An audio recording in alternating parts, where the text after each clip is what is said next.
Part 1. The Library of Lost Souls. Chapter 1. Bosch had the pills lined up on the table ready to go. He was pouring water from the bottle into the glass when the doorbell rang. He sat at the table thinking he would let it go.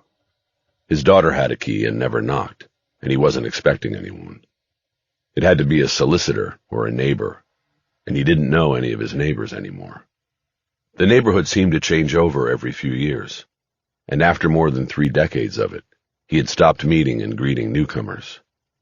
He actually enjoyed being the cranky old ex-cop in the neighborhood, whom people were afraid to approach.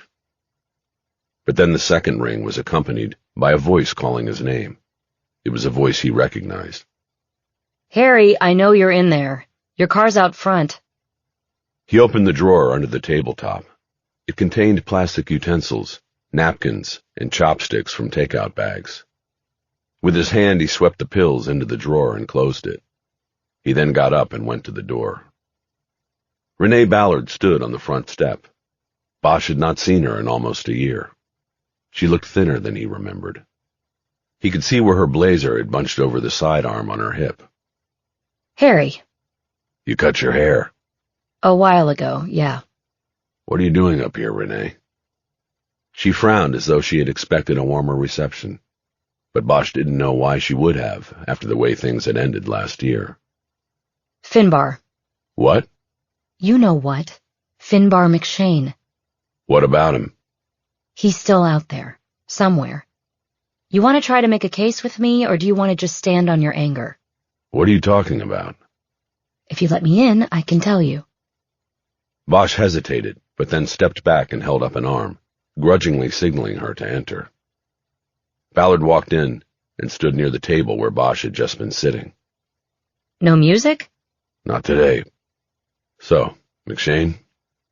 She nodded, understanding that she had to get to the point. "They put me in charge of cold cases, Harry." "Last I heard, the open unsolved unit was canceled. Disbanded because it wasn't as important as putting uniforms on the street." "That's true, but things change. The department is under pressure to work cold cases. You know who Jake Perlman is, right?"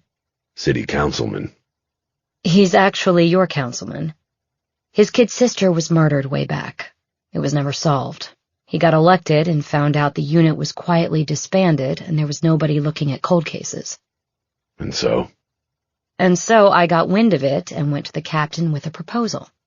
I move over from RHD and reconstitute the open, unsolved unit. Work cold cases." "By yourself?" "No, that's why I'm here." The 10th floor agreed. 1 sworn officer, me, and the rest of the unit composed of reserves and volunteers and contract players. I didn't come up with the idea. Other departments have been using the same model for a few years, and they're clearing cases. It's a good model. In fact, it was your work for San Fernando that made me think of it." "And so you want me on this squad or whatever you're calling it? I can't be a reserve. I wouldn't pass the physical. Run a mile in under 10 minutes? Forget it." "Right. So you'd volunteer, or we'd make a contract." I pulled all the murder books on the Gallagher case. 6 books for 4 murders. More stuff than you took with you, I'm sure. You could go back to work, officially, on McShane. Bosch thought about that for a few moments. McShane had wiped out the whole Gallagher family in 2013 and buried them in the desert. But Bosch had never been able to prove it, and then he retired. He hadn't solved every case he'd been assigned in almost 30 years working murders. No homicide detective ever did. But this was a whole family. It was the one case he hated most to leave on the table. "You know, I didn't leave on good terms. I walked out before they could throw me out, then I sued them. They'll never let me back in the door." If you want it, it's a done deal. I already cleared it before I came here. It's a different captain now and different people. I have to be honest, Harry, not a lot of people there know about you. You've been gone, what, 5 years? 6? It's a different department. "They remember me up on 10, I bet." The 10th floor of the police administration building was where the office of the chief of police and most of the department's commanders were located. Well, guess what? We don't even work out of the PAB. We're out in Westchester at the new homicide archive. Takes a lot of the politics and prying eyes out of it. That intrigued Bosch. 6 books, he said, musing out loud. Stacked on an empty desk with your name on it. Bosch had taken copies of many documents from the case with him when he retired, the chrono and all the reports he thought were most important. He had worked the case intermittently since his retirement, but had to acknowledge he had gotten nowhere with it, and Finbar McShane was still out there somewhere and living free. Bosch had never found any solid evidence against him, but he knew in his gut and in his soul that he was the one. He was guilty. Ballard's offer was tempting. So I come back and work the Gallagher family case? Well, you work it, yeah. But I need you to work other cases too. There's always a catch. I need to show results. Show them how wrong they were to disband the unit. The Gallagher case is going to take some work. 6 books to review, no DNA or fingerprint evidence that is known. It's a shoe leather case, and I'm fine with that. But I need to clear some cases to justify the unit and keep it going so you can work a 6-book case. Will that be a problem? Bosch didn't answer at first. He thought about how a year earlier, Ballard had pulled the rug out on him. She had quit the department in frustration with the politics and bureaucracy, the misogyny, everything, and they had agreed to make a partnership and go private together. Then she told him she was going back, lured by a promise from the chief of police to allow her to pick her spot. She chose the robbery-homicide division downtown, and that was the end of the planned partnership. You know, I had started looking for offices. There was a nice 2-room suite in a building behind the Hollywood Athletic Club. Harry, look, I've apologized for how I handled that, but you get part of the blame. Me? That's bullshit. No, you were the one who first told me you can better affect change in an organization from the inside than from the outside. And that's what I decided. So blame me if it makes you happy, but I actually did what you told me to do. Bosch shook his head. He didn't remember telling her that, but he knew it was what he felt. It was what he had told his daughter when she was considering joining the department in the wake of all the recent protests and cop hate. Okay, fine. I'll do it. Do I get a badge? No badge, no gun. But you do get that desk with the 6 books. When can you start? Bosch flashed for a moment on the pills he had lined up on the table a few minutes before. Whenever you want me to. Good. See you Monday, then. They'll have a pass for you at the front desk, and then we'll get you an ID card. They'll have to take your photo and prints. Is that desk near a window? Bosch smiled when he said it. Ballard didn't. Don't press your luck. Chapter 2. Ballard was at her desk, writing a DNA budget proposal, when her phone buzzed. It was the officer at the front. I got a guy here, says he was supposed to have a pass waiting. I can't say it. Last name is Bosch. Sorry, I forgot to set that up. Give him a visitor pass and send him back. He's going to be working here, so we'll have to make him an ID later. And it's Hieronymus. Rhymes with anonymous. Okay, sending him back. Ballard put the phone down and got up to receive Bosch at the front door of the archive, knowing that he would be annoyed with the front desk snafu. When she got there and opened the door, Bosch was standing 6 feet back, looking above her head at the wall over the door. She smiled. What do you think? She said. I had them paint that. She stepped out into the hallway so she could turn and look up at the words above the door. Open unsolved unit. Everybody counts or nobody counts. Bosch shook his head. Everybody counts or nobody counts was the philosophy he always brought to homicide work, but it was also his personal philosophy. It wasn't a slogan, and especially not one he liked seeing painted on a wall. It was something you felt and knew inside, not something advertised, not something that could even be taught. Come on, we need something, Ballard said. A motto, a code. I want some esprit de corps in this unit. We are going to kick ass. Bosch didn't respond. Let's just go in and get you settled. She led the way around a reception counter that fronted the rows of library shelving containing the murder books organized by year and case number. They moved down the aisle to the left of the shelves to the official work area of the reconstituted Open Unsolved Unit.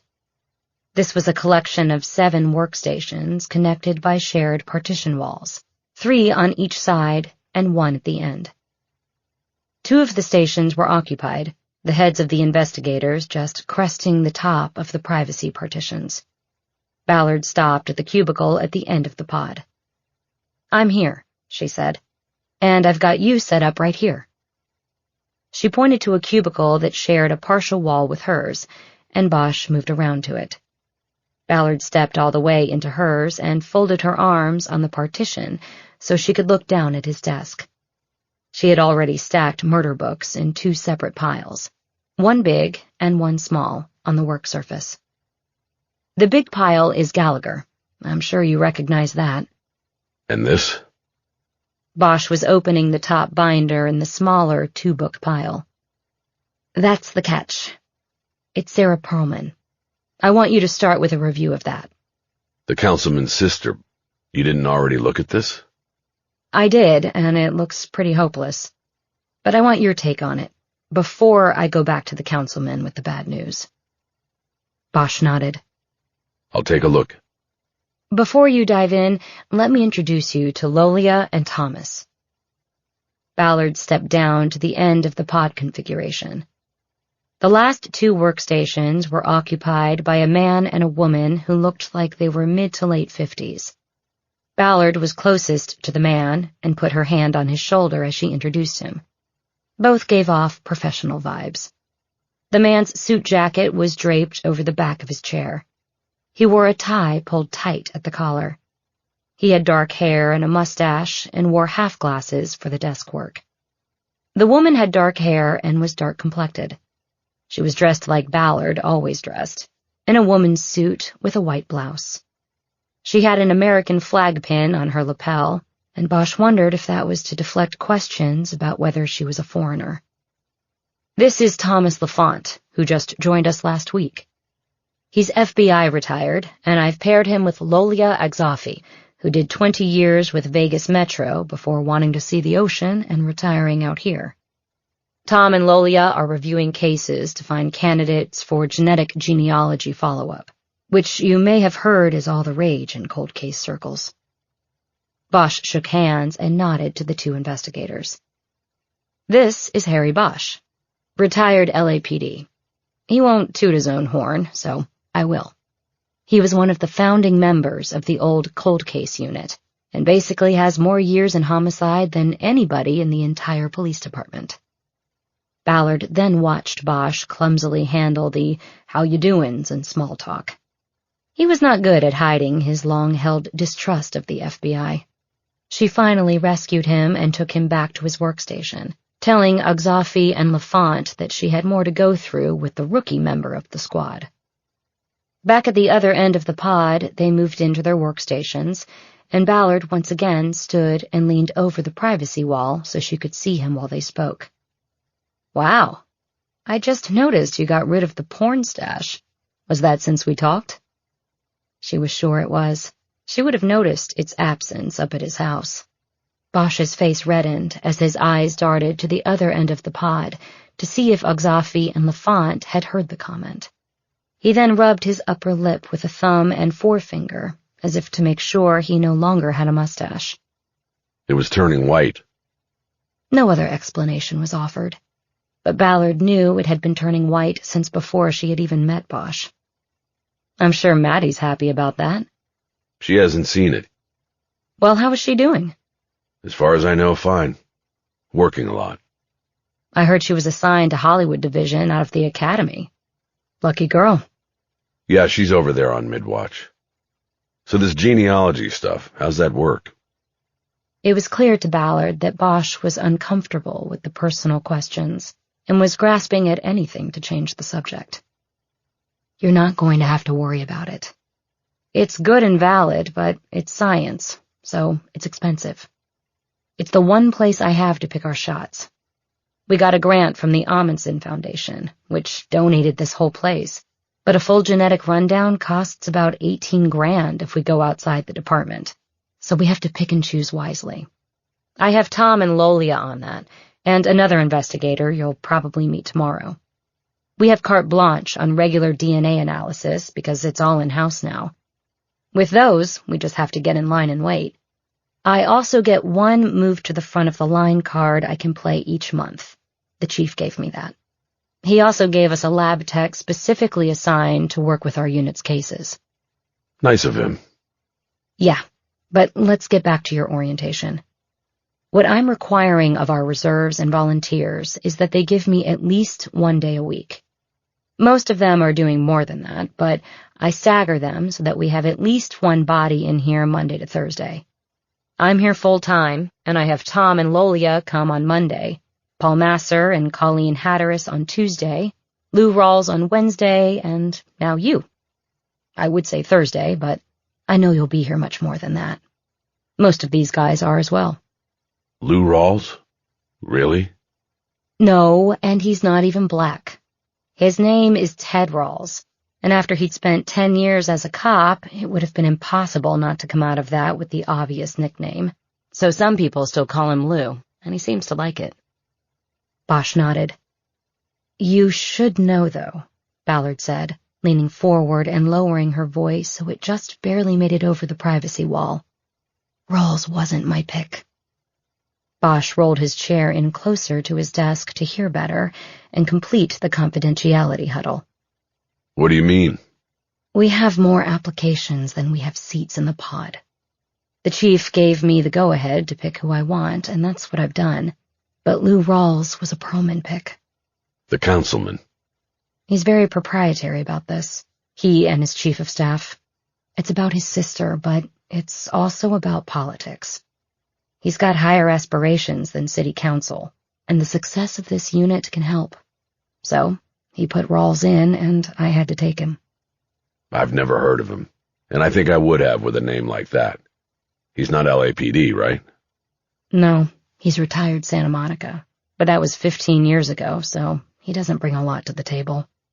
A lot of hand-holding required, and the thing of it is, he's a direct pipeline to Perlman and Hastings.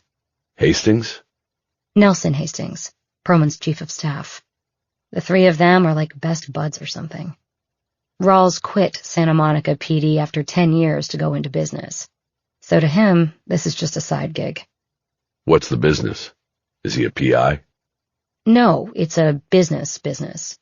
He owns a bunch of those mail drop places, like UPS, FedEx, box and packaging stores. Apparently, he's got them all over the city and does pretty well. He drives a fancy car and has a house in Santa Monica in the college streets. And my guess is, he's one of Perlman's main campaign supporters. Bosch nodded. He got the picture. A quid pro quo. Ballard leaned back and sat down after realizing that their whispering had been noticed by Lafont and Exafi. She could still see Bosch's eyes over the partition. She continued in a regular tone. You'll meet Paul and Colleen tomorrow. They're solid. Masser is a retired deputy DA who worked in major crimes, so he's helpful on the search warrants and legal questions and strategies. It's good to have him in-house instead of needing to call the DA's office every time we have a question. I think I remember him. And Hatteras? No law enforcement experience. She's our in-house genealogist and what they call a citizen sleuth. An amateur. For real? For real. She's a great internet researcher. And that's where it's at with the genetic stuff. IgG. You know what that is, don't you? Investigative genetic genealogy.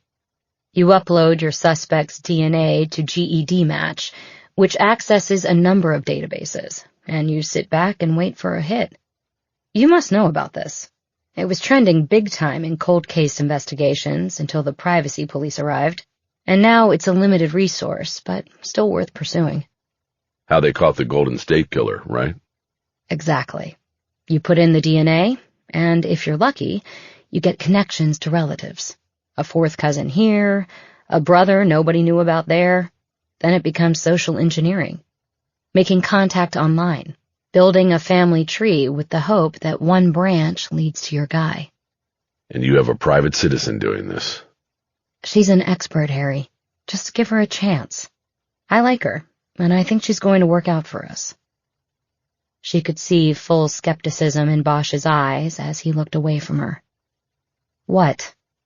Is this all going to end up in a podcast, or are we going to make cases? Ballard shook her head. She knew he would act this way. You'll see, Harry. You don't have to work with her, but I'm betting you will want to eventually. That's how sure I am. Okay? Okay. I'm not trying to cause trouble. I'm just happy to be here. You're the boss, and I never question the boss. Yeah, right. That'll be the day. Bosch looked around the room and the pod. So I'm the last guy in. But the first I wanted. I just needed to have everything in place before I visited you. And you had to make sure I was cleared. Well, that too. Bosch nodded. So where's somebody get a cup of coffee around here? There's a kitchen with coffee and a fridge. You go out through... I'll take him, LaFont said. I need a jolt myself. Thanks, Tom, Ballard said. LaFont stood up and asked if anyone else wanted coffee. Ballard and Agzafi declined, and Bosch followed LaFont to the front of the archive room. Ballard watched them go, hoping Bosch would play nice with the former FBI agent and not cause a clash on his first day on the job. Chapter 3. Bosch was used to being alone in his house when he went through old files and murder books and tried to think of case moves not thought of before. It was largely silent work. He now had to get used to working in a squad room again and relearn the skill of tuning out conversations around him so he could focus on the job at hand. While Ballard worked the phones and the political demands of her job on the other side of a useless privacy wall, he opened the first of 3 murder books containing the records of the so far unsuccessful Sarah Perlman investigation. He started with the binder marked Volume 1 and immediately went to the table of contents. All crime scene and forensic photos were listed as located in the 3rd volume. He moved to that binder. He wanted to start with the photos, knowing nothing about the case, but seeing what the investigators saw on the morning of June 11th, 1994, when Sarah's mutilated body was found in her bed at her family's home on Maravilla Drive in the Hollywood Hills. The 3rd murder book contains several clear plastic sleeves clipped to its rings, each holding 2 5x7 color photos front and back. The pictures were standard, harshly lit color photos, in which blood looked purple-black, white skin was turned alabaster, and the victim was robbed of her humanity. Sarah Perlman was just 16 when her life was brutally ended by a rapist who had choked and stabbed her. In the first photos, Sarah's body was splayed on the bed with a flannel nightgown, pulled up over the exposed torso to cover her face. Bosch initially took the positioning of the nightgown as an effort by the killer to keep the victim from seeing his features. But as he flipped through the photo sleeves, it became clear that the nightgown was pulled up after she had been attacked and killed. Bosch now recognized it as an action of regret. The killer covered his victim's face, so he would no longer have to see it. There were multiple stab wounds to the chest and neck of the victim, and blood had soaked the sheets and comforter and coagulated around the body.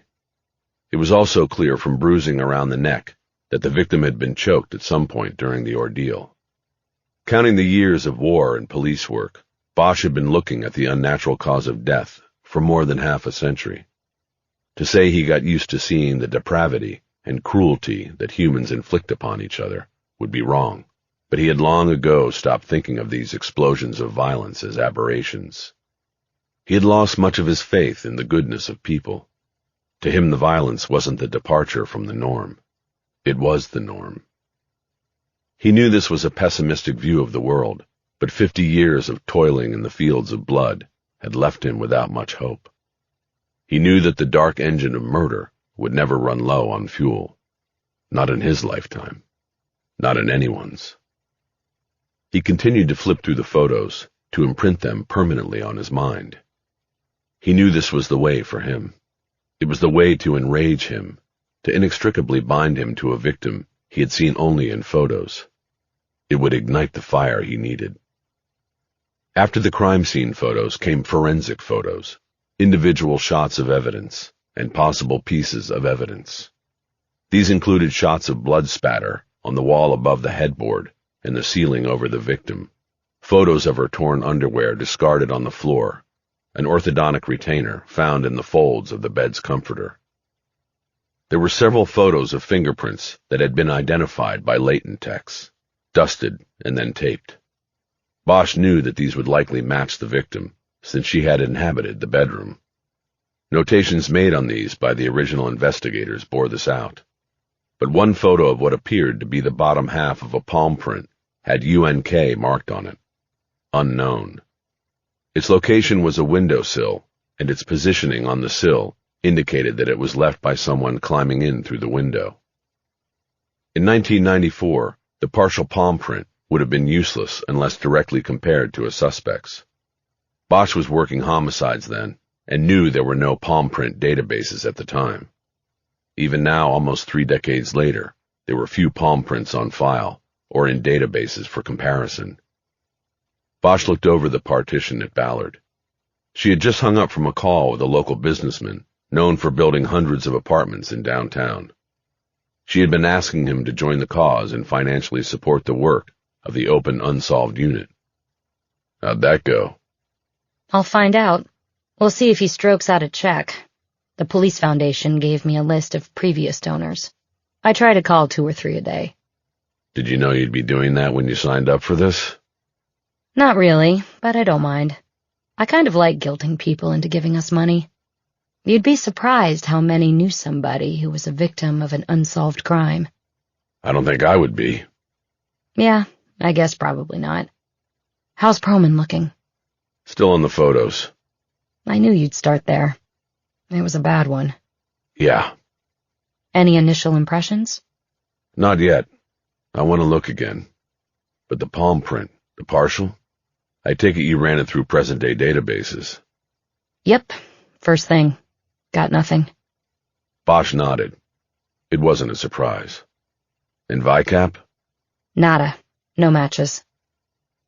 VICAP was an FBI program that included a database of violent crimes and serial offenders, but it was widely known for not being a complete database. Many law enforcement agencies did not require detectives to enter cases because of the time it took to fill out the VICAP surveys. Looking at the photos, it's hard to believe this was a one-time thing. Agreed. Besides VICAP, I put calls out to cold case squads from San Diego to San Francisco. No hits, no similars. I even called your old pal Rick Jackson. He's working cold cases for San Mateo County. He called around for me up there, but no dice. Jackson was a retired LAPD homicide detective of Bosch's era. How's Rick doing? Sounds like he's closing cases right and left. What I hope we start doing down here. Don't worry. We will. So, listen. On Mondays, I go to the PAB to meet with the captain and update him on the work, the budget, and all of that. I'll probably be downtown till I go home for the day. Are you good? Tom and Lolia can help if you need anything. I'm good. What are the rules about taking stuff home? You can't take the books out of here. Sort of defeats the purpose of having all the unsolveds in the same place, you know? Got it. Is there a copier? Don't copy files, Harry. I don't want to get into a thing with the captain about that. Bosch nodded. Okay? I really mean it. Got it. Okay, then. Happy hunting. Think you'll be back tomorrow? No pressure. I think I'll be back. Good. I'll see you then. Right. Bosch watched Ballard head out, then glanced to the end of the pod to check on Lafont and Agzafi. He could see only the tops of their heads over the privacy walls.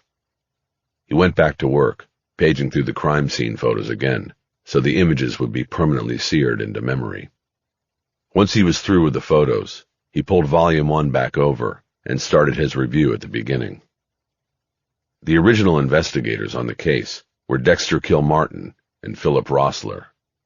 Bosch knew the names, but not the men. They were assigned to the Robbery-Homicide Division, which handled the major cases citywide. He turned to the chronological log they had kept.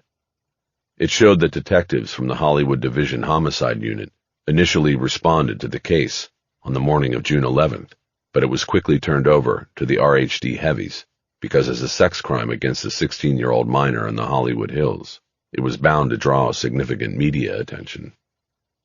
Bosch was working Hollywood Homicide at the time, but was not on the initial call-out because it was not his and his partner Jerry Edgar's turn on the rotation. But he had vague memories of the case and its quick acquisition by RHD. Little did they know that the case would hold media interest for just one day. The next night, the ex-wife of football great and not-so-great actor O.J. Simpson would be found murdered along with an acquaintance in Brentwood, and that would suck all media attention away from the Perlman case, as well as everything else in the city. The Brentwood murders would garner intense media scrutiny for the next year and beyond, and there would be none left for Sarah Perlman. Except for Kilmartin and Rossler. The chrono showed that they made all the right moves in Bosch's estimation. Most important, they held back from making an early determination about whether this was a stranger murder. The fact that the killer had entered through an unlocked or open window in the victim's bedroom suggested that the intruder was likely unknown to the victim, but it did not dissuade the detectives from conducting a full field investigation. They pursued an extensive background check on the victim and questioned numerous friends and family members. Sarah attended a private all-girls school in Hancock Park. Though school was out for the summer, the investigators spent several days locating and interviewing classmates, friends, and faculty in a full-scale attempt to draw a picture of the young girl's world and social life.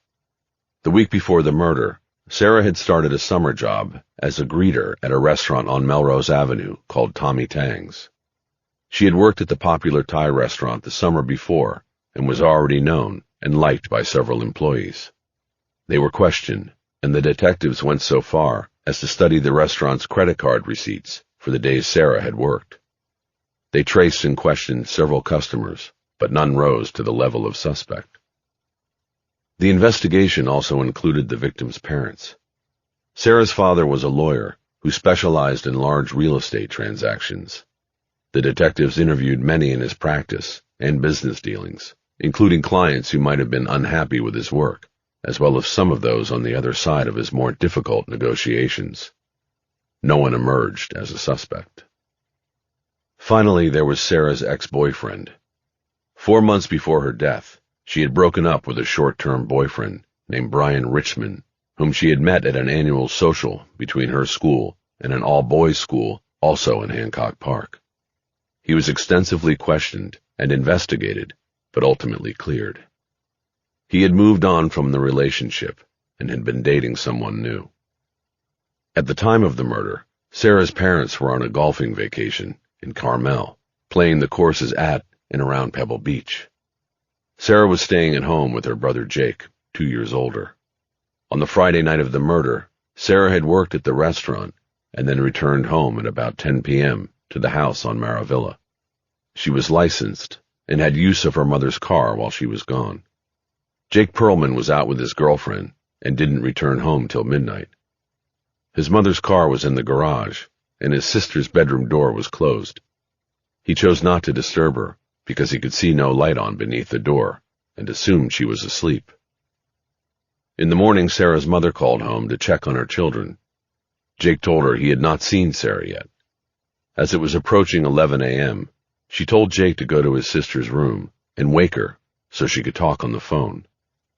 That was when he discovered that Sarah had been brutally murdered in her own bed, and the family's nightmare began. Bosch took no notes as he reviewed the many interview summaries in Volume 1. The original investigation was thorough and seemed complete. Bosch saw nothing overlooked or needing follow-up. When he had previously worked in the open unsolved unit, it had not been unusual for him to review a case and see the poor or even lazy quality of a murder investigation. Such was not the case with Sarah Perlman. It appeared to Bosch that Kilmartin and Rossler had taken the case to heart and had left no stone unturned.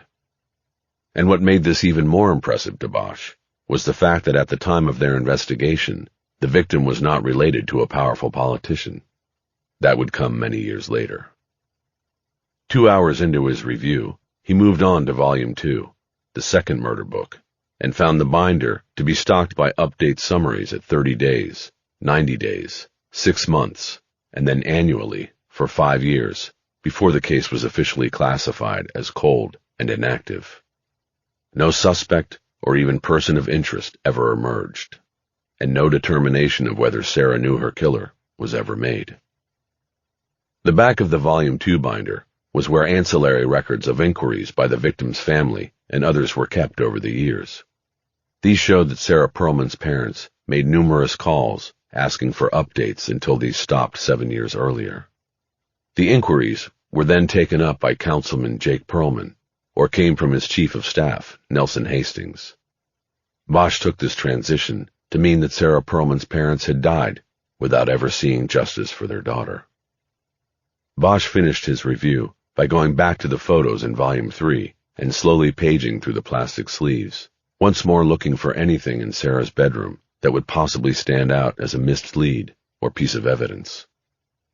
He finally came to the forensic shots and the final sleeve, which contained a photo of the print card on which a latent tech had taped the partial palm print.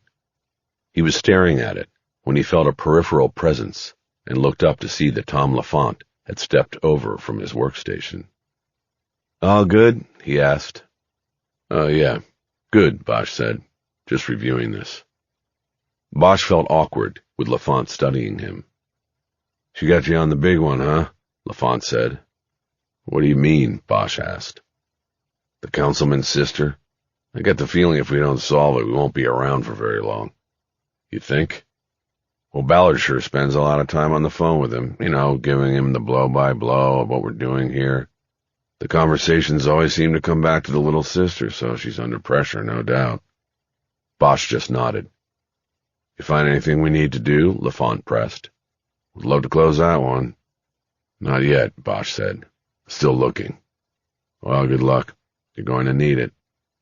"What did you do with the Bureau? Were you in the LA field office?" "Started in San Diego, did stints in Sacramento and Oakland before finishing down here. So on the major crime squad, I punched out at 20. Got kind of sick of chasing bank robbers." "I think I get that." "Lolia and I are done for the day. Welcome, and I'll see you next time." Next time.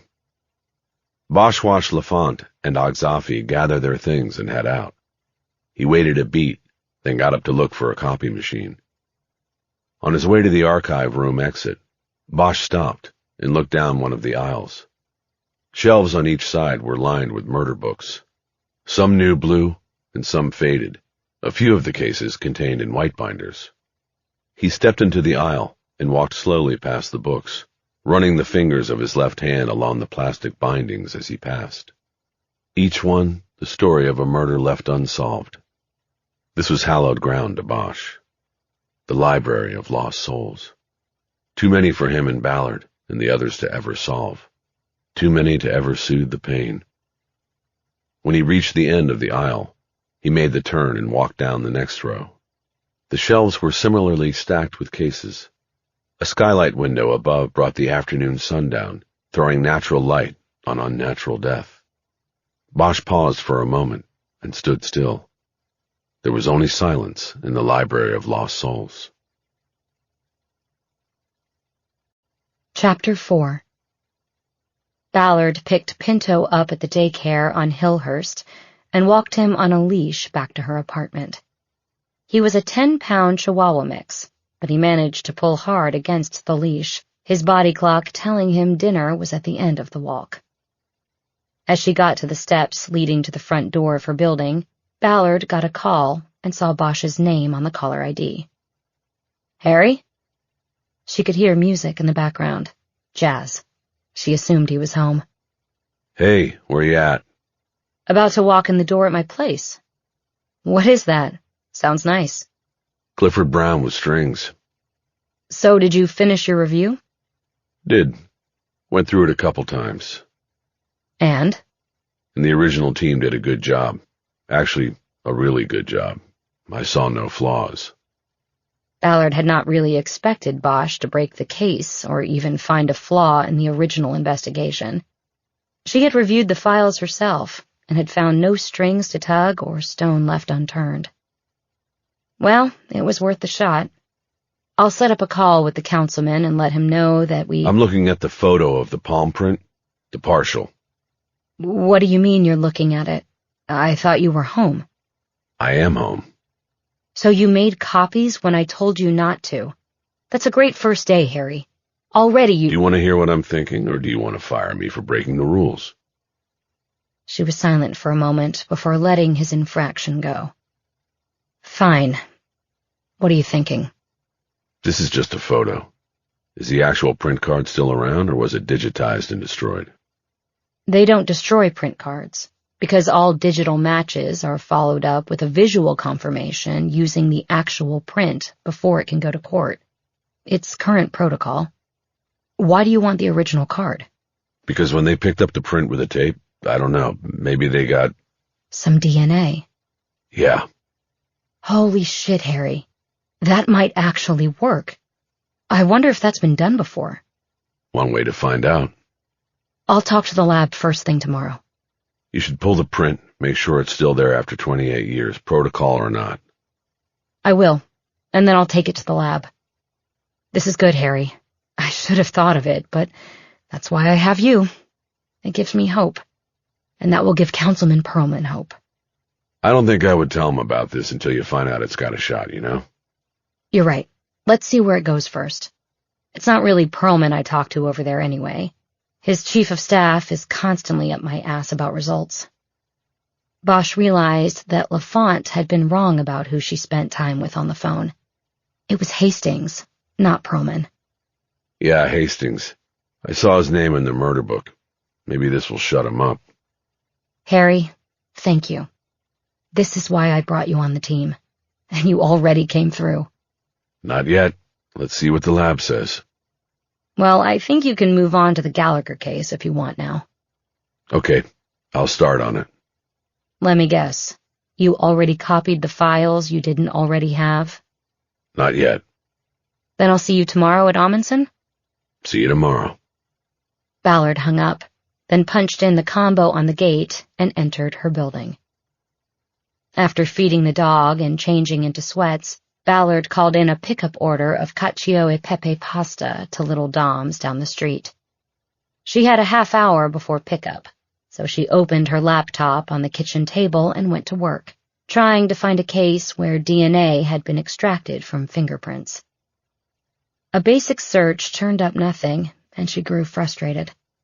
She grabbed her phone off the counter and called the cell phone of Darcy Troy, the DNA tech assigned to handle cases from the open unsolved unit. Hey, girl. Darcy, how's it going? Can't complain unless you're going to hit me up with something. I just have a question for the moment. Shoot. Have you ever heard of DNA being pulled off a fingerprint or a palm print? I've heard it talked about at the forensic conferences, but are you talking about case law sanctioning it? No, more like whether you can get DNA from prints. Fingerprints are made from the oils on your fingers. It's still bodily fluid. Palm prints too? Sure. And if you get people with sweaty palms, then you probably stand a better chance. Sweaty, like from being about to commit a crime like rape and murder? There you go. How would you like to be the first at the LAPD to try it? I could use a change of pace. What do you got? I'm not sure I've got anything yet, but one of my guys is looking at a case from '94, home invasion, rape, and murder, and they pulled half a palm print off the windowsill on the suspected entry point. How was it collected? Dusted with gray powder and taped to a black card? Shit, that doesn't make it easy. The powder would have absorbed the oil, and the tape they used won't help. But I could take a look. First thing tomorrow, I'm going to Layton's to pull it. If it's still there, you mean? Should be. It's an open case. No RDO. The department issued records disposal orders to the evidence units only when a case was solved and considered completed. Well, if you find it, bring it to me. I won't even count it as your jump-the-line pass for this month, just because this is something new. That sounds like a deal I can't refuse. I'm going to go now before you change your mind. Both women laughed. See you tomorrow, Darcy. Ballard disconnected and checked the time. She had to go pick up her food. She grabbed the leash and hooked it to Pinto's collar, then headed out. Little Dom's was 2 blocks away. The restaurant people there knew her well from in-person and takeout orders on a weekly basis. It had been her go-to place since she moved into the neighborhood. Her food was ready and waiting and still hot, and there was even a dog biscuit for Pinto.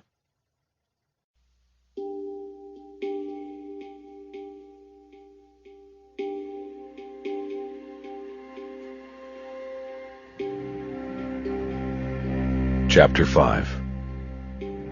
Bosch left his home before dawn because he wanted to get to his destination while the sun was still low in the sky. He got up to the 210 freeway and headed east in very light traffic until he reached the 15 and turned northeast, joining the cars headed toward Las Vegas. But short of the Nevada border, he jogged directly north on Death Valley Road and into the Mojave Desert. The road cut across a barren land of brush and sand, the low-lying salt pan off in the distance, glowing white in the morning sun like snow. At the old Spanish trail to Tecopa, he pulled off the road by an Inyo County Sheriff's Department call box and cell tower powered by a sun panel. He put on a Dodgers cap and got out in the sun. It was 7 a.m. and already 79 degrees according to his phone. He walked past the call box and about 30 feet into the brush. He found the spot easily. The lone mesquite tree was still there, partially shading the 4 columns of rocks, piled one on top of another, to create a sculpture of sorts, marking where the grave had been found. 3 of the rock columns had crumbled over time, knocked down by desert winds or earthquakes. To Bosch, it was another place of hallowed ground. It was where an entire family had ended.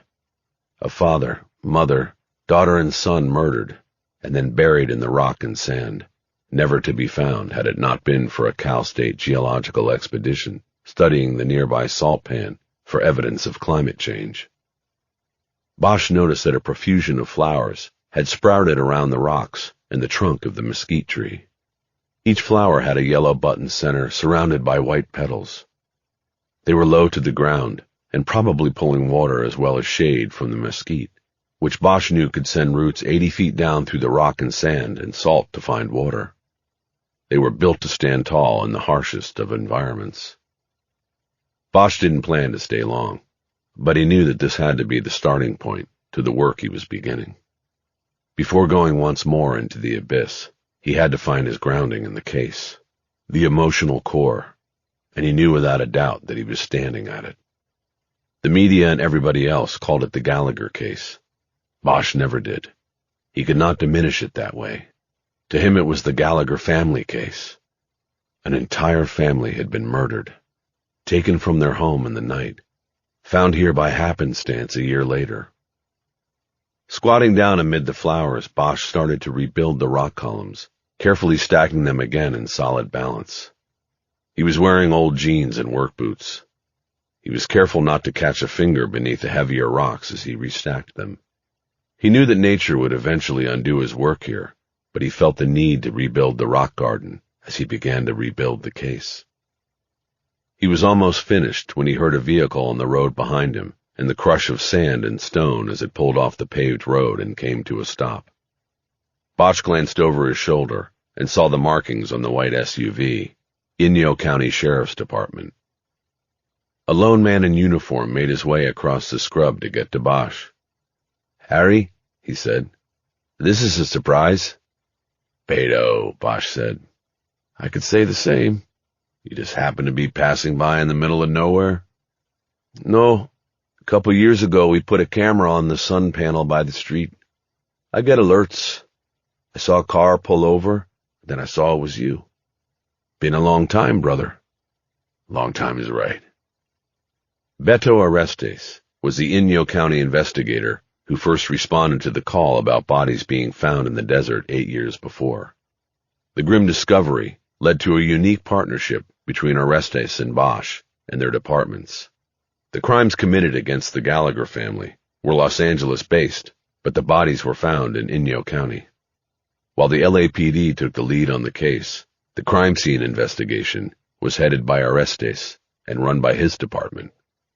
An ancillary investigation went into why this spot in the desert was chosen and whether it was completely random or possibly a decision that could help identify and link a suspect.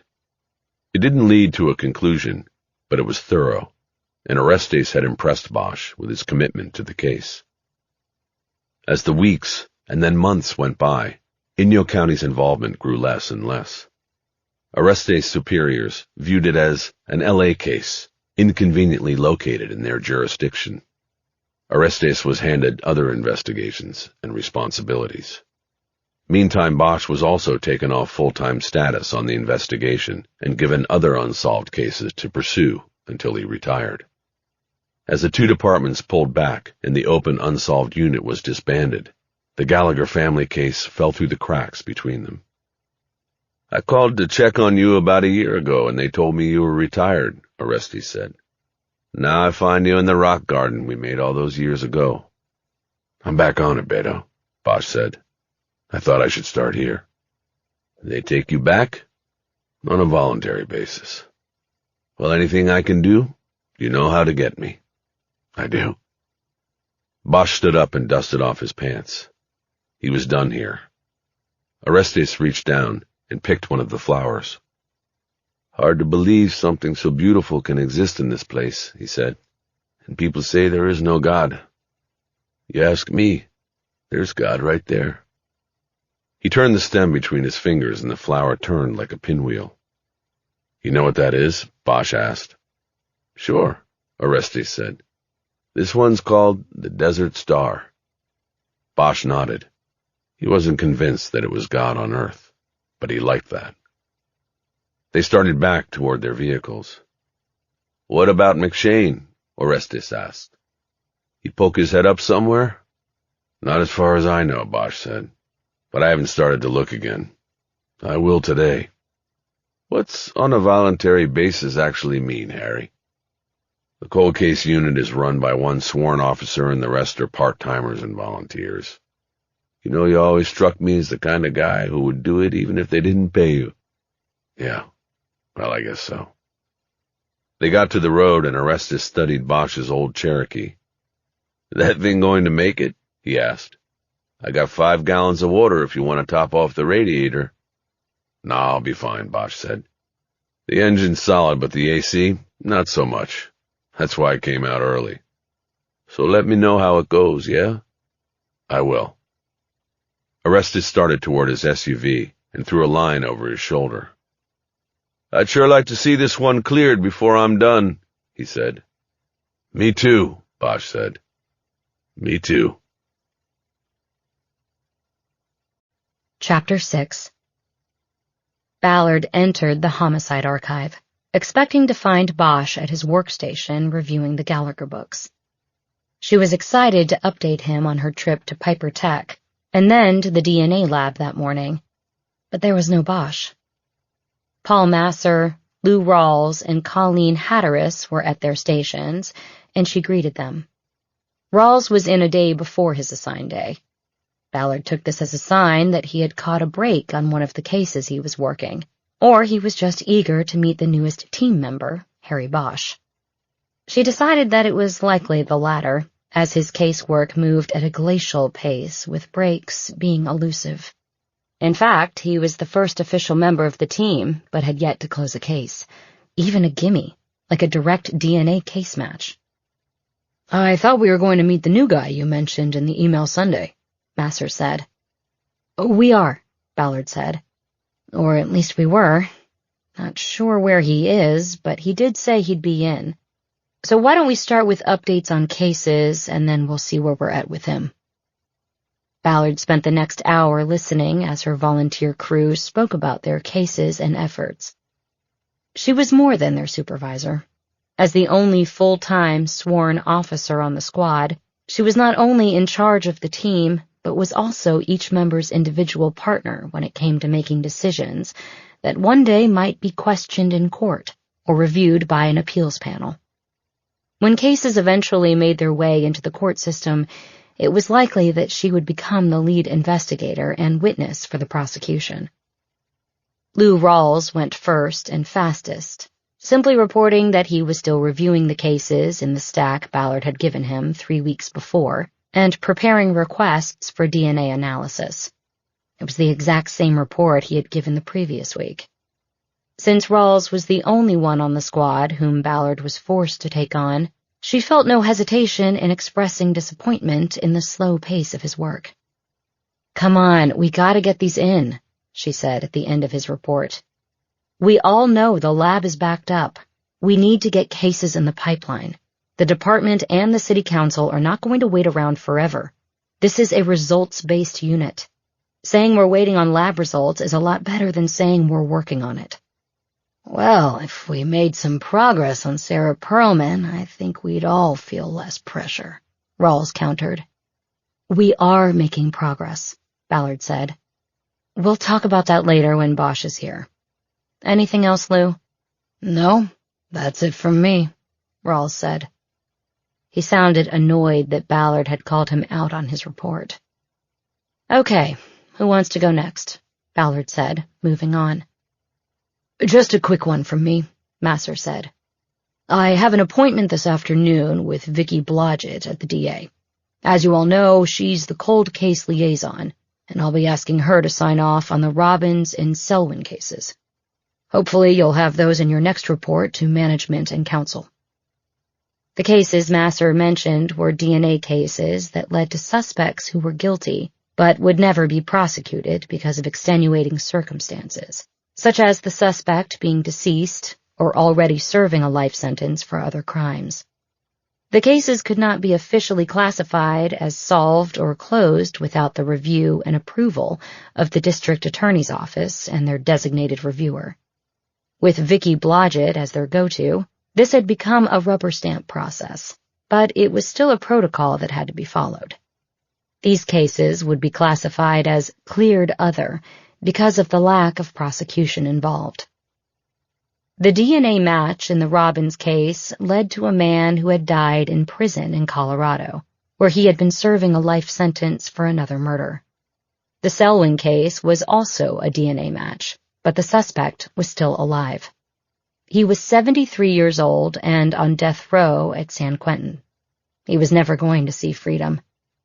Though Ballard had gone up to San Quentin to interview him and get a confession, the killer denied his involvement. Since his DNA had been found inside the body of his 13-year-old victim, Ballard was undeterred. She had no doubt he was the killer, and she was asking the DA to file charges but defer the prosecution. It was the most efficient way to proceed, given that the killer would never get off death row, at least not alive. This decision was agreed to by the family of the victim, who were not interested in rehashing the horrible death of their loved one 41 years later. "As soon as Blodgett signs off, I want the families informed," Ballard said. "Will you handle that, Paul?" "Gladly," Masser said. "I have the contacts in the files." Even though, on the face of it, the perpetrators of these crimes had escaped true justice, Ballard had found that those calls to the victims' loved ones were still very much needed. To give final answers to the mystery and pain that had, in many cases, accompanied a family for decades was the noble calling of the unit. Ballard had told the people on her team that this was their mandate and duty, and not to be taken lightly. "Okay," Ballard said, again moving on. "Colleen, where are we with Cortez?" "Still working social," Hatteras said. "Growing the tree, getting close." Ballard nodded. Hatteras was working a genealogy case, a 1986 rape and murder with DNA extracted from swabs in the rape kit, for which no match was found in the state and national databases. The next step was submitting the evidence to genealogy databases and attempting to identify relatives of the original DNA depositor. Hatteras called this process watering the tree, and so far this had led to a young woman living in Las Vegas, who Hatteras believed might be a distant relative of the killer. Before reaching out directly to the woman, Hatteras was now engaged in the social media sleuthing that would help grow the family tree, leading her from branch to branch, and eventually to the identity of a suspect. "When do you expect to make direct contact with the descendant?" Ballard asked. "By the end of the week," Hatteras said. "You get me a ticket to Vegas, and I'll go connect the dots." "When you're ready, I'll put in the request," Ballard said. She then started to end the meeting. "Okay, everybody, good work," she said. "Keep at it and remember to give me your hours. Even though you're not getting paid for your work, we need to track hours for the bosses. They love knowing how much they're getting for free." "So that's it?" Rawls said. "We have to wait for the new guy to come in to get the download on this new lead the lab's got on Perlman?" The question revealed that Rawls had already heard from Nelson Hastings, Councilman Perlman's chief of staff, whom Ballard had updated during her drive-in from downtown. On the call, she had only told Hastings there was a new lead on the Perlman case, but couldn't discuss it until she had results from the lab. She was tempted now to give a response that would lay out Rawls as a direct and unauthorized conduit to the councilman's office. But she decided to hold back on that confrontation and wait for a better time. "Well, it's a wait-and-see situation," she said. "But thanks to some out-of-the-box thinking by our newest team member, we have a pretty solid genetic lead. This morning down at the Piper Tech print archives, I pulled a card containing the partial palm print believed since day one to have been left by the suspect. I took it to the lab, and they pulled back the tape, swapped the print, and got DNA. Not a lot, but enough to send through the databases. Hopefully we get lucky." "Wow," Masters said. "Be great if it hits." Ballard's attention was drawn past Masser to the aisle next to the case shelves. Harry Bosch was walking toward the pod. He was wearing dusty blue jeans, lace-up work boots, and a denim shirt with perspiration stains under the arms. "And speak of the devil," Ballard said.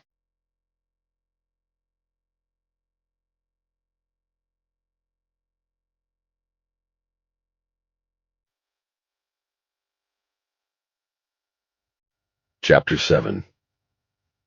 Bosch approached the cold case pod with the eyes of 4 people, 3 of whom he didn't know, cast upon him. "Harry, I was just updating the team on Perlman. They got DNA off the palm print, and we put a rush on matching.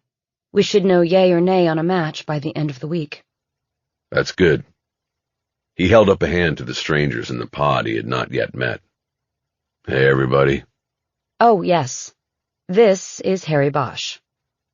As Bosch moved to his workstation, Ballard went around the pod, introducing Masser, Rawls, and Hatteras. Masser and Rawls nodded to him, while Hatteras stood and extended her hand over the privacy petition to shake his. She held it after the shake for an awkward 2 seconds, like she was trying to get some sort of read off him, then released it. This prompted Rawls to stand and extend a hand. "That was smart thinking on the palm print. Oh, I bet somebody here would have thought of it. The councilman will be impressed." "Well, let's not get ahead of ourselves till we see where the matching goes." Bosch remembered that Rawls was the one Ballard hadn't chosen for the team. He quietly sat down at his station, and Rawls and Hatteras did the same as Ballard continued. "So we were sort of having a team meeting, Harry. What I like to do is talk about the cases we're all working, because we all come from different places and departments and agencies, and I think it's good to put everything on the table. You never know where a good idea might come from, like you with the palm print." "Okay." He felt uncomfortable, with all eyes still on him. It felt like he was about to get called on in class, and hadn't done the homework. "So, I know you haven't started yet on the Gallagher case, but why don't you give a general summary of the earlier investigation and your thoughts on where you might want to go with it?" Okay. I guess first of all, I don't call it the Gallagher case. I call it the Gallagher family case, because it's a quadruple killing. A whole family. Mother, father, 9-year-old daughter, and 13-year-old son. How awful, Hatteras said. Yeah, it gets pretty bad, Bosch said. It takes a certain kind of killer to take out a whole family like that. Bosch paused for a moment to see if there were any other comments, then continued. The Gallaghers lived in the valley, sort of on the border between Sherman Oaks and Van Nuys. It was thought at first that their disappearance was voluntary. None of the neighbors saw them go, but once it was established that they were gone, it was thought that they just up and left because of business and financial issues. Pulled up stakes and just split. A family business? Masser asked. Not really, Bosch said. Mr. Gallagher, Stephen Gallagher, was an industrial contractor. He had a couple of big warehouses and an equipment yard up on San Fernando Road in Sylmar, and he rented out cranes and hydraulic lifts and all kinds of equipment used in heavy construction.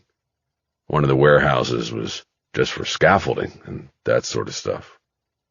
And then they were found dead, Hatteras said. I remember this now. Out in the desert. And that's where you've been this morning. Bosch looked at her for a moment, and then nodded. Yeah, a year later they were found. A geologist from Cal State Northridge and his students were up there in the Mojave on some kind of climate change study, and they found the boy's body, what was left of it. The grave had been disturbed by animals, coyotes or whatever. That led to all 4 being discovered and eventually identified as the Gallaghers. They used dental records. The boy, Stephen Jr., had braces. So wouldn't it be a San Bernardino County case? Masser asked. Actually, the location was Inyo County, and it was a joint investigation, Bosch said.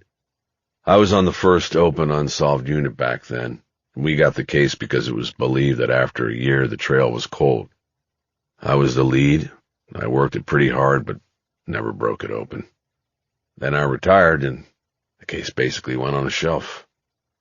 But now I'm back and on it again, and yes, I went up there this morning. Bosch looked at Ballard to see if he had said enough. Why did you go up there? He knew that she already knew the answer. He didn't like being put on the spot like this, discussing or justifying his moves. I just thought it was the place to start, he said. Try to get momentum going again. When I was there, the investigator I worked with from the Inyo County Sheriff's Department showed up. There's nothing happening on it from their end either. Can you tell us about Finbar McShane? The more the group knows, the more we might be in a position to have ideas. Stephen Gallagher was born in Ireland, Dublin.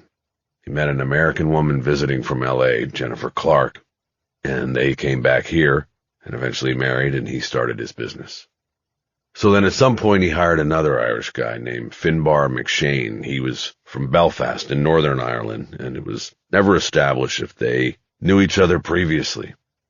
McShane wasn't a partner, but he was running the business with Stephen. After the Gallaghers disappeared, McShane keeps the business going, and piece by piece he starts selling off the equipment. To make this short, a year later, the bodies that were never supposed to be found are discovered.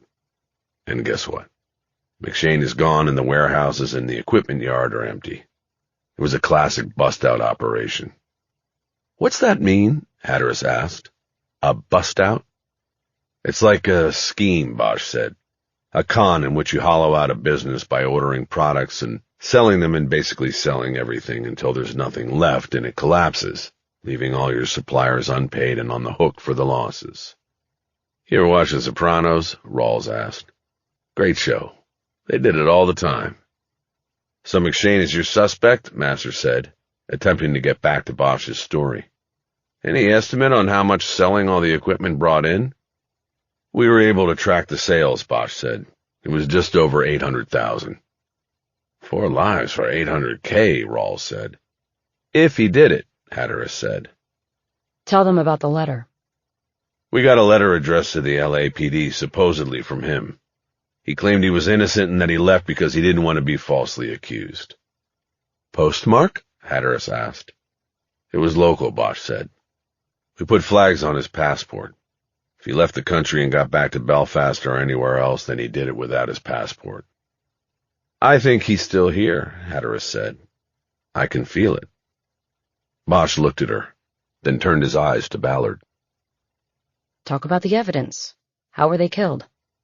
They were executed, Bosch said, with a nail gun from one of Gallagher's warehouses. It was in the grave with them, and there was evidence that the grave had been dug with an excavator. What the heck is an excavator? Masser asked.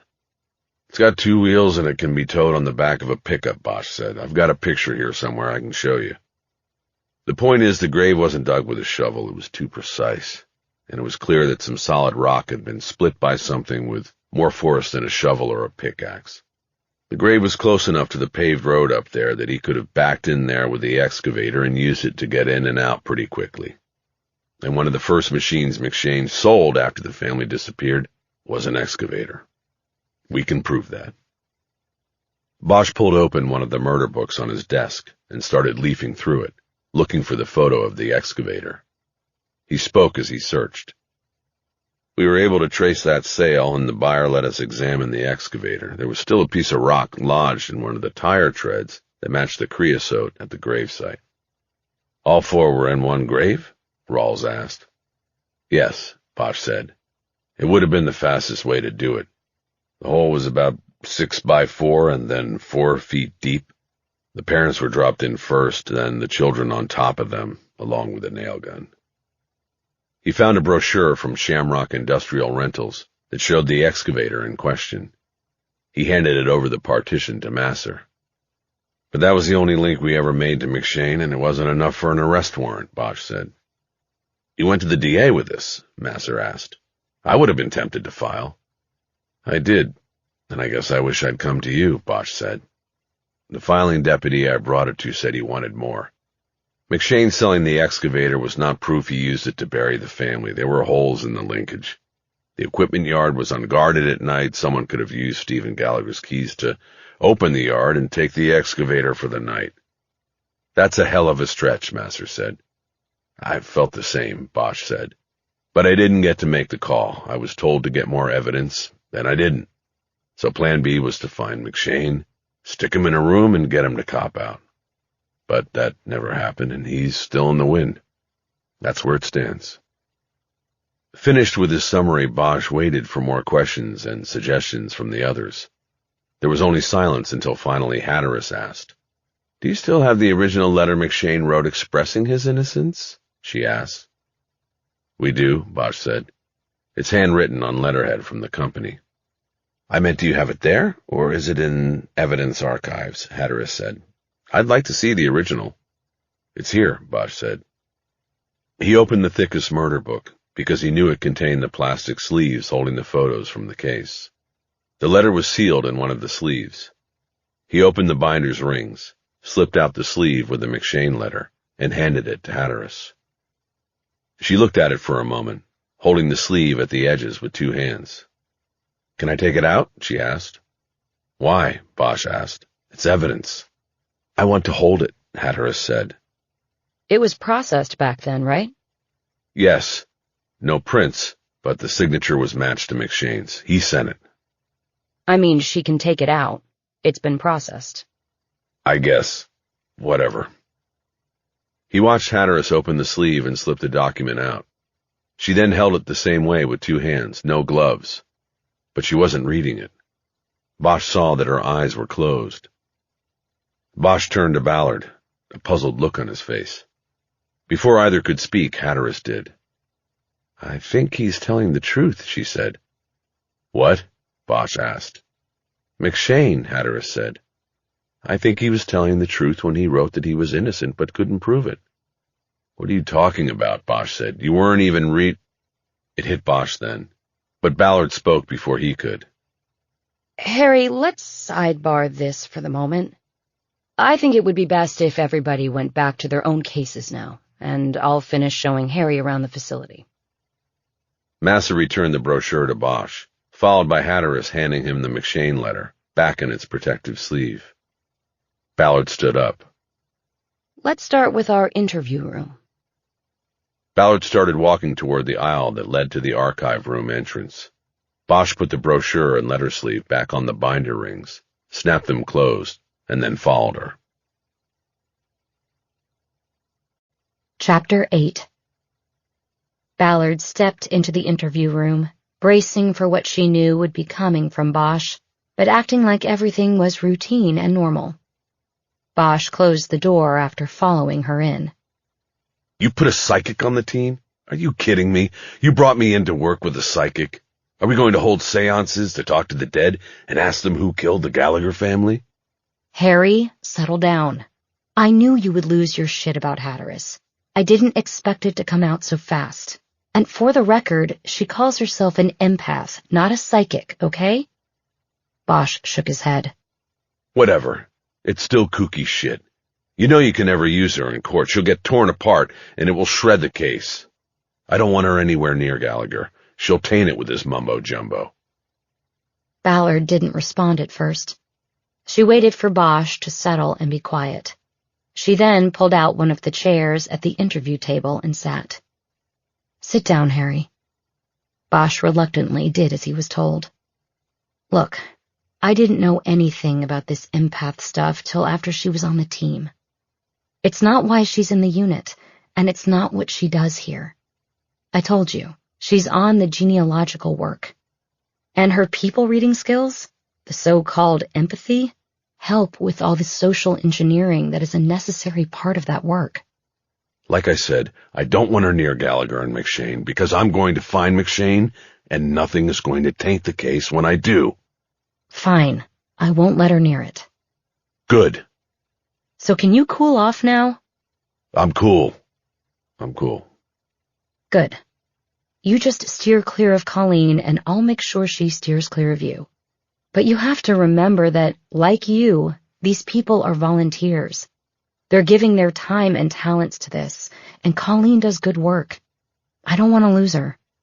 I get it. She does her thing, and I do mine. Thank you, Harry. Let's go back. Ballard got up. Bosch didn't. Wait, tell me about the palm print. Sounds like you told the whole team already. I did, because it's the best break on the case we've gotten. Darcy Troy, our DNA tech, swabbed it and said there was enough for a full analysis. She's pretty stoked. I think she just wants to be first to pull DNA off a print, so she's put it to the front of the line. We'll know something soon, but there isn't much to say until she gets back to me. And when I hear from her, you'll be the first to know. Okay. So, how are you going to attack the Gallagher family case? Dig into the books, go through property and evidence, see if anything pops all these years later. Gallagher had 4 other employees besides McShane. I'll probably interview them again. And now that I have some authority, I'll see if I can find McShane. He had family in Belfast, not that they'd give him up, but maybe he's surfaced. You never know what will fall when you shake a tree after a few years. Let me know how I can help. I'm not just the administrator here. I want to work cases, especially this kind. Otherwise, I'll just be babysitting the others. Good to know. I mean it. Got it. Good. They returned to the pod and each silently sat down at their respective workstations. Bosch took the stack of murder books from the Gallagher family case and spread them out in front of him so he could see the labels on the front covers. He knew that Volume 1 contained the investigative chronology, which would be the Bible of the case, a multi-page listing of the moves he had made during the original investigation, each entry noted by date and time with an addendum reference to any larger report written in follow-up. He knew he would be working with the chrono now, getting his footing in the case again, while also looking for any step that he had missed the first time, or interpretation of the facts that bore rethinking. But what he first wanted was the 8x10 photo of Emma Gallagher in a plastic sleeve at the front of the book. He had put it there many years before, so it would be unavoidable every time he, and whoever might follow him on the case, opened the first murder book to check the chrono. He slipped the photo of the 9-year-old girl out of the sleeve. It was a school photo. She wore a green plaid jumper that announced Catholic school, and a smile that showed a second tooth just beginning to fill a gap in the bottom row. The photo made him sad. He had attended her autopsy and knew that the tooth never got the chance to come all the way in. He pinned the photo with a tack on the half wall that separated his cubicle from the workspace of Colleen Hatteras. As he leaned forward to do it, she looked over the partition. Detective Harry? Don't call me that. Just Harry is fine. Harry, then. I just wanted to say I didn't want to upset you with what I said. Don't worry, he didn't. Everything's fine. When I said that I thought Finbar McShane was still here, what I meant was that he was still in the U.S., but I don't think he's still alive. Bosch looked at her for a long moment before responding. Why do you think that? I can't explain it. I just get these feelings. Most of the time they're true. Do you know for a fact he's still alive? Bosch cut his eyes over the wall to Ballard Station. She was sitting and looking at her computer screen, but Bosch could tell she was listening. He looked back at Hatteras. For a fact, no. The last confirmation that he was alive was 3 years after the murders. What was it? Stephen Gallagher had an office manager, his first and longest-serving employee named Sheila Walsh. Her home out in Chatsworth got broken into 3 years after the murders. Somebody rifled through her home office files and desk. They moved a paperweight and left fingerprints. Finbar McShane. Bosch nodded. I was retired from LAPD by then and was working cold cases for San Fernando. But I got word about the burglary from my old partner, Lucy Soto. It was being handled by Devonshire Division detectives. Sheila Walsh told them that she had no idea what McShane might have been looking for. She didn't think anything of real value had been taken from her office. Weird. Yeah. So he was alive then. Whether he is now is just a guess. I trust my instincts. I don't think you'll find him alive. What are you getting now? What do you mean? Behind you is the Library of Lost Souls. 6,000 unsolved murders. Aren't they talking to you? Sending messages? Before Hatteras could muster a response, Ballard broke in. Harry. That was all she said.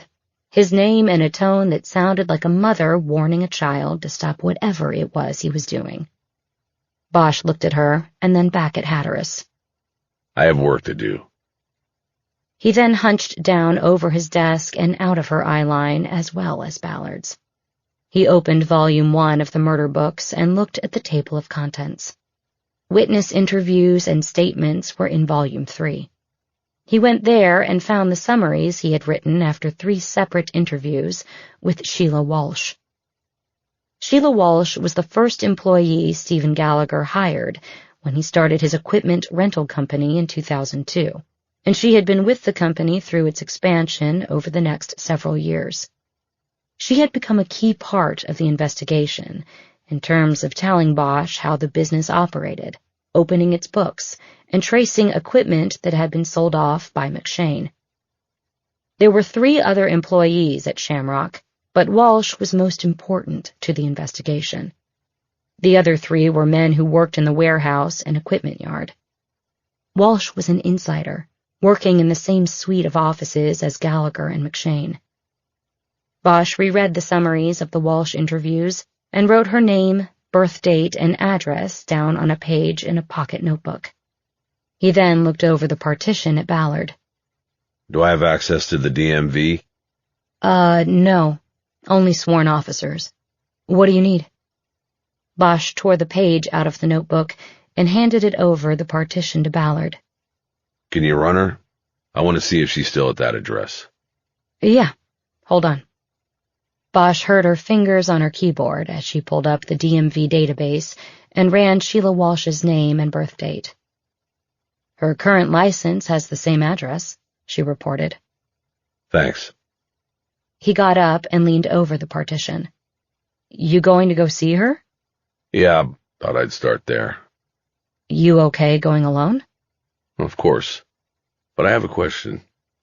Back in the day, I sent a lot of stuff we collected at the family's house and at the office to property. Do I have the authority to have it sent out here, or do you need to do that? Probably me.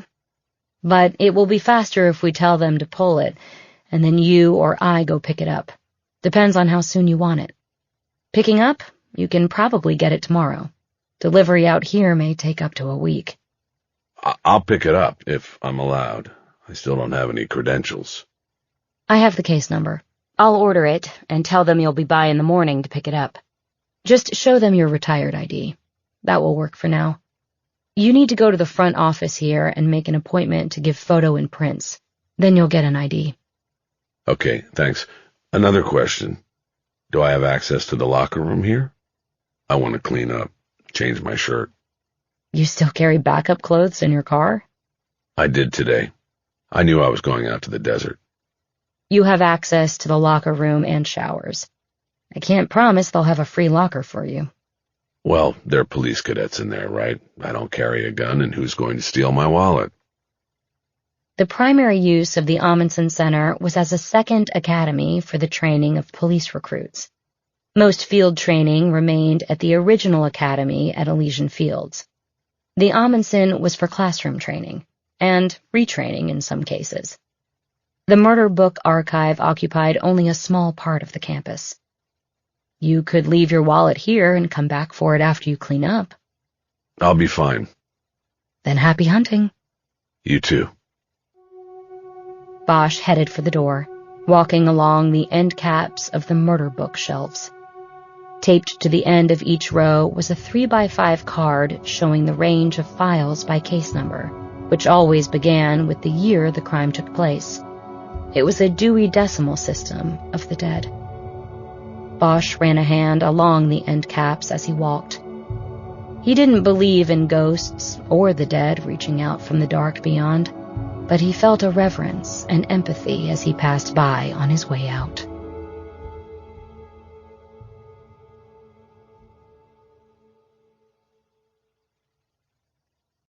Chapter 9. Ballard was just finishing the case summary that she had compiled as part of a request to the Amundsen Foundation for grant money for a genealogical case Tom LaFont had put together and would work with Hatteras. "Colleen, Tom's not here, so I'm sending you this grant app," she said without taking her eyes off her screen. "Read the case summary and make sure I have it right." "Send it. I'll read it," Hatteras said. "I want to get it in today. Maybe get a quick answer so you and Tom can go to work." "I'm ready. Send it." Just as Ballard closed the document, her desk phone buzzed.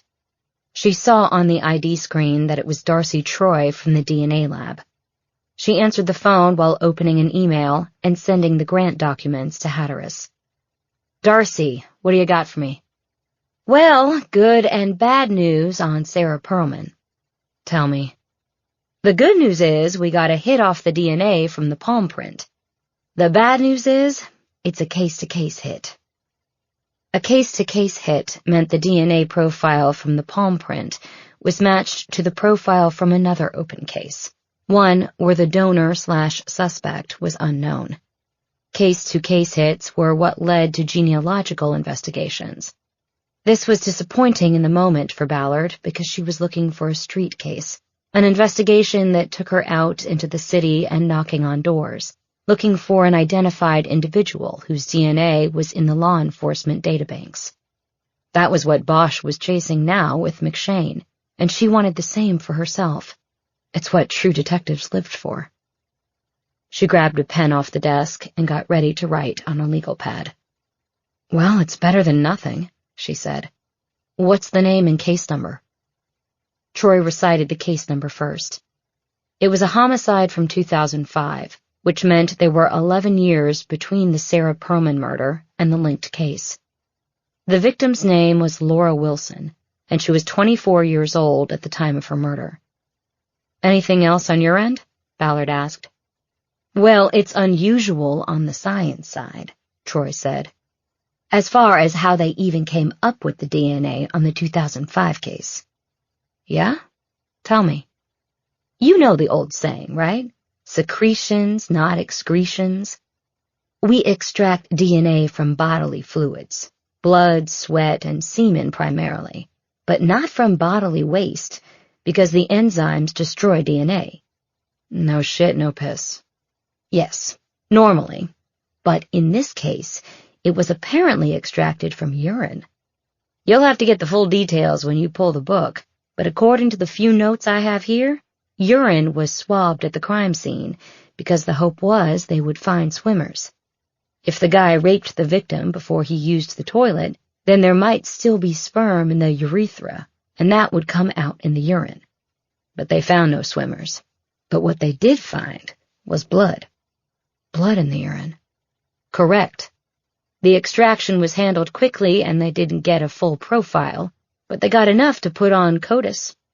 They got no hits then, but we just connected it with our case. CODIS was the national database containing millions of DNA samples collected by law enforcement across the country. How did they know the urine with the blood in it came from the killer? Ballard asked. I wasn't there then, so I don't know the answer to that, Troy said. It's not in the notes we have here, but hopefully it's in the murder book. Okay. You said it was not a full profile. Are you saying it's not a full match to the Perlman case? No, it's a match for sure. But as far as going into court with it, I will have to run the numbers, and that will take me some time. But it basically means fewer zeros. We are not talking about this being a 1 in 13 quadrillion match. Something less, but still encompassing the human population of the last 100 years. Ballard knew that Troy had the tendency to get lost in the wonder of the numbers, but she handled enough DNA cases to be able to interpret what she was saying.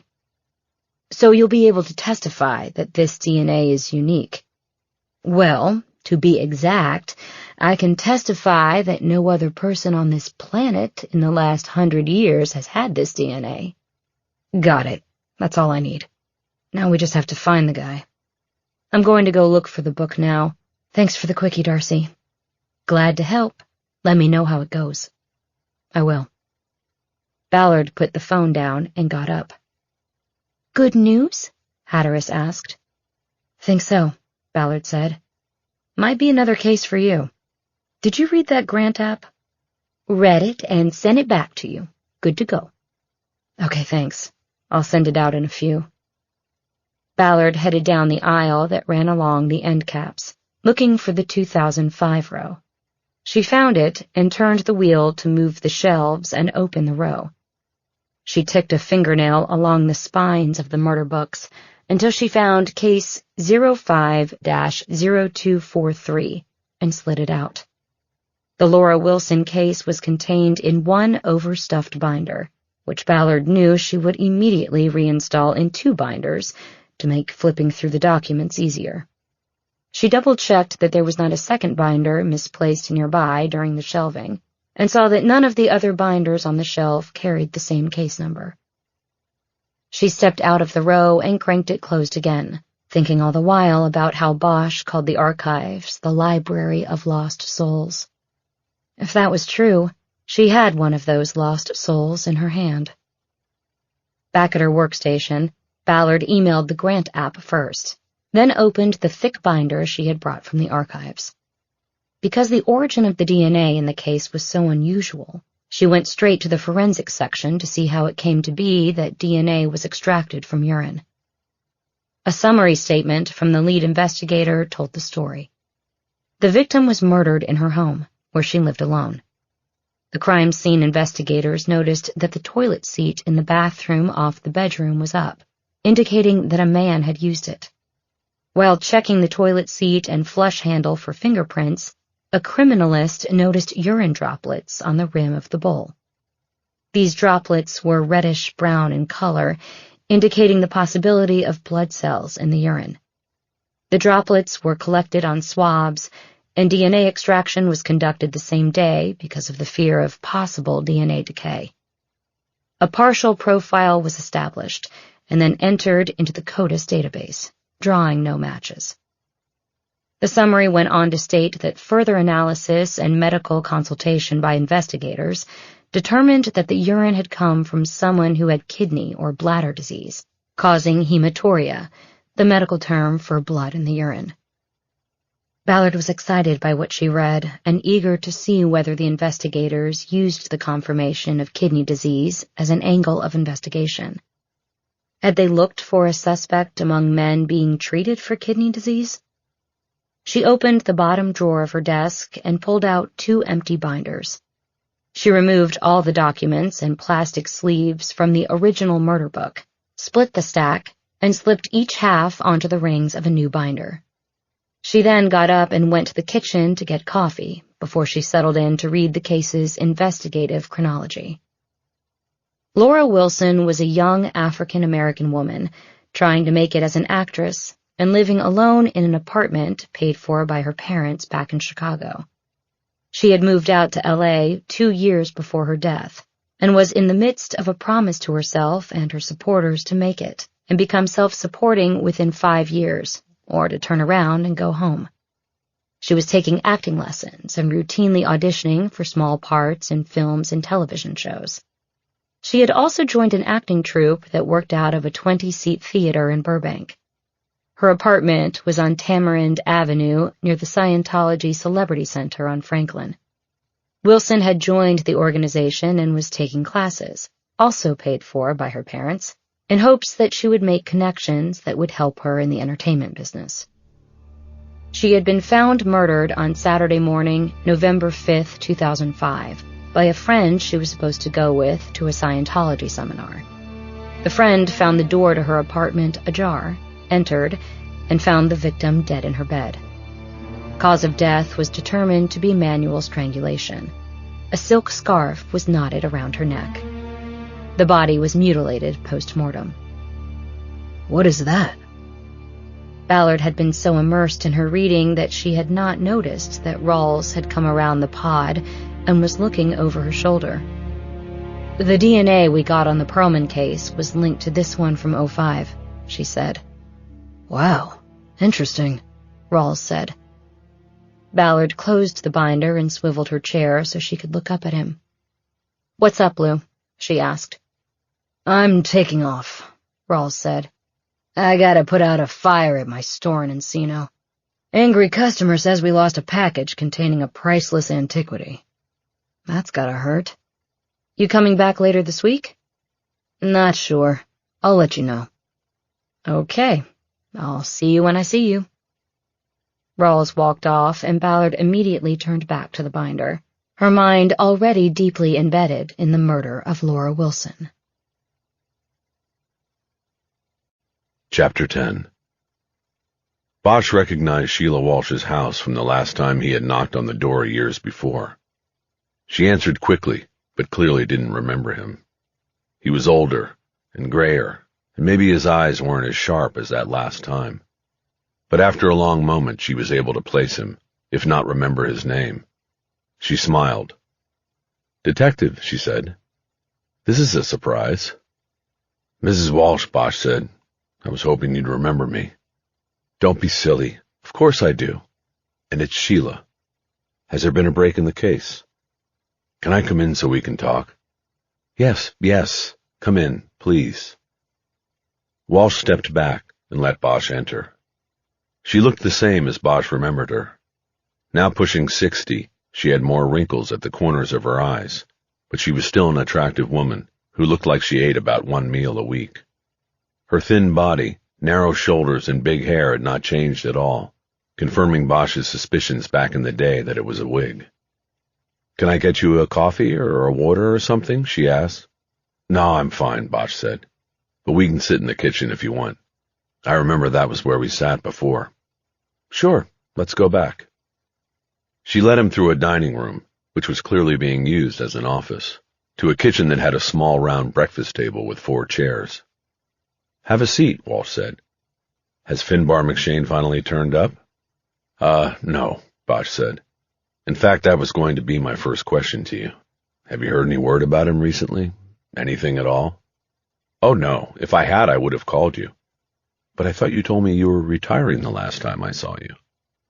I did. But now I'm back working cold cases, and so..." I'm looking into the Gallagher family case again, and trying to find McShane. Ah, I see. Well, if you ask me, he's back in Belfast or somewhere over there. Yeah, that's the consensus, but I'm not so sure. Bosch looked past her and through a sliding door to the backyard. There was a deck and a small in-ground pool back there. A vegetable garden and long wooden planters had screened canopies over them to keep deer and coyotes and other animals out. The house was in Chatsworth, in the northwest corner of the valley, and the wildlife came down out of the nearby hills at night. Beyond the planters he could see the rock outcroppings of Stony Point Park in the distance. I get stuck thinking about the break-in you had 3 years after the murders, Bosch said. It puzzles me. What was he looking for here? Well, that's a mystery that will last until you find him, Walsh said. Because I'm just as baffled as you are. I don't have anything of his. I don't know anything about the case beyond what I told the police. Bosch reached into the inside pocket of the sport coat he had put on after showering in the locker room at Amundsen. He pulled out a document, unfolded it, and looked it over before speaking. This is the incident report, he said, written before the fingerprints were identified as McShane's.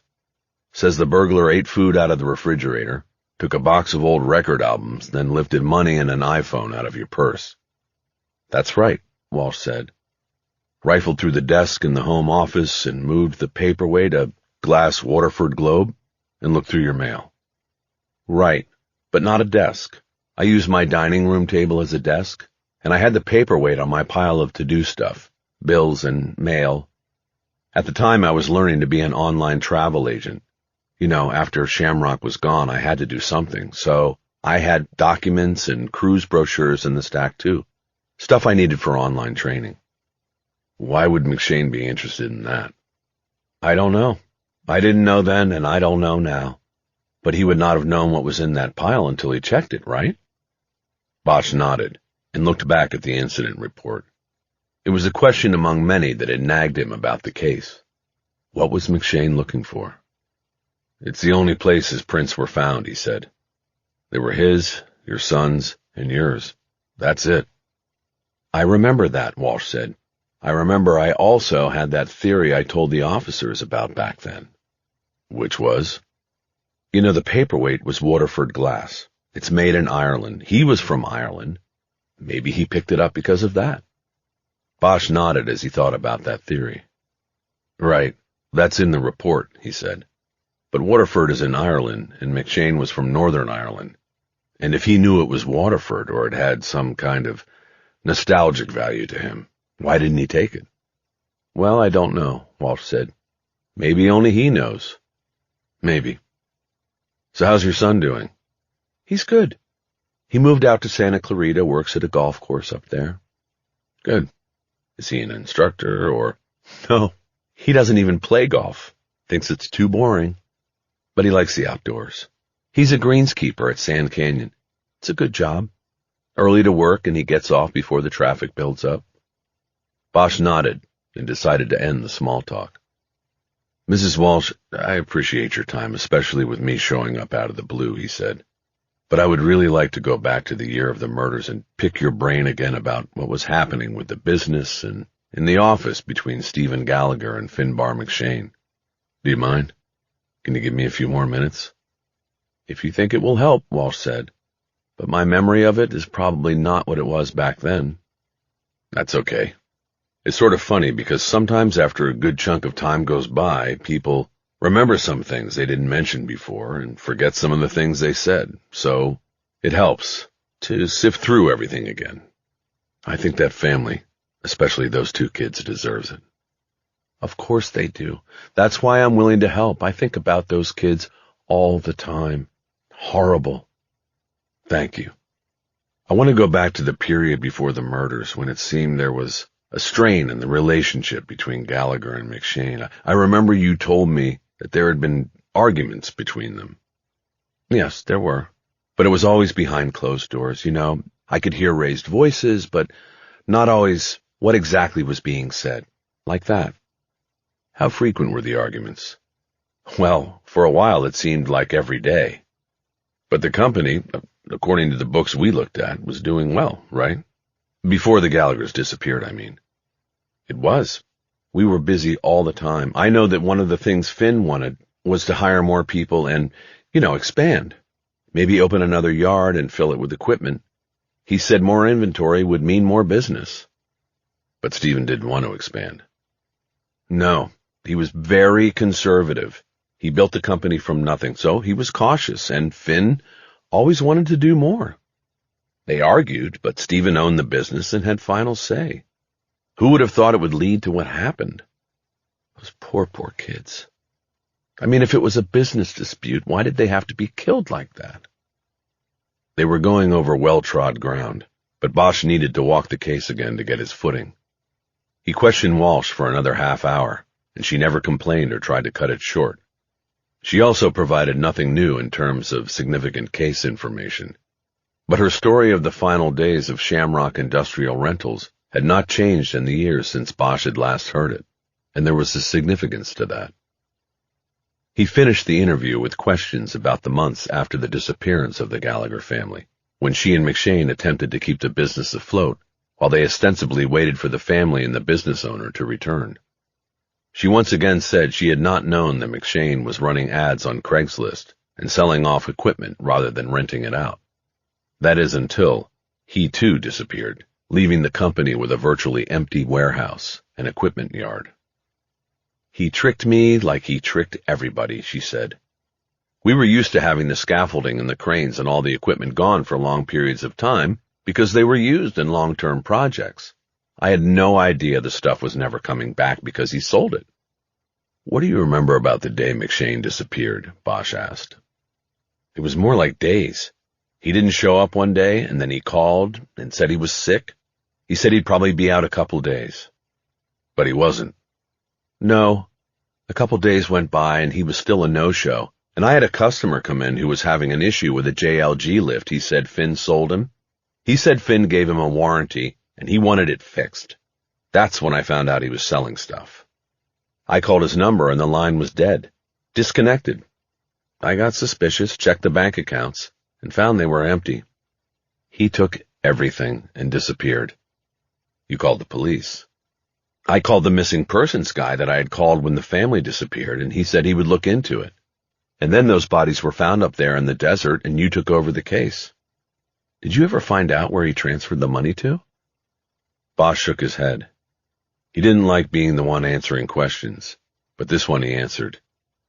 It was converted to cryptocurrency, he said. Bitcoin was pretty new back then, but we couldn't trace it after that. It was gone. Too bad, Walsh said. Yeah, too bad. So I'm going to leave you alone now. Thank you for your time. If you have a piece of paper, I'll leave you my cell number in case you think of anything else.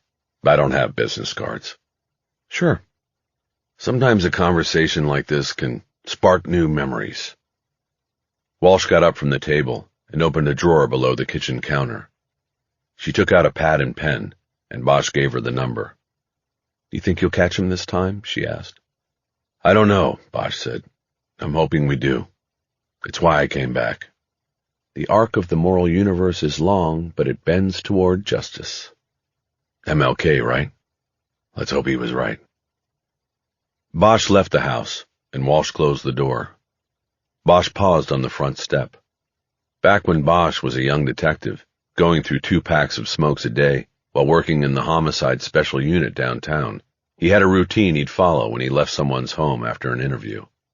You never knew how an unanticipated visit from a police detective would affect a witness or suspect.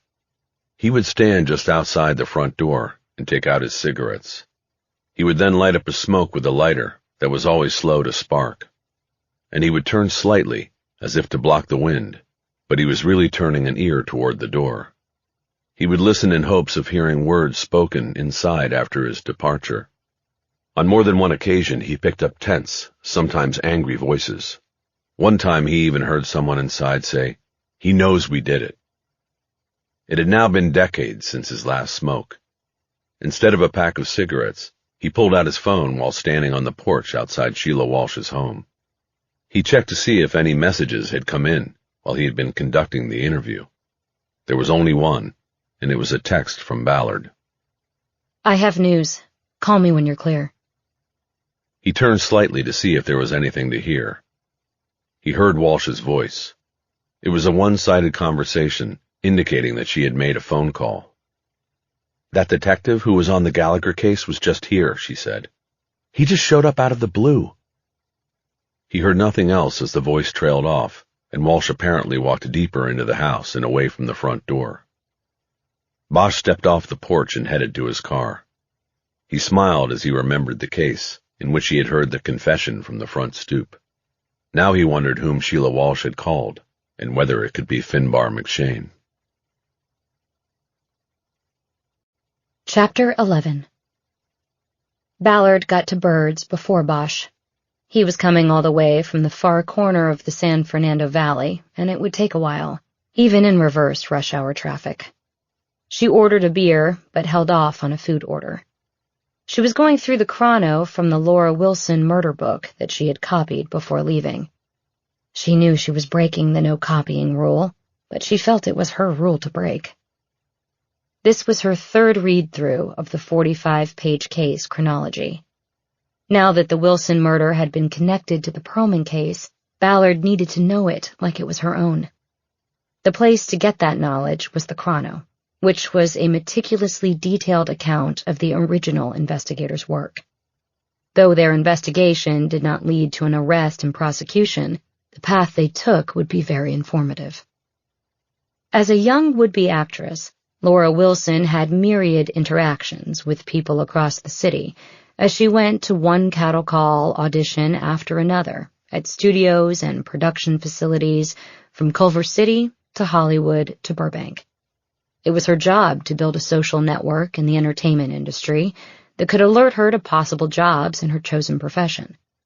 In addition to that pattern, she was a frequent visitor to Scientology facilities and events in Hollywood. She was also attending a 12-student acting class twice a week, and once a month, her acting troupe put on shows at its theater in Burbank. These activities added to her many personal interactions, any one of which could have been with her killer. As expected, the chrono detailed the investigators' efforts to get some kind of handle on the young woman's life.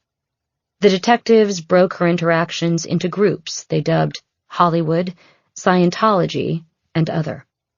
2 former boyfriends, one in LA and one back in Chicago, were questioned and cleared by alibis. The investigators spent weeks and then months on the interviews, running records checks, and leaning hard on acquaintances who had criminal records. Still, no person of interest ever emerged, and the case eventually went cold. The last inputs to the chrono were annual due diligence entries that simply stated that the case remained open pending new information. Ballard clipped the pages of the chrono back together and left it on the table.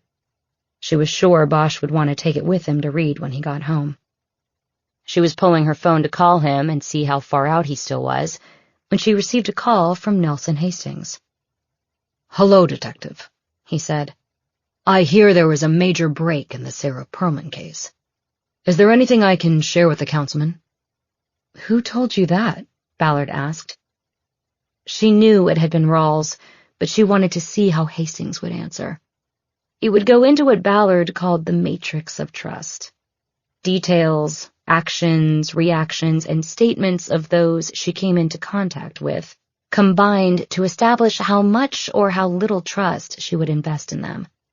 She was still gathering information on Hastings and his boss, the councilman. "I just happened to be talking to Ted Rawls on my drive home today, and he mentioned it," Hastings said. "I was surprised that he knew, but I had not been informed. I thought you agreed to keep me apprised on the case." "Well, I think it's premature to call it a major break, and that's why I haven't apprised you," Ballard said. "We have connected Sarah's killing to another murder that happened 11 years later, but the newer case remains open and unsolved, so it's hard for me to consider it a break. We just have 2 victims now instead of 1. "How was the connection made?" "DNA. "I didn't think there was DNA in Sarah's case." "There wasn't until yesterday, but we found it, and it led to this new case. What is that victim's name? Laura Wilson. She was older than Sarah by a few years, but there are case similarities. She was also sexually assaulted and murdered in her bed. I see. But that's all we really have at the moment, so I would relax, Mr. Hastings. If something develops from this that Councilman Perlman needs to know, I will call you first thing. Thank you, Detective. Hastings disconnected, and Ballard looked up to see Bosch entering the restaurant. She caught his eye with a wave, and he came over and slid into the corner booth. How was your interview? Nothing really new, but it was a good place to restart. She called somebody right after I left, so that's curious. That trick you told me about? Standing on the front step and eavesdropping? It works sometimes. So what's up? Well, thanks to you and the DNA we pulled off the palm print, we now have a hit on another case. Where? When? Here in 05. In fact, right around the corner on Tamarind. I just parked on Tamarind. I'm going to walk over after we leave to check the place out. Here's the chrono. You can take it with you if you want to read it tonight. I thought no copies left Amundsen. Ballard smiled. No copies leave with you. I'm the boss. I can make copies. Got it. A double standard. You'll go far on the LAPD. That's not as funny as you think it is. Okay, so what else do you know about the case? Ballard started reviewing what she considered the important points gained from her read-through of the Wilson murder book. The bottom line is, if there wasn't a genetic link between these cases, I wouldn't have connected them, she said. One victim is white, one black, one in her teens, one in her 20s. One strangled, one stabbed. One murdered in her house, where she lived with her parents and brother. The other killed in an apartment, where she lived alone. But both were sexually assaulted and killed in their beds. Did you look at the crime scene? Did he cover the second victim's face? No, he didn't. I guess 11 years after killing Sarah Perlman, he was no longer ashamed of what he had done. Bosch nodded. A waiter came to the table, and they both ordered rotisserie chicken plates, and Bosch said he'd drink what Ballard was drinking. After the waiter took the order to the kitchen, Bosch spoke. 11 years between cases. That's not likely. I know. There's got to be others out there. These two were the mistakes. Where he left DNA. The other thing is, 2 cases, 11 years apart, and both in L.A. Both in Hollywood. He's not a traveler. He's still here. Bosch nodded. Most likely. After eating, they left the restaurant and walked down to Tamarind Avenue. They turned right and walked up the street, which was lined on both sides by 2-story post-war apartment buildings, with names like the Capri and the Royale. Ballard located Laura Wilson's apartment building, the Warwick, halfway up the block on the east side. She and Bosch stood side by side and looked silently at the facade of the structure. It was a streamlined, modern design, and painted in shades of aqua and cream. It looked aerodynamic and safe. There was no hint of the violence that had occurred there so many years before. Ballard pointed up at the windows on the left side of the second floor. Her place was second floor at the front. That corner. Bosch just nodded. I'm going to put everybody on the team on this tomorrow. We need to get this guy. Bosch nodded again. You okay putting McShane on hold for a bit? No, but I'll do it. Chapter 12. From his pod, Bosch watched Ballard rally the team into focusing on the Sarah Perlman and Laura Wilson cases. She had told him the night before at Bird's that she planned to call in everyone but Rawls, because she didn't want him leaking everything they were doing to Nelson Hastings. Instead, she would text Rawls and tell him to take the day off if he still needed time to put out the fire at his business. Based on what she knew of his work ethic as an investigator, Ballard predicted the response from Rawls would be a thumbs-up emoji, and he would not show up. So far, she had been right. Ballard gave assignments to each investigator in the pod, hoping that with many fresh eyes, they would break new ground in terms of finding the nexus where the two victims crossed paths with the same killer. The two young women were separated by age, race, financial status, and experience, but somewhere in their lives there was a connection. Ballard put Bosch on crime scene review, while others on the team were assigned to review statements from family, friends, and witnesses. Tom LaFont would handle the medical lead. It did not seem that the original detectives had pursued the potential angle of investigation that the blood in the urine gave them. Blood in the urine was an indication of possible kidney or bladder disease that was either being treated or would reach a point that it needed to be treated. It also means our suspect might be dead, LaFont cautioned. That may be the case, but we still need to identify him and clear these cases. I don't have to remind you all that Councilman Perlman is our patron saint on the city council. If we can get answers as to what happened to his sister, we're going to be able to keep this unit alive for years to come. While Bosch didn't like the political machinations inherent in the case, he wholly understood a family's need for answers. It had taken him more than 30 years to get answers about his own mother's killing when he was a boy. The answers did not provide closure, but there was a resolution to his efforts. In that regard, he fully understood what Jake Perlman was looking for and needed.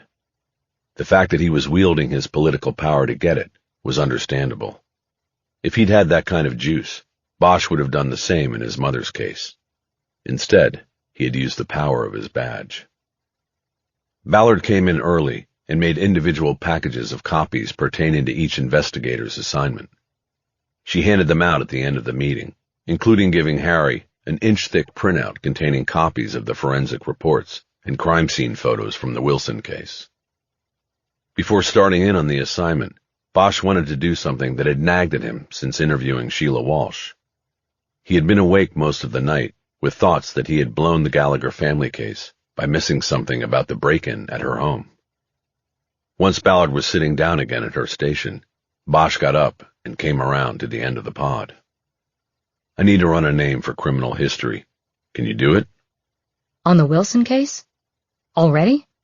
No, on Gallagher. Harry, I want you working on Wilson and Perlman. I thought we agreed on this last night, and I just finished telling everybody how important it is to us. I'm going to start on it today, but I stayed up all night thinking about this, so I just want to put it in motion and see what I've got to come back to after Wilson. Okay? What's the name? Bosch was holding the fingerprints report from the Sheila Walsh break-in. Ballard opened up the portal to the National Crime Information Center database, and he read the name he wanted checked for a criminal record. Jonathan Boatman, D.O.B., July 1, 87. Ballard typed it in and waited while the database was searched for matches. Who is he? Sheila Walsh's son. Probably a son from an early marriage, and she changed her name when she divorced or remarried. And you never ran him before? I did back in the day, and he was clean. It's in the murder book, but right now I want to see if he stayed clean. And what makes you think he didn't? Because yesterday was the first time I got to look at the incident report on that burglary at Sheila Walsh's house. McShane's prints were found, and it was assumed that he was the one who broke in. I was retired by then, and Devonshire handled it. I heard about it from Lucy Soto, and I even took it as a sign that McShane was alive and still local. I changed my mind yesterday. Why? The incident report.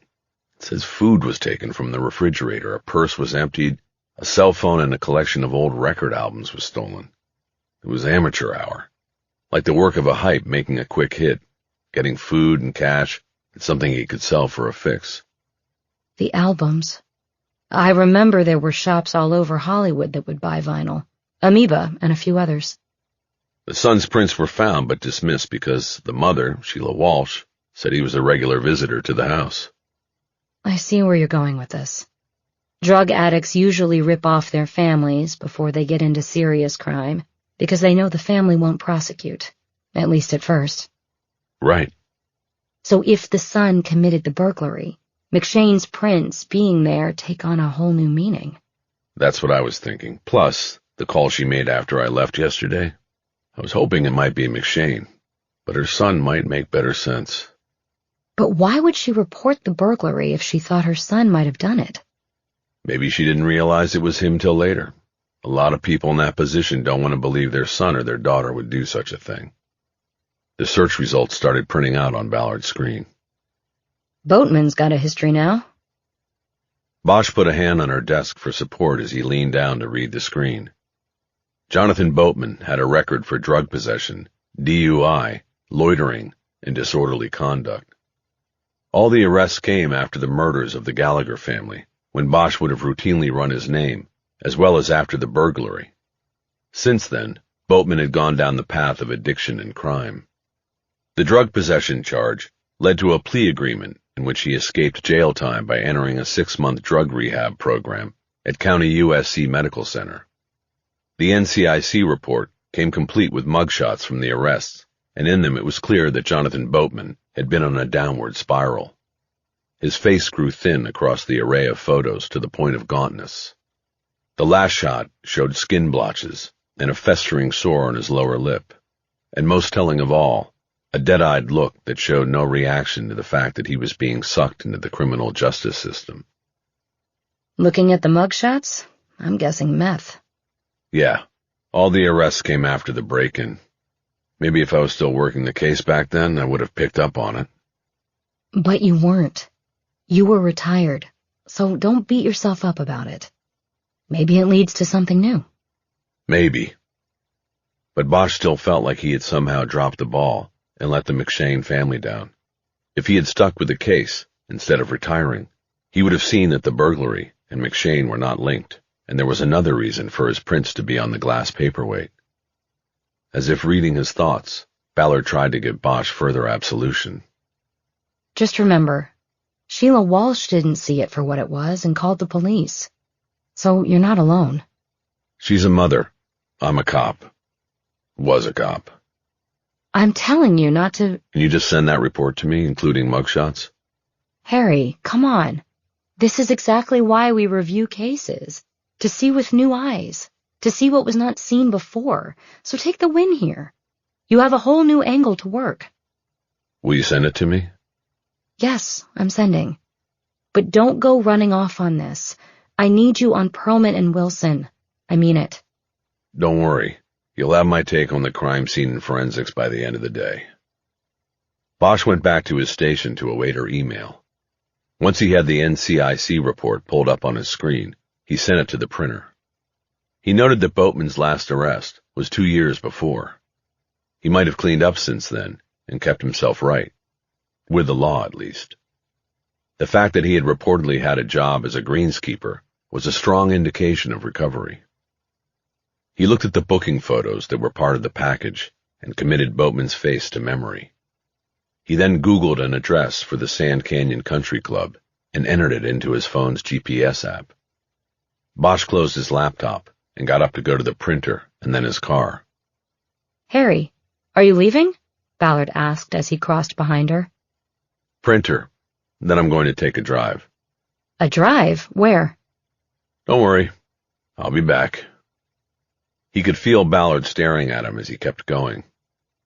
While buckling up in the Cherokee a few minutes later, he got a text from Ballard. She was upset. You undercut my authority when you walk away like that. Please, don't do it again. Bosch felt both contrite and annoyed. He was trying to solve the murder of a family, and to him, that took precedence over everything else in the world. He texted her back, but restrained himself from saying anything that would inflame the situation any further. Sorry about that. You know how I get on a case. Won't happen again. He waited to see if there was a reply. When there wasn't, he started the car and headed for the parking lot exit.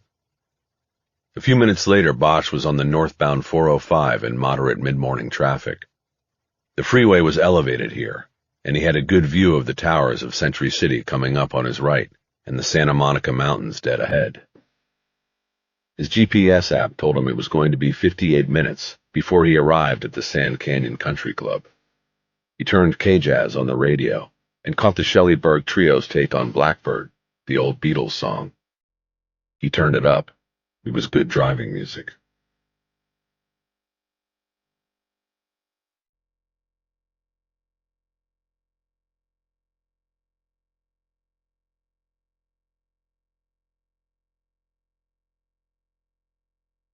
Chapter 13.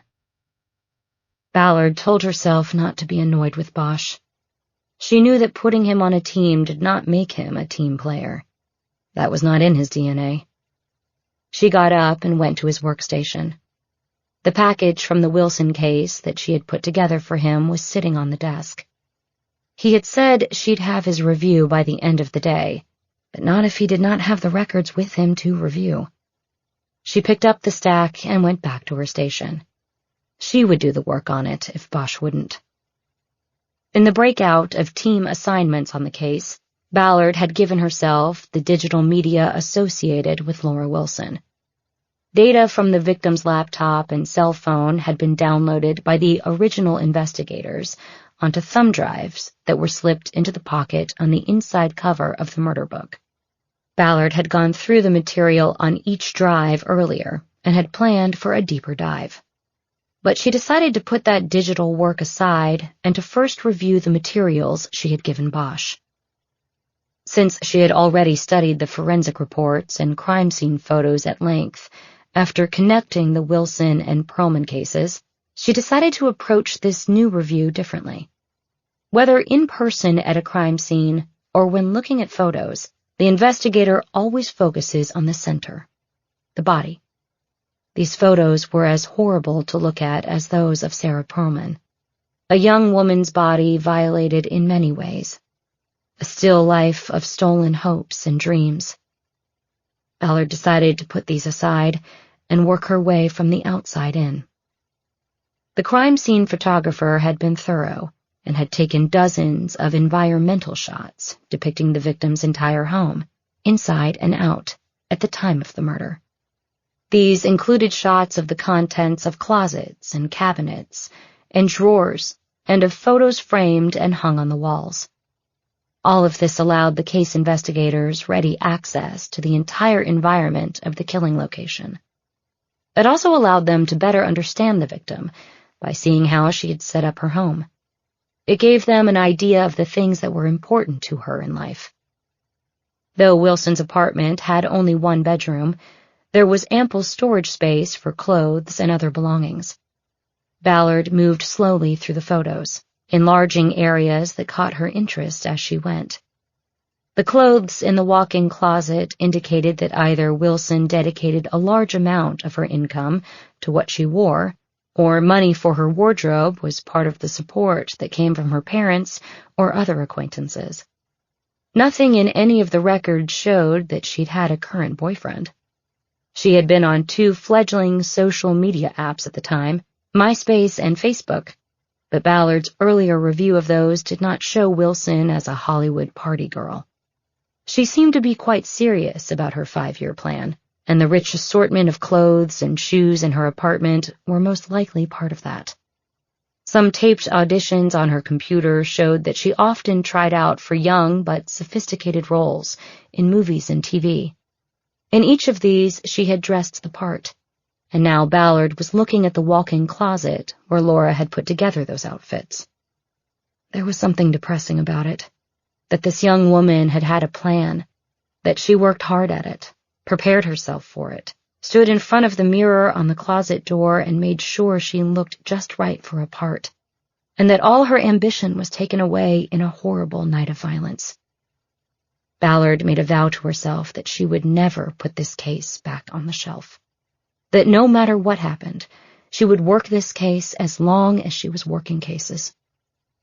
The emotion of the moment hit her and made her go to the murder book to find the contacts page.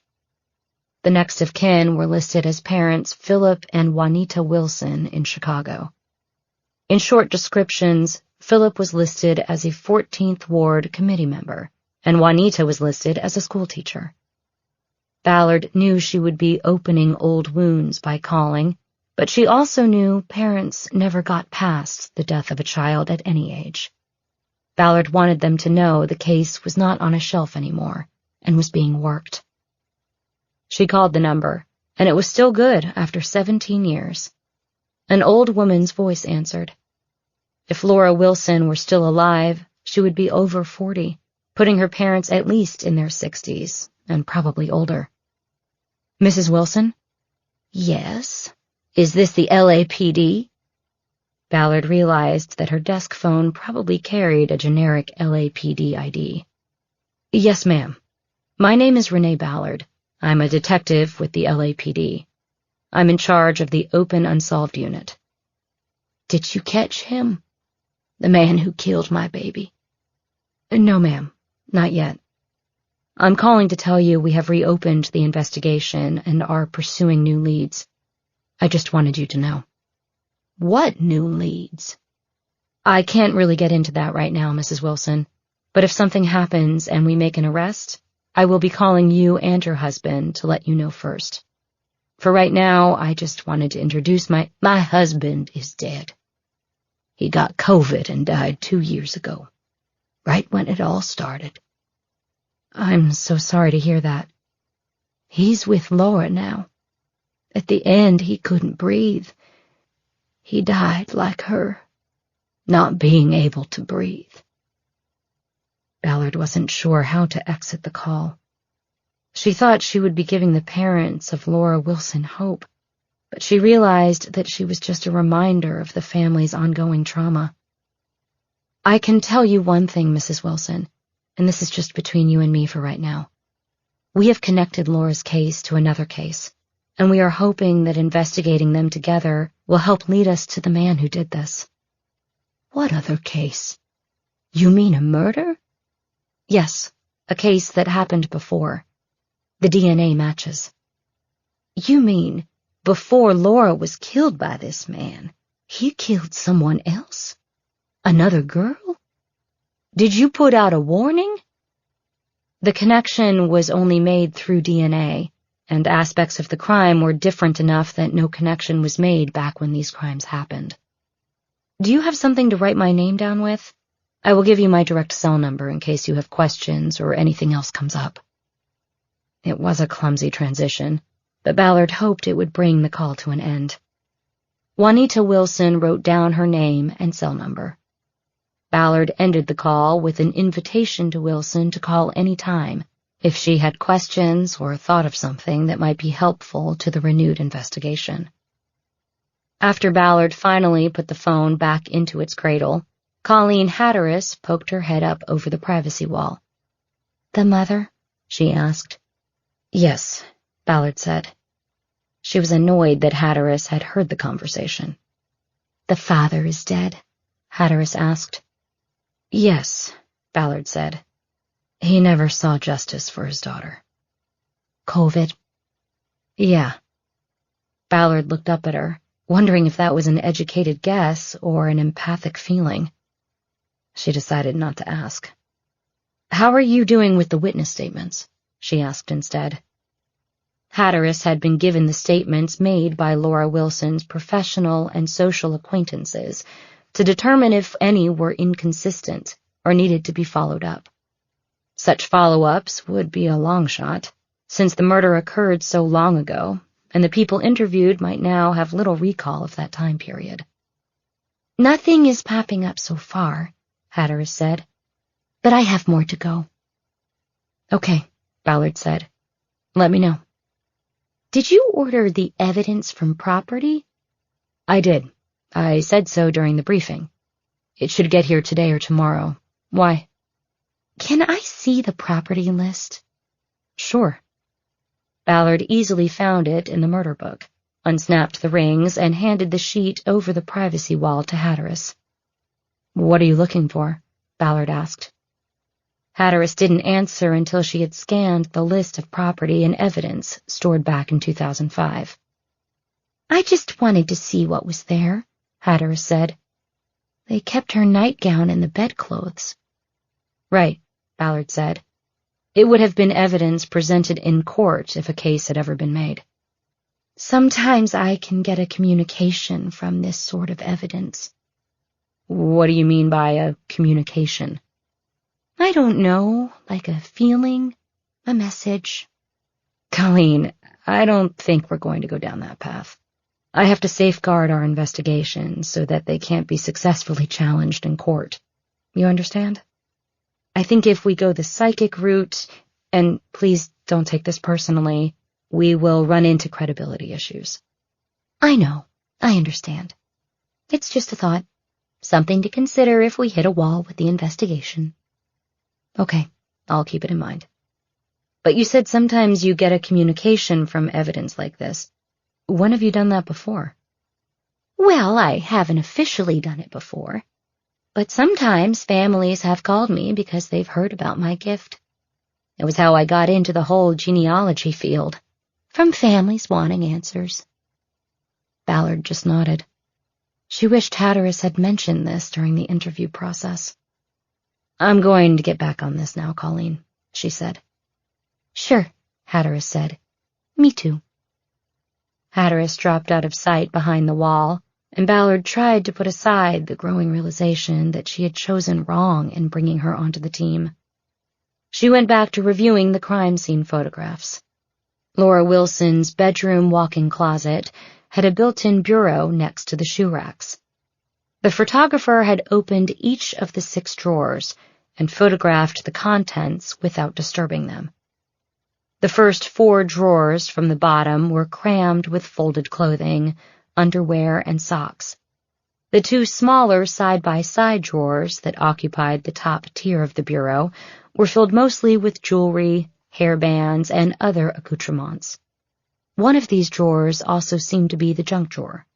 There were receipts, matchbooks, postcards, loose change, earbuds, phone chargers, Halloween candy, and other things. But one thing in this drawer caught Ballard's eye in a big way.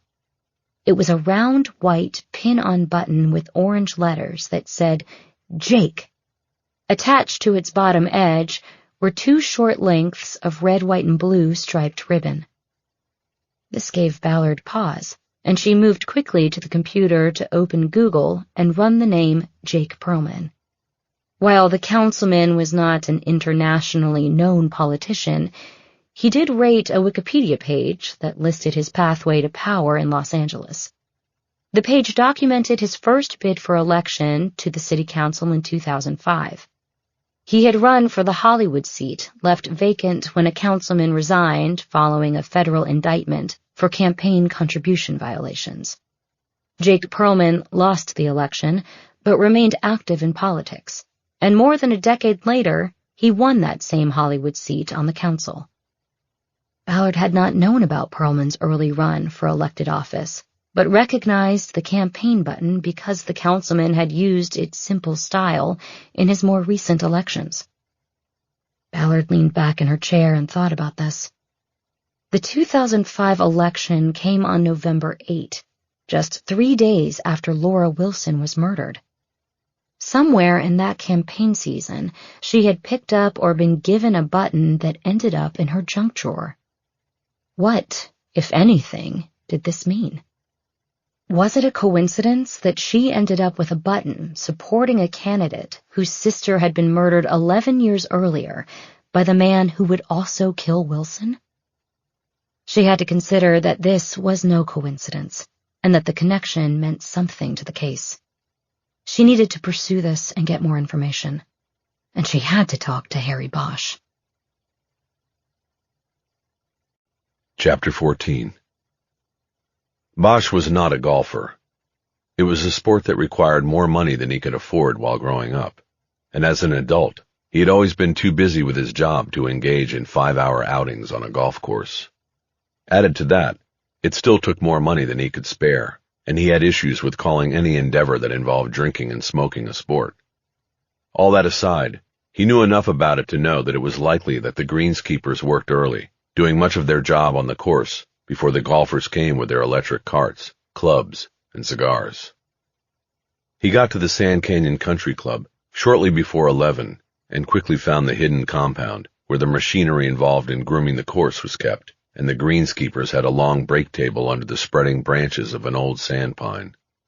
Bosch was not dressed for golf, so the workers knew right away that he had not wandered into their presence looking for a lost ball. He picked out Boatman's face from the many turned toward him and waved a hello. "Jonathan, I was wondering if I could talk to you for a few minutes," he said. Talk to me about what?" Boatman said. "Who are you?" "Harry Bosch. I talked to your mother yesterday, and I thought she was going to tell you I was planning to come by today." "My mother?" She didn't tell me shit. I'm on my break, man. You can't just come back here. Bosch glanced around as if looking for a way out. He did this so that his jacket would open, revealing the badge clipped to his belt. The badge was authentic, but it said retired across the bottom of the shield, where for many years it had said detective. He believed he was far enough away from the table that it could not be read by Boatman or any of the others. Okay, he said. I thought I would just save some time, but I'll go back to the office at the clubhouse and get it set up. He started to walk back toward the open gate in the fence he had entered through. As expected, Boatman stopped him. He wasn't keen on bringing management into whatever this was. Okay, hold on, he said. Bosch turned around and saw that Boatman was now sliding off the bench. He walked around the table and to Bosch. Harry noted that his skin was clear and his face fuller than in the mugshots. It looked like he was clean. According to the arrest reports Bosch had reviewed, Boatman was 35 years old. Whether or not he had stopped using, his years of addiction had added years to his appearance and demeanor. He looked at least 40, with thinning brown hair and stooped shoulders. And though his arms were well tanned from his work outside in the sun, his complexion was sallow. Most telling of all, his eyes were still dead. What's this about? He asked. We don't need to get management involved. Is there anywhere private we can talk? Bosch asked. Not exactly, but let's go out here. This is fucked up, man. I mean, I work here, and I don't need the fucking police coming around.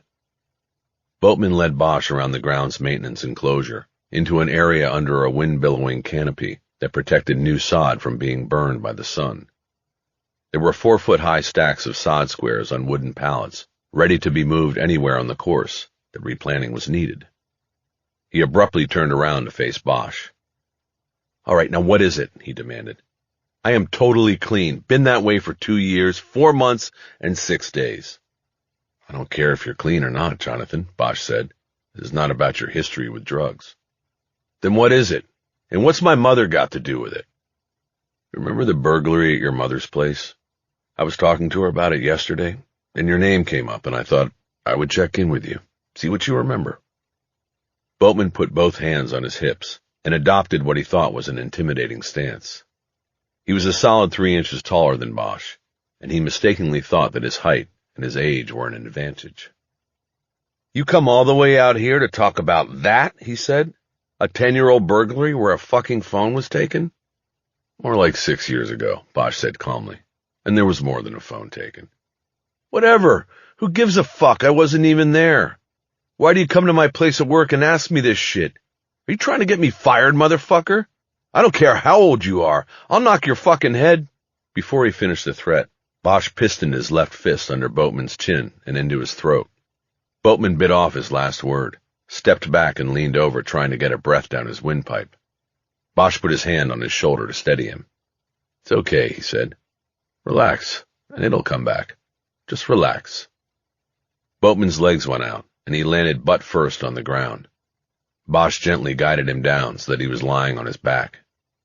You just lost your breath, that's all, he said. Just take it easy, and it'll come back. Boatman's face was almost purple, but then Bosch saw his skin begin to turn red and his breathing start to return to normal. That's it, he said. You're all right. Just keep breathing. Fuck you, Boatman said. His words came out strangled and high-pitched. You were threatening me, and I had to stop it, Bosch said. I wasn't, Boatman said. He stopped talking, realizing it was too soon. Bosch was crouched next to him, ready to strike again if Boatman was foolish enough to attempt to retaliate. He didn't. He relaxed, and eventually turned his head to see if any of his coworkers had seen him laid low by an old man. What the fuck do you want? He finally asked. I want to know if it was you who did the burglary. How would I rip off my own mother? Boatman started to get up, but Bosch put his hand on his chest and pushed him back down. Stay down, he said. He ripped her off for drug money. It was crystal meth, right? I'm not talking to you, man, Boatman said. Not telling you shit. You sure? I mean, it doesn't matter. It's long past any statute of limitations. If I'd still been a cop back then, things might have been different. But you got lucky, and you got away with it. You can't be charged now, so you might as well tell me. Like I said, I'm not telling you shit. He looked away from Bosch, refusing to give him his eyes. It's okay, Jonathan, Bosch said. You just did. Wrong, asshole, Boatman said. So what did your mother say yesterday when she called you after I left? She said you're an asshole. Really? That hurts. Yeah, good. Bosch patted him on the cheek. You be good now, Jonathan, he said. His knees cracked as he got up. He stumbled a bit, getting his balance, and tried to hide his own physical exhaustion from the encounter. He turned from Boatman and started back toward the parking lot. Fuck you, old man! Boatman had yelled it loud, but without much conviction. Bosch didn't even bother to look back. His acknowledgement was a simple wave, and then he made a turn and was out of Boatman's sight. He knew that Boatman would most likely be on the phone to his mother within minutes. That was okay with Bosch, too. He wanted Sheila Walsh to know that this was not over. Not by a long shot. Chapter 15. Ballard wanted to get away from Amundsen to think. She drove up to Abbot Kinney in Venice and ordered a harvest bowl at the butcher's daughter. Since her breakup with Garrett Single, the paramedic, she had tended to eat vegetarian when on her own. Single had prided himself on his barbecue skills, and it had been a consistent part of the relationship. She had spent the last 3 months on a cleanse of him and all red meats. She now preferred watermelon radish to brisket, and, like the butcher's daughter, could not see herself going red again. She was casually making a list as she ate. Then she got a call from one of the first entries on the list, Nelson Hastings. "Just checking in," he said, "seeing if there's anything I can put in front of the councilman today." "I was going to call you," Ballard said. "Really? What's up?" "I wanted to ask you, how far back do the councilman's campaign records go?" "If you mean our quarterly CDRs, we keep them from day one." "What's this about?" "What's a CDR?" "Campaign donation report. We file them in accordance with the law. But again, what's this about, Detective?" His voice had an urgency and higher pitch than usual. Ballard guessed that the most likely place that elected politicians ran afoul of the law was in the area of money. She quickly tried to allay the concern. "This has nothing to do with campaign contributions," she said. "I was wondering about personnel, volunteers, that sort of thing. How far back do you keep records?" "Well, we keep some," Hastings said. "I'd have to check. Is there something specific I would be looking for?" Ballard noted that his voice had returned to its regular modulated tone. "Laura Wilson," Ballard said. "She had a Jake campaign button in a drawer, and I was just wondering if she might have volunteered for him. She wouldn't have had the money to make a campaign donation, I don't think, but her parents were active in Chicago politics. I thought maybe she could have gotten involved when she came out here." "I thought you told me that she was killed 11 years after Sarah," Hastings said. "That would be what, 05? 06? Jake didn't get to the council till 6 years ago." "Right, but he ran unsuccessfully in 05 in a special election to fill the same seat he has now. Laura lived in the district where he was running, so I thought maybe—" "Well, that's before my time. I'd have to see what records we have. What would it mean if that was the case and she was part of the campaign?" "I don't know yet. We're looking for connections between the victims, and if she worked for Jake, then that's a pretty interesting connection. We'd have to see where it led." "Yes, I see what you mean. Let me do this. I'll see what we've got in our records and get back to you as soon as I can, okay?" "That would be great. I'm not at the office right now, but when I get back, I could shoot you over a photo of her if that would help." "It may, but I think the councilman will know. He never forgets a supporter's face." "Good. If you can run the name by him—" "Don't worry. I will." "Thank you." Ballard hung up and immediately called Darcy Troy at the DNA lab. She knew she might be stepping on Tom LaFont's toes, since she had assigned him the medical angle to work, but she wanted to keep things in motion. "Darcy, it's Renee. Have you heard from Tom LaFont today?" No. Was I supposed to?" "Not necessarily, but I thought he might have called. On the Wilson case, are you able to see if they still have the specimen swabs they got the DNA from?" "I can check. It should be there, unless there was a destroy order from the district attorney's office, and that is only supposed to happen when a case is closed." "Good. Can you see what's there? And then I need a favor." "You want further analysis?" "I do. I want to know more about the blood. In 05, they were just interested in finding DNA. I want to know why this guy had blood in the urine. The reports in the murder book are very general. Could be kidney disease, could be bladder. I'm thinking all these years later, we might be able to learn more with serology sciences, you know?" "I do, and I'll see what we've got." "How long?" "It's not what I do, but I think I can honcho something. If there's still material. Sometimes they use up everything processing for DNA." "Fingers crossed. Thanks, Darcy." "You got it." Ballard disconnected and reminded herself to tell LaFont that she had already put this in play. She packed everything she had on the table into her backpack, put cash down on her check, and left the restaurant. It took her 20 minutes to get back to Amundsen. As she was getting out of her car, she took a call back from Nelson Hastings. "You find out anything, Nelson?" "Nothing that I think will be helpful to the investigation. Our staffing records, CDRs, and donor lists are complete back to Jake Perlman's successful election to the council 6 years ago.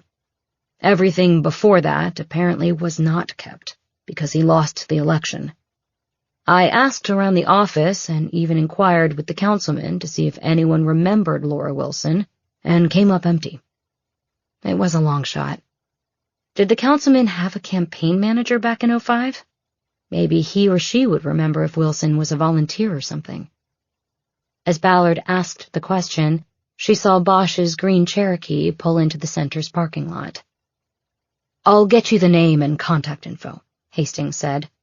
"But I think the councilman would remember if someone working on his campaign had been murdered. And to be quite honest, an African-American volunteer or supporter would have been remembered as well." Ballard nodded. "I think you're probably right," she said. "Thanks for your efforts. If you could shoot me an email with the name and number of the campaign manager from 05, that would be great." Ballard saw Bosch pop the hatch of his car and start to pull out boxes. She knew from the red tape on them that they were evidence boxes from Property Division. She started walking that way. "Detective Ballard, can I bring up a delicate matter with you?" Hastings said on the phone. Sure," Ballard said. "What's up?" "You seem to be going down this road of connecting this woman's death to the councilman or the campaign, and I just want to caution you to move carefully. Any hint that the councilman could have been involved in this is ridiculous, and I'm sure you agree. But if it leaks to the media, it could blow up. So be careful, Detective Ballard. What you have is a 10-cent campaign button of which hundreds, if not thousands, were likely printed." Ballard stopped in the middle of a parking lane to respond. She saw that Bosch had noticed her approaching and was waiting at the back of the Cherokee. "Of course, we are proceeding carefully and cautiously, Nelson. And my question about this does not reflect in any way on the councilman. You can tell him that." "I will, Detective." Hastings disconnected, and Ballard continued toward Bosch. He read her face as she approached. "What?" "Nothing. Just more bullshit from the city councilman's guard dog. I see you went by property." "Yeah, and they gave me a box from the Wilson case. They said you ordered it, and I could save a messenger run if I delivered it. Can you carry one box?" "Sure." Ballard slung her backpack over her shoulder and leaned into the back of the Cherokee to get the box from the original Wilson investigation. It was 24 by 24 by 24 and not heavy. She lifted it and then put it down on the bumper and looked at Bosch. "Did you talk to the meth addict?" "Yeah, I did. He's clean now. But he all but admitted that he committed the burglary at his mother's house. Now that I know it was him, it changes my thinking on McShane. He could have been in that house any time between the murders and the burglary. Look, Harry, you can't do this. Do what? Wander off on your pet case when I specifically told you I need you on Wilson. Pet case? 4 people? A whole family murdered and buried in a hole out in the desert, and that's a pet case? Look, it's a big case. It's an important case. But Wilson has got to take priority at the moment. I'm not stopping you from working Gallagher, but I need you in the short run on Wilson. And I don't want to be like some kind of a shrew ordering you around. Can't you just do this for me? I'm here. I'm ready to work. What I did today will get Sheila Walsh thinking. What is Bosch doing? What is he up to? I'll let that percolate while I work on Wilson, and then I'll come back around. I'm playing the long game with her. So what do you want me to do? Let's get this stuff in, and then we can talk. Fine. Good. Ballard then lifted her box and stepped back so that Bosch, balancing a stack of 2 boxes with one hand, could use the other to close the hatch. Let's drop these at the pod, but then you and I go somewhere to talk. I want your take on a couple things. Roger that. You gotta stop saying that. Everybody has to stop saying that. What's wrong with it? When influencers are saying it on TikTok, it's jumped the shark. I don't know what one word of that means. Which is a good thing. You okay with those? It looked to her like Bosch was struggling with the weight of his 2 boxes. I'm good. You want to get coffee? You read my mind. All right. There's a break room on the 2nd floor that nobody from the pod knows about yet. It's for the academy trainers, but they're all at Elysian today for a graduation. We'll go there. Roger that. Chapter 16. After dropping off the property boxes at the pod, Ballard and Bosch went up to the break room on the 2nd floor. Over black coffee, Ballard updated Bosch on what was happening on the Wilson case. She showed him the photo of the junk drawer in the victim's walk-in closet and asked for his take on it. Bosch saw through her reserve as she mentioned this. He knew that beneath her neutral delivery of the information, there was something exciting to her about this angle of investigation. Well, I don't believe in coincidences until there is no other explanation. It needs to be checked out. Have you... I asked Perlman's chief of staff to look into it. He couldn't find any records from his failed run for the council. Perlman himself said he didn't remember Laura, and none of his current staff go back that far. Hastings said he would let me know who Perlman's campaign manager was in '05, and I'll follow up on that. I got the idea that it was sort of a seat-of-the-pants operation, a way for Perlman to get his name out there, but he knew from the start that there wasn't much of a chance he would win. What about Wilson? Anything else in her place that shows she was politically involved or motivated? In the apartment, no. But her father was listed in the murder book as a ward committee member in Chicago, so politics was in her upbringing. She could have taken an interest in it out here. Her apartment was in the district Perlman was running in. Bosch didn't respond. He took a sip of his coffee and thought about how to proceed with this angle, and if it was worth the expenditure of time when there were other angles to follow. But, like Ballard, he found something about the campaign button intriguing. 11 years after Perlman's sister is murdered, his campaign button is in the home of a woman killed by the same perpetrator. It could easily be a coincidence. Ballard said there were hundreds of such buttons distributed back then. But it didn't feel like a coincidence, and Bosch understood Ballard's hunch all too well. When you talk to the campaign manager, maybe he'll remember how many of those things were made. And since Wilson's father was in politics, you might want to ask him if his daughter mentioned getting involved out here. Her father's dead. COVID. I talked to her mother, but that was before this came up. I'll call back and ask about politics. I'll also ask who cleared out Laura's apartment after her death. It's pretty unlikely, but maybe somebody has all her stuff. Bosch nodded. He hadn't thought of that. Parents who lose children often hold on to any reminder of them. Good idea. Anything new on the blood angle and the DNA? Nothing yet, Ballard said. But on my way back from lunch, I got an email from Darcy Troy in the lab. She checked the cold storage at serology, and the swabs from the Wilson case, from the toilet, are still there, and there's enough left for further testing. She hopes to get back tomorrow with more on what exactly was wrong with our doer. That's good. It wasn't something they pursued back in the day. They were probably just happy to get the DNA out of it. Well, their oversight could be to our benefit. Obviously, the technology has advanced since 2005, and we might be able to detect things they couldn't. Let me know about that. Roger that, I will. Oh, shit. Now I said it. Bosch smiled while Ballard got up and dumped her empty cup in the trash. They went down the stairs and back to the pod.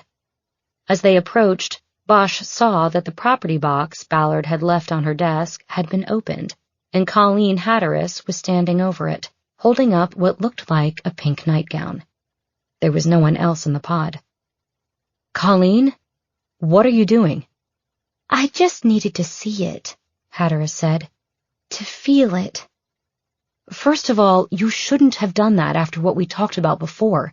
And second, and most important of all, you should have worn gloves.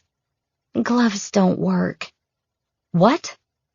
I need to be able to feel her. Put it back in the box. Now.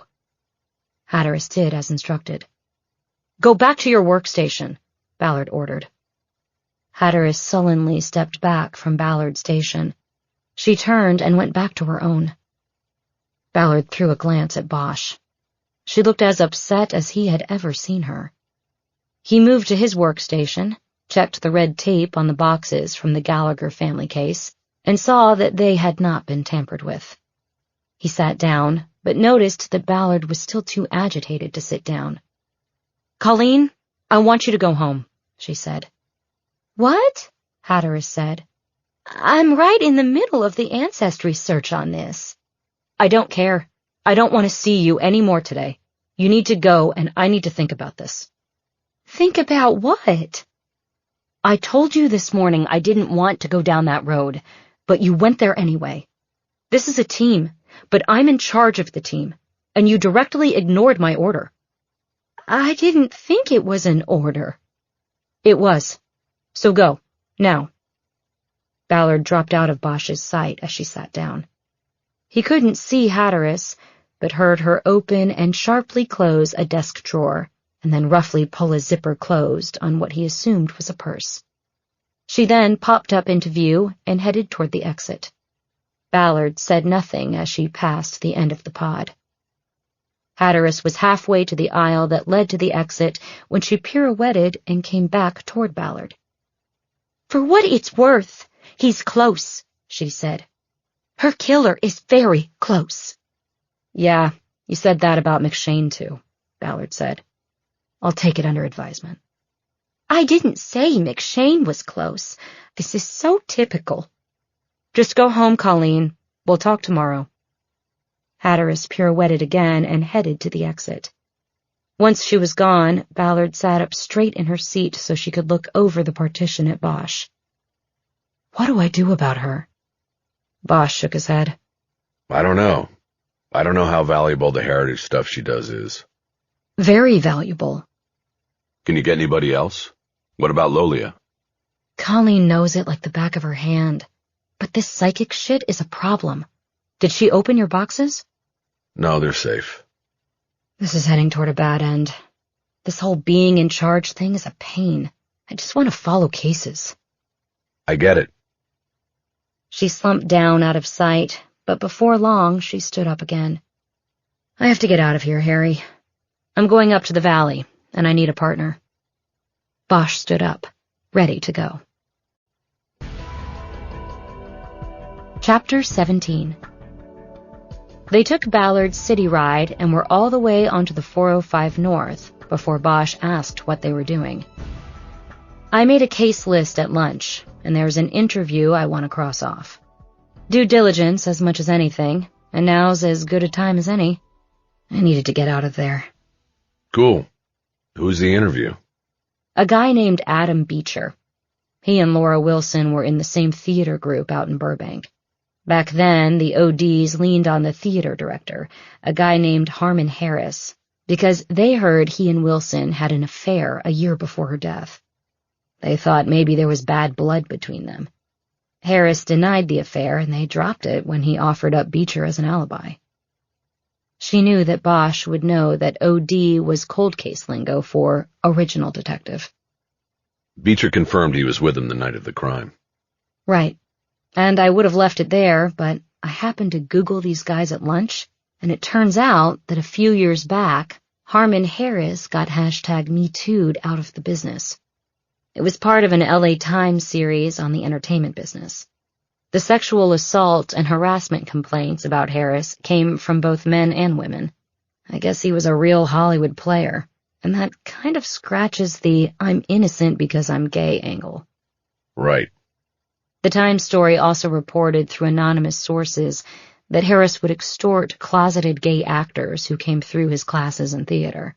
He would threaten to derail their careers by spreading word around that they were gay. So you're thinking maybe the alibi confirmation was extorted from Beecher? Does Harris still run the theater? No, he's dead.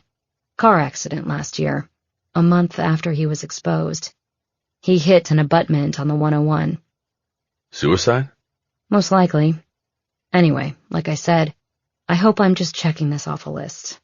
I don't want a cleared other. I don't want to tell Jake Perlman that we found the killer, but he's beyond the reach of earthly law. I get that. What about the ODs on Wilson? Have you talked to them yet? I saw in the Perlman chrono that the originals on that case are dead. I've tried on Wilson. One's dead, the other hasn't called me back. He's up in Idaho. Many retired LAPD officers moved as far away from the place they had worked as was possible and affordable. Idaho was a favored spot, called Blue Haven by many for its low crime, clean air, conservative politics, and don't tread on me attitude. One reason Ballard liked Bosch was his decision to stay in the city he had dedicated so many years to. I've left 2 messages. I think he's one of those guys who's not going to call. If he couldn't solve it, nobody can. I hate that shit. It wasn't the first time she had encountered the issue in working cold cases, and she couldn't understand it. Putting a detective's pride in front of justice for a victim and a family who had lost something precious. She also believed it had something to do with gender. Some of these old bulls didn't like the idea of a female detective taking up their failed investigation and solving the case. She had to admit to herself that it was partially for this reason that she was not vigorously pursuing Dubose. What's the Idaho guy's name? Maybe I knew him back in the day. Dale Dubose? I don't remember him. But let me give it a try. I'll ask around, see if anybody knows him and can get a call through that will be answered. Thanks. Not sure what it will get us, but you never know. Sometimes these old guys take stuff with them after they retire. They shouldn't, but they do. Funny. So was Dubose at Hollywood or RHD? I don't remember that name at all. No, the case was flipped to Northeast. Apparently Hollywood had caught 2 homicides earlier in the day and had everybody going full field on them. The detective lieutenant threw it over the fence to Northeast. Hollywood and Northeast divisions were contiguous. It was not unusual for cases to be moved one way or the other, depending on caseloads and personnel availability. All right. Well, I'll see if I can get to Dubose. I want to ask why they did nothing with the blood in the urine. I kind of gave them a pass on that. There was only so much they could draw from the serology back then. Even if they had a list of everybody in LA with kidney and bladder disease, what do you do with that? It would be thousands. They could have at least looked for criminal records, sex offenders, narrowed it down from thousands. True, but remember, they were working out of Northeast, not homicide special downtown. They were second tier. Doesn't matter. I was second tier and everybody counts. You know what this is? She was black, and they didn't run the lead out. This guy up in Blue Heaven, shoot me his number. I'm going to call him. And say what? You'll get his voicemail.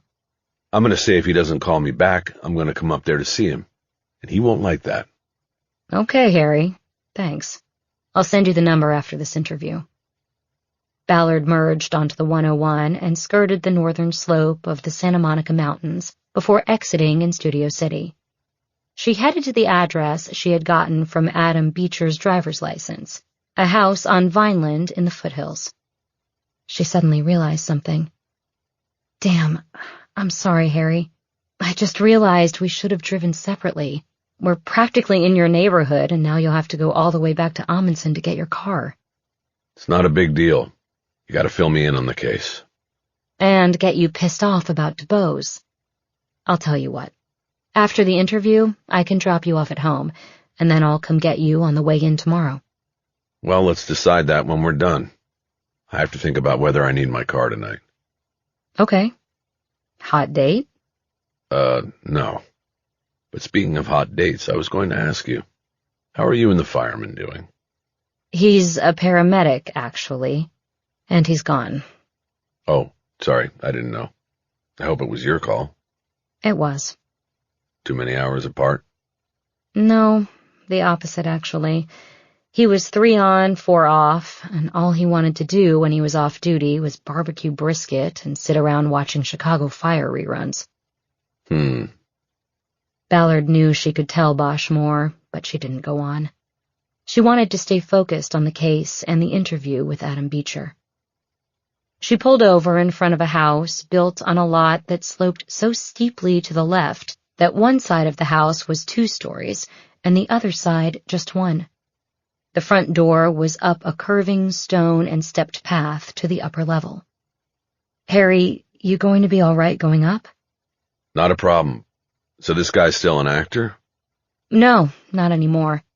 I looked him up on IMDb, and he had a few roles on network TV 10, 12 years ago. His recent credits all say Locations Department on various shows shot here in LA. Must be pretty good at it. This neighborhood is 7 figures easily. It could be rented. Shall we? Ballard opened her door. The slope was so severe that the door immediately slammed shut under its own weight. She tried again, putting her foot out to push it all the way into a holding position. Bosch struggled to get out as well, and then came around the back of the city car. He knows we're coming? Nope. Wanted it to come out of the blue. Bosch nodded his approval. Hope he's home.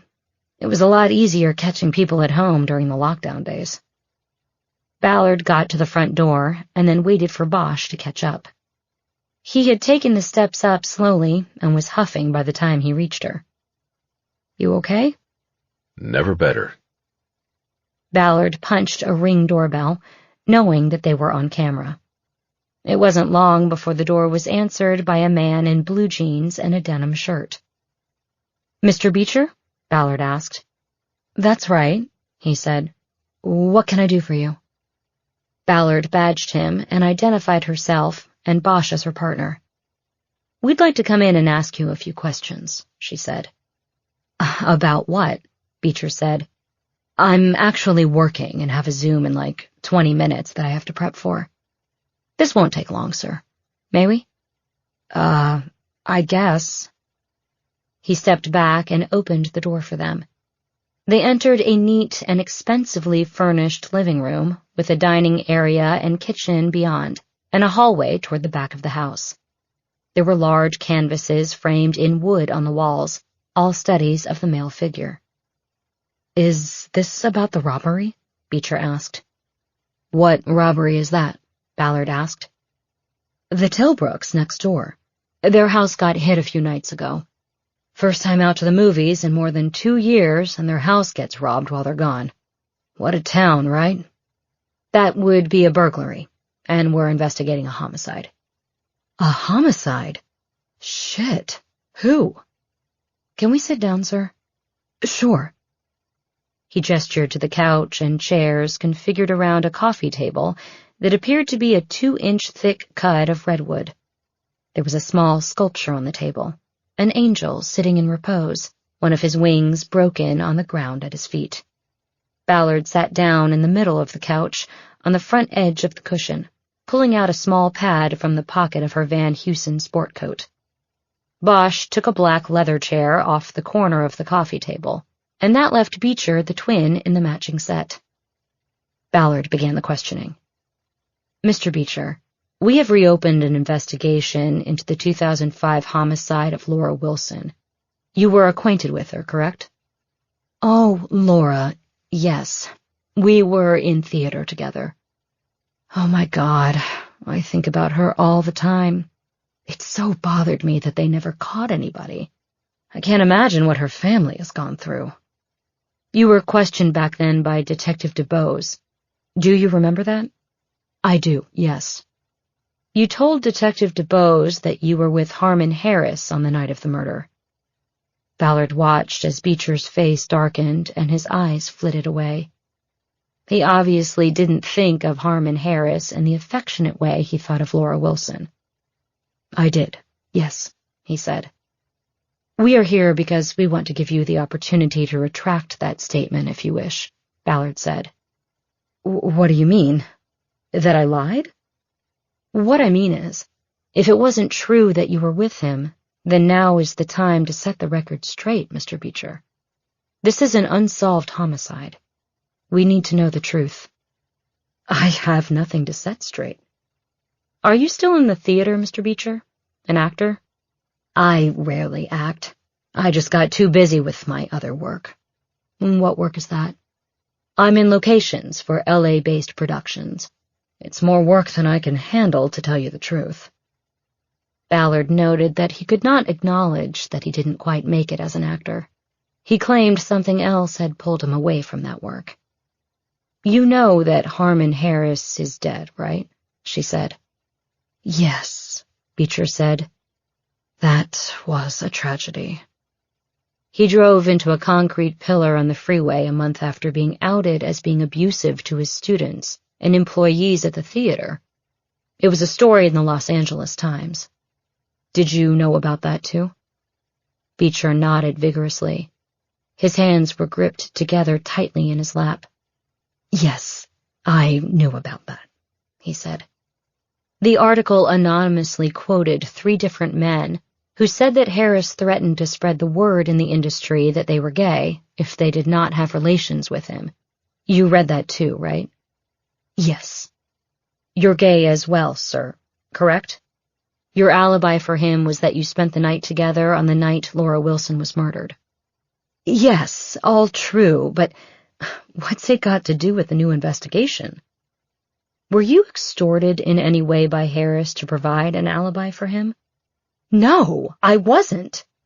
Were you an anonymous source for that Times article? I was not. I think you really need to go now. I have a Zoom. Beecher stood up, but Ballard and Bosch did not. Please sit down, Mr. Beecher, Ballard said. We have more questions.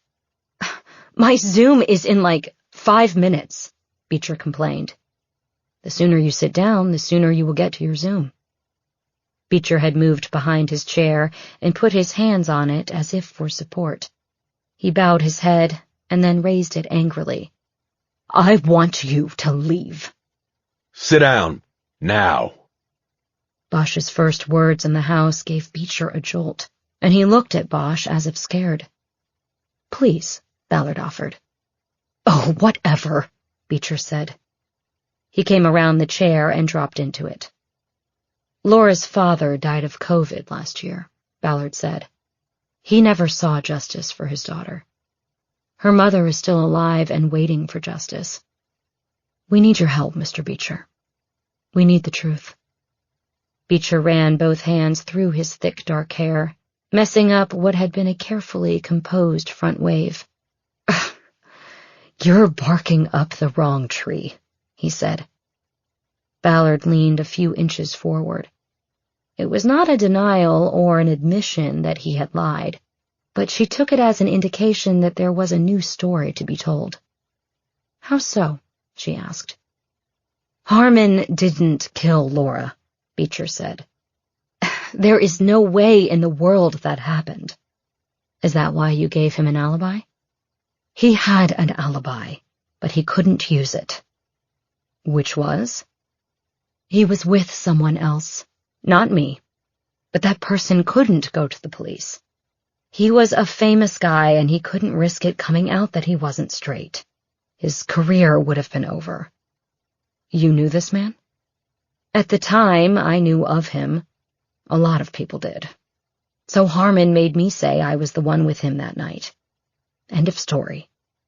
Who was it who was really with him that night? I'm not telling you. It's the same risk today that it was back then. He's still a star. I'm not going to ruin his career. We would keep it confidential. We wouldn't even put it on paper. No, nothing stays a secret forever. But if I told you, it would be a betrayal. Not just of him, but of all of us. Ballard slowly nodded. She instinctively guessed that they had gotten all they could from Beecher. He had admitted that he lied, but confirmed the alibi of Harmon Harris. Okay, let me ask you this, Ballard said. If you weren't with Harris, how do you know he was actually with this other person, this Mr. X movie star? Because I asked him. You asked Mr. X? Yeah. I wasn't just going to take Harmon's word and lie to the cops. I went to him and asked. He confirmed. End of story, and you have to leave now. You know, we could charge you for lying to us back then. After 17 years? I really doubt that. Ballard knew her threat had backfired almost as soon as she said it. She could think of no other way to get the name she needed from Beecher. Are you still in touch with Mr. X? She asked. No, not really, Beecher said. He's gotten so big you can't get near him even to say, hey, you remember me? Could you reach out and get him to call us anonymously? I just want to confirm this and move on with the investigation. No, it's impossible for him to be anonymous. You'd know who you're talking to within 10 seconds. Ballard nodded and glanced over at Bosch. It was her signal for him to ask any questions he might be sitting on, but he gave a slight shake of the head. He had nothing to ask that hadn't already been asked. Okay, Mr. Beecher. Thank you for your cooperation, she said. I'm going to leave you my card, and I hope you'll call if you think of any further information to share with me. Fine, Beecher said, but I don't think I'll be calling you. All three of them stood up and headed toward the door. Beecher opened it and then stepped back to let Ballard and Bosch out. As Bosch passed him, Beecher spoke. You don't talk too much, do you? I usually don't have to.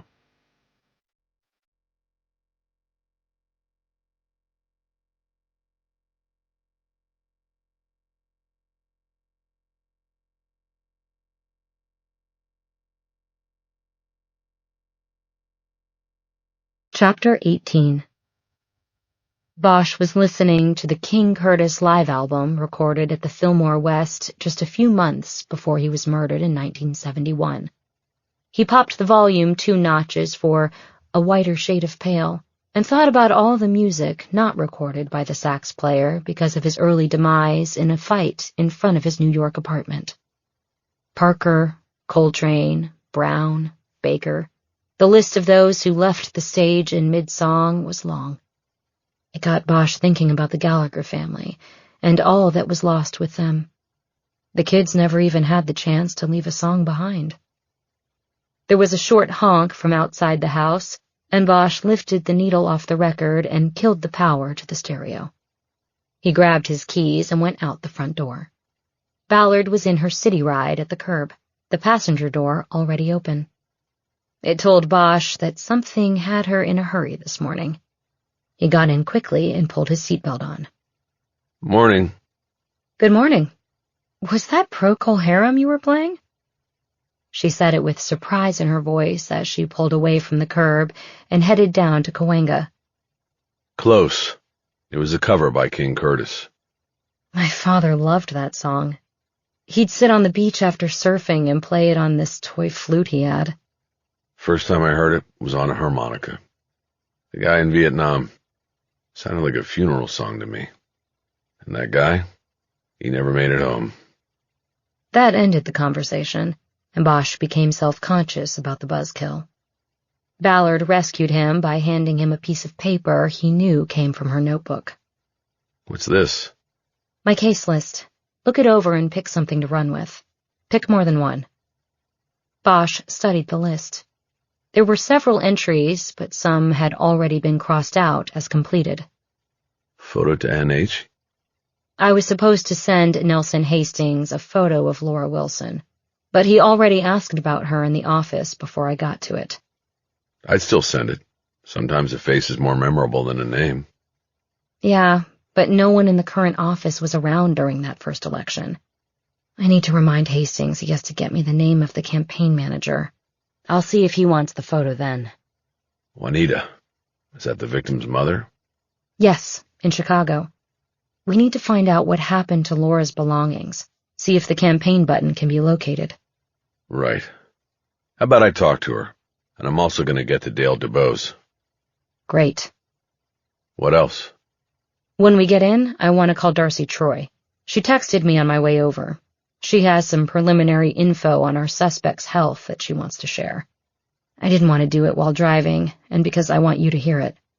That's why you're in a hurry? I didn't say that, but yeah. I want to find out what she's got, and I want you there.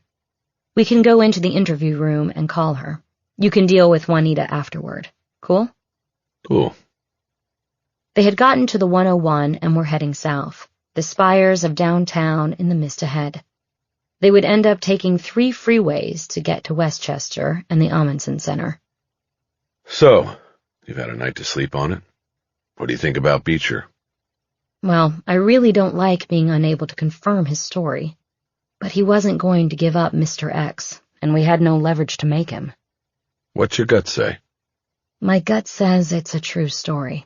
And I have to tell you, I went down an internet rabbit hole last night, trying to check associations and crossing points between Harmon Harris and people in the business on the level that Beecher was talking about. Are you going to tell me Brad Pitt is gay?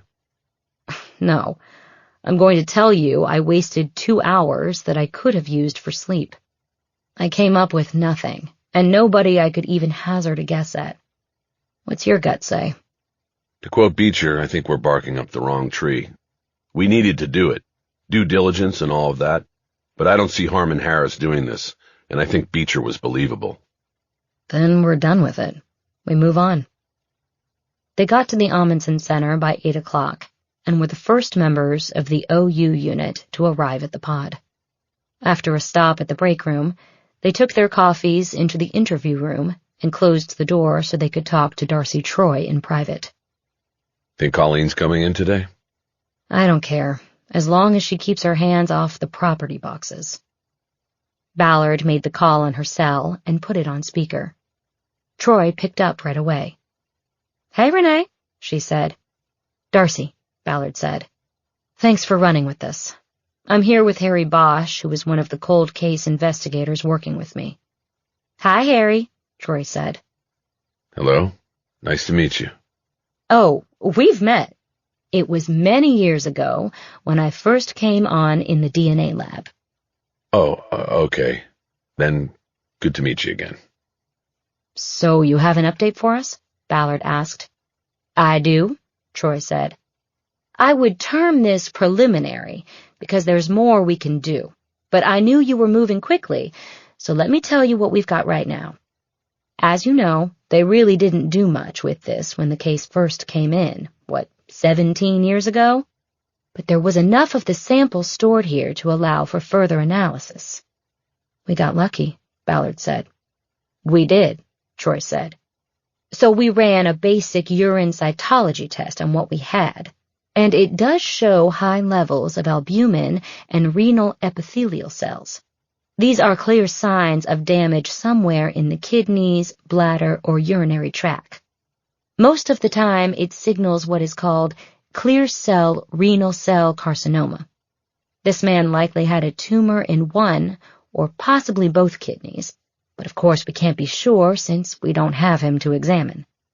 "Would he have known he had cancer?" Ballard asked. "He would have eventually," Troy said, "but we can't tell what he knew from what we have to go on now." "Would it have been fatal?" Ballard asked. "If untreated, yes, but if caught early, it can be treated, and if it is contained in only one kidney, the damaged organ can be removed. After all, we have two. What about transplant? That too, Troy said. But people are not really considered for organ transplant in cases of cancer unless it's caught super early. Transplant is normally considered where the kidneys are damaged by a disease other than cancer. I should say here that I'm not an expert on this by any means. Most of what I'm telling you I researched last night. We really appreciate this, Darcy, Ballard said. We girls have to stick together, Renee. No offense, Harry. None taken. What could be the cause of this cancer? Oh, well, now you're opening up a whole can of worms. Again, we have an unknown subject and know nothing of his life and experiences. This could be a hereditary predisposition, or it could have been some sort of toxic exposure. I know you're trying to identify this guy. I would say that it could be somebody who worked in an industry where there was prolonged exposure to carcinogens. I know that doesn't really help you, but it's the best I've got considering what we do know, which is not much. Well, we know a lot more than we did before this call, Ballard said. You said there's further work you can do on this? Just a deeper dive into it, more analysis on the specimen we have, Troy said. We may be able to narrow down exactly what this person's illness was. But this time it won't be quick. I would need to find an oncology lab and send it out. I have to make some calls later, but likely it will be County USC. Really appreciate it, Darcy, Ballard said again. You got it, Troy said. All three said their goodbyes and disconnected. Ballard took a drink of coffee and then asked Bosch what he thought of the new information. It's good stuff, but it's sort of after the fact. DuBose and his partner missed the chance to put together a list of people with kidney disease back at the time of the killing. I don't see how we could do that now, so after we arrest the guy, we use it to tie him in. But we'll already be able to do that with DNA. So there's no way at all to use this to identify him? That's the hard part, because we don't know when he sought treatment, or if he even did seek treatment. Maybe he never knew and got sick and died. Ballard nodded. What about you? I just think there has to be a way to use this as a search tool. The others may have some ideas when we bring them up to speed. Maybe Colleen can tell you whether the guy's dead or alive. Harry, please. It's not funny. I don't know what I'm going to do about her. I think I'm going to ask Lolia to take over the hereditary part of this. But you said Hatteras was the best on your team. She is, but I can't have her disobeying direct orders. The psychic bullshit I can actually deal with. But when I tell her not to handle property and evidence and she does exactly that, then I have to do something. I guess so. Ballard stood up, ready to go. Okay. I'm going to call Juanita Wilson. Do you have her contacts? I have her number. I'll text it to you. They left the interview room and returned to the pod. Hatteras, Masser, Agzafi, and Lafont were all at their stations. Bosch guessed they were working multiple days because they knew how important this case was to the longevity of the unit. He sat down at his station and made the call to Chicago as soon as Ballard sent him the number for Juanita Wilson. The call was answered right away. Mrs. Wilson? Yes? My name is Harry Bosch. I'm with the Los Angeles Police Department Cold Case Squad. You spoke with my colleague, Renee Ballard, yesterday? Yes. Have you made an arrest? Not yet, Mrs. Wilson, but we're working very hard on the case. I wondered if I could ask you a few more questions. Yes, of course. I'm just so thankful that there is still an investigation. I thought you people had given up. No, ma'am, we aren't giving up. I know this must be very difficult for you to be thinking of those horrible times, but do you remember, after your daughter's death, what happened to all her property and belongings that were here in Los Angeles? There was a long silence before Juanita Wilson responded. Well, let me see. My husband and I went to Los Angeles to bring her home. And when we were there, we were allowed to go into her apartment after the police were all through. We packed all of her things in boxes and shipped them back here. and some of the furniture we put out in front of her building like a little garage sale, and we sold it." Bosch tried to control his anticipation, but Juanita's first answer gave him hope. "How many boxes did you send back to Chicago? Do you remember?" "Oh, there were quite a few. That's why we sent them. There was too much to take on a plane." "And what happened to the boxes once they were in Chicago?" "You know, for a long time I couldn't bear to open them and look through her things, so they were in the closet in her bedroom for the longest time.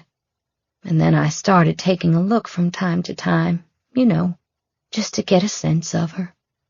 "Do you still have the boxes?" "Of course. I couldn't throw those things away. They were my daughter's." "I understand that. Mrs. Wilson, the crime scene photographer took what we call environmental photographs of your daughter's apartment. These were photos that were not actually of the crime scene, but of the rest of the apartment, like what was on Laura's refrigerator and in the drawers of her bureau, things like that. And we have one photo that shows a campaign button for a man who was running for city council out here at that time. We think it might be important to the case." "How would it be important?" "Well, I can't really talk about it at the moment, but I'm wondering if you would be willing to look through the boxes you have and see if you find it. It is probably a long shot, but it would help us if you could. If you give me an email address, I could send you the photo that was taken back then. Is this something you think you can do?" "I could, yes." "When would that be?" "As soon as I hang up this phone. If you think it will help the investigation, I'm going to do it right now." She gave Bosch her email address, and he wrote it down. "Give me 10 minutes and then check your email. I'll send you the photo, and I'll circle the button so you will know exactly what we're looking for." He described the pin while looking at the photo of it. "Send it to me. I'll be waiting." "One thing, Mrs. Wilson, if we're lucky enough that the button is still there, I don't want you to touch it. Just identify it, and then call me and we can talk about how to preserve it. But for now, I just want you to look for it but not touch it, okay? That's important." "Okay. You'll send the email?" "Yes, I have to scan the photo first, so it might take a few minutes." "Good." "Thank you." Bosch disconnected. He thought there was only a slim chance that Juanita Wilson would find the campaign pin, but he felt his spirits boosted by her willingness to work with him. He believed that positive energy often paid off. Chapter 19. Ballard had taken Colleen Hatteras into the interrogation room to speak privately with her about the blurred line between her IGG work and her self-claimed empathic skills. Though this was Ballard's first position as a supervisor, she instinctively understood the boss-employee paradigm. Praise in public, criticize in private. She knew she had broken that unwritten rule when she had angrily sent Hatteras home in front of Bosch, but now she was calm and playing it right. "The cases are too important," Ballard said. "We are dealing with victims and families. I'm sorry, but I can't risk these cases. If you're going to stay on the team, then I need you to put that psychic empath stuff away." "I don't understand," Hatteras protested. "What is the risk?" "Colleen, come on. You know what I'm talking about. If we make a case through IGG, then that investigator, most likely you, will have to testify to a jury about how you made the connections and the identification of the suspect. You are a civilian. You've never been in law enforcement, and any smart defense lawyer is going to try to destroy your credibility. And if they destroy you, they destroy the case. It's called killing the messenger." "You are saying I have no credibility because I have these feelings?" "I'm saying a defense lawyer will challenge your credibility. And even if your feelings have had nothing to do with the case, it doesn't matter. The lawyer will kill you with the questions. Here's one. Answer this, Miss Hatteras. Did you communicate with the victim in this case?" Hatteras took a moment to compose an answer. "No, I did not," she finally said. "But you do call yourself a psychic, don't you?" Ballard pressed. No, I never call myself that. Really? But don't you get messages from the dead? Messages? No. What about impressions? Well, when you held the nightgown worn by the victim of this case on the night of her murder, did you get a psychic impression? Can you share it with the jury? Hatteras pursed her lips and her eyes got glassy as tears started to form. Ballard spoke quietly and sympathetically. Colleen, I don't want that to happen to you. I don't want it to happen to a case where a family has waited years for justice. I'm protecting you as much as them. You need to keep that part of you out of your work here. You are great at IGG, and that's what I need from you. Do you understand? I guess so. I really need a yes or no, Colleen. Yes. Yes. Good. So why don't you get back to it? I'm going to stay in here and make a call. Sure. Hatteras got up and left the room, shutting the door behind her. Ballard looked at the case list she had put down on the table. She crossed a line through the entry about talking to Hatteras and surveyed what was left. The top entry was talking to whoever had been Jake Perlman's campaign manager in 2005. She pulled her phone to call Nelson Hastings, but there was a knock on the door before the call went through. She disconnected. It's open. Bosch came in and shut the door behind him. What did you do to her? Who? Colleen. She just walked stiff-legged out of the room. Looked like she was about to cry. I told her she had to stow the psychic shit or she was off the team. Bosch nodded as if to acknowledge that it had to be done. Must be fun being boss. It's a blast. What do you need, Harry? To go to Chicago. Juanita found the button. Holy shit. Where? She and her husband came out after the murder and cleared Laura's apartment. They boxed all the personal effects and sent them to Chicago. It's pretty much been in a box ever since. Did she handle it? Not today, no. I told her not to. And she could not remember ever handling it in the past, so it's there and I want to go get it. Why? Just have someone in Chicago PD pick it up. Because that will take forever. First to get them to do it, then to get it shipped here. I know it's unlikely that there's a usable print or a dot of DNA on it, but if there is, then you will have chain of custody issues at trial. Every Chicago cop involved in the pickup and shipping will have to be brought in to testify. If I go, you just call me. It's good case management. But really, none of that matters because Juanita told me she wouldn't let the Chicago police in her house to collect the button. She lives in the 14th Ward. You remember what happened there? No. What? That was where Laquan McDonald was shot by a cop a few years ago, remember? 16 times in the back. They covered it up until a video came out and the cop went to prison. Another bad apple making us all look bad. Bosch nodded.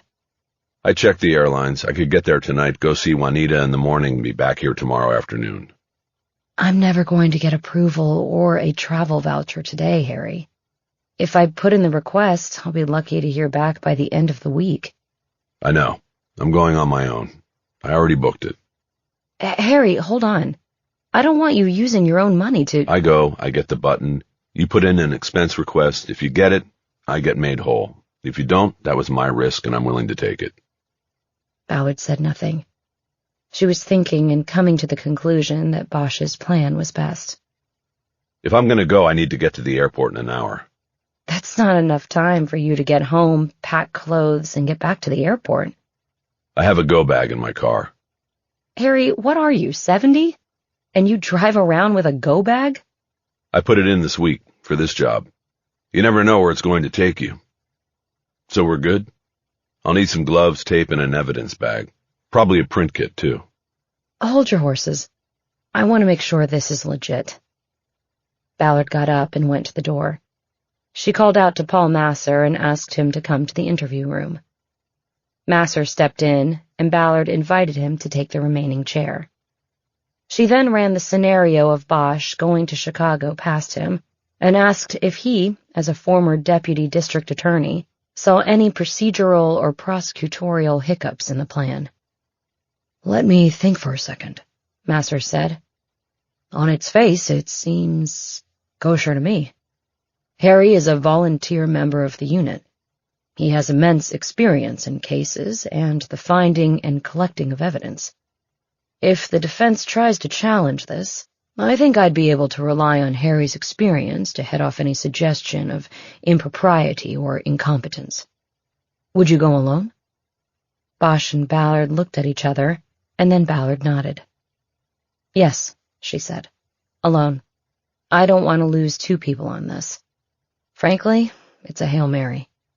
Well, then, I'd ask that you document the evidence collection, Master said. Video it, and note the date and time and all of that. Not a problem. Okay, then I think you're good. Great, Ballard said. Thanks, Paul. Master got up and left the room. I have the gloves and the other stuff in my car, Ballard said. I'll walk out with you. Her phone buzzed, and she saw on the screen that it was Nelson Hastings. Let me take this first. I'll be at my desk. Remember, I need to go. Ballard answered as he walked out the door. Nelson, I was just about to call you when I got... The councilman is on his way.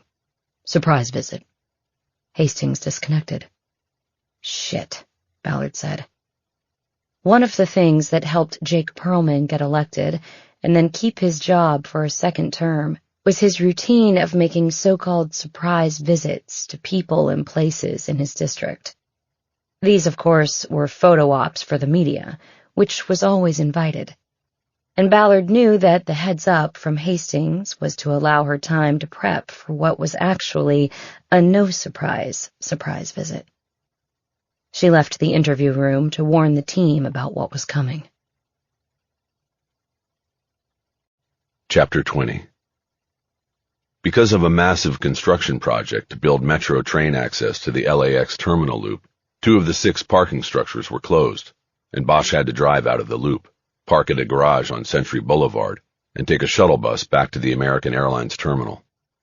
He then faced a long security line, and by the time he got to his gate, boarding was well underway, and Bosch was the very last passenger allowed on. He had hoped for some downtime in the terminal to make some calls and reserve a hotel room for that night, as well as check on the lineups of performers in the Chicago jazz clubs. His seat was midway through the economy cabin, and there was no room in the overhead bins for his carry-on bag. He stuffed it under the seat in front of his window seat, which left him little room for his feet. Cramped and crammed in, he had to turn sideways in his seat to dig the cell phone out of his pocket. It had been almost 3 years since he had been on a plane, and he realized he hadn't missed it at all. His daughter worked a mid-watch shift, so he believed she would be awake, but not working yet. As he was about to call her to inform her of his travels, he received an incoming call from an unknown number. Bosch, leave my son alone. It was a woman's voice, and Bosch immediately knew who it belonged to. He turned toward the window and talked softly so as not to be overheard. Mrs. Walsh, you just leave him out of this, you understand? You punched him. You punched my son. Because he needed to be punched. Look, I know he was the one who broke into your house. He either told you or you figured it out later, but by then you'd already called the police. So when McShane's prints came up, you were happy to lay the burglary off on him so the police wouldn't come looking for your son. You don't know what you're talking about. I think I do, Sheila, and I'm in the middle of something right now, but we are going to talk very soon. I want the truth about how McShane's prints got there. Don't you come near me, and don't you come near my son. I have a lawyer, and he'll sue your ass so you have nothing left. Listen to me, Sheila. She disconnected. Bosch considered calling her back, but decided to leave it. His approach to her son had obviously spooked her, and that's what he had wanted. He would let that percolate for a while, and then he'd come knocking on her door, lawyer or no lawyer. Bosch looked around. The plane hadn't moved yet, and there were no flight attendants in the aisle to tell him to stop using his phone. He quickly called his daughter. Hi, Dad. How's it going, Mads? Just then an announcement came blaring out of an overhead speaker as the plane's first officer addressed the passengers and gave the details of the flight plan and arrival. Sorry, hold on, Bosch said. The pilot said it was a 4-hour flight that would get in at Chicago O'Hare at 8 p.m., Central Time, with a 2-hour time change. Okay, Bosch said. Sorry about that. Are you on a plane? His daughter asked. Yeah, I'm going to Chicago. About to take off. What's in Chicago? I'm on a case. I sort of got recruited by Renee Ballard for the reboot of the Open Unsolved unit. You are kidding me. Why didn't you tell me? Well, I just sort of started this week. I wanted to see how it goes first, and then I was going to tell you. Dad, are you sure you should be doing this? I wish you had told me before you agreed to do this. Yes, I'm sure. This is what I do, Mads. You know that. And she already has you going to Chicago on a case? It's really just an errand. I'm picking up a piece of evidence. I'll just be gone a night, but wanted to check in with you. See how things were going. Is Renee with you? No, going by myself. I'm just making a pickup and then coming back. Nothing dangerous. Not even bringing a gun. You still shouldn't do this stuff by yourself. Why can't the Chicago police just send it to you? That's a long story, but really, it's not a big deal, Maddie. I'll be in and out. I wouldn't even stay over if I could have scheduled it earlier. So never mind me. What's going on with you? How is SPU? She had recently been assigned to the Special Problems Unit at Hollywood Division.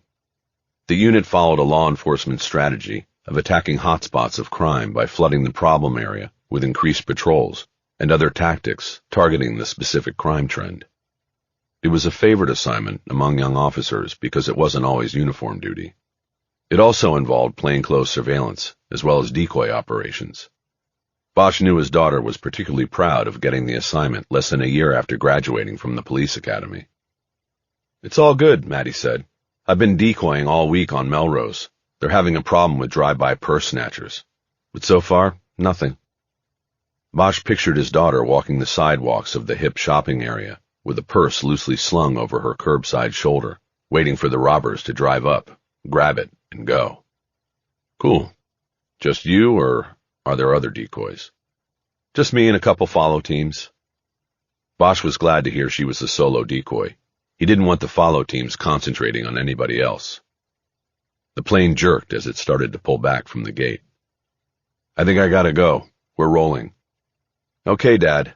Stay safe and let me know when you're back. You too. Shoot me a text when you get the bad guys, okay? Will do. They disconnected. Bosch quickly made one more call, punching in the phone number Ballard had given him for retired Detective Dale DeBose in Coeur d'Alene, Idaho. He knew the call would probably go unanswered, so he wasn't worried about starting a conversation as the plane was taking off. Most departing planes at LAX taxied for a good 15 minutes before getting the all-clear to take off. As expected, the call went to voicemail. Bosch cupped a hand over his mouth and the phone, so he would not be overheard while he left a message.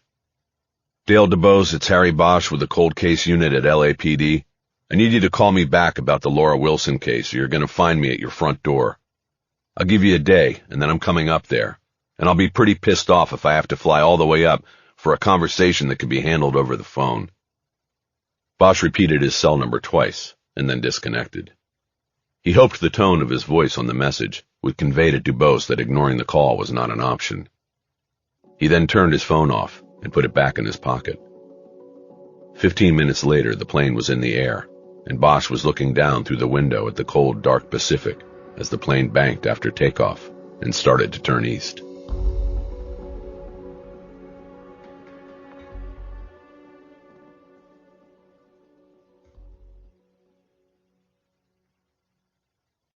Chapter 21.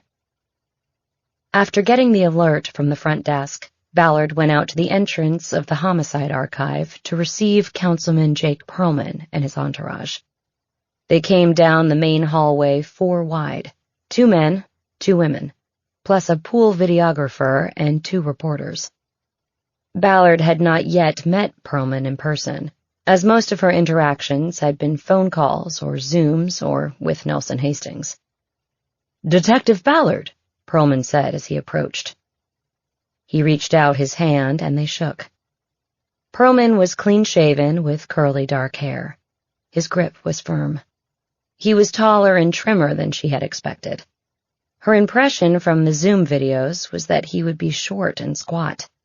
This was probably because he used a fixed video camera that caught him from a downward angle.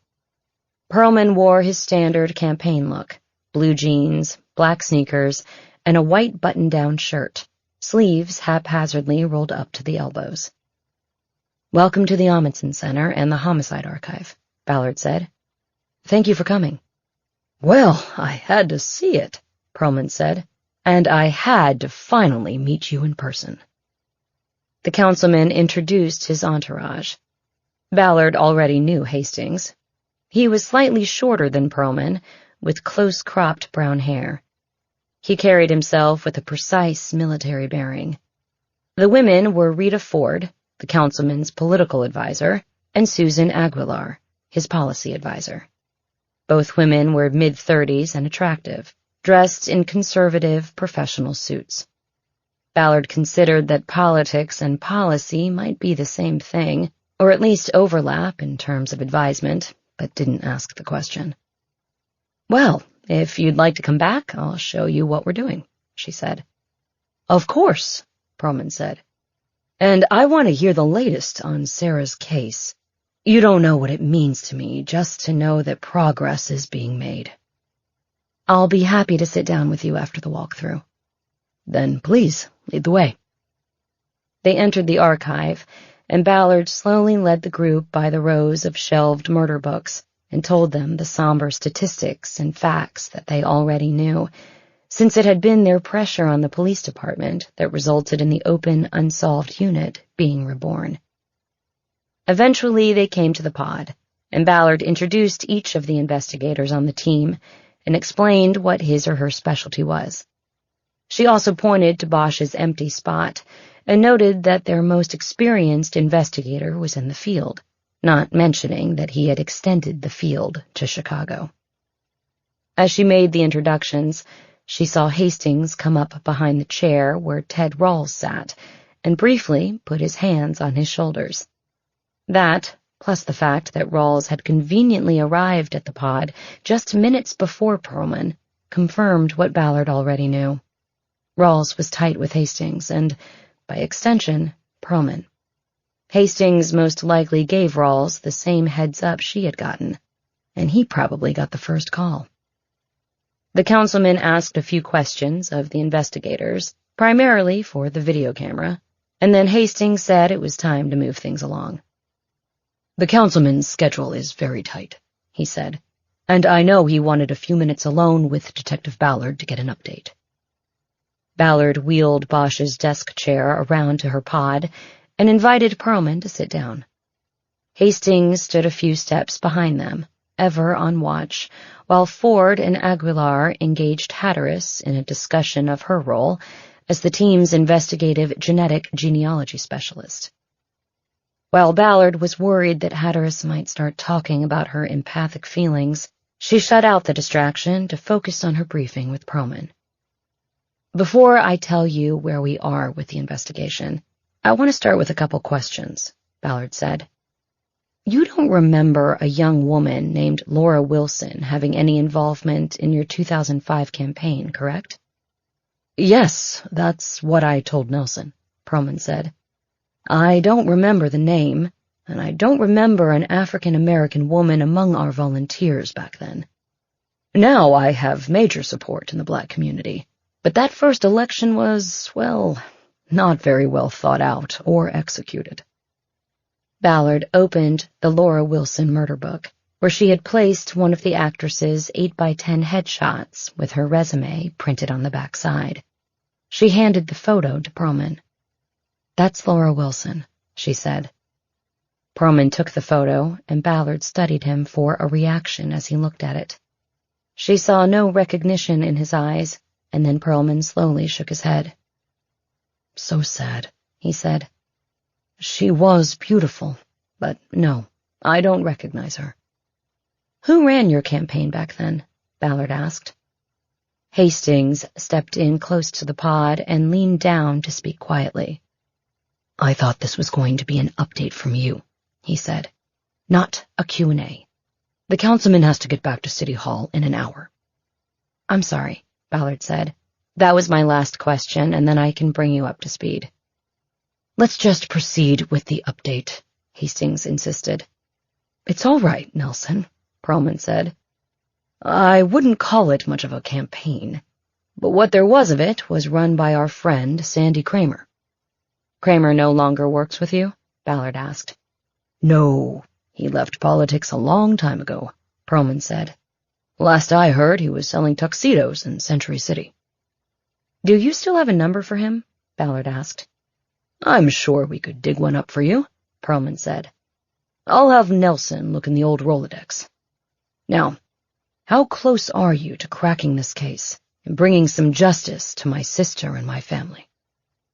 Ballard didn't tell Perlman everything about their progress, but provided enough details for him to know that the case had the most important thing going for it: momentum. "We have several irons in the fire, and it's my hope that we will be able to identify a suspect soon," she concluded.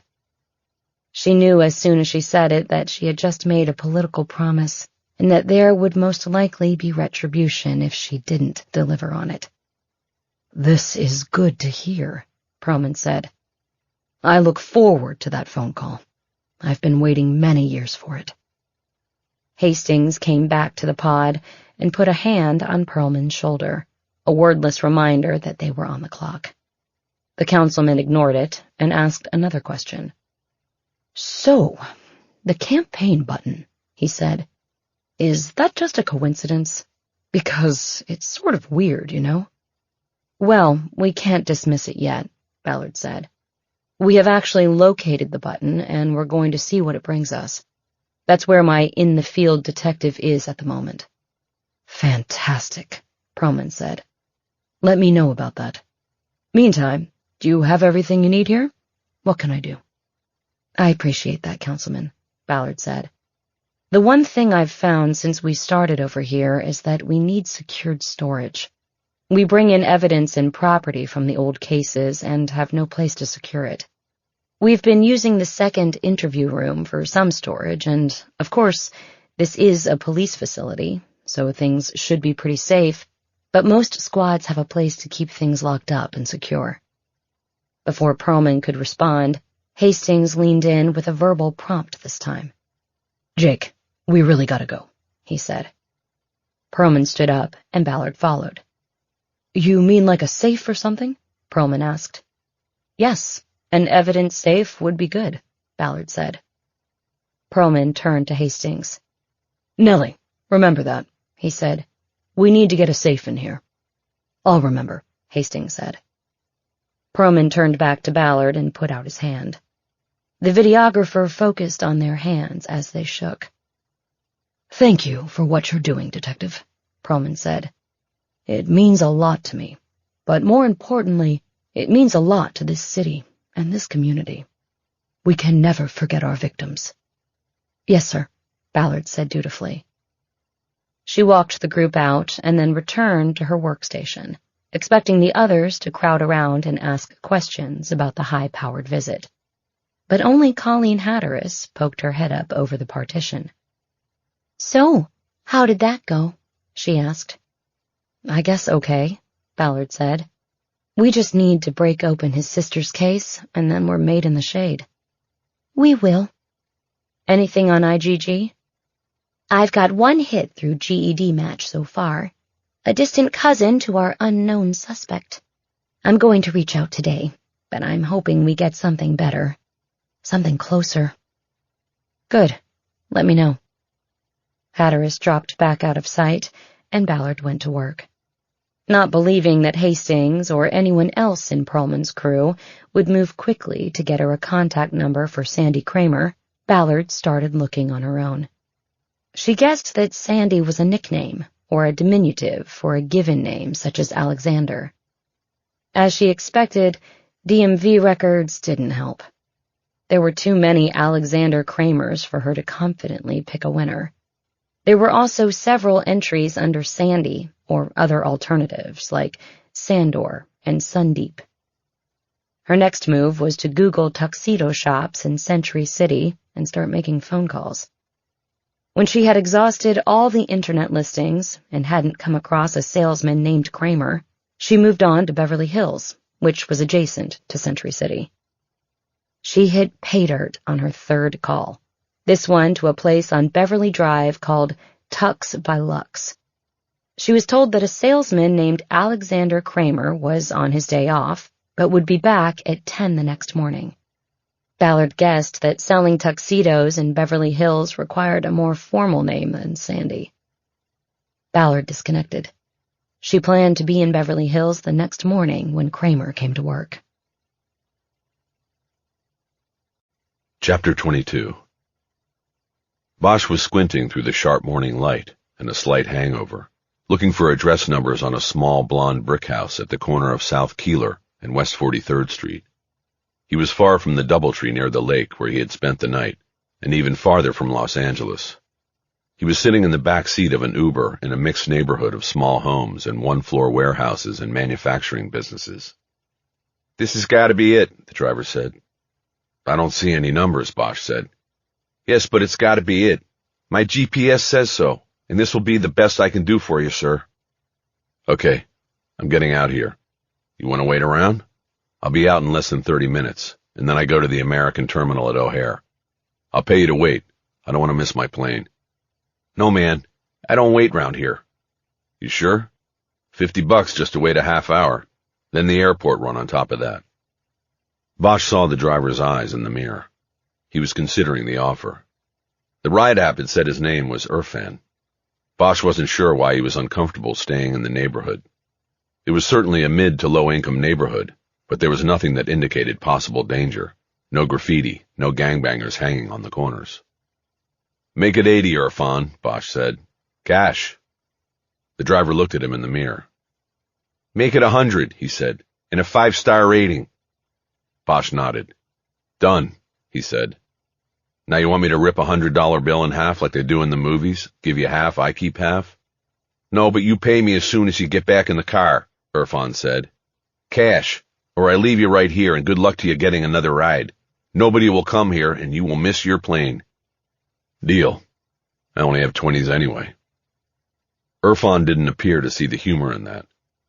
Bosch cracked the door and was about to get out with his backpack when he hesitated. "Irfan, what is wrong with this neighborhood that no driver would come out here?" he asked. "Too many guns," Irfan said. Bosch thought that might be an issue for most neighborhoods in most big cities, but he let it go and got out. The house's exterior, front lawn and bushes were kept neat and clean. The blonde brick gave a sense of resolute sturdiness, as though the place was a fortress against cold and heat. Juanita Wilson was expecting him, and opened the door before he got to it. She was an old lady, and she weakly smiled at him. "Mrs. Wilson?" Bosch asked. "I'm Harry Bosch. We spoke on the phone." "That's me. Juanita," she said. "Please, come in." Bosch entered and lightly shook her hand. She seemed thin and frail, and wore a loose house dress to disguise it. Her hair was hidden in a turban-style head wrap made of cloth striped with red, black, and green. Even so, Bosch saw a resemblance to the photo Ballard had of Laura Wilson. The eyes matched. He thanked her for her help and for allowing him to intrude on such short notice. He explained that the sooner he got back to Los Angeles, the sooner the campaign button could be examined for fingerprints and DNA, and the investigation could proceed. It was for this reason that he had booked a flight that would get him back by mid-afternoon. "In other words, I'm in a bit of a hurry," he said. "I want to get this back and have our techs look at it as soon as possible." "I understand," Juanita said. She led him through the small house and back to the bedroom that had been her daughter's. It was small, but had a nice glow from the sun through a window with the curtains drawn open. It looked to Bosch as though half the room had been preserved as Laura had left it, and half had been rededicated as a home office. A folding table with a desk chair held rubber-banded stacks of mail along with other assorted paperwork. "My husband set up in here after Laura went to L.A., Juanita said.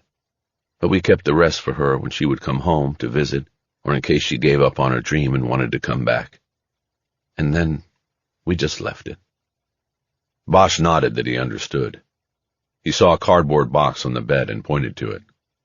"Is that where you found the pin?" he asked. "Yes, right in that one," Juanita said. "There were some clothes on the top and some scripts I think she was working with at the time. But when I lifted them out, I saw the button right away in a shoebox." Bosch pulled out his phone and turned on the video camera. "Mrs. Wilson, can you show me without touching the button?" he asked. He followed her on camera as she went to the box, spread the cardboard flaps, and then pointed down into it. He moved in to see that there was a shoebox within the larger box.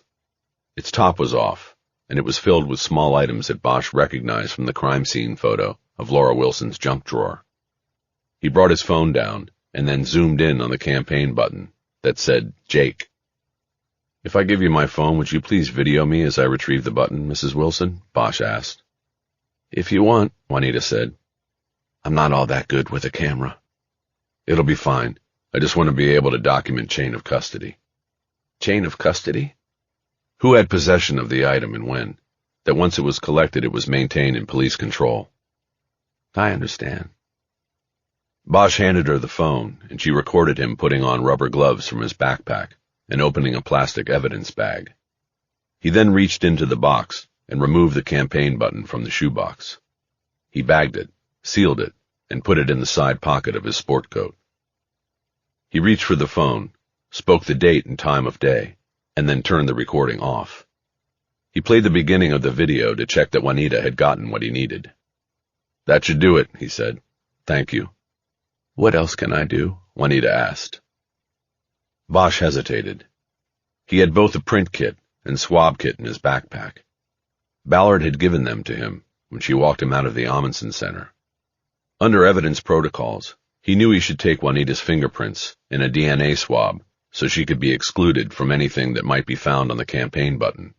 But he was hesitant about putting this frail black woman through that and possibly making her feel victimized by the investigation of her own daughter's murder. He decided to pass on the protocols. "You said you didn't even touch the button, right?" he asked. "No, I saw it there and didn't go near it like you told me," Juanita said. "Is something wrong?" "No, not at all. Everything's good." "Then I think that's it, and I can get out of your hair." "What happens now?" "Well, I go back to Los Angeles, and like I said, I'll get this into forensics today. If we get lucky, we get a print that is not your daughter's and run it down, see who handled the button, maybe find out who gave it to her.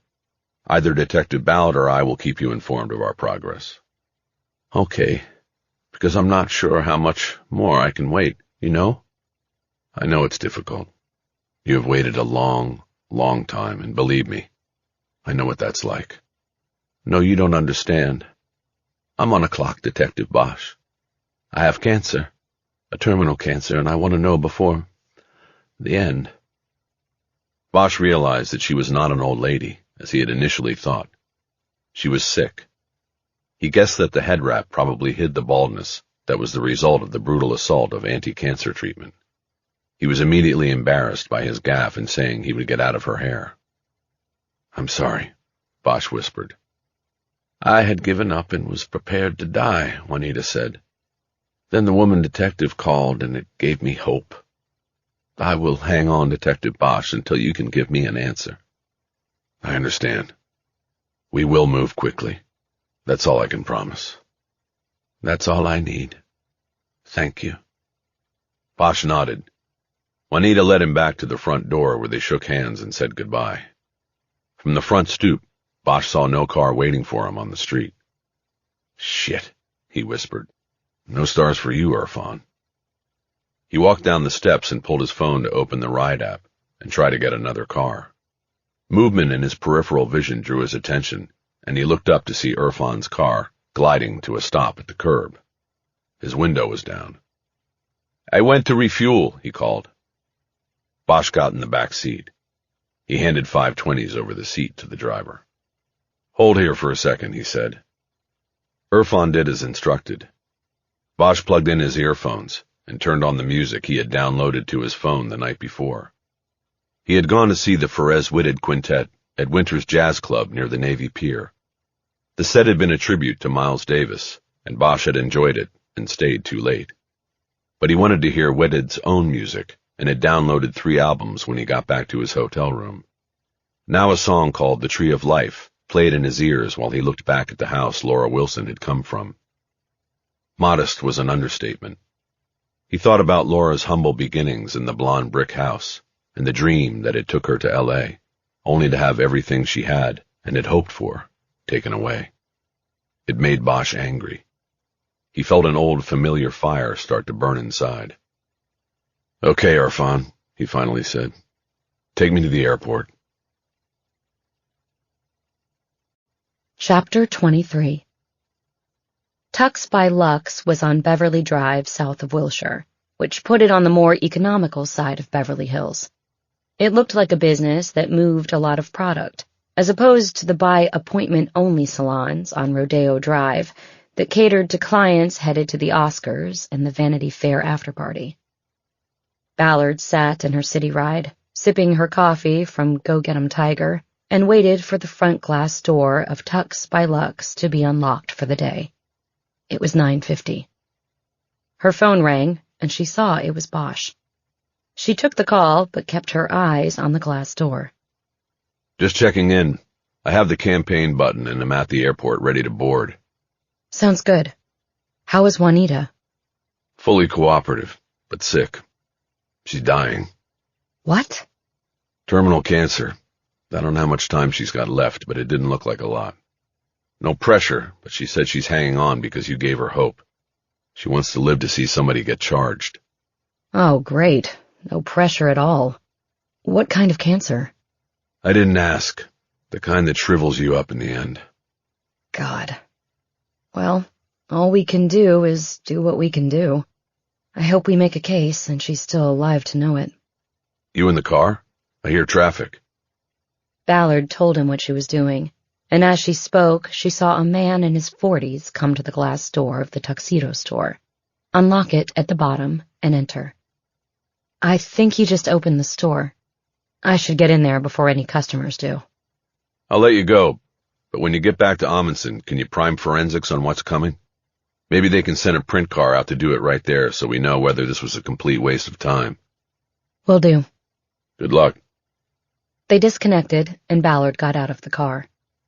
She was pleased that she had not said "Roger that" to Bosch's request about forensics. Ballard entered the store, carrying a file with 2 photos in it. Racks of tuxedos lined the wall on the right, and floor-to-ceiling shelves of white shirts lined the left. There was a mirrored fitting area in the back and a checkout station in front. 2 glass cases with bow ties in one and assorted cufflinks in the other extended from either side of the cashier's desk. There was no sign of the man Ballard had seen unlock and enter the store. "Hello?" she called out loudly. "Hello?" a voice came back. "I'll be with you in 1 moment." Ballard walked over to the glass counter and looked down at the cufflinks. They ranged from the tasteful and exquisite to the off-putting and tacky. She was leaning over a pair that were silver silhouettes of a woman posing with her arms back and chest out, an image familiar from the mud flaps of 18-wheelers. "How can I help you?" Ballard turned and saw the man she had seen unlock the store. She pulled her badge off her belt and held it out to him. "Renee Ballard, LAPD. I'm looking for Sandy Kramer." He raised his hands. "You got me." He then dropped his arms and put his wrists together for the handcuffs. Ballard gave a perfunctory smile. It wasn't the first time someone she badged had reacted this way, thinking they were being clever. "I need to ask you some questions about a homicide investigation," she said. "Oh, shit. My bad," Kramer said. "I guess I shouldn't have been joking, huh? Who's dead?" "Is there a place we can talk privately? I'd rather not be in the middle of this when a customer comes in." We have a break room in the back. It's kind of small." "That will be fine." "I don't have any appointments till 11. I could just put a sign on the door and lock up." "How long will this take?" "Not that long." "Okay, let's do it." He went behind the counter, took out a pad for writing down alteration instructions, and wrote, "Back by 10:45 on it. Taking a piece of hemming tape from a tool basket, he attached the sign to the front glass. He then reached down and locked the door. "Follow me," he said. They went around a curtain in the fitting area and into a space that was half storage and half break room. There was a table with 2 chairs, and Kramer offered one to Ballard. She pulled it out and sat down. Kramer did the same. "Now, what murder?" he asked. "We'll get to that," Ballard said. "First, tell me, when was the last time you spoke to Jake Perlman?" "Oh my God, is Jake dead?" His surprise seemed genuine to Ballard. She had wanted to know if he had been tipped to the investigation by Perlman or anyone else on his team. "No, he's not dead," she said. "Can you remember the last time you talked to him?" Well, it's been a while," Kramer said. "I called him when he won the election, so that would have been 4 years ago?" "He got elected 6 years ago."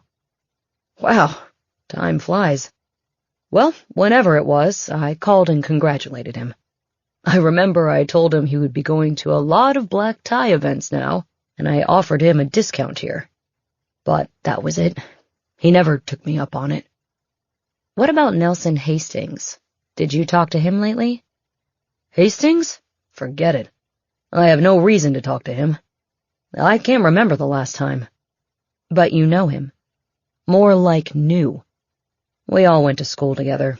Hollywood High. And I do mean high."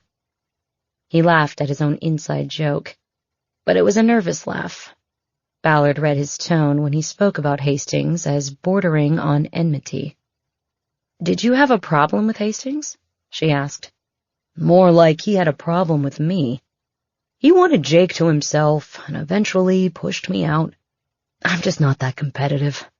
So now he's running the Jake show and I'm here." Ballard nodded. "So let's go back to 2005, she said. "You ran his campaign back then, correct?" "I did, yeah," Kramer said. "But I'm not sure I would call it a campaign. That sounds so big and planned. All the things that ours was not." "It was a small operation?" "When Jake ran for president of the senior class at Hollywood High, we probably had a better machine. I mean, the '05 campaign was held together by spit and scotch tape.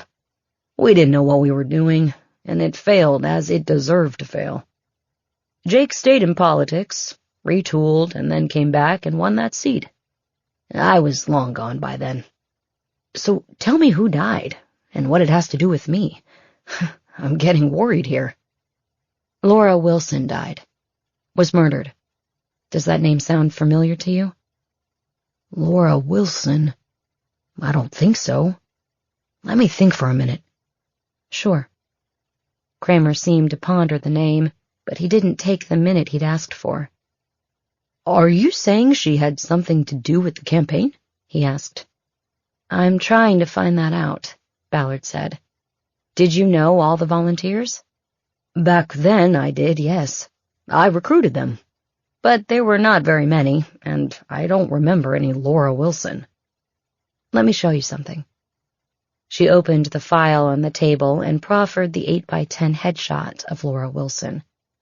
Kramer leaned in to look at it without touching it. "No, I don't recognize her," Kramer said. "Is it possible she could have been a volunteer?" Ballard pressed. "A black girl? I would remember. We could have used one, but we didn't have any." "You're sure?" Kramer pointed emphatically at the photo. "She was not part of the campaign," he said. "I recruited all the volunteers. She wasn't one of them." "Okay," Ballard said. "Take a look at this photo." She slid an 8x10 copy of the photo of Laura's junk drawer across the table to Kramer. "You see the campaign button there?" she asked. "Yup, right there," Kramer said. "It's a beauty." "Did you have those made?" "Of course. They were the deluxe, with the freedom ribbons attached. I remember we debated the extra spend, but Jake liked the ribbons, made the buttons stand out." "Who got them?" "Well, we had them at the office for walk-ins, and we also went door to door in the district. We didn't give everybody a button, but we did give them to people who expressed support for Jake."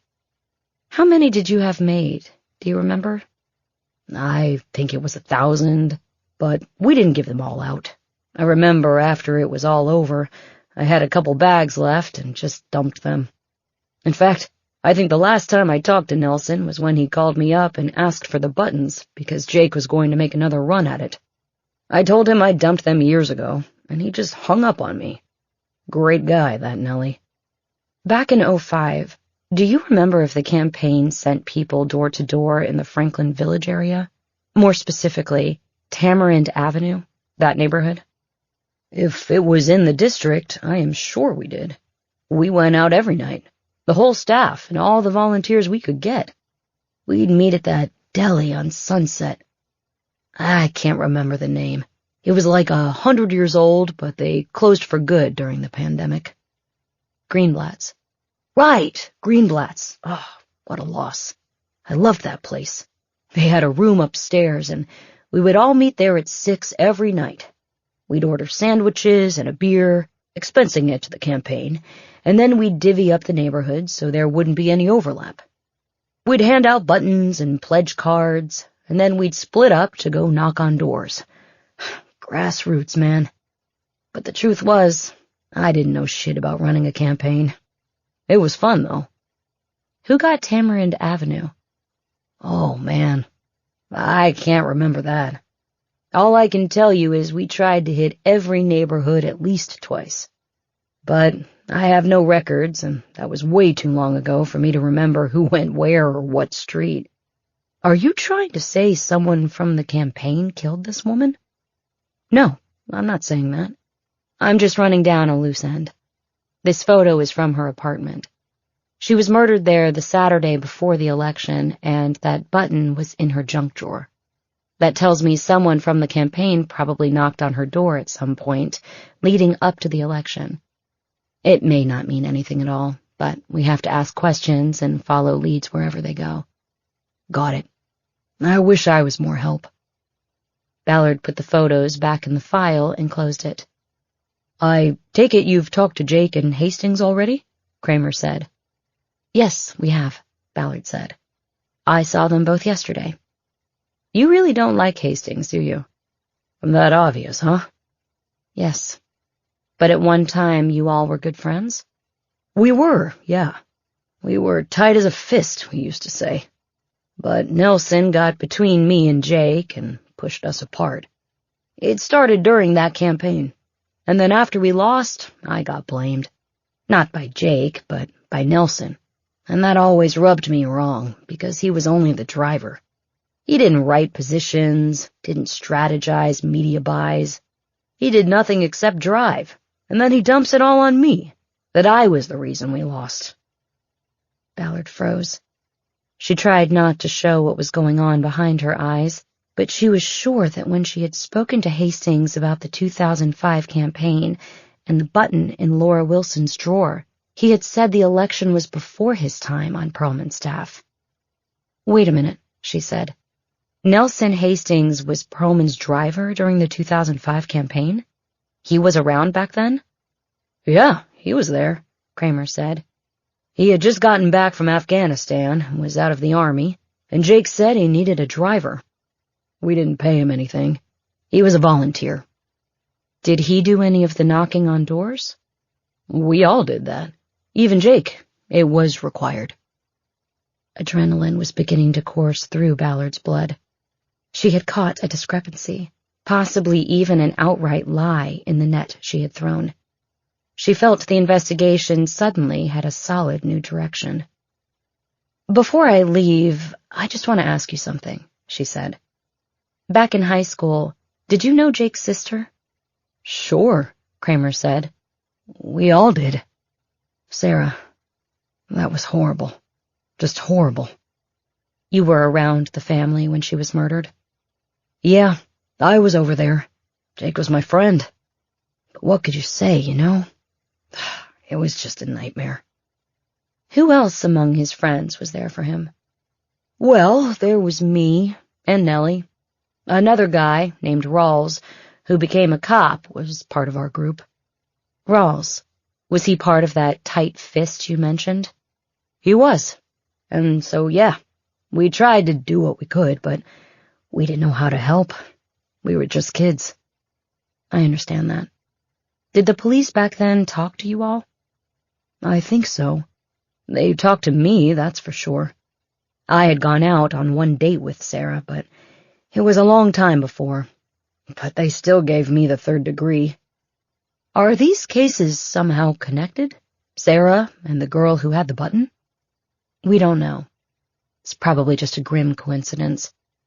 I was curious about it. It's still a big thing for Jake. And always will be, I'm sure. Sarah was great. She was smart and beautiful and had a lot going for her. I never understood why someone would want to take all of that away. Ballard nodded. Well, it's almost time for your appointment, she said. I think I'll let you get ready for that. I appreciate your time, Mr. Kramer. Could you do one thing for me? Sure, Kramer said. What do you need? I need you to keep this conversation between us. Is that a problem? Not at all, Detective. Ballard gave Kramer her cell number and told him to call if he thought of anything else she should know. She was almost hyperventilating by the time she got back to her car. She started the engine and cranked up the air conditioning.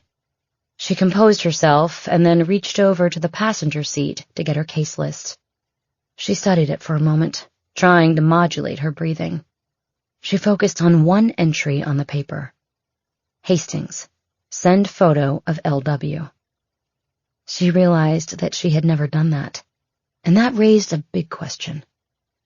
She checked the dashboard clock, did the math, and realized that Harry Bosch was in the air, and it would still be a few hours until she would be able to talk to him. She knew she had much to do before then. She dropped the car into drive and pulled away from the curb.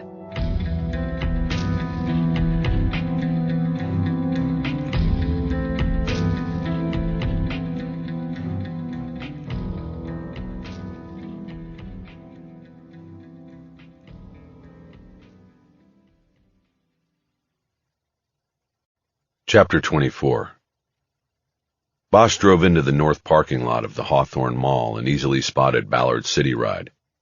It was the only vehicle in the vast sea of asphalt that surrounded the abandoned mall. He drove directly to her and parked so that their driver's side windows faced each other and they could talk without getting out of their vehicles. In LAPD slang, it was called a 69 meeting because of the positioning of the cars. Bosch's window was already down because the old Cherokee's air conditioning did little to affect climate change in the car. Ballard's window glided down upon his arrival. Harry, how was your flight? Fine. I listened to some good music. So what's with the code 69? I didn't want to talk at Amundsen. Rawls was in today, and he's a pipeline to Hastings and Perlman. In fact, he's been coming in a lot this week, and I think that's because Hastings wants to know what moves we're making. Really? Can't Hastings just call you anytime he wants? He could, yeah, but he wants to hide how closely he's paying attention, because Hastings is our guy. What do you mean? The killer? I'd bet my badge on it, Harry. We get his DNA, and it's going to match. Tell me how you got there. Ballard recapped the interview she conducted that morning with Sandy Kramer, and how one of her very last questions to the tuxedo salesman revealed that Hastings had lied to her when he said that the Laura Wilson murder occurred before his time working for Jake Perlman. He's been with Perlman all along, and that's not a little lie. That is a lie meant to throw me off. That makes it a big lie. Okay, I get it. That's suspicious, but it doesn't get you to handcuffs. Do you have anything else? I do. After talking to Kramer, I started going back over my interactions with Hastings on this case. He's always been the point man. He's the one who calls and wants updates, supposedly for Perlman, but now I think he was trying to see how close we were getting to him. Still, no handcuffs. Look at this. She handed a piece of notebook paper to him.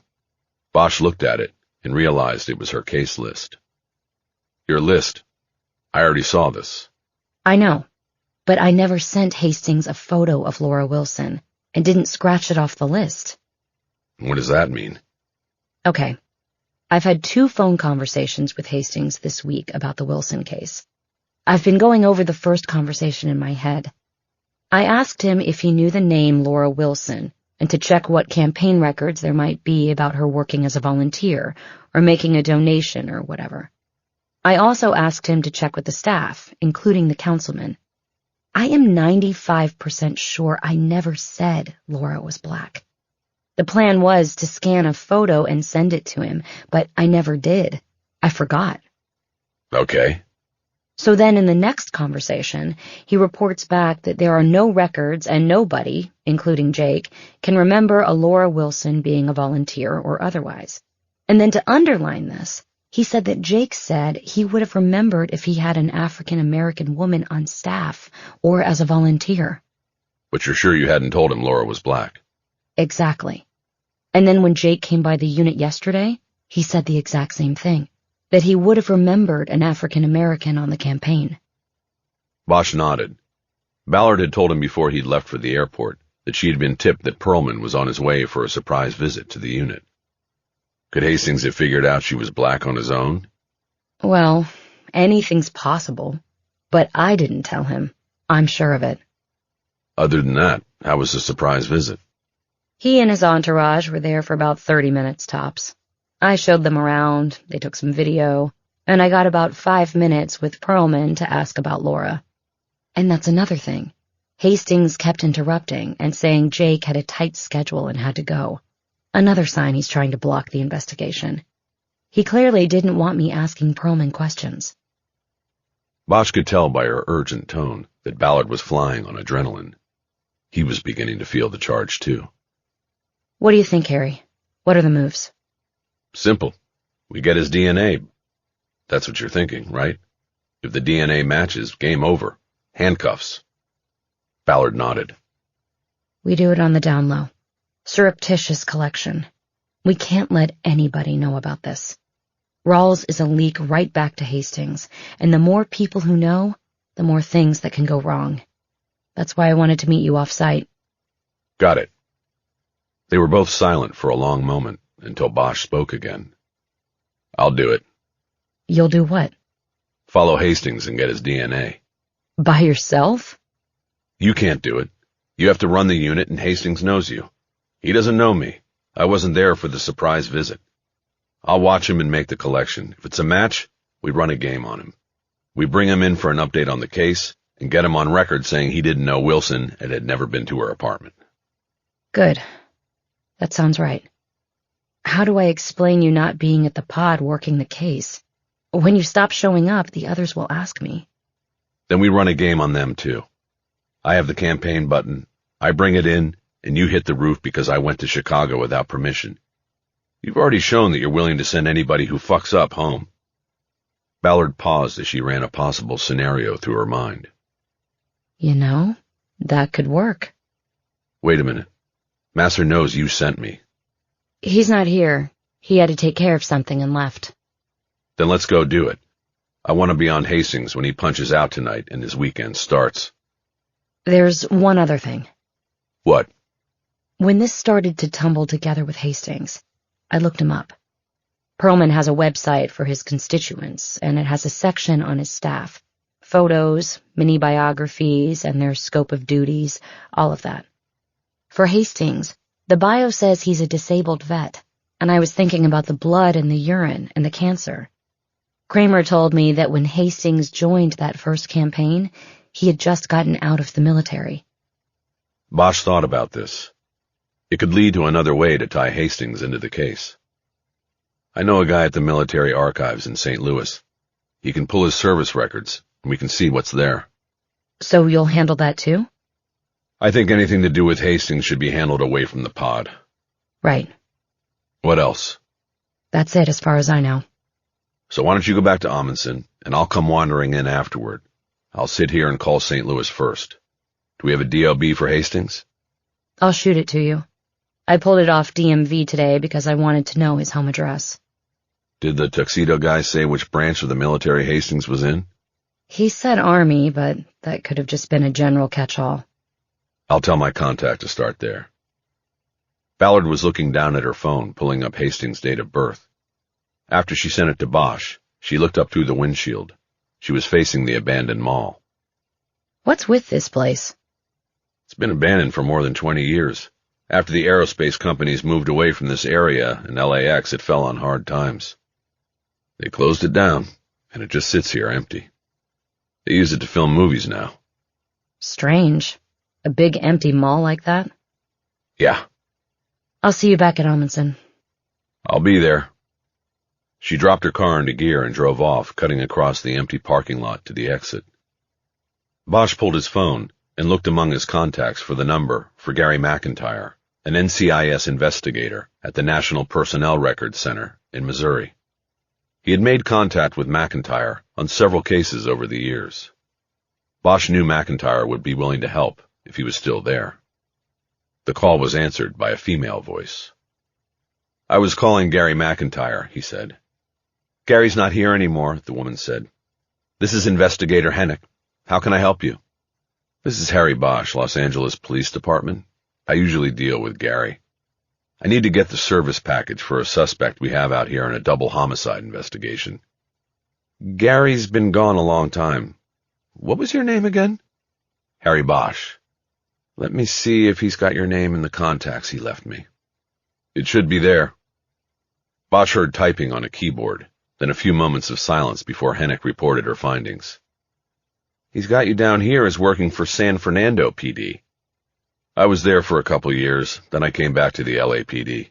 I work cold cases now." "How can I help you?" "I want to get the package for a guy named Nelson Hastings, DOB 31676. "Okay, I've written it down." Now came the hard part. Bosch needed the information sooner rather than later, and had to finesse Hennick's cooperation. "Did you say your name is Hennick?" he asked. "I want to update my contacts." "Yes, sir," she said.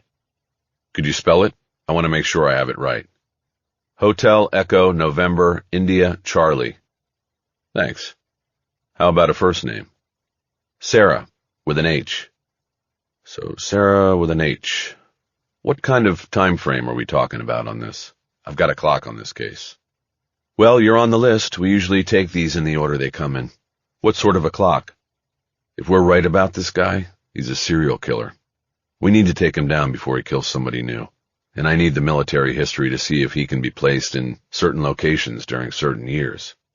We get that, and we can start pulling the net close and get him off the street before he hurts somebody else. Nobody wants that on their conscience. You know what I mean?" There was a beat of silence before Hennick responded. "I get it," she finally said. "Give me 24 hours and I'll get back to you. Gary has your number and email on here. Those are still good?" "Still good," Bosch said. "So tomorrow's Saturday. Does that 24 hours carry over to Monday, or do you think I'll hear something tomorrow?" "I'm on duty tomorrow. You should hear from me." "Many thanks, Sarah with an H." Bosch disconnected and started his car. He then headed across the parking lot and back to the Amundsen Center. Chapter 25. Ballard was back at her workstation, writing up notes on her conversation with Kramer, when Bosch came up behind her chair and put down the evidence bag with the campaign button sealed in it. "What's this?" "Evidence. You need to get that into the print lab as soon as you can." "I know what it is. How did you get it?" "I didn't want to wait for the wheels of bureaucracy to turn. I went to Chicago and got it." Now Ballard raised her voice. "You went to Chicago?" "I just said I did." Ballard threw the pen she was holding down on the desk. It was a move that, along with her raised voice, was certain to draw attention in the pod. "Harry, follow me." She got up and walked to the interview room for a private conversation. Bosch followed, head down like a condemned man. They entered, and Ballard closed the door loudly. She immediately brought a hand to her mouth to stifle a laugh. "That was so good. They were all watching." "Well, you do need to get that button into forensics." "I will. Did you call your guy in St. Louis?" "I did, but he's not there anymore. It's a she now. I talked to her and she promised to get back within 24 hours. We'll see. My other guy would have dropped everything, and he trusted me enough not to redact stuff. We'll see with this new one." "Okay, let me know what you hear. You ready to go back out there?" "Yeah. But you should raise your voice one more time, don't you think?" Ballard smiled and brought her hand up again before it turned into a laugh. Then she dropped the hand and spoke loud enough to be heard through the door. "Go home! Now!" Bosch nodded and whispered. "That should work." He opened the door and walked out, adopting the same head-down countenance. Ballard watched from the doorway as he bypassed his workstation and headed straight for the exit. She shook her head as though frustrated to the limit by Bosch's infraction. After Bosch was gone, she returned to her workstation, but stayed standing as she put her laptop and the evidence bag in her backpack. She was aware that Colleen Hatteras was watching her. "Colleen, if anybody's looking for me, I'm going downtown to the lab," she said. "Okay," Hatteras said. "Are you coming back?" "Probably not." "I wanted to give you an IgG update." "Did you make a connection?" "No, not yet." "Then let's see where you are Monday morning. I need to get to the lab." Hatteras frowned. She wanted the moment. "Maybe something will break by then, Colleen," Ballard said. "We'll talk first thing Monday." "Fine," Hatteras said. "Did you just fire Bosch?" She blurted out the last part, and Ballard was pleased to know that the interview room play had worked. "I'm not sure yet," she said.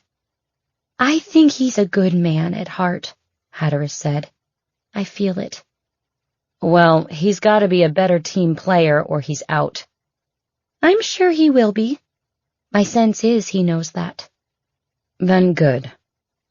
Ballard threw a backpack strap over her shoulder and looked at the others in the pod. They all had their heads down and were acting like they were deep in work and had not been listening to the skirmish with Bosch. "Hey, everybody," she said. "I just want to say I appreciate all the hours and days put in this week. It's been above and beyond the call, and you should know it does not go unnoticed. Have a good night." With that, she turned and headed to the exit. Chapter 26. Bosch positioned his car at the curb on Los Angeles Street, a half block from the exit gate at the City Hall parking garage. Ballard had also run a DMV vehicle registration on Nelson Hastings and passed on the descriptors and license plate number of his personal vehicle. Unfortunately, Bosch was waiting for a black 2020 Tesla Model 3 and was well aware that the color, make, and model he was looking for was very popular on the streets of LA. He would need to confirm he had the right car by license plate number and had already followed 2 cars out of the garage, only to catch up and then eliminate them. It was now 6:40 p.m. He had been waiting and watching for 2 hours and was worried that he had missed Hastings' exit. He pulled his phone, did an internet search, and then made a call. A woman answered. "Councilman Jake Perlman's office. How can I help you?" she asked. "Yes. Is Nelson still there?" Bosch asked. Bosch said it in a casual voice that he hoped suggested familiarity. "He is here, but he's in a meeting with the councilman," the woman said. "Can I take your name and ask what this is regarding?" It's just a streetlight issue," Bosch said. "He knows about it. I'll call back Monday." He disconnected. At least he knew he had not missed Hastings' exit. He settled in for a longer wait, keeping an eye on his side view mirror for a traffic cop who had already told him once he was in a no parking zone and needed to move on. 20 minutes further into the vigil, Bosch got a call and recognized the 208 area code for Coeur d'Alene, Idaho. He accepted the call. "This is Bosch. It's DuBose. You left me a message." "I did. And my partner left too before that. Made us wonder why retirement up there keeps you so busy you can't find time to return a call from your old department." "Fuck my old department, Bosch. Never gave one shit about me. I'm returning the calls now. What do you want?" "I want to solve the Laura Wilson case." "We worked Wilson hard, but sometimes the breaks don't go your way. We never solved it. End of story." "Not for her family. The story doesn't ever end." "Yeah, that's too bad. But everything we did, everything we knew about the murder is in the book. I got nothing to add. Goodbye. Don't hang up." "I can't help you, Bosch." "You don't know that. Not until you hear me out. There's another murder." DuBose said nothing, and Bosch waited. "When?" DuBose finally said. It was 11 years before, actually, Bosch said. We disconnected it through DNA. Where? Hollywood Division. The foothills, like Wilson. Black girl? White. Does that make a difference? No, I was just trying to get the details. Did you think race had something to do with Wilson's murder? Not that we knew. Did it play a part in the investigation? What are you saying, Bosch? Nothing. I'm just asking questions. Tell me something about the investigation that's not in the murder book. There's nothing. There always is. Reports not written, dead ends not explained. Why didn't you run with the blood in the urine? The what? You heard me. You got the DNA off blood in the urine. It meant there was disease, but there's nothing in the book about a follow-up. Are you fucking kidding me? What are we supposed to do? That could have meant anything. A solid punch in the gut will put blood in your piss. What, were we supposed to go to every hospital and dialysis clinic in the city and say, give us a list of your patients? Fuck you, Bosch. We did the due diligence on the case and Nelson Hastings.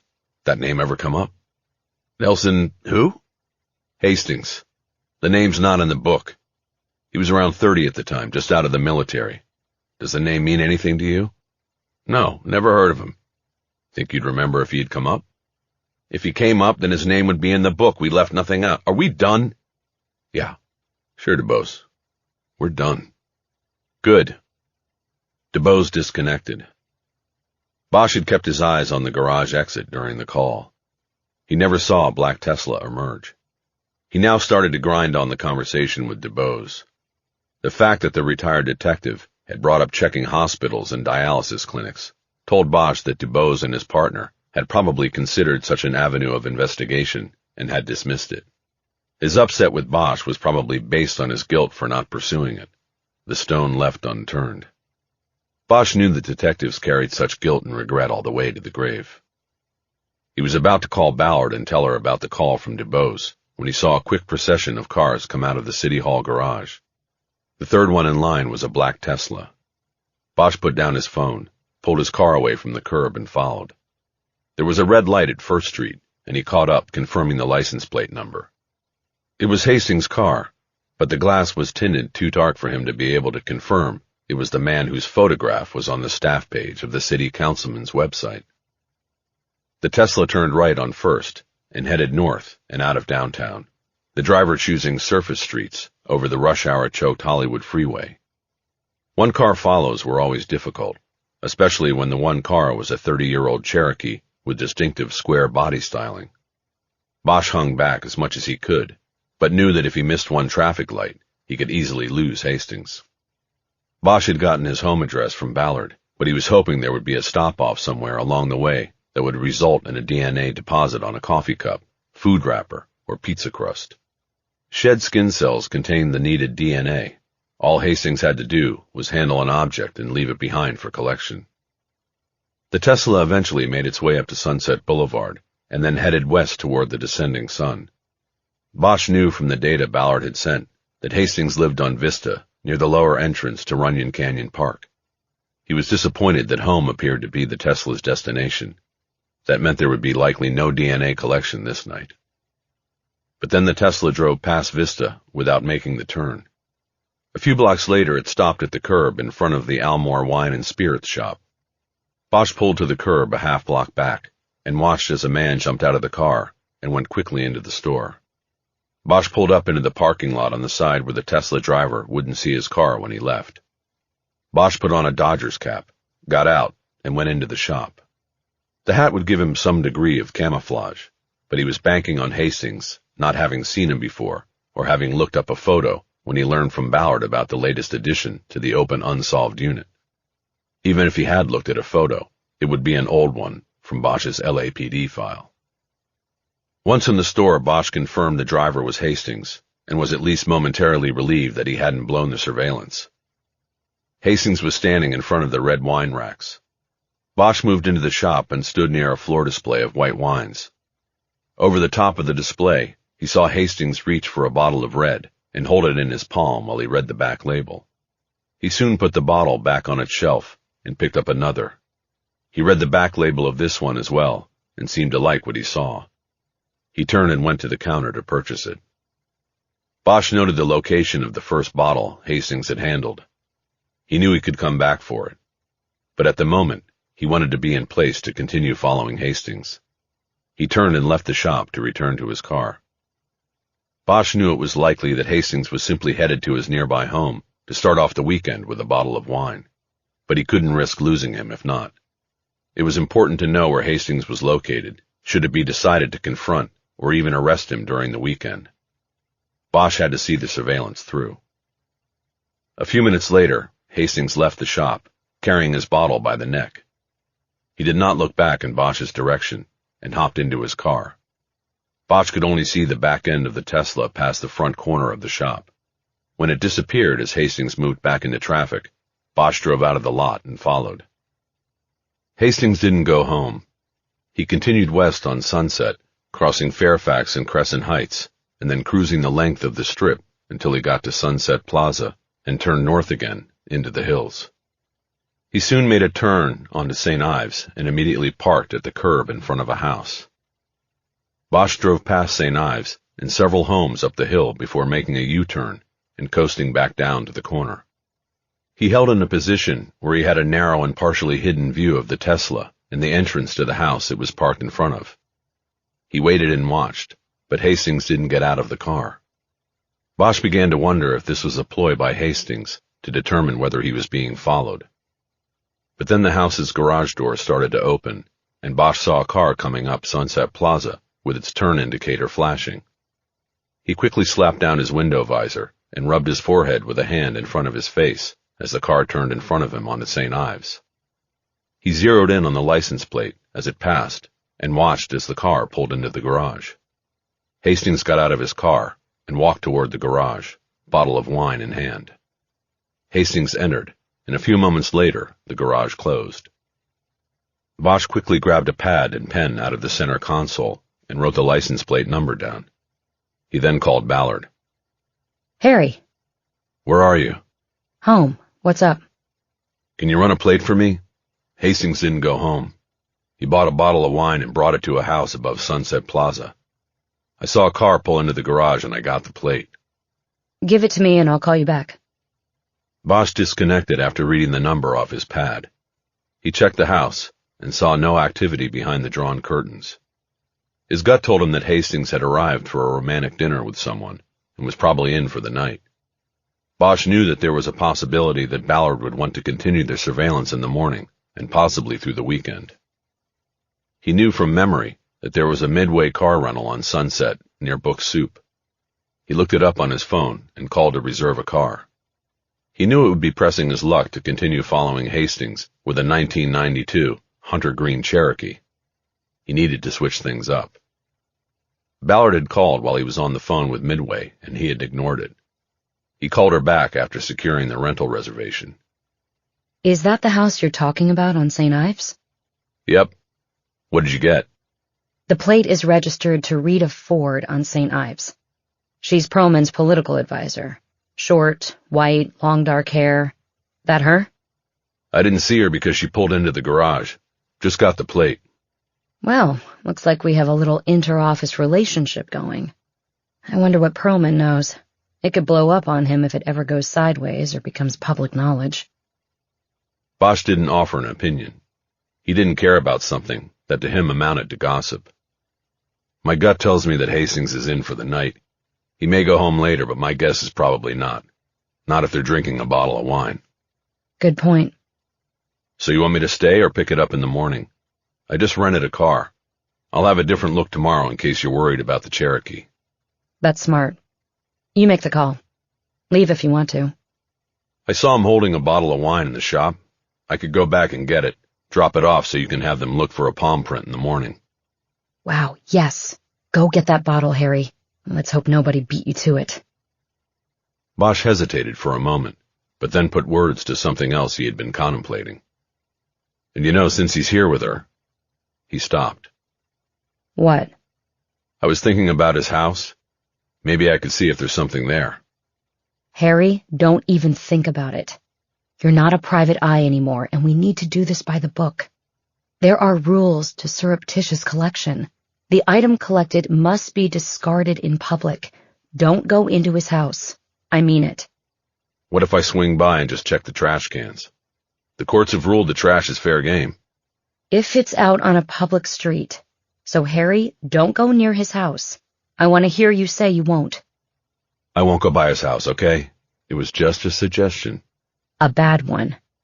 Okay, so you'll be home? I'm going to go get that bottle of wine.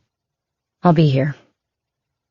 25 minutes later, Bosch pulled up in front of Ballard's apartment complex in Los Feliz. Ballard was waiting in the street because he had given her a heads-up call. She had her dog Pinto on a leash at her side. Bosch handed the bottle of Portlandia, Pinot Noir, out the window to her. It was in a brown paper bag from Almore Wine and Spirits. Tell them there could be a palm print on the front label. He held it in his palm when he was reading the back label. Got it. She opened the bag, pulled the bottle up by the neck, and studied the front label. Looks like good stuff. Must be, but too expensive for him. He went with something cheaper. Rita Ford is not worth the good stuff. I wonder if she knows that. There's probably a lot she doesn't know about Hastings. Thanks for this, Harry. I'll see who's working tomorrow and take it in first thing. Maybe they'll have something on the campaign button by then. Let me know. And I'll add this to your expense report. She smiled and Bosch nodded. Yeah, put it on there. Ballard stepped back and Bosch drove off. He was in his daughter's neighborhood. He decided to drive by her house, even though he assumed she was still working her mid-watch shift. The small house she shared with her boyfriend was dark. Bosch idled for a few moments and then drove on, pulling his phone up to call her. The call went to message. Hey, Mads, just wanted to let you know I'm back in L.A. I'm around if you need anything or want to grab a coffee or a beer or dinner. Be safe. I love you. He disconnected, knowing she probably wouldn't call him back or take him up on his offer. He continued driving into the night. Chapter 27. Ballard got into the car, lowered the window, and composed herself. Shit, she said. She pulled her phone and called Bosch. He answered right away, and Ballard could hear traffic noise in the background. Harry, it's me. Where are you? In my rental, following Hastings to City Hall. City Hall? Are you sure? It's Saturday. I won't be sure till he gets there, but it looks like he's heading downtown. He left Rita Ford's place about 8, went home, and then came out a little while later in casual Saturday clothes. What does that mean? Jacket, dress shirt, no tie. No other stops? Not so far. Anything from the lab? I just left, and it's not good. No prints on the button? No, there's a print, but it belongs to Laura Wilson. Okay. What about the wine bottle, did you? It's a smudge. It's useless. What about DNA? I dropped the bottle and the pin off at serology. Darcy's off, but I called her. She said she'd come in to swap them. But don't get your hopes up. She said we got lucky with the windowsill palm print because the guy was probably nervous and sweating. I doubt Hastings broke much of a sweat picking out a bottle of wine. Bosch didn't respond. Are you there, Harry? Yeah, I'm just thinking. You don't want to go through his trash until it's out on the street. So maybe we should bring him in. What, arrest him? We have nothing. No, bring him back to Amundsen. I don't know. We make something up. Tell him he needs to come in for an update. And you're sure he'll come running all the way out to Westchester on his day off? You tell him it has to be in person because of something sensitive we discovered about the councilman. We know his #1 priority is protecting Perlman. He'll come. And then we put him in a chair with arms so we get his palms when he gets up. We give him a cup of coffee, put some snacks and a pack of gum on the table. We give him some kind of document to read, not keep. You know, we carry out the charade. Then he leaves and we hopefully have a palm print in his DNA. Ballard considered the idea for a few moments. What do you think? That could work, but if he's the guy, he'll know if we are feeding him a bullshit story. We need to come up with something important enough to draw him out, but then he's also got to believe what we tell him. You said Hastings and the tuxedo guy don't talk, right? Kramer. And yeah, not in years. Hastings pushed him out of the Perlman universe, and Kramer's still bitter. Okay, so that's where we build the story. It's something Kramer told you. An accusation or just some sort of story that will hurt Perlman politically if it comes out. We phony up an affidavit from Kramer. Ballard nodded as Bosch talked, even though they were on their phones. And it will be unlikely that Hastings checks it out with Kramer because they don't talk. We could say Kramer kept records from that first campaign, and there's something connecting Perlman to Laura Wilson. It could be a note or a phone message or something. We'll think it through before we meet. She started the car and headed back toward the 10 freeway. So you'll set it up? I'll try to get him out to Amundsen today. It'll be good that it's Saturday. No one else around. I'll tell him we need to keep it private. But what if he wants you to come to him? What's the fallback position? I'll just say no. Perlman might be coming in on a Saturday too, so it's gotta be Amundsen. If he balks at Amundsen, I'll suggest a coffee shop, and I'll be late, so he'll get a head start drinking his coffee, and we'll toss the cup when we're finished talking. Good. He just pulled into the City Hall garage. You want me to stay with him, just in case he comes back out? No. Let's meet at Amundsen and work out the story. We can set up the meet. I don't think he ever saw me on his tail, but just in case, I don't think I should be part of the meeting with Hastings. I'll hang back. Yes. Play it safe. Okay, I'll see you there. Ballard disconnected. It took her 40 minutes to cut through downtown and then out to Westchester. When she finally got to the pod, she found Colleen Hatteras at her station. Colleen, it's Saturday. What are you doing here? I just wanted to work on this before the update Monday. What update? Remember? We were going to meet first thing to go over the IGG stuff on Perlman Wilson? Oh, right. What are you doing here? Just work. I had to go by the lab this morning, and I was going to write up some reports and check on a few things. Let me go get a coffee, and then we can talk IGG. I'll get you out of here so you can enjoy your weekend. Okay. I'd probably have more information by Monday, but now is good. How was the lab? Good news? No, not good news. That's why I'm hoping IGG is going to come through. What about Harry? Is he coming back? Actually, he is. I talked to him, and he sees the light. Everything's fine now. Good. I like Harry. He's a good soul. Yeah. I'll be back. Set up what you want to show me. Ballard left her backpack on the floor next to her chair and went to the break room. No coffee had been made, which was good. It gave her a legit reason to stay away from Hatteras and the pod. She started brewing a pot and then pulled out her phone to text Bosch. Hang back, Harry. Colleen is in the office. I'll try to get rid of her. I'll text you when it's clear.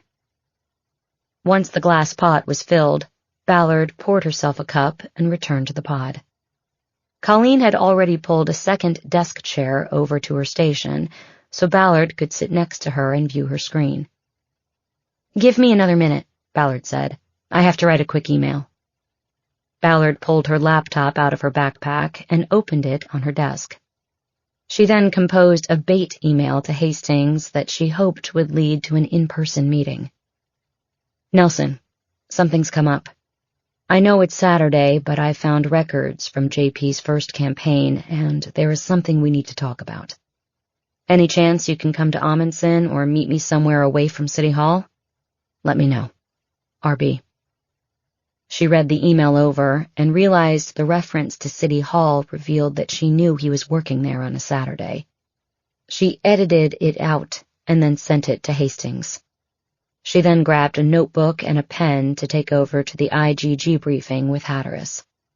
But before she could even get up from her chair, she received a cell phone call from Hastings.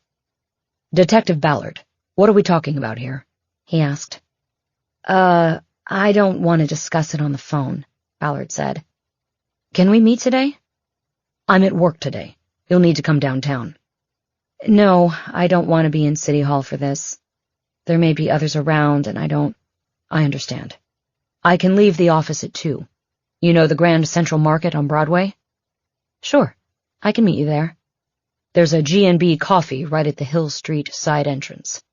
Meet me there at 2:15. Okay. You're sure we can't discuss this on the phone right now? I'd rather not. You'll understand why. Okay then. See you at 2:15 at G&B. He disconnected. Ballard sat for a moment, feeling the rising pressure of having 3 hours to come up with a story that would not make Hastings suspicious of the need for a face-to-face meeting. Are you ready? Hatteras said from the other side of the partition. Coming, Ballard said as she got up from her station. She walked around the next cubicle and sat down next to Hatteras, who had her laptop connected to a 28-inch LG screen. This allowed her to work on a large digital canvas when looking at DNA family trees and toggling through the color-coded graphics of a person's chromosomes and estimated geographic ancestry. You seem tense, Hatteras said. Don't try to read me, Colleen, Ballard replied, bristling. I'm not in the mood. Just tell me what you've got. Hatteras nodded and looked hurt. Fine, she said. So, we have previously discussed the IgG basics, right? Centimorgans, shared matches, most recent common ancestors, all of the things we use to find potential ancestors to our sample DNA. Yes, I remember all of that. But I'm not a geneticist or a genealogist, so please just keep this simple and tell me whether you're narrowing in on any potential relatives for our suspect. Well, we're getting closer, I can say that. For the next 20 minutes, Hatteras went through her IgG findings and what they could mean. The DNA profile obtained from the palm print found on the windowsill in Sarah Perlman's bedroom had been uploaded to GED Match's database. GED Match then generated comparisons with hundreds of thousands of other users' raw autosomal DNA data files, which had been uploaded to various consumer genealogy platforms such as 23andMe, Ancestry DNA, and more. So far, there were 4 hits to users who shared at least some DNA with the man who had left his partial palm print on the sill.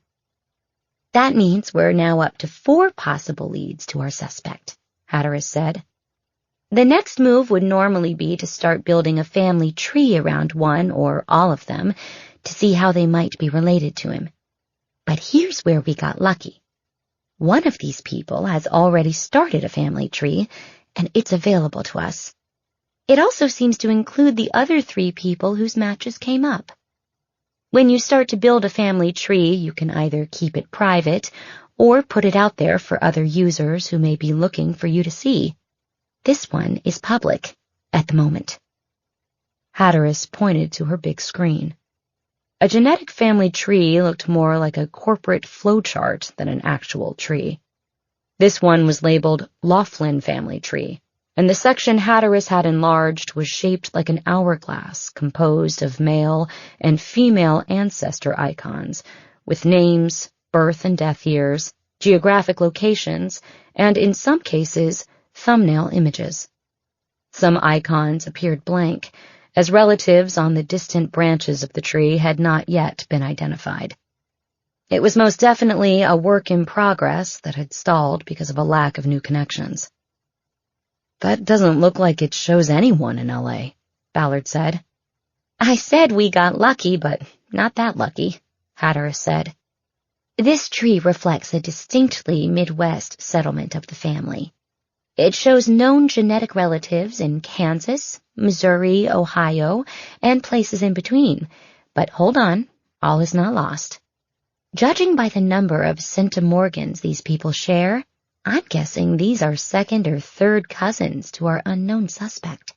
And some of these unknowns you see at the top here could well be the family member who headed off to the West Coast. But wouldn't you have gotten a hit from out here? Only if a relative out here submitted their DNA and allowed it to be shared with GED Match. We can only work with what's been entered into the DNA platforms. That's why a personal connection is important. You can directly ask if they've heard in-family lore about someone like a grandparent or great-uncle having moved out here a while back. Have you made contact yet with any of them? I've messaged all 4 of the matches through the GED Match portal, and have gotten responses from 3. This is quite good, because you'd be amazed how many people don't respond, or respond once and then just ghost you because you're law enforcement connected. It's kind of ironic, because on most of these platforms, you have to click a box that opts you into law enforcement searches. But then when you come calling, some of them ignore you. So, 3 out of 4 is not bad at all. So then, the 3 who responded, what did they say when you asked about the West Coast? That's what I was checking for today. I've only gotten 1 reply so far to that question, and it was a negative. Meaning what? That she knew of no relatives in Los Angeles or California, but she did say she would try to find out. That's not a lot of help. Actually, in a way, it is. We can definitely get an informative read off of what we have here. These 4 DNA relatives are in a fairly tight geographic cluster. Not a lot of spreading out across the country over the decades, as is usually the case. So what this tells me is that we are likely looking for a family member who moved away to the West Coast at least a generation or 2 ago. Because we have 2 crimes separated by 11 years, it leads me to conclude that this wasn't a tourist, but more likely a resident here, but with roots in the Midwest. Okay. So how will the person who responded to you try to find out more if it's not on here? If you look at the tree, this is the one who answered me, Shannon Laughlin. You can see here that she has 1 living grandparent. It's her grandmother on her mother's side, Edith McGrath. She will likely go to her and ask if anybody she knows of in her line, a brother, cousin, anybody, moved west. Ballard felt the phone in her pocket vibrate. Hold on a second, she said. She pulled the phone and checked the text. It was from Bosch. I'm here. Just heard from St. Louis. We need to talk. Ballard quickly typed a response. Go to the upstairs break room. Meet there in 5. She put the phone away and turned her attention back to Hatteras. So you'll follow up with Shannon Laughlin about her grandmother? I will. Ballard pointed to the screen. And meantime, all we know for sure is that our suspect will have Midwestern roots, she said. That's correct, Hatteras said. And I'm going to keep at it. And how are you identifying yourself with these people? I'm saying I'm a genealogist looking at cold cases for the police department.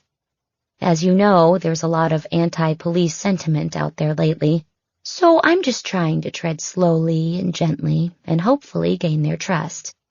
It's better, I think, that I don't outright say I'm LAPD. I think that's fine. But keep in mind you aren't actually LAPD. You're a civilian volunteer. I understand. Okay, Colleen. Good stuff. Keep at it and let me know when you make the next link. Since the meet with Hastings was now going to be downtown, Ballard did not see the need to get Hatteras out of the building. She could work here all day if she wanted. I will, Hatteras said. And, Renee? What? Ballard asked. Is there anything going on that the rest of us should know about? Feels a little bit like high school, the way you and Harry have kind of teamed up and are whispering all the time. And like that fight you 2 supposedly had yesterday. That felt like a show you put on for all of us. No, Colleen. There's nothing anybody else needs to know. There are just some things about the case that are sensitive, politically. Plus, Harry Bosch and I have worked cases going back several years, so we have a shorthand and a level of trust that is already built in. Is that okay? Sure, yes. I was just curious. I didn't mean... Okay, well, you just do what you do and get me some results, Colleen. And thanks for updating me. I'm going to head out now. I thought you said you had some reports to write. I changed my mind. I'll do it from home. You should go home, too. It's the weekend, Colleen. Ballard got up and went back to her workstation, returned her laptop to her backpack, and then headed toward the exit. She did not look back at Hatteras, but had the feeling that she was being watched the whole way. Chapter 28. Bosch was at the table, looking at his phone, when Ballard entered the second-floor break room. He spoke first.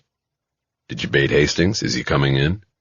No, we're meeting downtown at 2:15, Grand Central Market. What did you get from military archives? "I just emailed 2 files to you.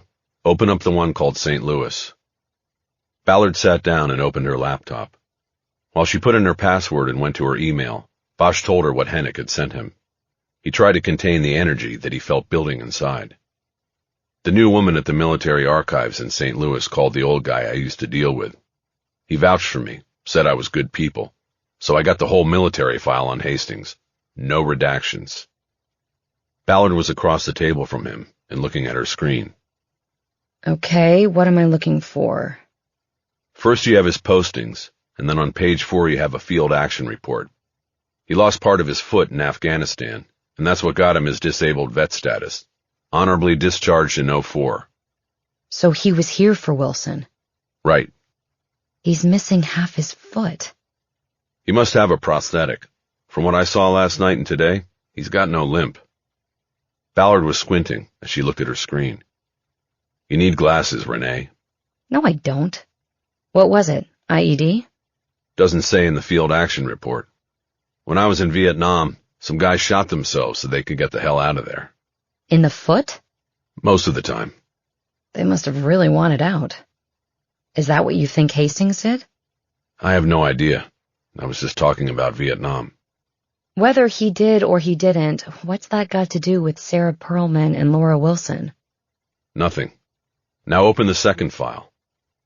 While Ballard did so, Bosch told her how he got the second file. Remember I said I got the military file without redactions? Hastings' Social Security and military serial numbers were in the first file. I used them to access his VA file, and that's what you have there. Goddamn, Harry. We shouldn't have this. We should have gotten a search warrant first. No one's going to ever know we got it, and it will never come up in court. Scroll through until you get to 2008. Shit, I can't believe we're doing this. It was Ballard's last protest before following his directions. Bosch got up and came around the table to be able to see her screen. Okay, 2008. Says he came into the Westwood VA hospital for urinalysis. I can't read these results. They don't mean anything. Since 2008, he has come in annually for a urinalysis test. Is this about kidney disease? It's about this. Bosch leaned over her shoulder and pointed to a word in the treatment notes from Hastings' 2008 visit. Nephrectomy. What is that? I had to look it up. It's the surgical procedure for removing a kidney. Ballard turned from the screen to look at him. Harry, it's him.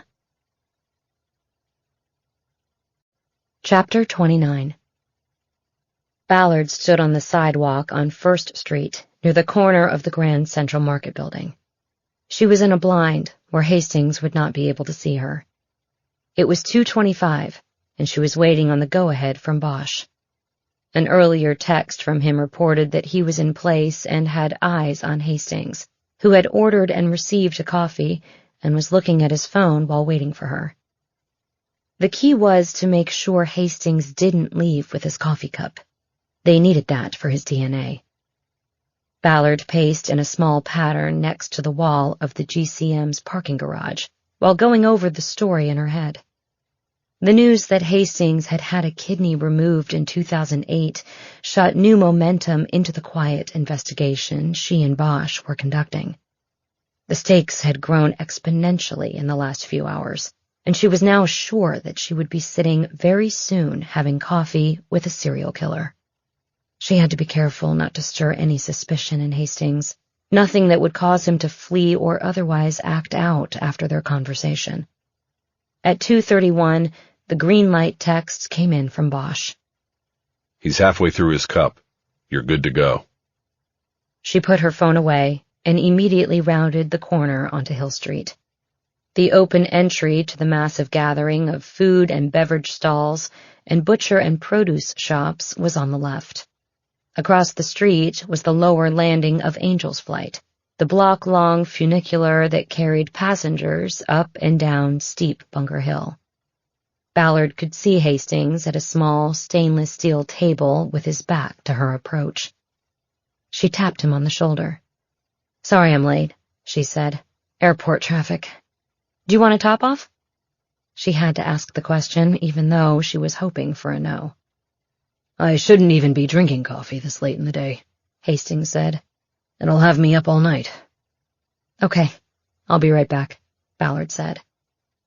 There was no line for mid-afternoon coffee. Ballard quickly ordered a cup of plain black coffee at the counter. As she waited, she casually looked around and saw Bosch at a table by the neon mural on the east wall of the market. He was in Hastings' blind, even though there was no evidence to suggest Hastings knew who Bosch was. Coffee in hand, Ballard sat down at the table with Hastings. She noticed that his cup was almost empty. The barista had written Nelson on the side of the paper cup, which would make it easy to identify should he throw it in the trash. But like her own cup, it had a corrugated paper sleeve around it. While that would be an impediment to collecting fingerprints from the cup, she anticipated that they would still be able to collect Hastings' DNA through saliva and epithelial cells. "Thanks for seeing me on such short notice," she said. "Not a problem," Hastings said. "So, what's so important you could only tell me face to face?" Ballard nodded and took a sip of hot coffee to buy some time as she mentally went over the script she had worked out with Bosch. "As I said, it's a delicate matter," she said. "I'm well aware that the open unsolved unit is in existence only because of Councilman Perlman, and that any perceived hint of scandal could hurt him as well as the unit." "What perceived hint of scandal, Detective?" Hastings pressed. "I talked to Sandy Kramer, and while it was pretty clear that there is no love lost between you two, Kramer is still loyal to Jake Perlman." "Exactly right. No love lost. Why would you talk to that asshole?" "This is a homicide investigation. It goes where it goes." "You talked to him about the girl with the button in her drawer?" "The woman, yes, Laura Wilson." "The woman. Okay. What did Kramer say?" "Well, when I asked him about Laura and showed him the photo, he said he remembered her." "That's it?" "No. He said he thought she might have volunteered, and that I should ask Jake because he knew her too." Hastings immediately pushed his cup to the side of the table like he was finished with it, and he shook his head. "No way," he said. "I would have seen it. I don't know what he is now, but Kramer was a drunk back then. That was why he eventually had to go when Jake got serious about politics." "How can you know for sure?" Ballard asked. "You weren't there then." "I was there, and I'm telling you there was no Laura Wilson." "You told me that the 2005 election was before your time with Perlman." "No. What I said, or at least what I meant, was that it was before my time as Chief of Staff. I was there back then. I was Jake's driver. I had just gotten out of the VA and needed to restart my life, and he said he needed a driver. Believe me, if Laura Wilson was part of the campaign, I would have known, because first of all, it was a small operation, and second, she was black." Ballard paused for a moment. She did not recall the exact words of the phone conversation earlier in the week when Hastings used the phrase, "before my time," but he had just corrected the record, and it matched what Kramer had told her. This caused her to go temporarily off script. "When I talked to the councilman about Laura, he said he didn't know her," Ballard said. "But somehow he knew she was black before I even showed him her photo." "That's because I told him," Hastings said. "Okay, and how did you know? I never got around to sending you the photo." "I know you didn't, but I did what any good chief of staff would do. I don't go into any meeting with my boss without being prepared. You didn't send me a photo, and so I went online and Googled Laura Wilson, murder Los Angeles. And what came up? A photo of her that ran in the Times. Poor kid finally got famous as a murder victim. There was a whole story on it. Ballard had seen the newspaper clipping, including the photo, in the Laura Wilson murder book. Hastings had again talked his way out of one of the inconsistencies that had bred her suspicion. She felt the interview falling apart, and Hastings doing the one thing she didn't want. He was growing suspicious. She tried one more time to put him on the defensive. When I asked you if Perlman had a campaign manager on that first run for office, you said you'd get me the name and contact, she said.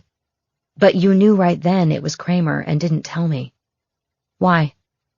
I just told you why, Hastings said. Kramer's an asshole, a drunk, and I was concerned that he'd be vindictive because of the way we moved him out of the picture. It turns out my concerns were well-founded. He's given you a line of bullshit that has taken you completely off course. I told you, it goes where it goes. If Kramer is lying, I'll deal with him.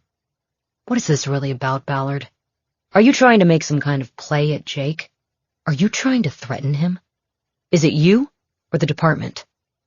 I can assure you it is no play. It is no threat. I am conducting a full field investigation. No stone left uncovered. Why do you think I wanted to meet away from my team and yours? I thought you would appreciate. Then what does Sandy Kramer want?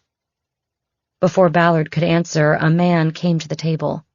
He wore an apron and gloves and carried a trash can. He wore a mask over his mouth and nose, as other employees in the market still did. Finished, sir? He pointed to Hastings' coffee cup. Ballard looked up and saw that the man behind the mask was Bosch.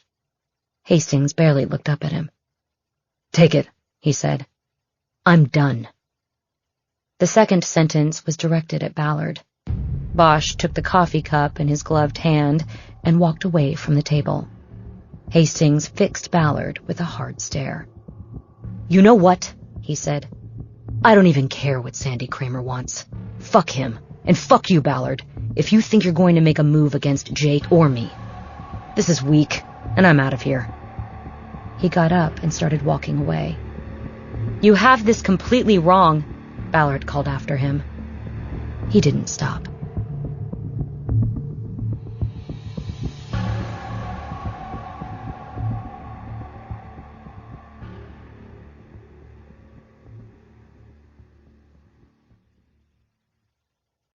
Chapter 30. Bosch grabbed the key off the rear tire of Ballard's Defender, unlocked the vehicle, and placed the evidence package on the back seat floor. He relocked the vehicle and put the key back. He was heading back to the market when he got a call from Ballard. He left. Where are you? By your car. I put the cup on the floor in the back seat. I went off script and he got mad.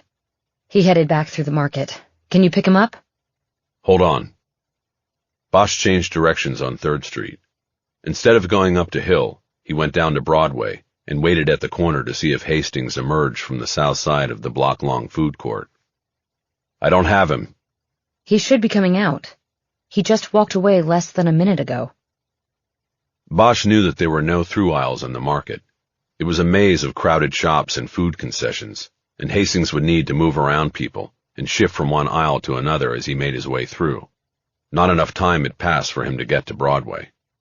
What happened? I'll tell you later. Let's just see if... Got him. Hastings had left the market and was jaywalking across Broadway. Bosch could see he was talking, and then he reached up to his ear.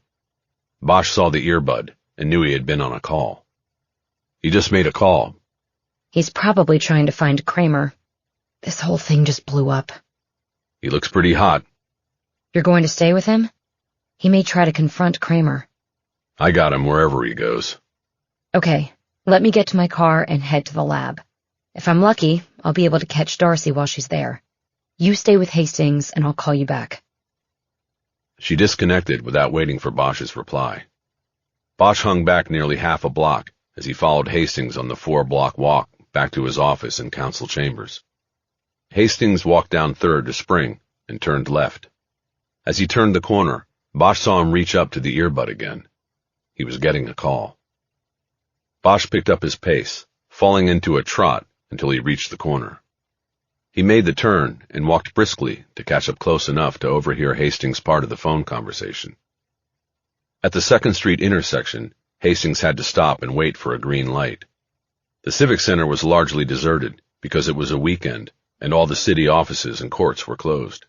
But Bosch was able to use 2 pedestrians who were waiting for the light as camouflage when he caught up to Hastings. At first, Hastings stood silently, like he was listening or waiting for someone to speak. Then he started speaking in tight, angry bursts. Because he was aware that others were waiting to cross with him, he dropped his voice low so that Bosch heard nothing.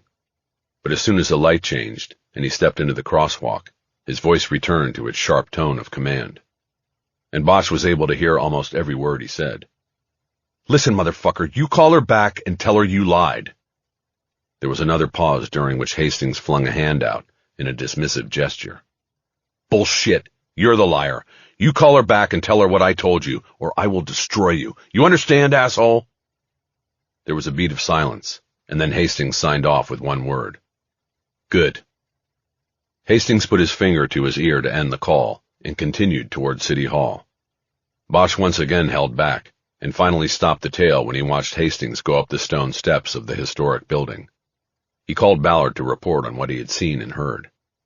"He's back at City Hall. Along the way, I think he had somebody find Kramer and put him on a call. He never used a name, but he was angry and told somebody to call her back and change the story." It was Kramer. He just called me and said he just talked to Hastings. He was going apeshit. "So was Hastings. You straightened Kramer out?" I did. I explained that we were just trying to get a rise out of Hastings. I think he's cool with it.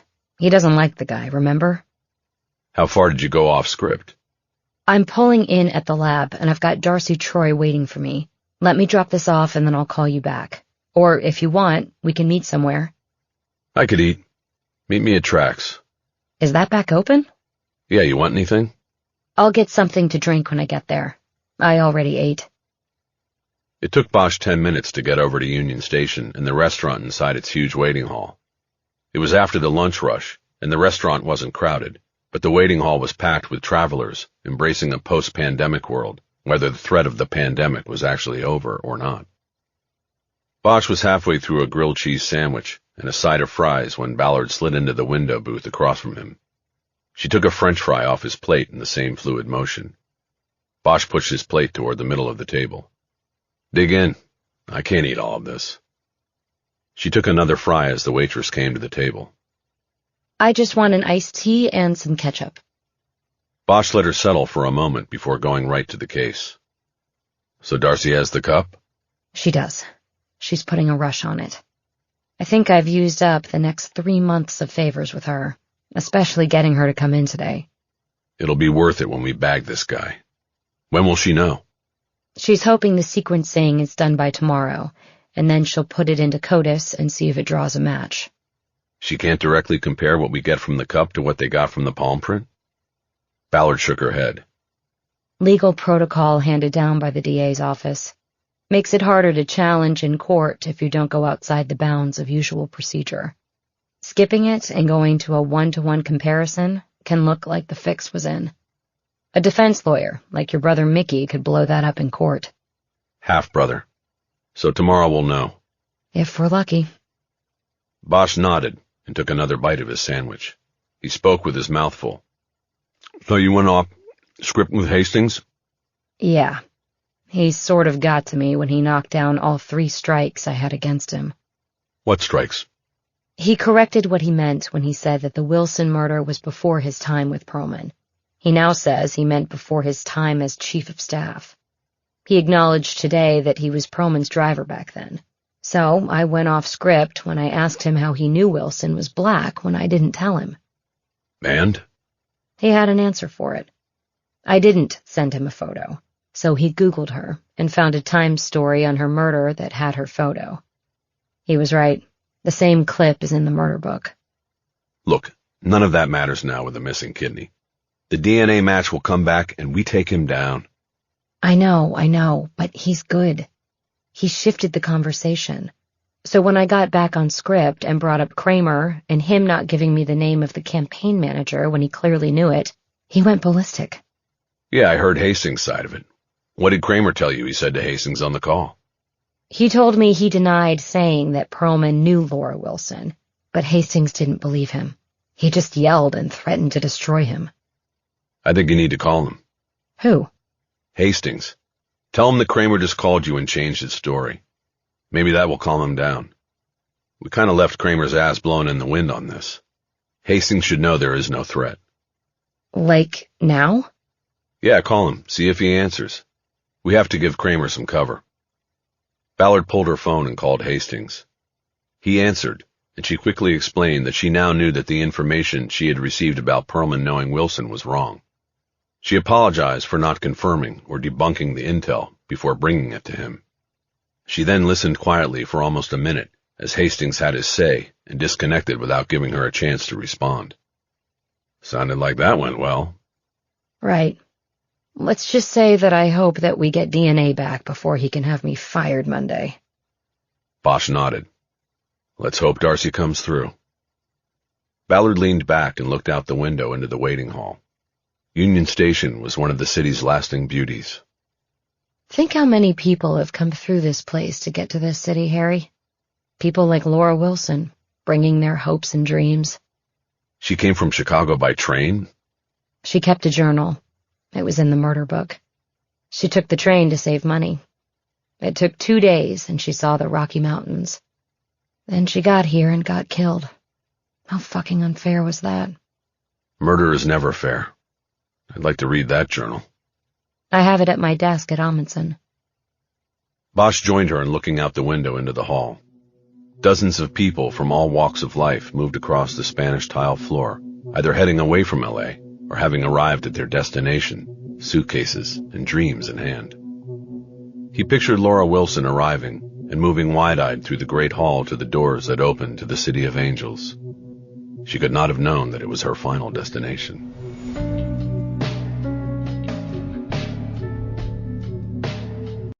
Chapter 31. The ocean was as smooth as a fitted sheet on a bed. Ballard had brought both surfboard and paddleboard with her, so she would be ready for any kind of surface.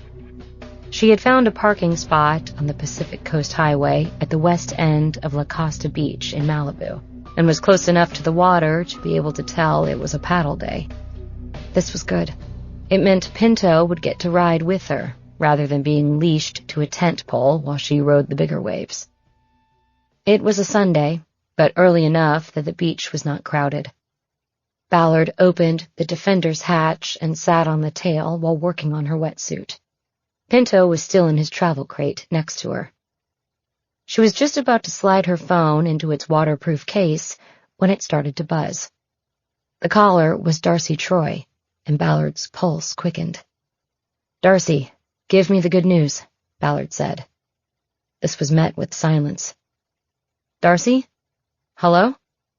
I'm here, and I don't have good news, Renee. We got a good sample from the cup, and I'm sorry, but it is no match to the 2 previous cases." Now it was Ballard who went silent. She had fully invested in Hastings as their guy. "Renee? You still there?" "I don't understand. He's the guy. He lost a kidney. He's been shaky on his stories. I can't believe this. Are you sure, Darcy? Could there be some kind of mistake?" No mistake. I'm sorry. But what do you mean when you say he lost a kidney?" "We have his VA records. 3 years after the Laura Wilson murder, he had a radical whatever you call it, nephrectomy, removal of a kidney. But that doesn't mean he had kidney disease. He could have donated a kidney. I mean, I'd have to look at the medical records or get somebody more qualified to look, but oh shit. I need to call Harry Bosch. Darcy, you're a genius. I'll call you later, and thanks so much for giving up your weekend for this." Ballard disconnected. She immediately called Bosch and started unzipping her wetsuit as she waited for him to answer. Ballard, what's up? Good and bad news. The DNA from Hastings does not match the case DNA. Is that the good news or bad news? The bad. The good news is that he could have donated a kidney to a friend or relative, and that person would be the one with kidney disease and could be our new suspect. Bosch was silent. Harry? Just thinking. We don't have much of a choice. We have to go to Hastings. Follow the kidney. Ballard smiled, but heard no reaction from Bosch. That was supposed to be funny, Harry. Yeah, I know. So where are you? Well, I was about to go paddling. I'm in Malibu. Do you want to wait till tomorrow? Not really. We have new momentum. Let's go see him. If we can find him. Well, we know where he lives and works, and where he's been shacking up. I can also just call him. I think it would be better if he doesn't know we're coming. You never know. He could call somebody if he knows why we're coming. Agreed. When? I can get back in an hour. I'll change, drop off the dog, and then come get you. Let's say noon? I'll be ready. They disconnected, and Ballard finished peeling off her wetsuit. She looked at Pinto in his crate. Sorry, boy, she said. Mom's got to go to work. We'll come back next week and get on the water. I promise. She threw her wetsuit into the back of the SUV and put her sweats back on over her one-piece. She turned and looked back at the ocean. She saw the silhouette of Catalina emerging on the horizon through the marine layer. It was going to be a clear and hot day. Damn, she said. Chapter 32. Ballard and Bosch went to Hastings' house first and found no one home. From there they went west to Sunset Plaza and the home of Rita Ford. The black Tesla that Bosch had previously followed was there, parked in the same spot at the curb on St. Ives as before. Bingo. They pulled into the driveway and parked. Rita Ford answered the door. Detective Ballard, this is a surprise, she said. What brings you here? We need to see Nelson Hastings, Ballard said. Why do you think he would be here? Ballard pointed out to the street. Because that's his car, and because we know he is, she said. We need to talk to him, Rita. It's important. Just a moment, Ford said. She closed the door. Ballard looked at Bosch. They were expecting a cold welcome. When the door reopened, Hastings was standing there. What are you doing here? He demanded. We need your help, Ballard said. You want my help? Jesus Christ. 1 minute you have me down as suspect number 1, and now you want my help? What makes you say we suspected you? Come on, detective. That charade yesterday where you tell me a bullshit story from Kramer after trying to catch me in lies from my earlier statements? I'm not stupid. You've got it in your head that someone from Jake's circle killed Laura Wilson and Sarah Perlman, and that someone was me. We don't think that, Nelson. Can we come in? We really need you to help us with this. Hastings pointed at Bosch. And you, I know who you are, he said. You followed me from G&B's. Yeah, I saw you. My guess is you're Bosch. Well, you fucked up, Bosch, along with her.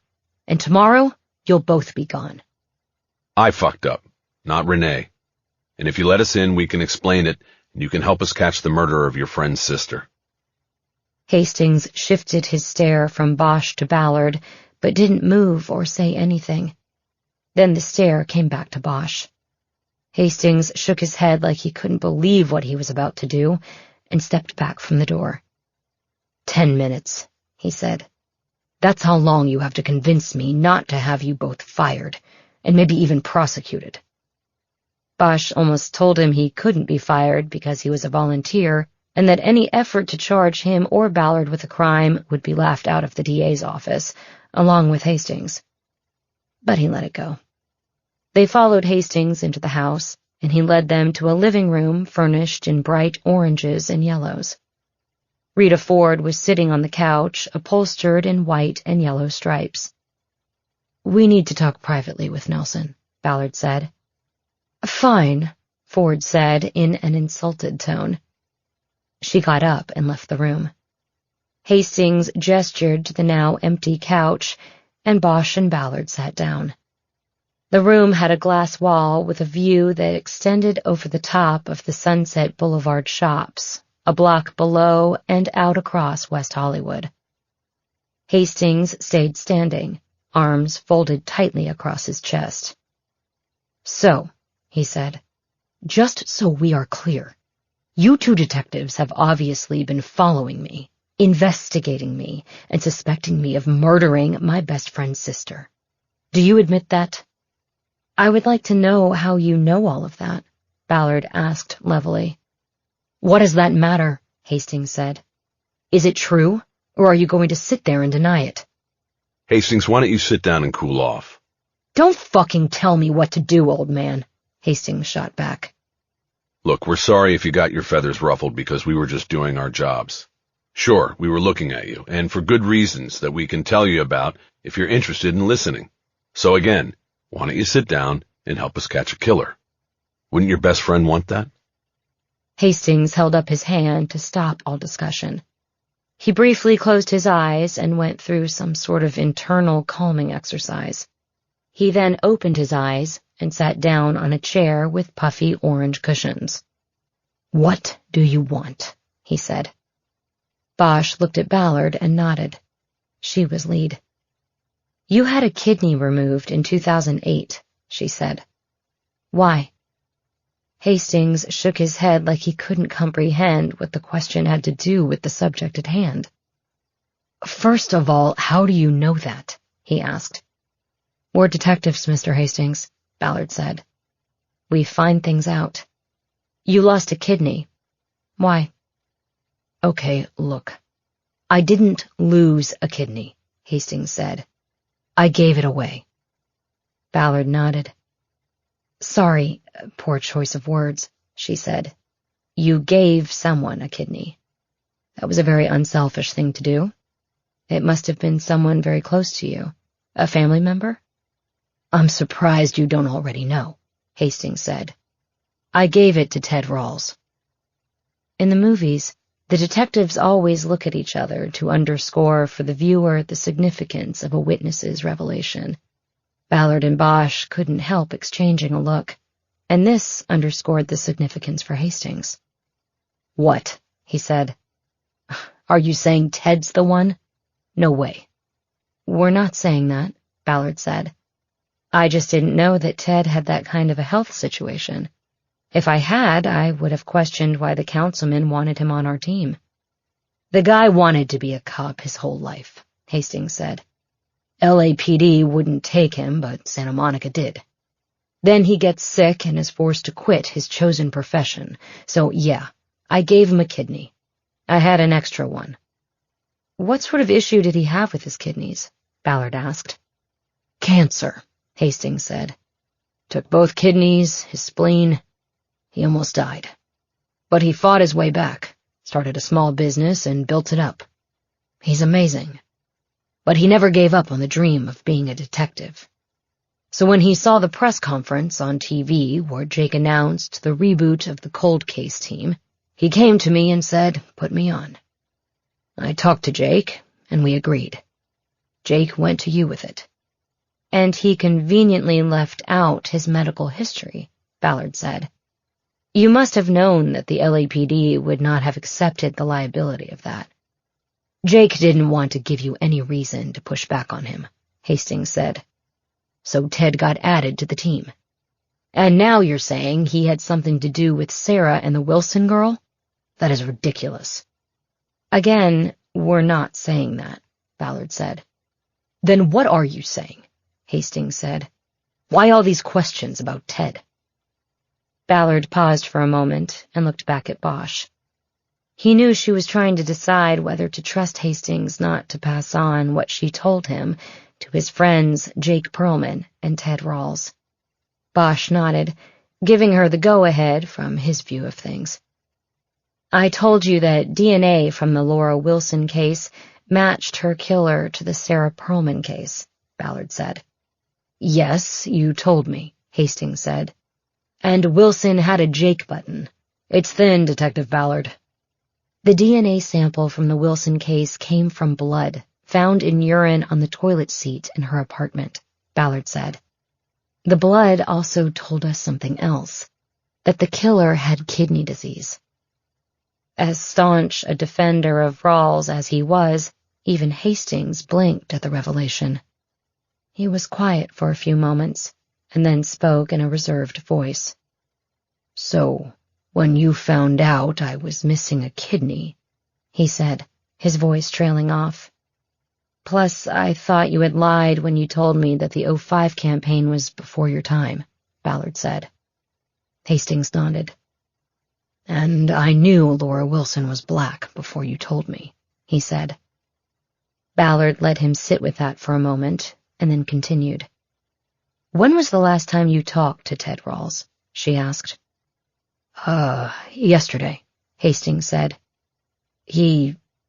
I called him because I was upset about our conversation.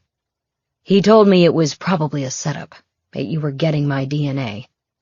And I remembered the guy there who came up and took my cup. You, right?"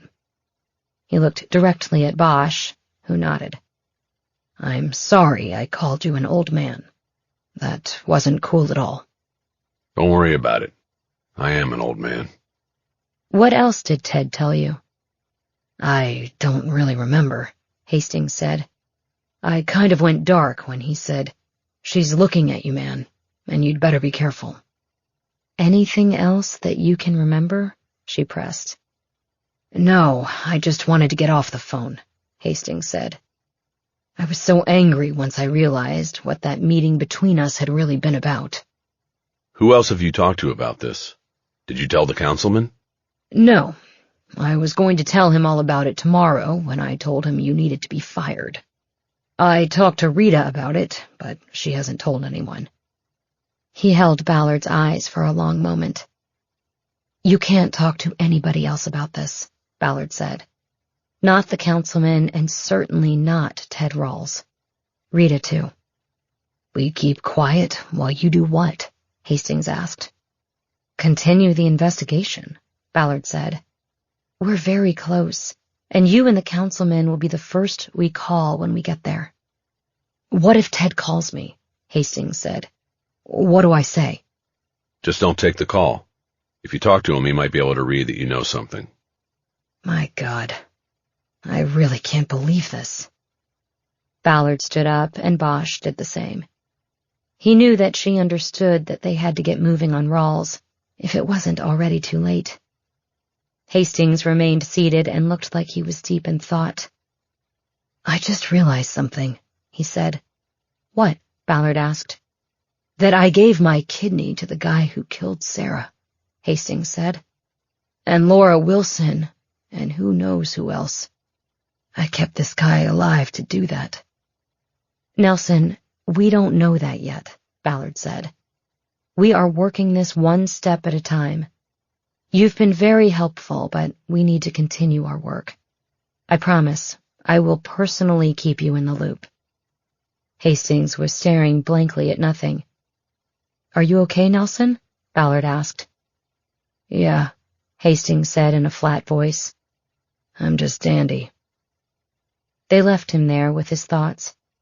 Bosch looked around for Rita Ford as they were exiting the house, but didn't see her.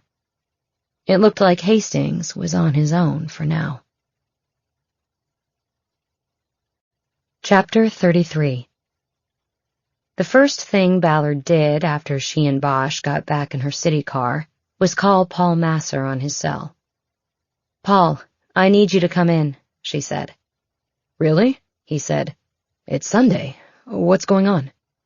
"I need a search warrant, and I want it to be ironclad. It can never come back on us in court." "And you need this today?" "I need it 10 minutes ago. Can you come in? I'll have it roughed out for you.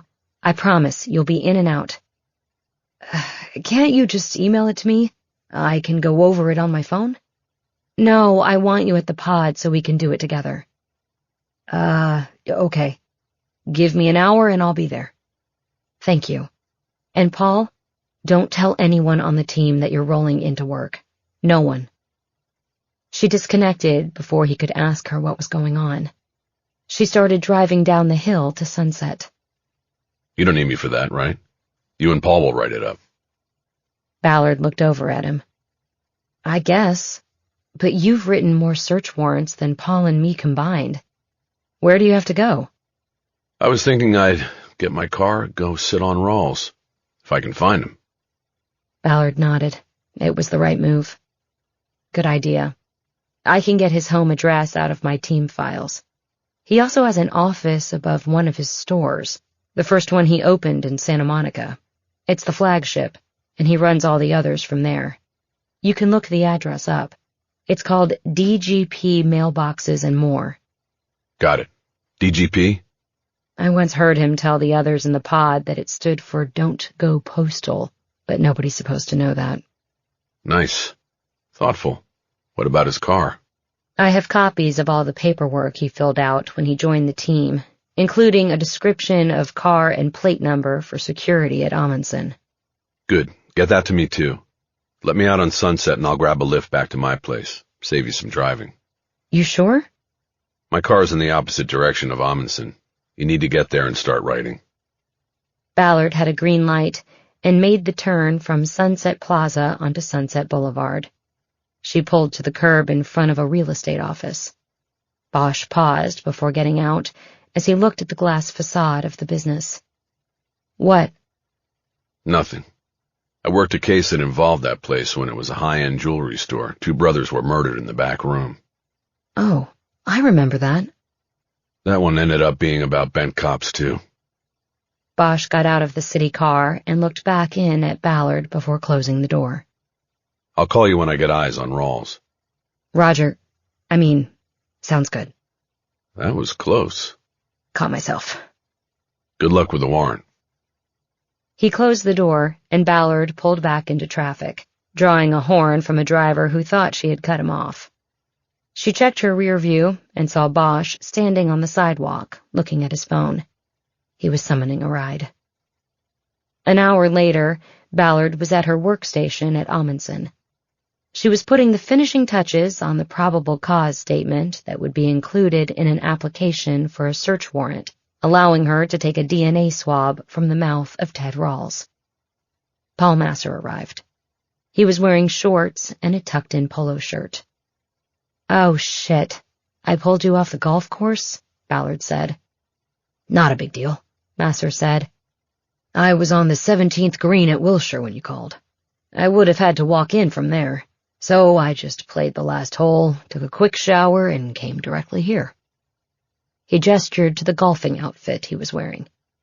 I got these in the golf shop because I didn't have anything in my locker to change into. Well, I have the PC statement. I'll print it and you can start. A search warrant was all about the probable cause statement.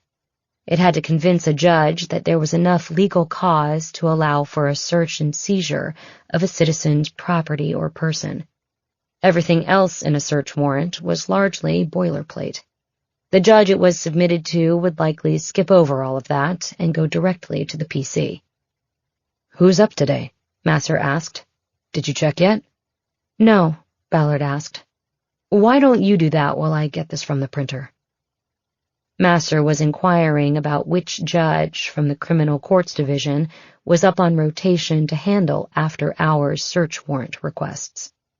This was a key question because judges had particular viewpoints and practices that became known to the trade, the lawyers who appeared before them, and the police officers who went to them for search warrant approval. Some judges were fierce defenders of the Fourth Amendment protections against unlawful search and seizure. Others were fierce law and order judges who never saw a search warrant application they didn't like. In addition, they were elected to the bench. While they were charged with wielding their power without personal or political bias, it was a rare judge who didn't occasionally peek out from under the blindfold at the possible electoral ramifications of a ruling, like whether to allow the state to take a DNA sample from an ex-cop suspected of being a killer. Ballard came back from the printer and handed Masser the 2-page PC statement just as he was hanging up his desk phone. Judge Canterbury is up, he said. And that is not good. He's very strict on search and seizure. I've heard, Ballard said. I might have another way to go. Most detectives worked on establishing a relationship with a go-to judge whom they could count on to be sympathetic when it came to questions of probable cause. It was a form of judge shopping, but it was practiced widely. Ballard, from her years on the midnight shift at Hollywood Division, had woken more than a few judges up in the middle of the night to get a search warrant signed. She had a few names on her contact list that she could call if she and Masser didn't want to go to Judge Canterbury. Ballard pointed to the document now in Masser's hands. "You're going to be upset by what you read," she said, "and I don't want you repeating any of it to anybody. Clear?" "Yes, clear," Masser said. "Now I can't wait." She left him at his workstation and went back to hers. While Masser was going through the PC document, she opened one of the original murder books from the Perlman case and started leafing through the transcripts from the interviews conducted by the original detectives. Her memory was correct. There were apparently no interviews with Nelson Hastings or Ted Rawls, and this carried through to the original lab reports. Neither one of them had ever had their palm print compared to that found on the windowsill in Sarah Perlman's bedroom. This was a serious flaw in the original investigation. Hastings and Rawls were close friends of Jake Perlman's and were acquainted with his sister. They should have been interviewed and printed, as Kramer had been. The fact that they weren't interviewed contradicted what had appeared to Ballard to be a tight and thorough investigation. Since the ODs on the case were no longer available, Ballard felt there was only one person she could talk to for clarification of this issue. She called Nelson Hastings. "Did you arrest him?" he asked immediately. "No, and we're not there yet," Ballard said. "We are proceeding carefully." "Then what do you need from me?" Hastings asked. "I'm reviewing interview transcripts from the original investigation. There is no interview with you or Ted Rawls." "I don't understand that." "You were Jake's friends, and I assume you both knew Sarah. Do you remember this? Why didn't they interview you?" "I was out of town with my parents when the murder happened," Hastings said. "They talked to my parents and confirmed it, so they never talked to me, and Ted wasn't around then." "What do you mean?" "I mean, he was around, but he wasn't as tight as Jake, Kramer, and I were. He was sort of the new guy. It was our senior year, and we were all about to graduate. We had gotten our college acceptance letters, and the three of us got into UCLA. Then that summer, we heard Ted got in too, so we kind of started including him and stuff. We took him under our wing because we'd be going to college together. Only that didn't happen." "Why not?" "Well, for one thing, I changed my mind, joined the Army, and never went to UCLA. And neither did Ted. Something happened, and he ended up going to Santa Monica Community College, and then he joined the cops out there." "Could it have been a lie about getting into UCLA? He only said he got in so he could get close to you guys?" "I don't know. Maybe." "You mean like he glommed on to us so he'd hear stuff about Sarah and the investigation?" "That's sick." "It's possible. But at the time of the murder, he wasn't close enough to Jake that the detectives would want to talk to him?" "Yeah, exactly." "Did he know Sarah?" "He could have. She went to an all-girls school, so she'd come to our dances and events to meet boys. Jake would bring her. So Ted could have known her, or at least known who she was from that." Ballard noticed that Masser was now standing next to her. She saw that he had redlined her probable cause statement. She held a finger up, indicating she was almost finished with her call. "I have one more question," Ballard said. "In 2005, Rawls was a cop in Santa Monica.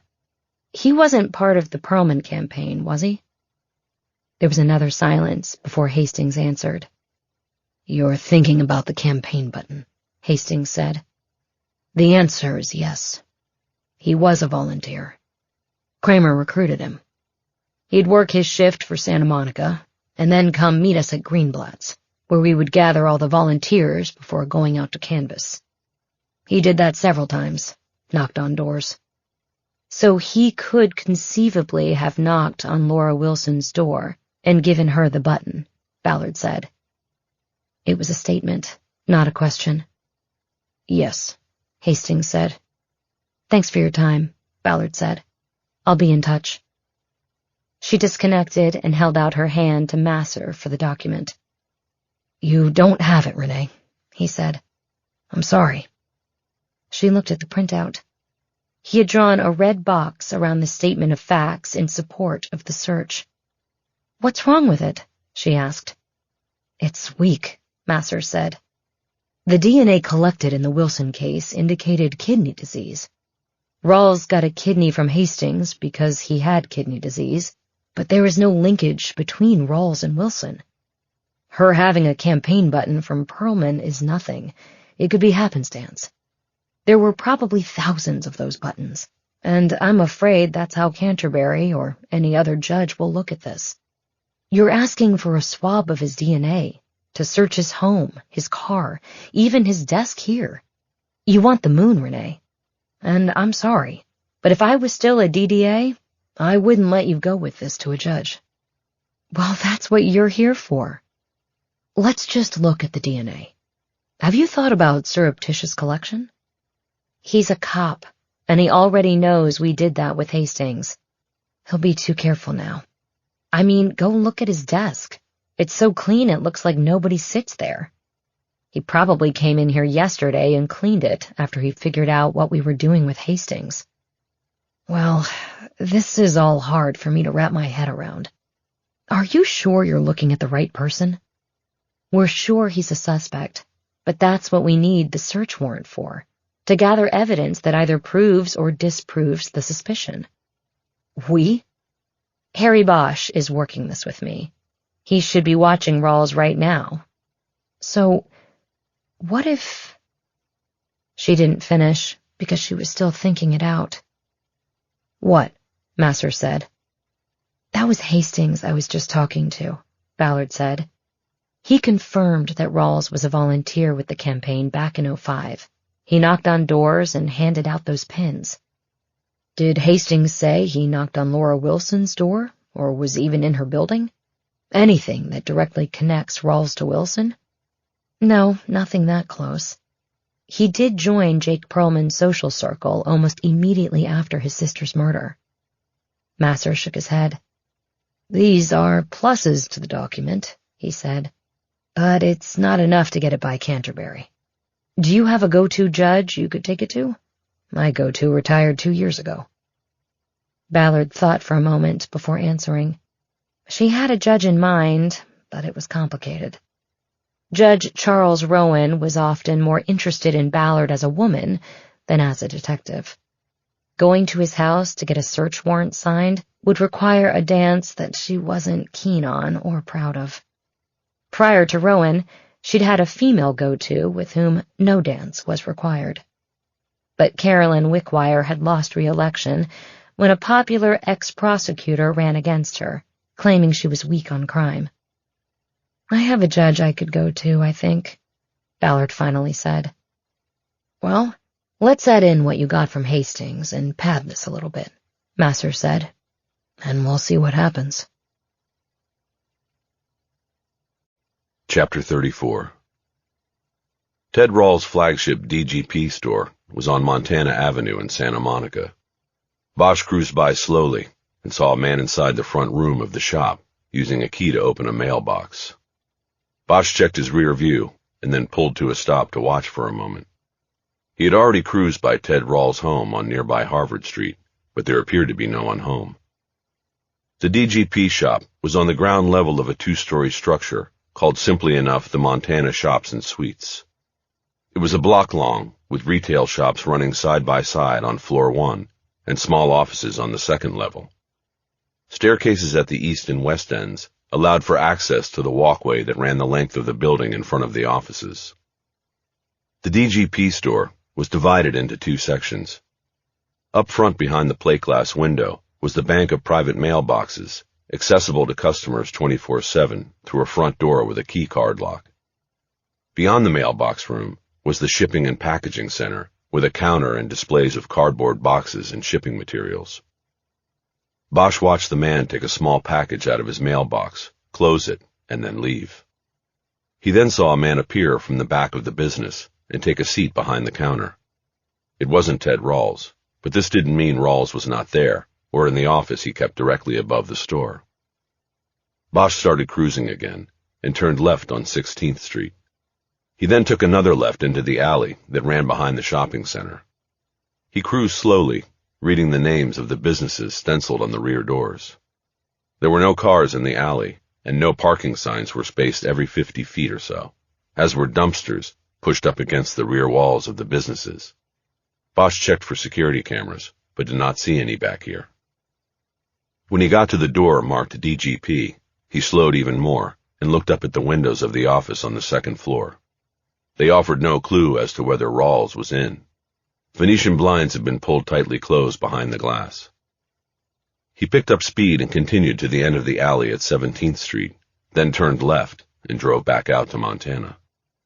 He saw a street-side parking place opening up and quickly claimed it, swinging the Cherokee in behind a compact van.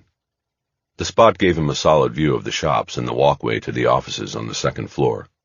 He decided it was the best he could do for the moment. Rawls knew him. He couldn't go into the DGP store or the office without possibly revealing himself to the suspect.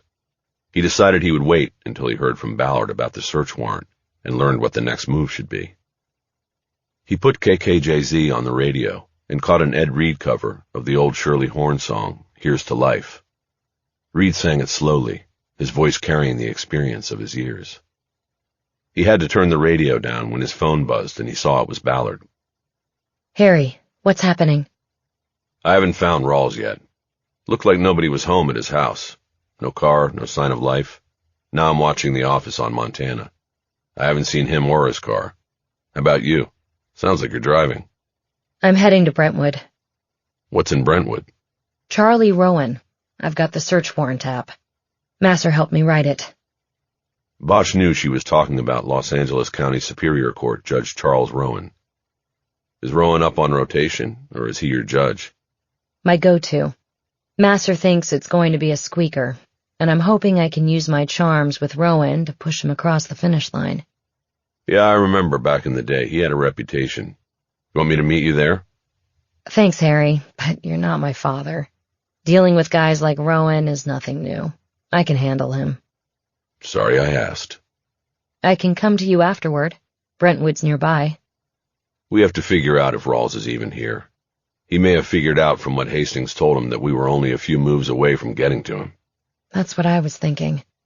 Once I get this signed, we'll knock on doors and figure out if he's flown the coop. Okay, I'll be here. They disconnected. Bosch looked across the street at the DGP store. He had a viewing angle through the front window to the shipping counter, where it looked like the employee was reading a book while waiting for the next customer. Bosch liked the vantage point he had, and wasn't sure the parking space would be available if he left it to drive another circuit around the building. Montana was a major shopping area, and parking spaces weren't left open for long, but that back door bothered him. He didn't know whether there was an interior stairway that connected the shop with the office above it. Either way, it was impossible for a single set of eyes to keep a complete watch on the business and office. He was hoping Ballard would get there soon with a signed search warrant.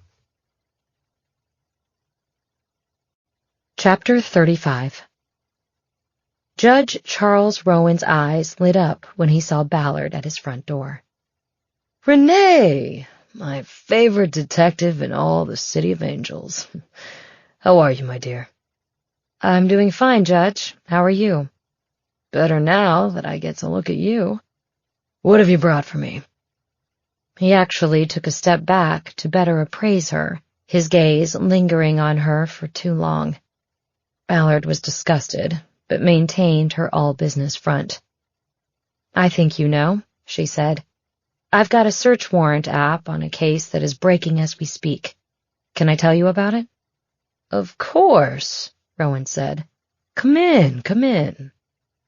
Rowan stepped further back, but opened the door only enough for Ballard to pass close by him as she entered. Her discomfort level went up another notch. Rowan was well into his 60s, easily 2 decades older than Ballard. He had a full head of silver-gray hair and a matching beard. His prodigious ear hair was a match in color as well. She had been in Rowan's home before and knew he lived alone after several failed marriages. She also knew to turn to the right, where the dining room was located, as opposed to the living room, where the judge might try to sit too close to her on the couch. "Don't you want to be comfortable in the living room?" Rowan asked. But Ballard was already to the dining room. "The table here is fine, Judge," she said. "My partner is sitting on a location by himself, and I don't want to leave him hanging. It could get dangerous. So, if I could get you to take a look at this, I'll be able to get back out there." "Of course," Rowan said. "But, first things first, what can I get you? A glass of iced tea? A Chardonnay? What would you like?" "Really, Judge, what I would like is for you to read the warrant, and hopefully find that everything adds up and is in order." She gave him the most winning smile she could manage under the circumstances. She then put the warrant application down on the table and pulled out the chair for him. She was going to remain standing. Rowan looked at her and seemed to get the message that this wasn't going to turn into a social visit. He moved to the chair and sat down. "Well, let me see what you have here," he said. "I can talk you through it," Ballard said. "But if you just want to read it, everything is right there." "Did you go through the district attorney's office with this?" "Not exactly. I'm now running the cold case unit, Judge, and we have a retired deputy DA assigned to the unit who reviews and helps us write our warrants. He came in from home today to work on this because he knew time was of the essence." "Really? What's this deputy's name?" "Paul Masser. He worked in major crimes at the DA's. "I know him. A capable prosecutor." "He is." "So, let's see." The judge started reading the first page, and Ballard felt her guts tighten. The first 4 pages of the application were standard boilerplate legalese that was virtually the same on every warrant a judge was presented with. Rowan could have flipped through these to the meat of the application, the case summary and probable cause statement, but he wasn't doing that, and Ballard had to believe it was because she had deflected his attempt to turn this into a social visit, if not something more. Still, she said nothing, for fear she might anger the judge and cause him to reject the warrant. She shifted her weight from one leg to the other and just watched. Rowan remained silent until he flipped to the 3rd page and spoke without looking up from the document. "Are you sure I can't get you something, Renee?" "No, Judge. I'm fine. My partner is waiting out there." "I understand. I'm going as fast as I can. I have to be thorough. I don't want this to come back and bite me in appellate court, should I see fit to sign it and send you on your way." "Of course, sir." "Charlie. We're old friends, Renee." "Charlie. Then." Finally, he got to the statement of facts regarding the case, and then the PC statement. Ballard checked her watch. She was worried about what was going on with Bosch as he waited for her to get to Montana Avenue. "Checking your watch does not help," Rowan said. "You may be in a hurry, but I can't be. Not when we are considering the search and seizure of a man's properties and body." "I understand, sir," Ballard said. "I mean, Charlie." She was now sure that Rowan was going to reject the warrant because she had rejected him. She was chasing down a serial killer, and this judge would be so petty as to thwart that effort because his pride was bruised. Ballard wished she had just taken her chances with Canterbury. "Renee, would you go into the living room?" Rowan suddenly asked. Why, Charlie?" Ballard asked. "Because in the living room is a door to my home office. On the desk you will find my stamp and its ink pad.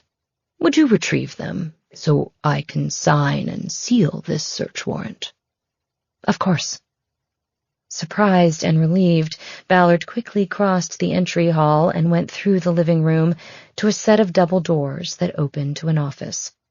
She spotted the stamp that carried the seal of the Superior Court sitting on an ink pad on the desk. On the way back to the dining room, she heard her phone buzz. It was Bosch. She didn't take the call. She wanted to get the search warrant signed and stamped and then get away from the judge. She'd call Bosch back after. Chapter 36. The K-Jazz presenter sent out best wishes to Ron Carter on his 85th birthday celebrated at Carnegie Hall in New York in the past week. He then played A Song for You, a cover off Carter's At His Best album, released when the great bass player was a young 59 years old.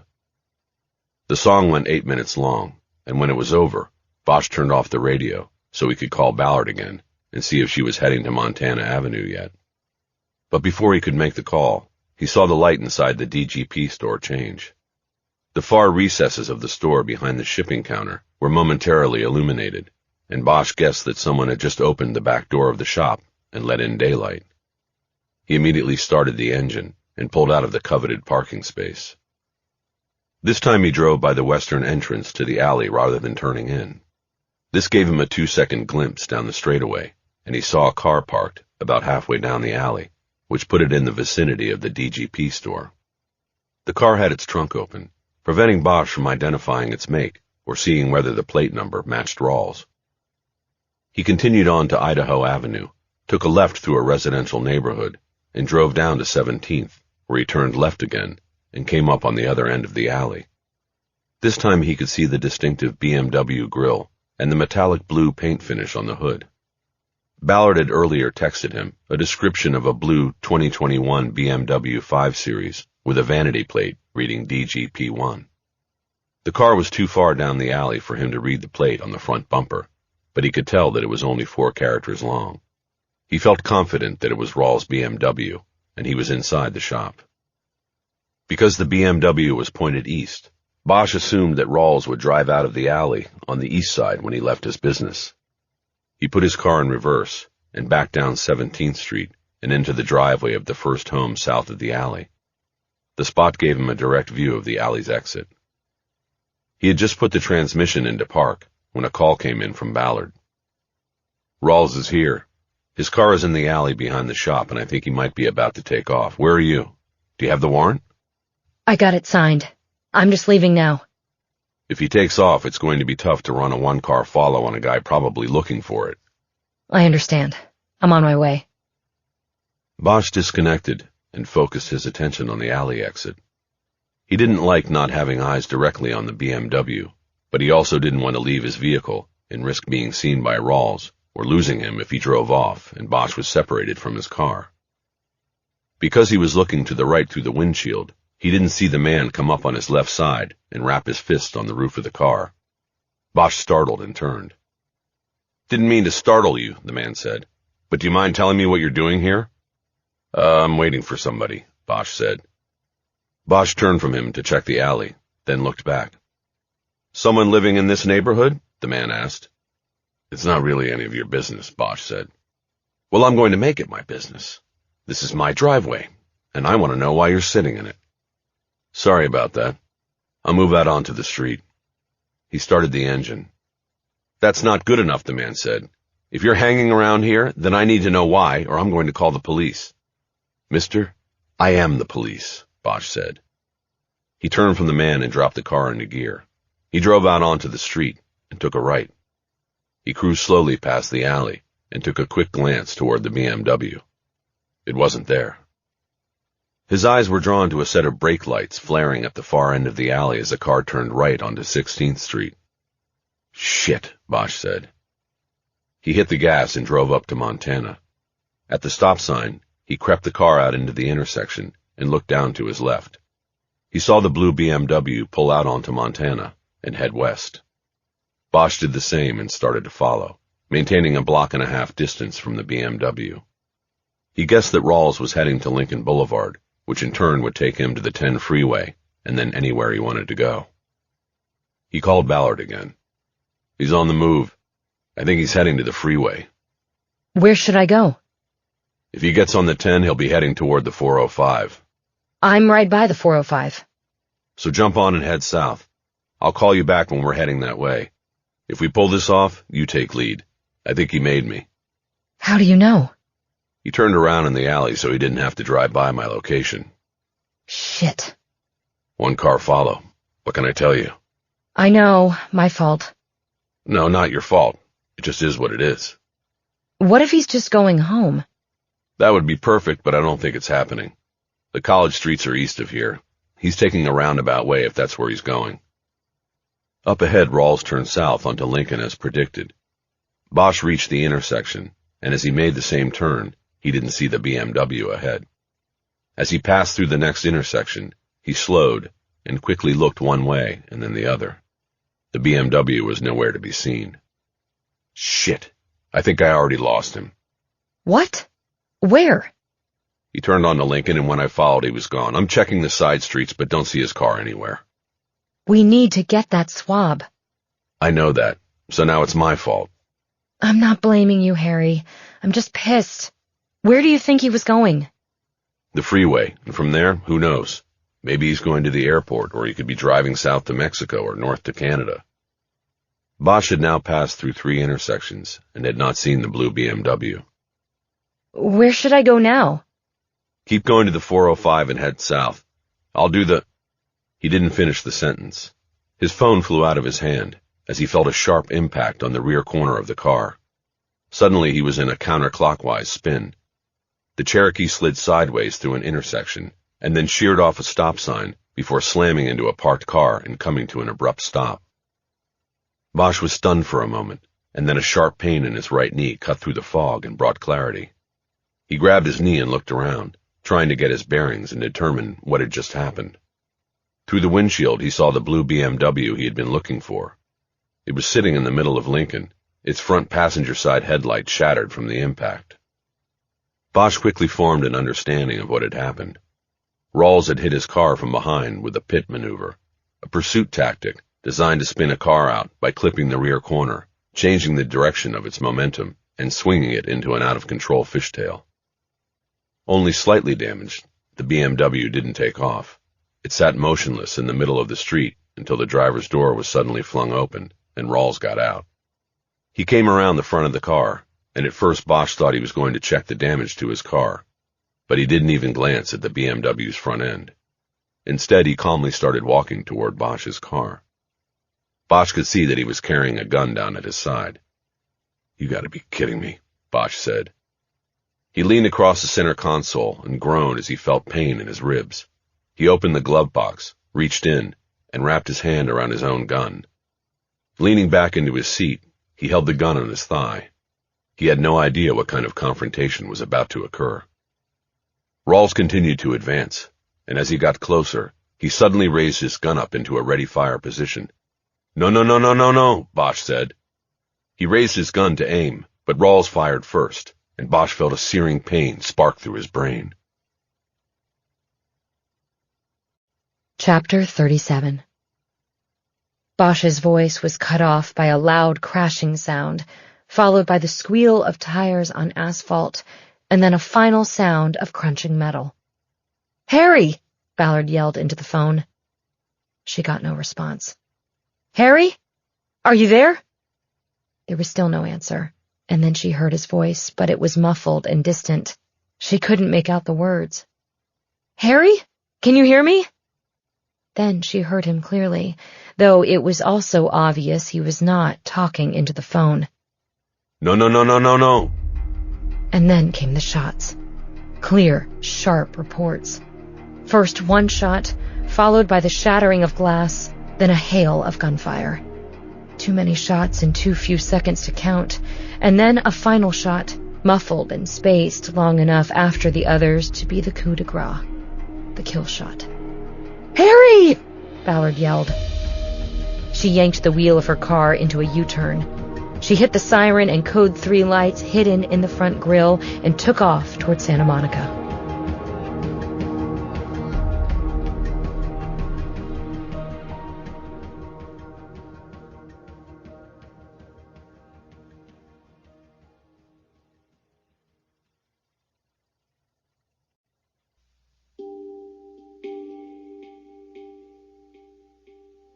Part 2. Hallowed Ground. Chapter 38. Bosch was sitting sideways on the examination bed, not wanting to lie down, because that might lead to him being admitted and spending the night, and he had no intention of staying any longer than the minimum. UCLA Santa Monica might be a great hospital, but he wanted to get home to his own bed. He needed to call his daughter, but he didn't have his phone. It had flown from his hand when his car was hit from behind. He waited for the ER doctor to come through the curtain, do a final check, and hand him a prescription slip before releasing him. His injuries were minor, though technically he had been shot. He had bruised ribs, a knee contusion, and a handful of minor lacerations from flying glass, and a bullet had clipped the upper helix of his left ear. It was about as near a miss as he could possibly have had.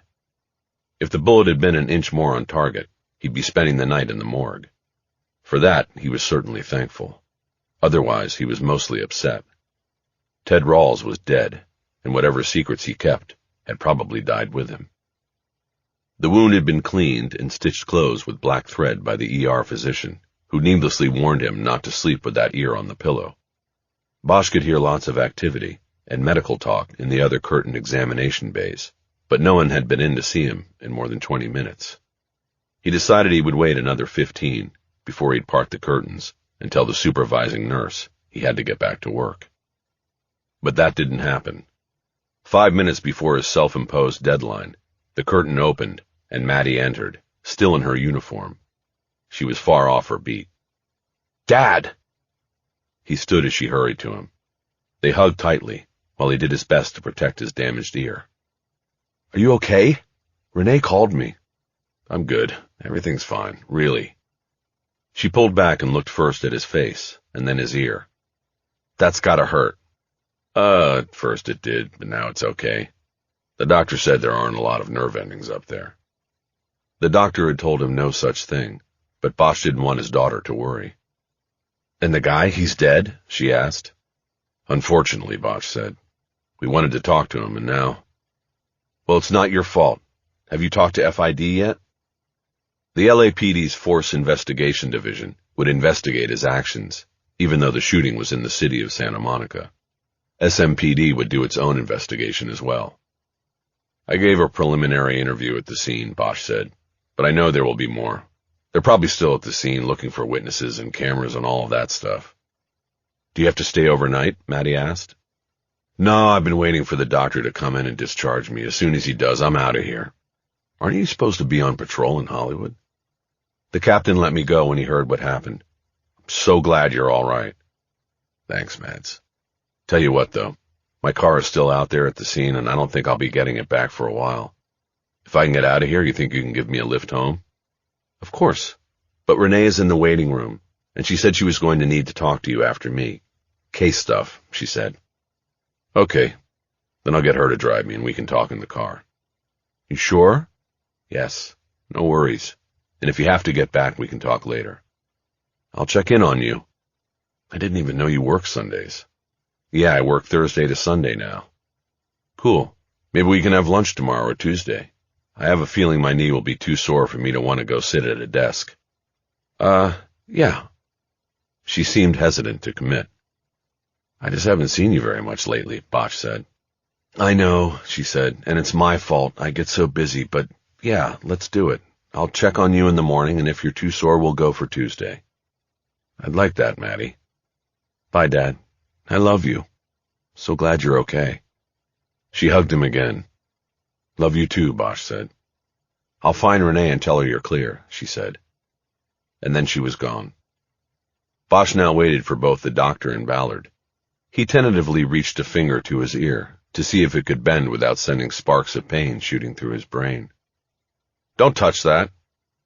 Bosch turned to see that the ER doc had entered. He went to a sink and washed his hands, and then came over to Bosch. He looked at the sutures in Bosch's ear. "This is going to look pretty nasty for a while, but something tells me you won't care," he said. "The only thing I care about right now is getting out of here," Bosch replied. "Well, you're free to go. I have a prescription waiting for you at the hospital pharmacy. Take it only to manage pain. If there is no pain, don't take it. Stay sharp." "Got it. And thanks, Doc. I appreciate it. Doing my job just like you were doing yours. But you should come back in a couple days and let me look at that. Make sure there's no infection." "I will. Thank you. What about the stitches?" "We'll check them then, but I think we'll need to keep them in longer. You don't want that ear flopping over like my dog's." "Right." 10 minutes later, Bosch was in Ballard's car, and they were pulling out of the emergency vehicle parking area outside the ER entrance. He had decided not to pick up the prescription and would manage the pain with over-the-counter measures. "Let's get you home." "Go by the scene first. I want to see it." "Harry, they're not going to want you there." "Just a drive-by. It's 5 minutes out of the way, tops." "All right, but no stopping." "Doesn't FID or Santa Monica want to talk to you?" "They already did. There will be more tomorrow, but I was cleared to leave." "Maddie said you had something to tell me." "Yeah, the box." "What box?" "There was a box in the trunk of the BMW." "The trunk was open when I saw the car in the alley. There could have been a box, but I didn't see it. How big is it?" 16 by 16 by 6. It said it on the box. It's a shipping box, like they sell in his shop. "I could have missed it. What's in it?" It's filled with keepsakes from his kills. There were more victims, most likely between Perlman and Wilson, and then afterward. Probably a lot. And we'll be going through the box for a long time. "Damn." And it's probably why he did himself at the end. "Wait a minute, what?" He killed himself. "No, I hit him. I saw it." You did, but that wasn't the fatal shot. You knocked him down in front of your car, but then he put the gun in his mouth. It was his last bullet. Bosch thought about the shooting. It had been so quick and intense that it was hard for him to remember every microsecond of detail. He knew the first shot from Rawls went through the windshield and ripped through his ear. He returned fire, getting off half a clip. The windshield shattered, allowing his remaining shots to fly true as Rawls continued his charge and fired back. One round hit Rawls in the right shoulder, and he went down. He fell out of sight, and Bosch remembered hearing the last shot, but didn't realize it was self-inflicted. He had opened his door and tumbled out onto the ground.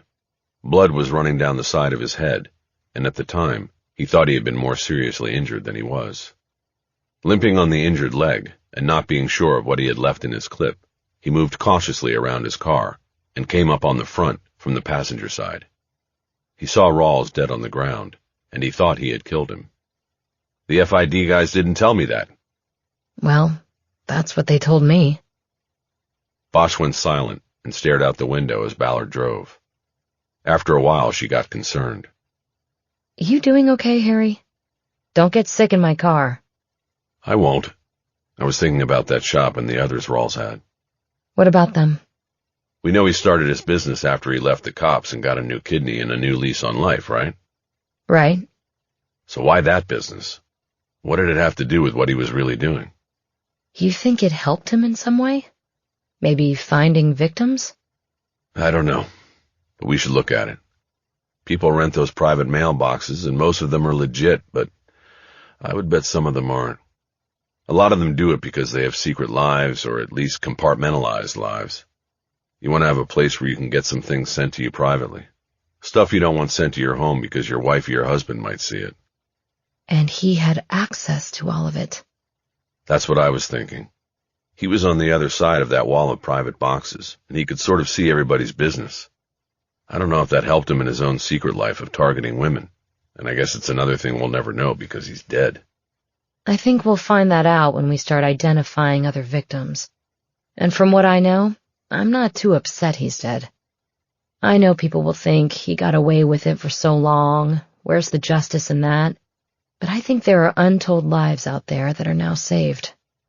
"I guess so." It's not a guess, Harry. It's the truth. They were on Lincoln now, and the intersection where the shooting had gone down was barricaded by traffic control officers. Bosch could see that the green Cherokee had been put on a flatbed for towing to a police yard. As far as he knew, his phone was still in it somewhere. They were waved by traffic control officers onto a side street and never got close enough for Bosch to see what else was happening inside the orange barricades. Ballard kept driving. "Have you talked to the councilman yet?" I talked to Hastings, so he'd know what's going on, but I don't want to talk to Perlman until we have a dead-bang DNA match to Rawls. Same thing with Laura Wilson's mother. I'll go by the coroner's office in the morning, pick up blood and prints, then go to the lab. Darcy Troy will be standing by to jump on the blood. I don't really have a go-to in Layton's, so we'll see what happens there. And what about the brass? You going to get blamed for having this guy on the open unsolved team? Hell no. If they try to blame me, I have the emails from Hastings telling me in no uncertain terms to put Rawls on the squad. I'm not worried about that. I'm more worried about you, Harry. Me? Why? I brought you onto the team and what? In barely a week, you already got shot up and dinged up, plus your car's wrecked. It's not wrecked. That thing's a tank. Well, I hope somebody can find a new windshield somewhere. There are plenty of parts out there. Then good. I like you in that car, Harry. Like a square peg in a round hole world. Bosch thought about that for a little bit, then told Ballard his plan. "I think I'm going to take a couple days off, stay off the knee as much as I can. Then I want to get back on Gallagher." Sounds like a plan. Chapter 39. They made Ballard sit in the waiting room for 35 minutes before she finally was told that the councilman was ready for her. It was Tuesday afternoon, and the Rawls story had held firm in the news since Sunday night. It was the mystery that kept it afloat.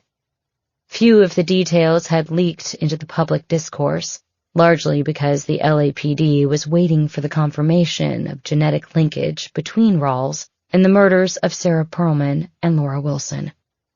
So far, the story had centered on the fact that an investigator with the Open Unsolved Unit had exchanged gunfire with a murder suspect on a public street, leaving one man dead and another wounded. No names had been released or had leaked so far, but all of that would change in a few hours when the chief of police held a press conference in the plaza in front of the police administration building. It was Ballard's job to give the councilman a heads up on what the chief would be announcing. She entered Perlman's office to find the councilman waiting, with Nelson Hastings and Rita Ford. There was a seating area to the right of the councilman's grand desk that consisted of 2 couches facing each other, with a glass-topped coffee table between them. Perlman and Hastings anchored the corners of one couch, while Ford held a corner of the opposite couch. Ballard was signaled to sit in the remaining corner. "Detective Ballard, I've been waiting for an update," Perlman said. "What can you tell us?" "Thanks for seeing me, Councilman," Ballard began. "At 4 o'clock this afternoon, the chief of police will be holding a press conference. He will announce that DNA and a palm print from Ted Rawls have been matched to the murders of your sister and Laura Wilson. This will bring those cases to a close, but investigation of Rawls and evidence gathered from his car and elsewhere is continuing. It is possible that he is linked to other cases as well. Several other cases." Perlman shook his head. "Oh my God," he said. "Wow. Is it really over?" "Yes, sir. As far as your sister's case," Ballard said. "The DA will review and approve our closing of the case. I know there is no such thing as closure, but maybe this will give you some measure of peace." "And the other case," Perlman said. "He met her, or picked her because he was door-knocking for me?" "It looks that way," Ballard said. There was a pause, and then Hastings spoke. "This cannot come back on the councilman," he said. "I'm not sure what you mean," Ballard said. "That last part, Detective," Hastings said. "You have no proof that Rawls met or targeted Laura Wilson while knocking on doors for a candidate. You have a campaign button that she could have gotten anywhere, so do not put that conjecture out in the media. If your chief chooses to do so, then he will no longer enjoy the support of this office." "I will carry that message to media relations," Ballard said. "They'll be putting out the press release after the chief speaks." "How are you handling the inclusion of Rawls on the cold case squad?" Hastings asked. "How do you mean?" Ballard asked.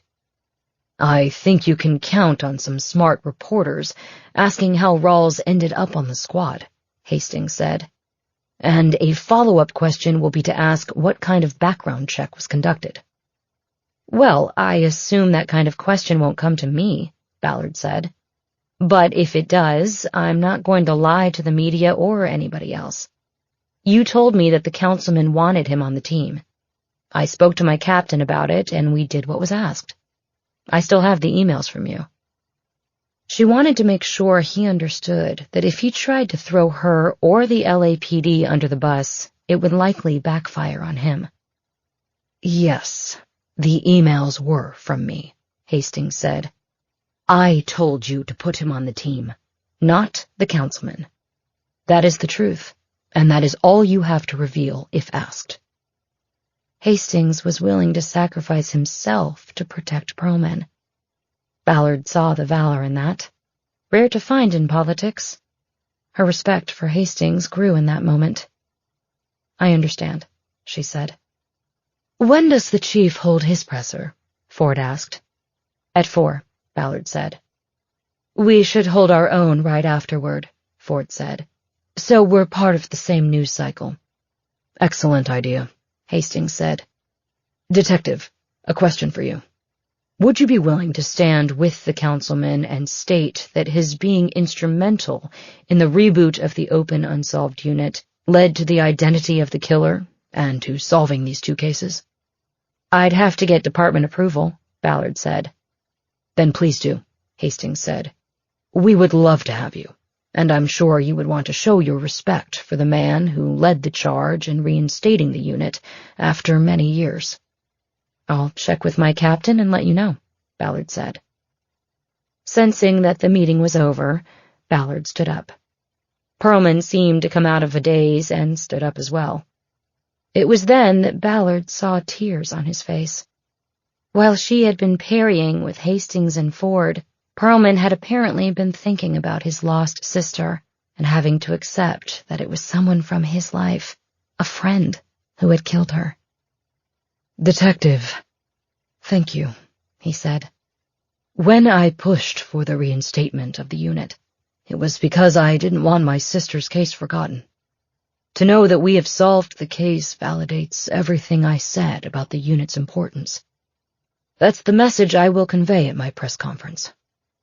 I can't thank you enough, and I'll be sure to say that as well. I hope you will join us." He put his hand out, and Ballard shook it. "Thank you, sir," she said. As she walked the half-block down Spring Street from City Hall to the PAB, Ballard reviewed the answers she had given during the intense meeting and believed she had acquitted herself well. She had no intention of asking permission to stand with Councilman Perlman at a press conference, even if he was going to sing the praises of her and the unit. That would be mixing politics and police work, and that was a recipe for eventual disaster. She would take a pass on that. When she got to the PAB, she saw a handful of television crews setting up in front of a lectern with a large gold replica of the LAPD badge affixed to it. On the badge was the image of City Hall, the iconic building Ballard had just come from. Old Faithful, as it was called by the denizens of the Civic Center. When the chief took the lectern for the press conference, the 27-floor tower would be reflected behind him in the glass facade of the PAB. It would be a reminder that politics and police work could never really be separated. Ballard badged her way into the building and took the elevator to the 10th floor, where a pre-press conference meeting was scheduled in the Media Relations office just down the hall from the OCP, the Office of the Chief of Police. The department's chief spokesperson was a civilian, a former reporter for Channel 5 News named Ramon Rivera. He welcomed Ballard into his office, and she was surprised to see the chief of police sitting there as well. They were going over the statement the chief would read at the press conference. A copy of the statement would be distributed to the reporters. Ballard sat down, and Rivera gave her a copy to read. The statement included the case details Ballard had given Rivera in an earlier phone call. It was a strict recitation of the facts of the case. That would be the easy part of the press conference. The difficult part would be anticipating what questions would be asked and deciding how to answer them. A year earlier, the chief of police had urged Ballard to return to the department after she had resigned in frustration. It was his promise to give her the assignment of her choosing, which had resulted in her getting the job running the reconstituted Open Unsolved unit. He now asked her the questions he anticipated the gathered media would hurl at him when he was finished reading the statement. "Why was Bosch following Rawls by himself?" he asked. Following him wasn't the plan, actually, Ballard said. But he had no choice. Bosch saw Rawls' car outside his place of business. He was keeping watch while I went to see a judge to get a search warrant signed. When Rawls took off before I got there, Bosch had no choice but to attempt a one-car follow.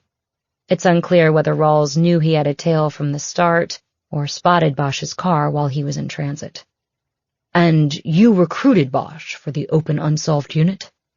I did. He's the most experienced detective on the team. "Did you know about his issues when he was with the department?" Issues, sir? "He'd been involved in several previous shootings. He didn't leave the department on good terms. Some might say he retired before the department retired him." Some of that I knew, yes. But I wanted to put together the best team of volunteers I could find, and he was at the top of my list. We solved this case largely because of moves he made. "How would you feel if we had to remove him from the team?" I don't understand. It was his work that led us to Rawls, and now you want to kick him to the curb? I'm not saying that. At least, not yet. But we will have a perception problem with the unit when it is revealed that one of your selections was a killer. I'm sure you will agree that it's not a good look, Detective Ballard. And I'm wondering if we want to start over.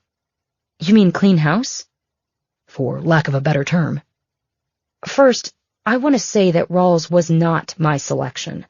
He was pushed on us by the councilman's office. I didn't want Rawls, but Councilman Perlman's chief of staff made me take him. I talked to Captain Gandil about it, and we agreed to take him on to keep the support of the councilman. But I still don't see why this should result in cleaning house. We have a good team. We have a former deputy DA who is our legal sounding board, an IGG expert, and other capable investigators, with Harry Bosch being the best of the bunch. Well, let's put that decision aside for now and go down and talk to the media. We'll see how things go before making any decisions. Somehow Ballard felt that a decision had already been made. The chief stood up, and Rivera did as well. "Let me get the handouts from the printer," he said. After Rivera left the room, Ballard stood and faced the chief of police. "Sir, if you decide you need to start over with the unit, then you will have to do that without me. If Harry Bosch goes, I go." The chief looked at her for a long moment before responding. "Are you threatening me, Detective Ballard?" he said. "Not at all," Ballard said. "I'm just telling you the facts, sir. If he goes, I go." "Understood. But let's take things one step at a time. Let's see how this thing goes, and then we can decide the future." "Yes, sir." Chapter 40. The LAPD press conference was carried live on KCAL's 4 p.m. newscast. Bosch watched from his home and had to sit and marvel at how the chief of police managed to tell the story of Ted Rawls with such command authority and yet leave out so many salient details of the story. He spun a tale of a serial killer being identified through DNA by members of the newly reformed cold case squad and then killing himself as members of the unit closed in. Not mentioned was the fact that the killer was a member of the unit that was closing in on him, or that he had been placed on it by Councilman Jake Perlman, his longtime friend. Rawls was simply described as a man who made a living from a chain of small businesses. No names of the open unsolved unit investigators were mentioned, and Renee Ballard, who stood behind the chief at the podium, was not called upon to speak. The chief finished his 5-minute reading of a prepared statement by lavishing praise on the unit and Ballard, its lead detective. The upshot of the whole thing was that another serial killer was taken out of play, thanks to the hard work and dedication of the OU team, as well as the foresight of the administrators who had reconstituted the previously shuttered unit. Apparently feeling confident in his spinning of half-truths, the chief said he would take a few questions. That was when things didn't go so well for him. The first question was a softball about why he had decided to reboot the cold case unit. But the second question was a curveball that tailed right into the strike zone. My sources tell me that the investigator who exchanged fire with Rawls before he killed himself was none other than Harry Bosch. Bosch was involved in numerous shootings before he retired from the department. Now he's back, and my question is, were you consulted, and did you approve of Bosch being added to the team? The woman who had asked the question was unseen because the camera was trained on the podium and the chief of police, but Bosch thought he recognized her slight Caribbean accent. The chief tried to deflect. As I said in my statement, there are components of the investigation that are continuing. One of those components is the officer-involved shooting, and I'm not going to comment on what is an ongoing investigation and personnel matter. That would not be fair at this time. Suffice it to say, our internal investigation will be fully and independently reviewed by the district attorney's office, as is our protocol with all officer-involved shootings. As the chief raised his arm to point to another reporter, the original questioner loudly fired a follow-up at him. In court documents regarding prior shootings by Harry Bosch, he was described as a gunslinger. Did that weigh in the decision to put him on this unit? The word gunslinger made the chief blink. I am unfamiliar with that, he said. As I just said, I am making no comment at this time regarding the officer-involved shooting, and that's all I have time for today. He quickly turned from the podium and headed across the plaza to the safety of the PAB. Questions shouted after him were neither answered nor acknowledged. Ballard and a tight grouping of media relations people followed in his wake. Bosch had watched Ballard as she turned to follow the chief. He could see dread clearly drawn on her face. After the press conference, the broadcast switched to a live report from the scene of the Rawls shooting. A female reporter introduced recorded interviews with residents in the normally quiet neighborhood. It was strictly filler, but in her wrap-up, the reporter mentioned that Councilman Perlman had scheduled a 5 p.m. press conference to discuss the case and his personal connection to it. At 5 p.m., Bosch switched from KCAL, which went to non-news programming, to the start of a news hour on KNNBC. The anchor immediately queued up Councilman Perlman's live appearance on the granite steps of City Hall behind a podium adorned with the city's seal. In a brief address, Perlman praised the work of the open unsolved unit, noting that his office had played the key role in reinstating it. He also said that the identification of Rawls as the killer of his sister and Laura Wilson did not bring his family closure, but finally knowing the truth was enough to hopefully bandage the wounds of the past. He too left out many key facts, namely that he and his chief of staff had placed Rawls on the very unit that unmasked him as the killer. He also failed to mention that Rawls had likely chosen Laura Wilson as a victim while knocking on doors in support of Perlman's first bid for office in 2005. The councilman ended his short statement by saying that he would be taking no questions and asking that his and his family's privacy be respected. Bosch cynically viewed this last part as a means of avoiding inquiries that could result in political damage. Bosch turned off the screen and sat there thinking about how the truth was always manipulated by those in power. It bothered him to know things that shouldn't be kept secret. He thought about the look of dread he saw on Ballard's face and wondered if she had been forced in some way to stand next to the chief and be part of the manipulation. He wished she had at least called him to give him a heads up. It was then that he realized Ballard might have done so, but he wouldn't have known, because his phone was either in direct police custody or still somewhere in his Cherokee after being jarred from his hand when Rawls sent his car into the tailspin.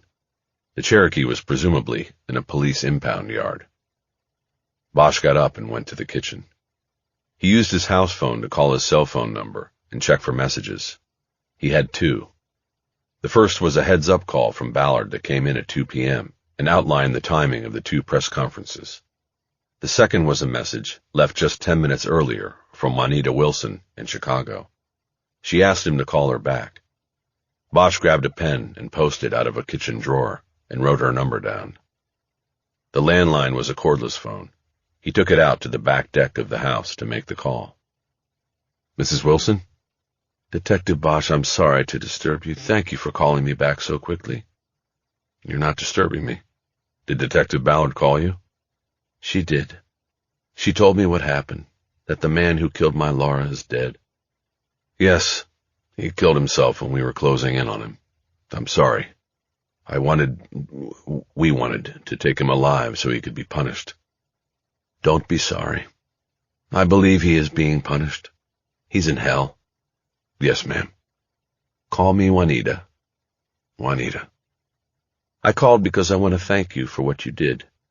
Detective Ballard told me. I hope you're okay and will heal quickly. I'm fine, Juanita.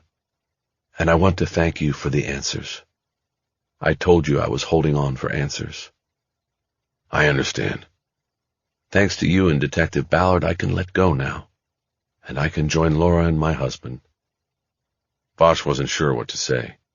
He knew that almost everybody believed in something, holding a hope that there wasn't just an empty void at the end. I understand, he said. He looked out across the Cahuenga Pass to his sideways view of the Hollywood sign. He felt the inadequacy of his response to her. I'll let you go now, Juanita said. Once again, thank you, Detective Bosch. Harry.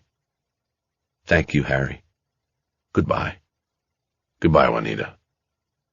Bosch clutched the phone in his hand as he thought about Juanita waiting years for answers, and then not even getting the full truth of things. A deep font of anger started to well up inside him.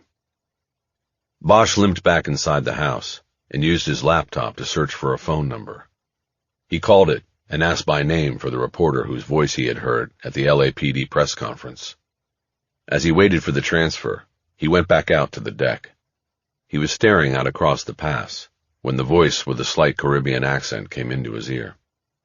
Keisha Russell, how can I help you? You called me a gunslinger on live television. Harry Bosch. It's been a while. He remembered how she said his name. It sounded to him like she was taking a bite out of a crisp apple. I thought you were in D.C. covering politics. I got tired of the winters. Plus I almost got killed at the Capitol last year. Decided it was time to come home to my first love, covering crime. I thought covering politics was covering crime. Funny, and funny that you called me. I wanted to call you, but couldn't find anybody around here who would share your number. Did you call just to complain, or is there something you want to say? Bosch gave one last thought to holding back, but quickly the images he carried from the case, Sarah Perlman, Laura Wilson, and even Juanita Wilson, crowded such consideration out. You're being used, he said. You were smarter than that the last time you were on the beat. Really? Russell said. Used by who? The source who told you I was the shooter. They told you about me, but not the rest of the story. They're more concerned with getting rid of me than getting the whole truth out. Is this conversation on the record? Not yet. Then I'm going to have to go. I'm on deadline. If you want to meet me after I file, then I'd definitely be up for that. It's been a long time. Maybe we get a drink and you can school me on who's who in the zoo. It was an old LAPD expression, a caution that was just as useful when answering a Code 3 radio call, lights and siren authorized, as when delving into the abyss of department politics. Step 1 was assessment, determining who's who in the zoo. Maybe after things shake out a little bit, Bosch said, if I'm still here. I wouldn't bet against it, Russell said. You may or may not be a gunslinger, but you're definitely a survivor. Anything you think I really need to know before I file the story? Right now you only have half the story. Then tell me the half I don't have. It's not my place. What if I lay off the gunslinger stuff and keep it on point with what happened Sunday? I do you that favor. What do you do for me? Where did that come from? Gunslinger? I had to dig deep. That was a Honey Chandler quote from a motion she filed back in the 90s. Remember her? The actual quote was, "Bosch is a gunslinger who shoots first and asks questions later." She also called you a cowboy in the motion. I love that, and I'm definitely going to use it in my story. Bosch caught a flash memory of the civil rights lawyer before she was murdered by someone trying to impress him. Honey Chandler had been Bosch's nemesis, and he didn't doubt that she would have labeled him a gunslinger in one of her documents, or even in open court, but he had respected her in the end. He dropped his gaze down to the freeway at the bottom of the pass. It was in full rush hour inertia. "Yes," he said, "I remember Chandler, like I remember you being a reporter who always wanted to get it first, but still get it right." That's a low blow, Harry. It's always blame the messenger, but I'm asking you to help me get it right. If you don't want to, then who is to blame? Bosch hesitated for only a moment before speaking. "There was a fox in the henhouse, Keisha." That was followed by a long silence before Russell responded. "What does that mean?" she asked. "You didn't get this from me," Bosch said. "Confirm it somewhere else. Rawls was the fox." "You're talking in riddles. What henhouse are we talking about?" "Rawls was a volunteer for the unit. He was working on the Perlman and Wilson cases, right there with us." "The open unsolved unit? Are you fucking kidding me?" "I wish." "And they're trying to hide that to avoid the embarrassment." "You wanted to know who's who in the zoo." "So let me get this straight. Renee Ballard put a serial killer on her own cold case team?" "No, it wasn't her call. He wasn't her choice." "Then who?" "You should maybe call Nelson Hastings at the councilman's office and ask him that question." Bosch could hear Russell's muffled laugh, even though it was apparent she had put her hand over the phone. Then she came back clear. "This is just too fucking good," she said. "Remember, confirm it on your own," Bosch said. "Not from me." "Don't worry, Harry. I will. You trust me?" "You used to. That was a long time ago. I'll know if I can trust you when I read the paper tomorrow." "You'll see it online at 10. "I don't subscribe." "Then wait till tomorrow. But let's get that drink soon." "You do this right, and drinks are on me." "That's a deal. And I gotta go. Deadline's in an hour. And thanks to you, I still have a lot of work to do." "Happy hunting." Bosch disconnected and looked down into the pass again. Nothing was moving. The city's arteries were clogged. Chapter 41. Ballard wanted to be the first one into work, but as she entered the archive room, she heard the rhythmic, mechanical sounds of a multi-page job being printed in the copy room. She looked in and found Bosch sliding documents over the 3 rings of a binder as more were being printed. "Harry, what are you doing here?" He looked at her for a long moment before answering. I work here, unless I'm fired and they didn't tell me." "No, I thought you'd take some time to heal up." 2 days was enough. I'm fine. I'm good. "Last time I saw you, that knee looked kind of wobbly." I bought one of those compression sleeves at CVS. It works pretty good, but you should see the mark it leaves on my leg." Ballard stepped all the way in and looked at the binder. He was obviously putting together a murder book. "So what's this?" "I'm copying the files I don't have on the Gallagher family case. I'm going to start back on it." "I thought we were clear on copying files, and yet here you are." Bosch said nothing as he put a stack of documents back on the rings of one of the original murder books. Ballard put the box she was carrying down on a counter next to the binder Bosch was stacking. "Talk to me, Harry. What's going on?" "Look, I haven't been in the department for a long time, but I still know how to read the tea leaves.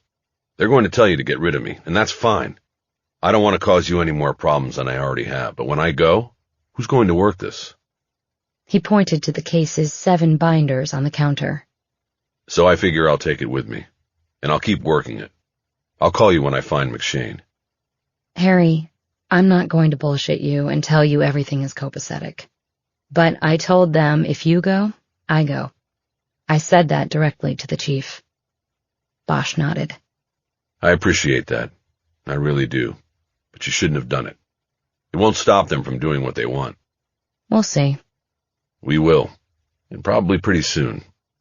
What was in the Times this morning doesn't help. Did you read it? I don't read the Times. They got a lot that wasn't said during the chief's press conference. It's what they do.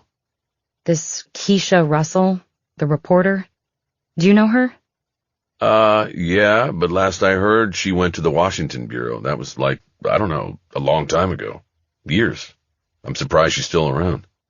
Yeah, well, she is, and she's in LA now. And she laid the whole thing out. Rawls being in the unit, and that the councilman's office put him there. That's why I'm in early, because Nelson Hastings called me at 6 this morning. I bet he was hot. Is that the box from Rawls' car? He was hot, and still is.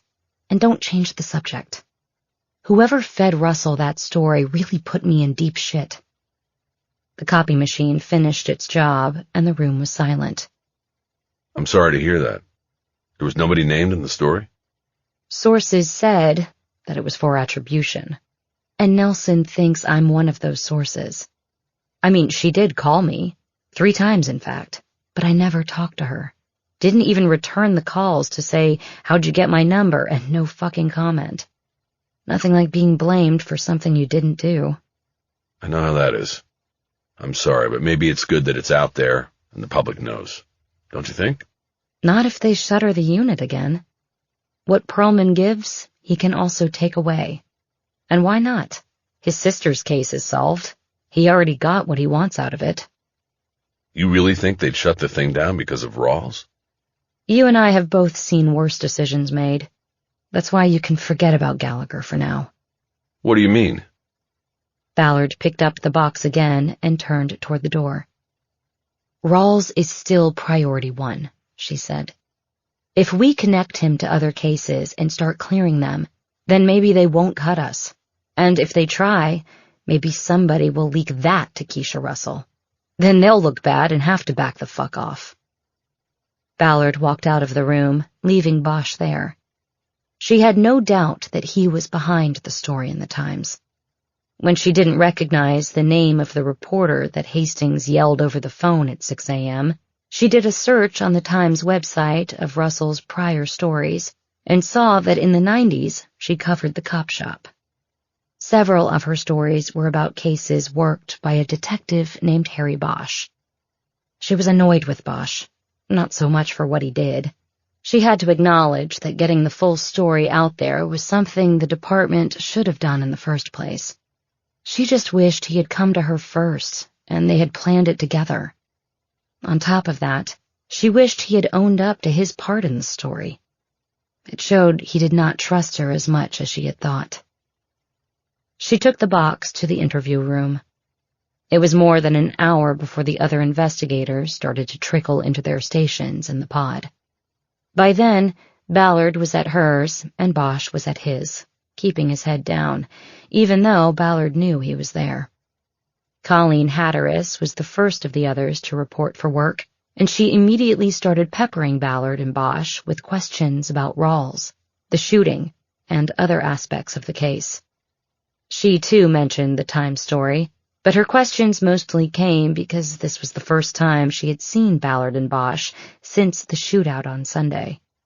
Bosch had been off, and Ballard had borrowed a desk at PAB and worked from there Monday and Tuesday so that she could be easily reached by the FID investigators, as well as by the media relations people and command staff. "Colleen, hold on a second," Ballard said. "I don't want to have to answer the same questions 4 times as the others come in, so let's wait for everybody to get here, and then I'll tell everyone what I know and what I want everybody to be working on this week, okay?" "Okay," Hatteras said. "I get it. But I just want to go on the record and say I got a bad vibe from Ted Rawls. I didn't want to say anything before because he was a colleague, but I felt it when he was here. A super dark aura. I have to admit, I thought it might be coming from Harry, but now I know. It was definitely Ted. Thank God. Such a relief to know my aura isn't super dark. Ballard heard Bosch say it, but couldn't see him because of the privacy wall. She leaned down over her desk so Hatteras wouldn't be able to see her smiling at the rejoinder. Then she got serious. You know something, Colleen? She said. I'm going to have to write up an after-action report on Rawls and this whole thing. So I don't want you to stop with the IgG stuff. Keep working it and see if you can further establish genealogical links. If we can show the value of that in this case, I think it will go a long way with command staff. On it, boss, Hatteras said. And now that we know the family tree has Rawls on the LA branch, I can start working it back the other way. That's good, Colleen. Let me know when you have it all together. Roger that. Ballard rolled her eyes. Those 2 words were becoming her biggest pet peeve. By 8:30, Masser, Lafont, and Exafi were all in place at the pod, and Ballard stood up so everyone could see her. Okay, guys, listen up, she began. First off, I appreciate you all coming in on short notice, because I need the whole team on this. We are not finished with what is now known as the Ted Rawls case.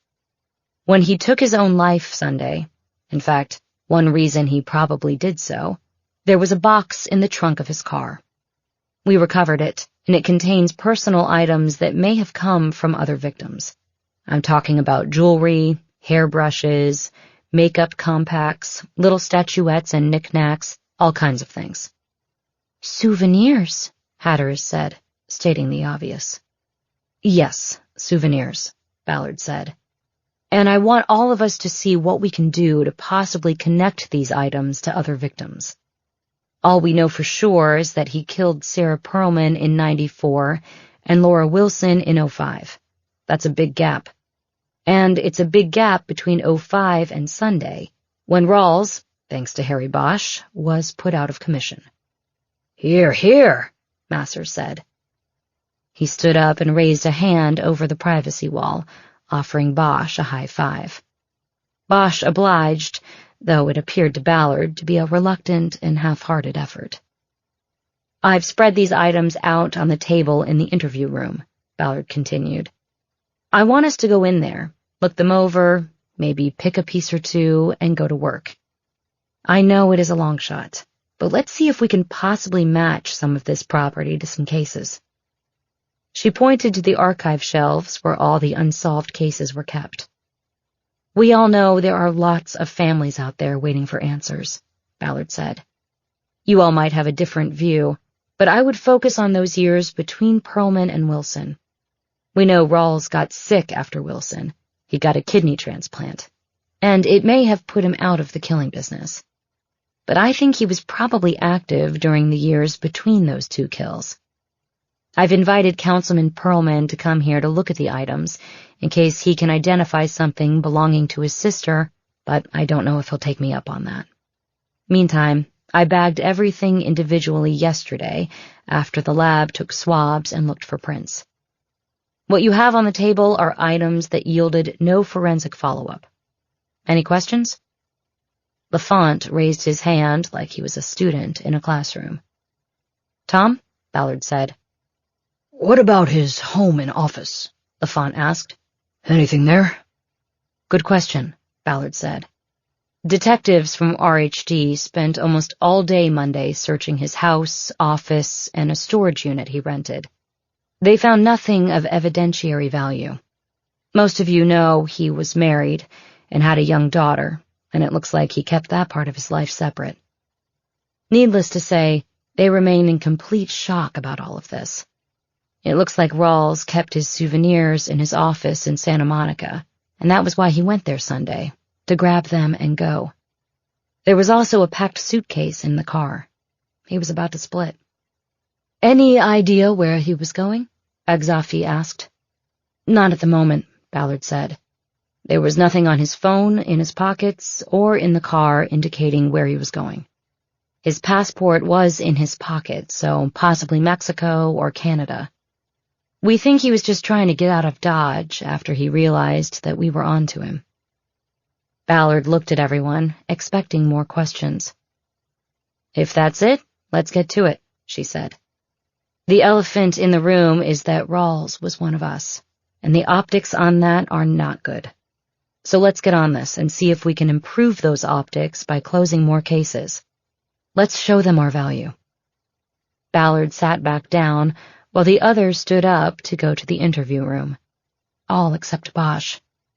He waited till the others had filed into the room to look at the souvenirs, then spoke to Ballard from the other side of the wall. Keisha Russell was the one who called me a gunslinger at the press conference, so I called her on it.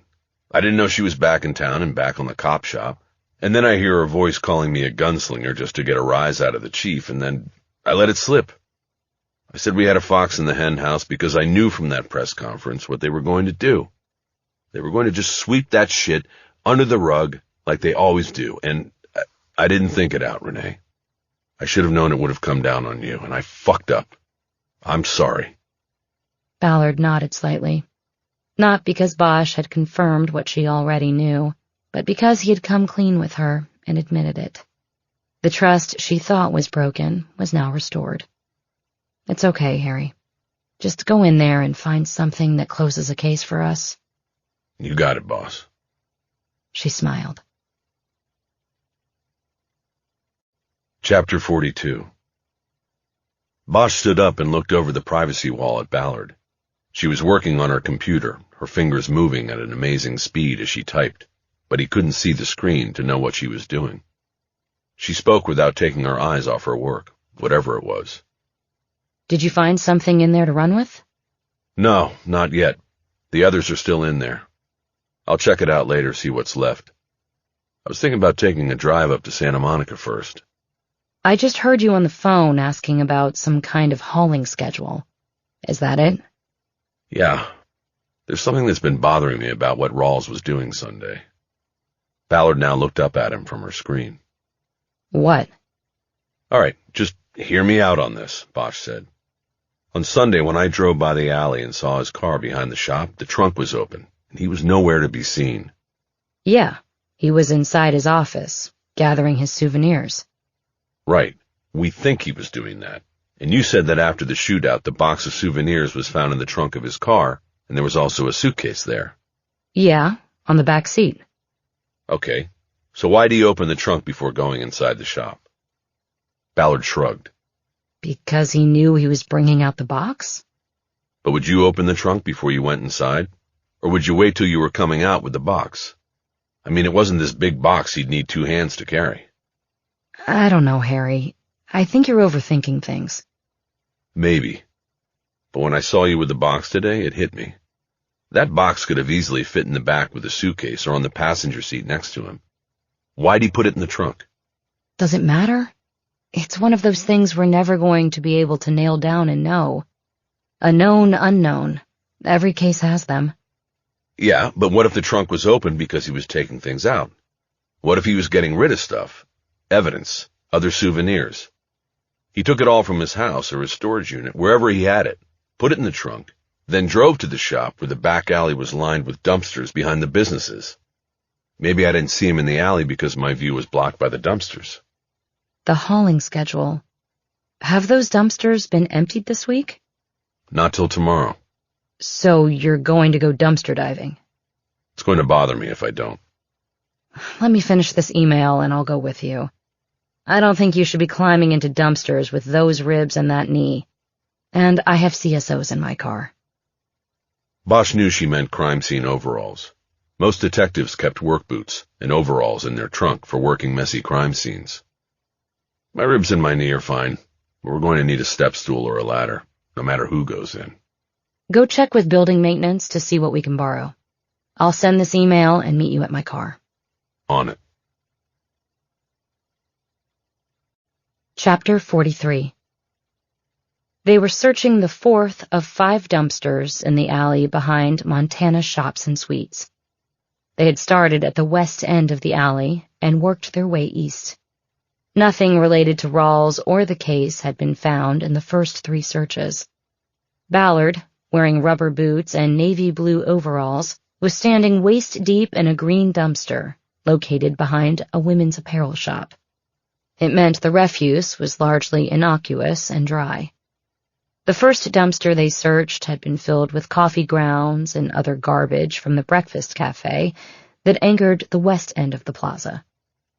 Each dumpster search required the excavation of 3 days' worth of refuse, since they were looking for something that Rawls may have dumped on Sunday.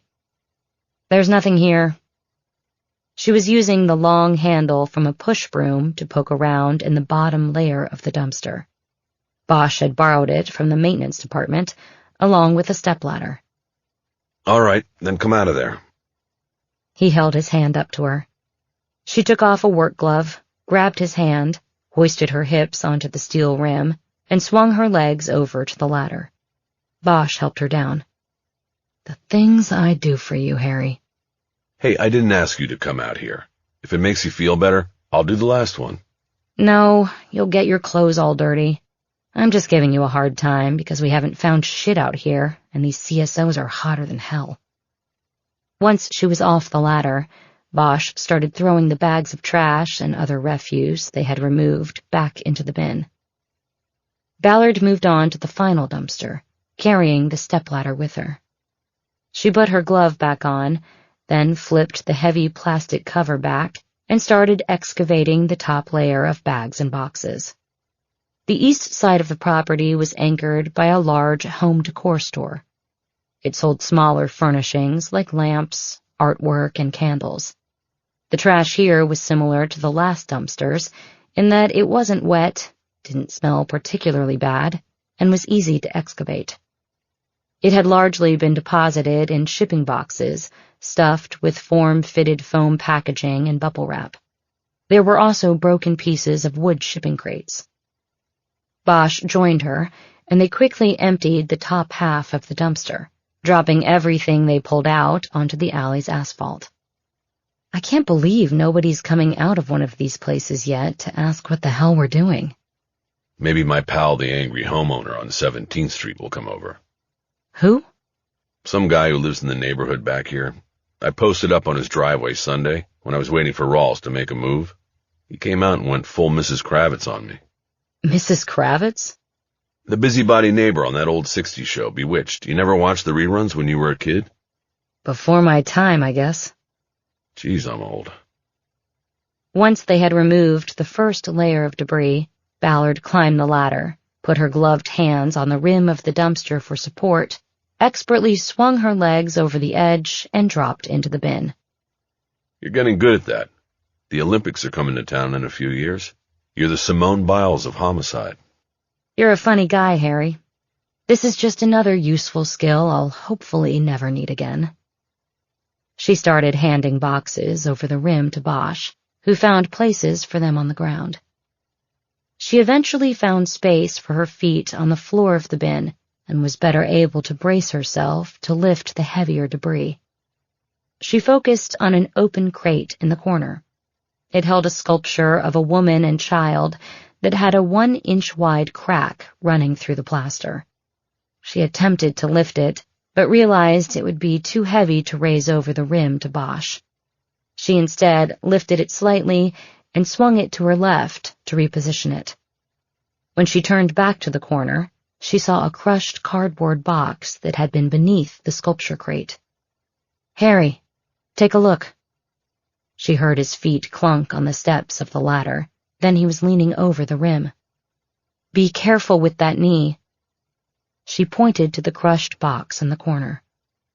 "Same size box as the one in the BMW trunk." She took off her gloves and tucked them under an arm. She then pulled her phone out of a zippered pocket in her overalls and opened the camera. She took 3 photos from 3 different angles by leaning one way and then the other. Then she opened the video camera and handed the phone to Bosch. "I'm going to open it. You run video." "Got it." Ballard put her gloves back on and squatted down next to the crushed box while Bosch hit the record button on the phone. Other than having its dimensions, 16 by 16 by 6, stamped on its side, it was an unmarked cardboard box that appeared to be a match for the one recovered from Rawls's BMW that Ballard had carried into the homicide archives that morning. It was unsealed, but the top had been crushed, and this forced Ballard to rip its flaps to get it open. Inside, at the top, was a folded piece of clothing. Ballard leaned back on her heels to make sure Bosch got a clear view with the video. It looks like a nightgown. Let's get it out of here before we start looking through it. You can kill the video. Bosch did so and handed the phone back to Ballard. She then stood up with the box and handed it over the lip to Bosch. I'm going to make sure there's nothing else in here. Bosch took the box over to Ballard's city car and put it down on the hood. Ballard spent the next 5 minutes moving debris around in the dumpster so she could determine that nothing else had been deposited by Rawls. After climbing back over the rim and down the ladder, she helped Bosch throw the debris they had removed back into the bin. She stripped off her work gloves and put them in the back pockets of her overalls. She then pulled a pair of latex gloves from a front pocket and put them on as she walked to her car. She could tell when she had handed the box out of the dumpster to Bosch that there was something heavy beneath the clothing folded on top. Bosch followed her to the car. You want to go through it here or wait? I want to take a quick look, see what we've got. She handed her phone back to Bosch so he could record her further examination of the box contents. She lifted the item of clothing out and confirmed it was a white flannel, long-sleeved nightgown with an embroidered fringe at the collar and cuffs. There was no label inside the neckline, and there were no other identifiers. It appeared to be clean, no blood or other stains on it. Ballard shifted position so she could look down into the box. Harry, get this. Bosch moved in next to Ballard and focused the camera on the box.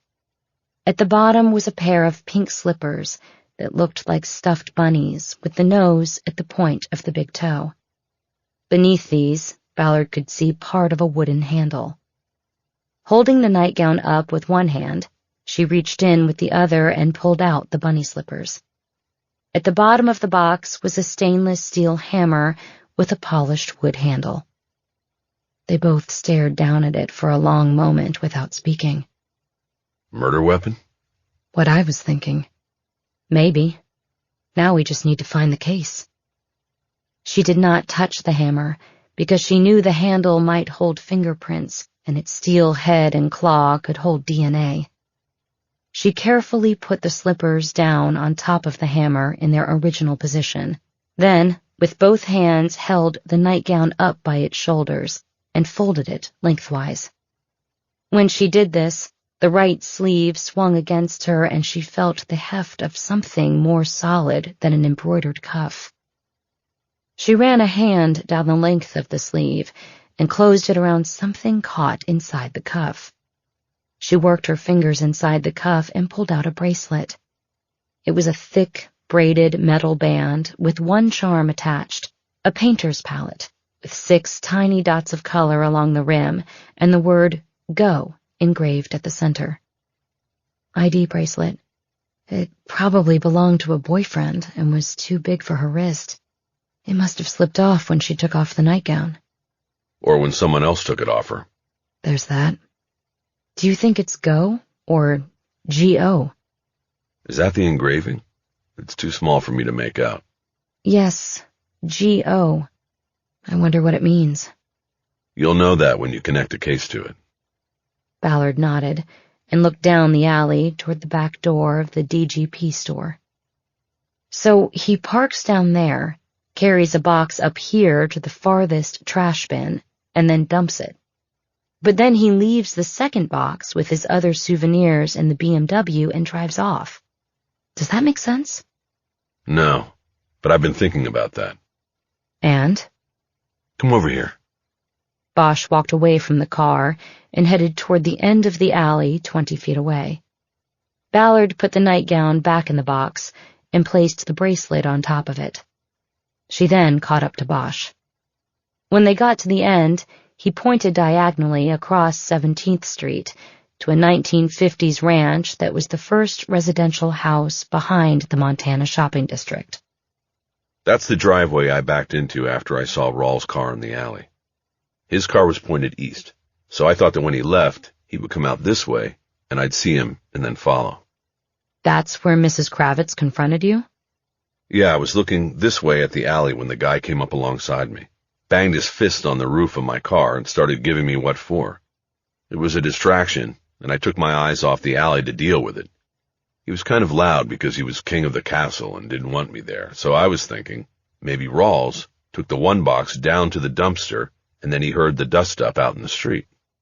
He checks it out, sees it's you, and figures he's got to get the hell out of here. Right. So he runs back to his car, turns it around in the alley, and takes off. But he's still got the other box in the trunk. I pull out of the driveway, cruise by the alley up here, and that's when I see him, when he's pulling out down at the other end. They walked back to Bosch's car in silence. Ballard guessed that they were both rethinking the scenario they had just spun, looking for holes in the logic of it. It feels like something is off. Something missing. Why would he use the dumpsters behind his business? It wasn't smart. There had to be another reason for him coming here. There was. I didn't tell you this, but RHD interviewed the guy who was working in the shop Sunday. He told them that Rawls came in the back door, said hello, and then went right to the safe in the back room that's used for keeping backup cash for all the shops. The employee said Rawls took all the money. We know from what was in Rawls's pockets that it was $900. His go money. Right. But the story he told his employee was that he needed the cash to put down on a car he was buying. So he took what was in the safe and then left by the back door. That works. He goes there to get the cash and dump the boxes of souvenirs. He pulls up, pops the trunk, but goes into the store first to get the money. That's when I drive by and see the trunk open, but no sign of Rawls. Then I go around the block and post up in that driveway. Rawls comes out of his store, takes the first box up the alley to the last dumpster, distancing it from his store, just in case. But after he dumps it, he hears the guy yelling at me. Rawls checks it out, sees me, and hauls ass back to his car. He makes a U-turn in the alley so you won't see him leave and goes out the other end. It works, but we'll never know for sure. Was he going to put the second box in a different dumpster? Why didn't he carry both boxes to the dumpster at once? We could spin our wheels on this forever. One of the known unknowns. Exactly. So now what? Ballard pointed to the box sitting on the city car's front hood. I want to take this back to Amundsen and go to work on that bracelet. And I'll get the hammer to forensics. I had a hammer case once. It was the murder weapon, and we recovered it from the L.A. River in a spot where there was actual water in the channel. It had been in there for something like 36 hours and looked clean as a whistle, but they still found blood in the wood where it connected to the steel head. The victim's blood. We made the case. So maybe we'll get lucky with this one and connect it to a victim. Let's go back. She picked up the box and headed to the trunk. When we get back to Amundsen, I'm going to go. Ballard popped the trunk and put the box in. She closed it and moved to the driver's side door. She looked at Bosch over the roof of the car. Go where? Sheila Walsh has percolated long enough. It's time I go see her. What about Rawls? I figure you've got Rawls covered. You've got everybody else working it. You're going to see Walsh by yourself? Yeah, like before. Better that way. Bosch opened his door and got in the car. Ballard did the same. What if her son is there? Not a problem. He's scared of me. Probably with good reason.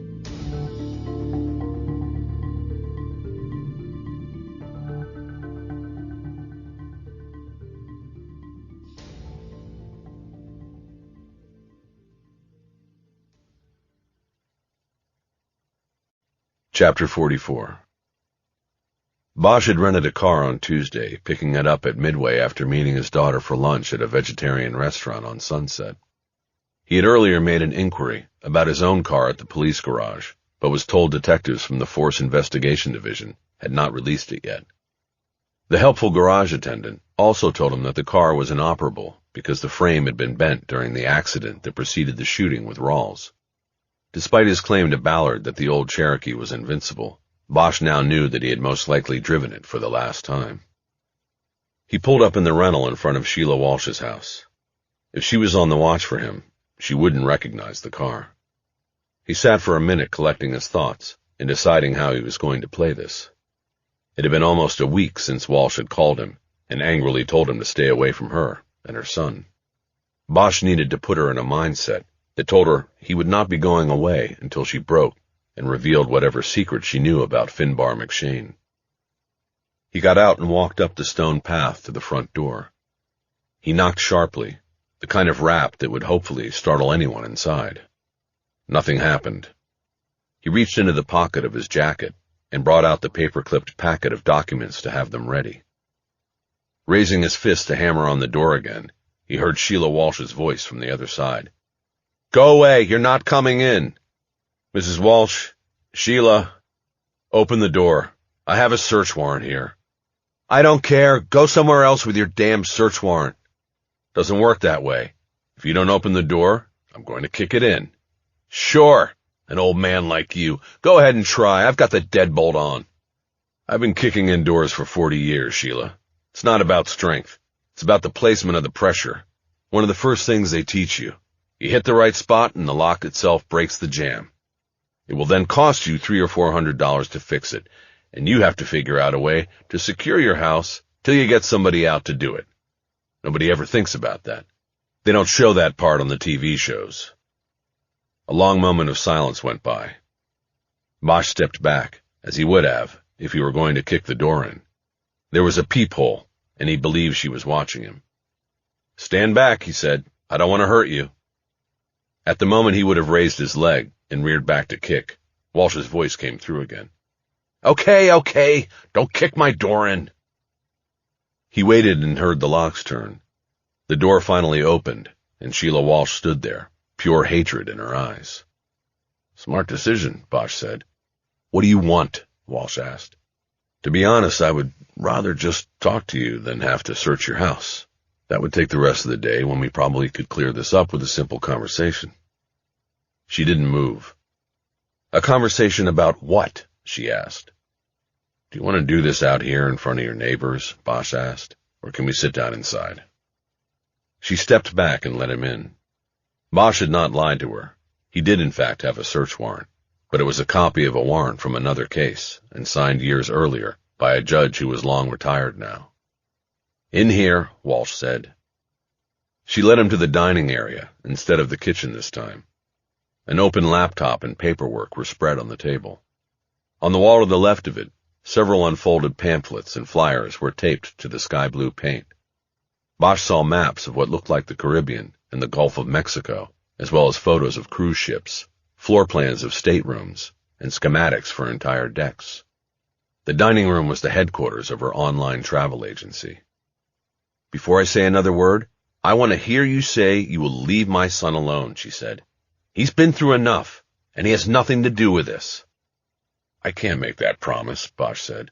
4 people are dead, Sheila, a whole family, and I'm going to find the man who did it. If I have to use your son to get there, I will. It's as simple as that. But it's you who controls this. You cooperate, and there will be no need for me to put pressure on your son or tell his employers about his involvement in this." "That isn't right. He isn't involved." "You think it was right that the whole Gallagher family was buried in a hole out in the desert?" "Of course not. But I had nothing to do with it. You don't think I feel the horror of that? I do. I think about it every single day." "What did Finbar want?" Her head rocked back in surprise at Bosch's directness. "What are you talking about?" she asked. "Come on, Sheila," Bosch said.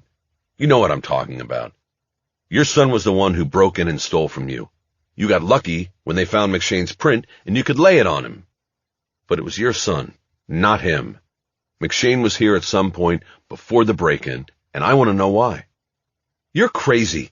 You won't let this go, and this is harassment. I could file a complaint against you." "You could, but if you think this is harassment, you haven't seen anything yet. I'm never going to stop coming here, not until you tell me what you know." She shook her head, and then put her elbows on the table and her face in her hands. "Oh my God, what am I going to do?" she said. "You won't fucking stop." Bosch pulled the paperclip off the documents he had brought. They were folded lengthwise. He thumbed off the last page and slid it across the table to her. "Open your eyes, Sheila, and take a look at that," Bosch said. "I think it will help you do the right thing here." She dropped her hands to the table. "The right thing?" she protested. "What are you talking about?" "Just look at it," Bosch said. She pinned the paper to the table with her thumbs and leaned over to read it. Soon she started shaking her head. "Help me," she said. "What is this?" "It's a copy of a page from the California Penal Code," Bosch said. "PC 32. It deals with the crime of aiding and abetting murder." "What?" It was a shriek more than a question. "Oh my God," she followed. "What are you—" "Look at the last line," Bosch said. "Read it." "I read it. I don't know what it means. I don't know what you want."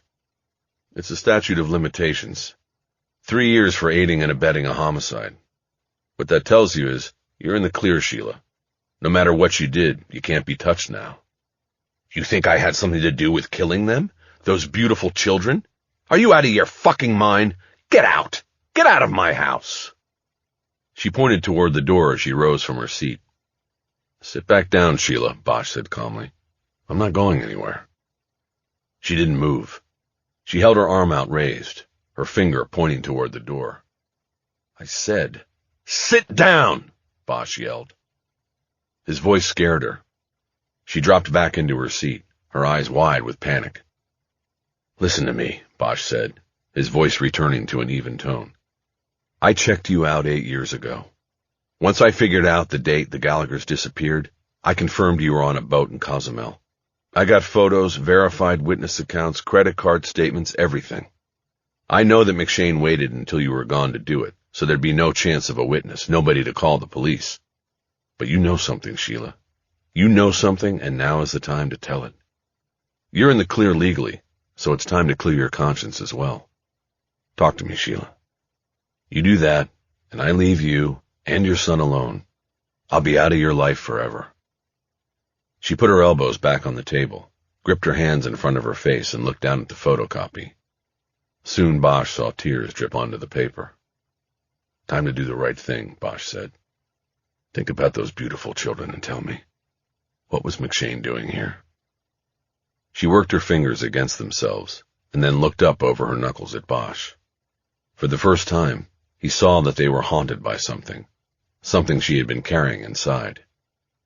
"He was here," she said. "He came to see me." Bosch nodded. It was a thank you. It was now time to draw out the whole story. "When?" he asked. "Promise me," Walsh said, "you will leave my son alone." "I already told you. You tell me about McShane, and I will leave you and your son alone. That is a promise." Walsh nodded, but took a long moment to settle herself and compose the story. "He came because he wanted money," she finally said. "He said he had lost all of his in a bad investment. He threatened me. I gave him what he wanted and he went away." "Threatened you how?" "I promise you I didn't know about Stephen and his family. What happened to them, I mean. But in the year that they were gone, before anyone knew, I figured out what Finn was doing to the business." "The bust-out?" "What's that?" "Selling equipment and ordering more to be sold as well. Eventually the business collapses, but before that happened, McShane took off." "Whatever it's called, I knew what he was doing. I worked at Shamrock from the beginning and knew how to read the books. At that time, we didn't know what had happened to Stephen, but I could see the business wasn't going to make it. I had my son to think about, so I told Finn I wanted my cut." "And what was your cut?" "I knew what he was bringing in because I'd seen the purchase orders, and I made some calls to our customers to find out what he was selling things for. I told him I knew what he was up to, and that I had added it all up and wanted half, $400,000, or he'd go to jail. He gave it to me." Bosch said nothing, hoping his silence would keep her talking. "But then they were found," she said, "up there in the Mojave, and Finn had disappeared. I knew how it would look, like I had been part of it. I couldn't tell you what I knew. I couldn't tell anybody because I looked guilty." Bosch nodded as part of the story fell together after so many years. He thought about Sheila mentioning the arc of the moral universe when he'd been here last. He wondered if she knew then that the arc was bending toward her. You said he came back here for money, Bosch said. How much did you give him? All 400,000, Sheila said. Every cent. I never touched it. I couldn't after I knew what he did. When exactly did this visit occur? How long before the burglary you reported? A few weeks, maybe a month. You said a few minutes ago that he threatened you. Exactly how did he threaten you? He said to give him the money or my son would get a hot shot, and the next time I'd see him, he'd be on a slab at the coroner's office. He said he'd then tip the police about the money, and I would be arrested. I didn't know about any statute of limits or whatever it's called, but my son, back then, he needed me. I couldn't let that happen. Bosch nodded and stayed silent. But he didn't have to threaten me, Walsh said, or my son. I didn't want the money. Not after Mojave. Bosch nodded again, but this time he spoke. Why'd you call the police after the burglary, he asked. You knew your son did it. I didn't, she said. I had no idea. You think I would call the police on my own son? I didn't know until Jonathan told me. When he found out I had called the police, he told me and said I had to protect him. When they called and asked about McShane and his prints, I knew how to do it. Just say it was McShane. Where is he, Sheila? My son? You know where? No. McShane. Where is he? I don't know. How would I know? Are you saying you had $400,000 in cash under your mattress and you just gave it to him and he left? There had to have been some kind of transfer. It was in Bitcoin. That was how he gave it to me. And that was how I kept it. I transferred it back to him on my laptop right here. And that was when he picked up my paperweight, while he was watching me and showing me how to do it. Bosch knew that tracing such a transfer would be almost impossible. It would never lead to a physical location. What business did he invest in that he lost his half? He asked. He had to have told you something. He said never invest in a bar, Sheila said. I remember that. That was all. What was the name of the bar? He didn't say. Where was it? Again, he didn't say, and I wasn't really interested in asking. I just wanted him to leave. Bosch knew that tracing a bankrupt bar with no name and no location 6 years or more after the fact would be like trying to trace Bitcoin. Impossible. He now had the fuller story, but was no closer to Finbar McShane. He looked down at the old search warrant on the table and started to paperclip it back together. He did say one thing that might help you, Sheila said. Bosch's eyes came up to hers. But I want assurances that none of this can ever come back on me or my son, she said. And Jonathan can never know what I did. She was crying again, this time not trying to hide it with her hands. Bosch nodded. The arc of the moral universe bends toward justice, Sheila, he said. What did McShane say that can help me? She nodded and used her hands to dry the tears on her cheeks. He looked at my pamphlets up on the wall there and said, There's only one place in the world where you can see the sunset at dawn. Bosch looked up at the wall, but couldn't make the connection. I don't get it, he said. What does it mean? There's a ship called the Dawn, she said. Part of the Norwegian line. It moors in Tampa, Florida, and every week it sails down to Key West, stops for a day, and then navigates out to the Bahamas before turning around and coming back. It's a popular itinerary. I've sold many trips on that boat and made a lot of commissions. I knew exactly what he meant when he said it, because I'd heard that line before. It's part of the sales pitch. They get great sunsets in Key West, especially from the deck of the Dawn. Bosch looked up at the pamphlets taped to the wall and saw the Norwegian Dawn. Sheila reached over to one of the stacks of folded pamphlets she had at the side of the table, chose one and handed it to Bosch. Here, she said, take it. Thank you, Bosch said. Bosch looked at the pamphlet and opened it. It showed happy people in bathing suits frolicking in the ship's pool or in colorful boat clothes strolling on the deck. There was even a photo of people lined up at the deck rail and watching a sunset. Key West, Bosch thought. He knew now where he was going to look for Finbar McShane. Chapter 45. Ballard cranked the shelves just wide enough apart for her to slip in and move down to the 2002 cases. She ran her finger along the case numbers on the spines of the murder books, and then pulled the binder she was looking for. When she got back to her workstation, Colleen Hatteras was standing there waiting for her. "What's up, Colleen?" "Not much. I was wondering if you need any help with what you're doing."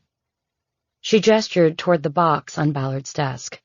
It was the one recovered from the dumpster in the alley behind Ted Rawls's business in Santa Monica. "I think I've got it," Ballard said. "There's not really an IGG angle on this yet." "I could make calls if you want me to," Hatteras said. "There's no call to make yet. This is the 7th of 7 possible cases. The first 6 didn't match up, in my opinion." "What exactly are you looking for?" "A case that matches a missing white nightgown, bunny slippers, and a bracelet. There was also probably going to be blunt force trauma as cause of death." Ballard sat down and opened the murder book she had just retrieved. She then flipped over the table of contents to the initial incident report. "You want me to backread?" Hatteras said. "I'm not really doing much. The IGG stuff on Rawls has dried up. I'm just waiting on responses. I could go back to what I was working on before, but I feel bad dropping off Rawls when there are so many unanswered questions." "What about the souvenirs? Aren't you working on those?" "I was, but I hit a wall. I found no connects to open cases." Ballard knew that if she didn't give Hatteras something to do, she would probably hover over her all day. "Tell you what," she said. "While I go through this last case, why don't you take this and see what you can find out?" As she spoke, Ballard reached into the cardboard box and retrieved the bracelet that had been found in the sleeve of the nightgown. She had since encased it in a plastic evidence bag. She handed it to Hatteras. "All right," Hatteras said. "What are you looking for?" "Anything and everything," Ballard said. "Who made the bracelet? Where was it sold? There are initials on the charm. At least, I think they're initials. I would love to know who did the engraving and whose initials they are. I already ran it through digitized property reports and got no hits. So what's left is we try to find out where it came from. I know it's a long shot, but give it a try, okay?" "You got it." "Thanks." Hatteras went away like a dog with a bone, even though Ballard believed it would be a failed mission. But it would be worth it in terms of covering all bases and not having Hatteras constantly interrupting her. She read the initial summary of the 2000 case she had just retrieved from the archives. The victim's name was Belinda King. She was only 20 years old when she was murdered. Her naked body was found on the floor of the bathroom of her apartment in the Oakwood section of Venice. She was a student at nearby Santa Monica Community College, studying creative writing. Ballard remembered that Rawls had gone to Santa Monica CC, and it would likely have just been a few years before Belinda King. But that might be no more than a coincidence.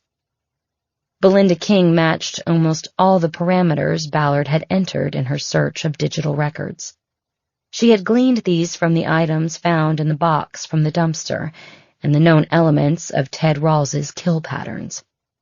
Ballard believed she was looking for a victim who was young, female, and attacked at night in her home by an unknown intruder who left no DNA. The victim would also have been found naked, considering that Rawls had taken her nightgown, and cause of death was likely blunt force trauma, if not specifically attributed to blows from a hammer.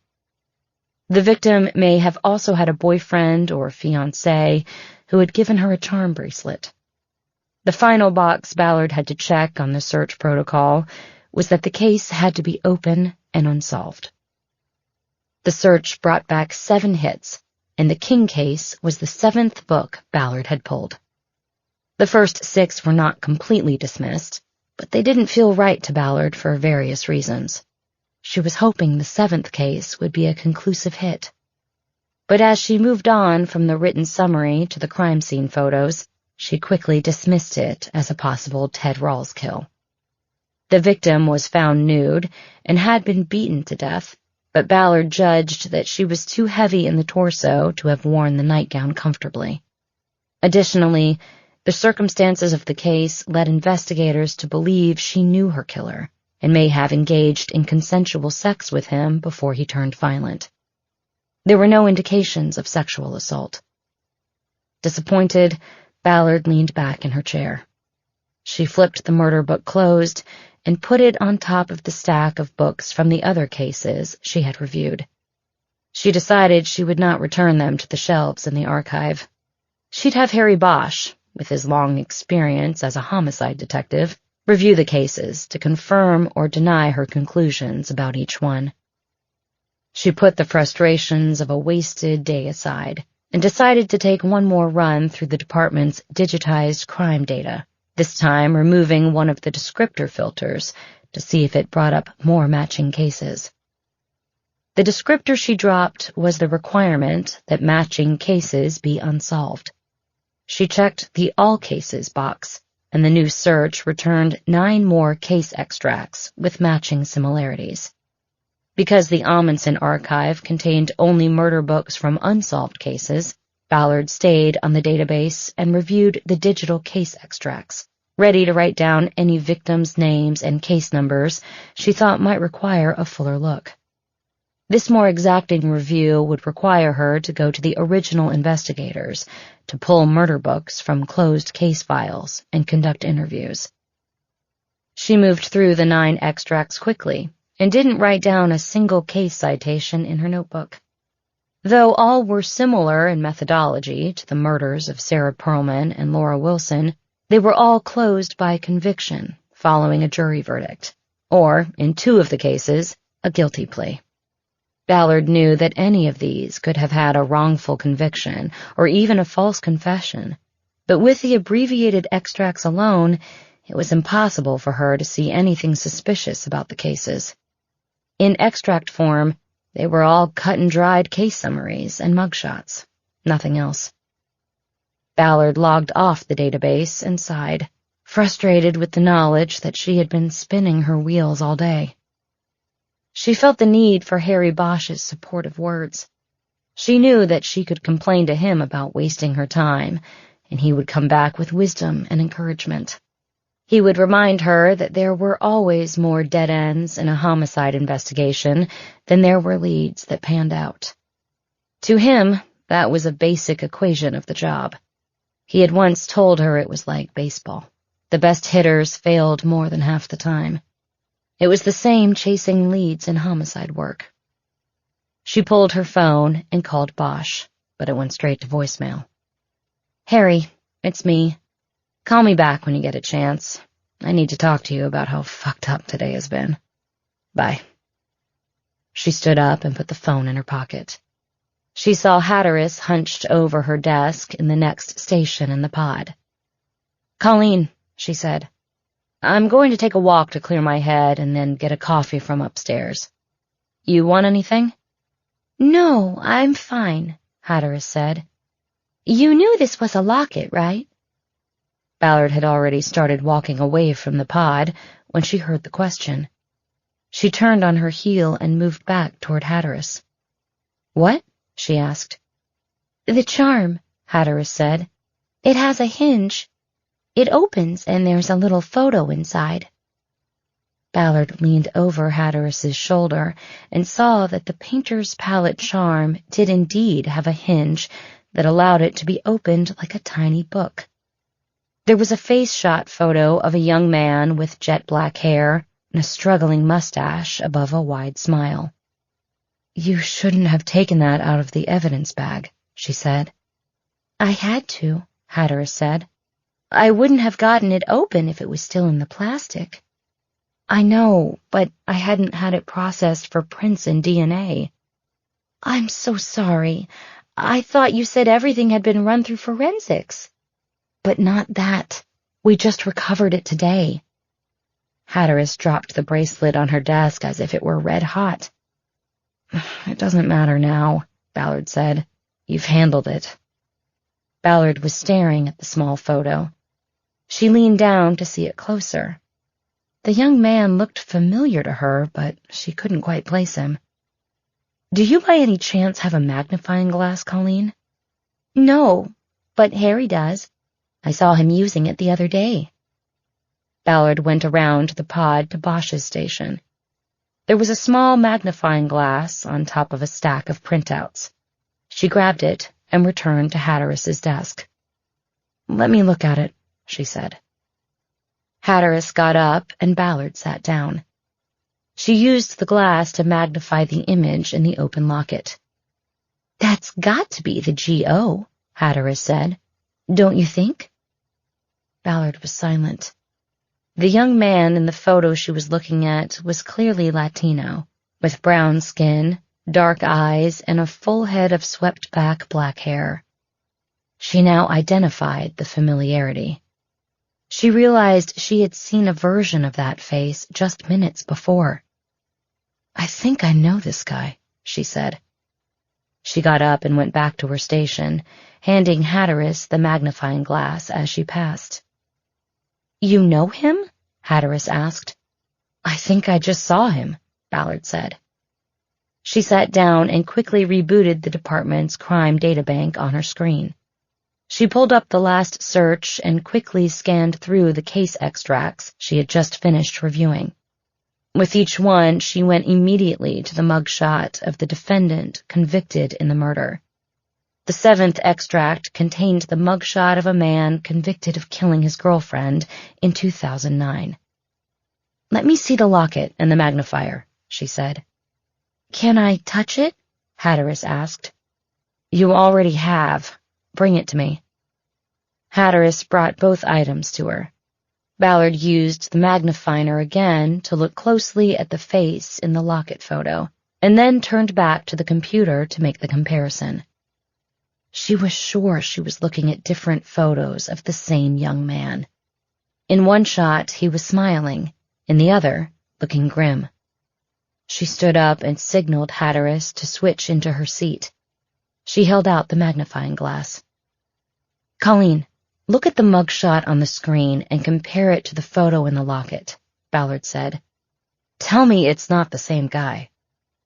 Hatteris went back and forth from computer screen to locket 3 times before rendering a verdict. "They're the same," she said. "Definitely." "Okay, let me get to the computer," Ballard said. Hatteris jumped up and Ballard quickly took her seat back. She clicked off the photo on the screen and pulled up the details of the convicted killer. His name was Jorge Ochoa. He was 36 years old, and he was serving a life sentence for murdering his girlfriend, Olga Reyes. "Jorge Ochoa," Ballard said. "He could have Americanized it, used the name George." "G.O., Hatteris said. "I think you're right." Ballard scribbled down the case number and the names of the victim and suspect. The extract also contained the location of the crime on Riverside Drive in Valley Village. It was a North Hollywood Division case. The extract had no crime scene photos, and details were limited. The victim's cause of death was listed as blunt force trauma, but that was a wide catch-all classification. Ballard needed the murder book from the case to confirm that it was connected to the items found in the discarded box. "Colleen, I'm going up to the valley to pull this case," Ballard said. "I won't be coming back today." "Can I go with you?" Hatteris said. "I feel like I had something to do with this, whatever it is." "You did have something to do with it. You did good work. But this is field work, and your job is the IGG work. I'll see you tomorrow if you're coming in. I'll update you then." "I'll be here." "Okay, good. And great work, Colleen. Thank you." Ballard quickly loaded her laptop and files into her backpack, grabbed her Van Heusen jacket off the back of her chair, and moved toward the exit, leaving Hatteris watching her go. When she got to the parking lot, Ballard pulled her phone and called Harry Bosch again. She was once more greeted with his outgoing greeting, telling all callers to leave a message. "Harry, me again. Where are you? I think I know who the white nightgown belonged to. Call me back as soon as you get this. She put the phone away and jumped into her car. Chapter 46. The drive from Miami to Key West was 4 hours on the overseas highway. Along the way, it was mostly mom-and-pop motels, restaurants, sandal factories, and kitschy t-shirt and souvenir shops, all punctuated by long bridges across startling turquoise water on which the sun was reflected in diamonds. Bosch had arrived late to Miami the night before, picked up a rental car, and gotten to Key Largo before he pulled into the parking lot of a motel with a glowing neon vacancy sign and shut things down for the night. Now it was morning, and his plan was to hit Key West by noon and start looking for Finbar McShane. His starting point would be the Key West Police Department. He had made no advance call and had no appointment. He liked the idea of coming in blind. Just past Marathon, a backup behind an accident on the 7-mile bridge added almost an hour to the drive. It was after 1 p.m. when he pulled into the KWPD parking lot. When Bosch got out of the rental, his injured knee was stiff and throbbing from the long drive. He had not taken any pain medication because he wanted to stay alert while driving, but now he popped the trunk, unzipped the duffel bag he had packed in L.A., and popped 2 tabs of Advil. He hoped the Advil would be strong enough to reduce the pain soon. The police department was painted in orange and pink pastels. Its front desk was actually an exterior window, behind which an officer sat at a counter. Bosch waited in the sun, second in line behind a man asking how to report the theft of a bicycle. Bosch could feel the humidity coating his skin. The air even felt heavy in his lungs. Finally it was his turn, and Bosch limped up to the window, holding his badge out. There was a speaker and microphone set in the glass. "Hello," he said. "I work with the Los Angeles Police Department Cold Case Squad. I'm here on a case and wanted to see if I could speak to somebody in missing persons." The glass was tinted almost as dark as a limousine's rear windows.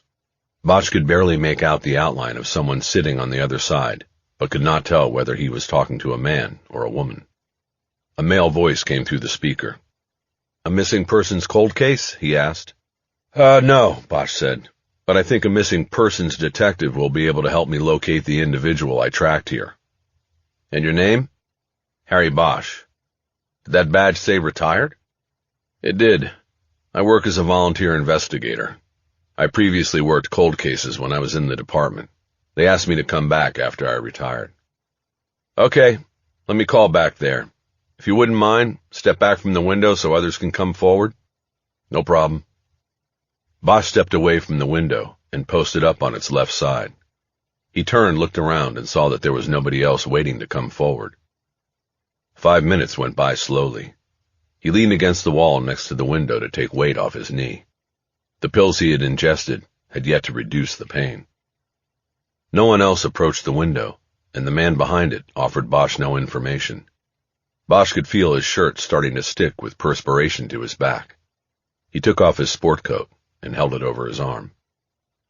Finally there was a metal clack of a heavy door opening, and Bosch saw a man in a Guayabera shirt step out but hold the door open. The shirt barely disguised that the man had a gun and badge on his belt. "LAPD?" he said.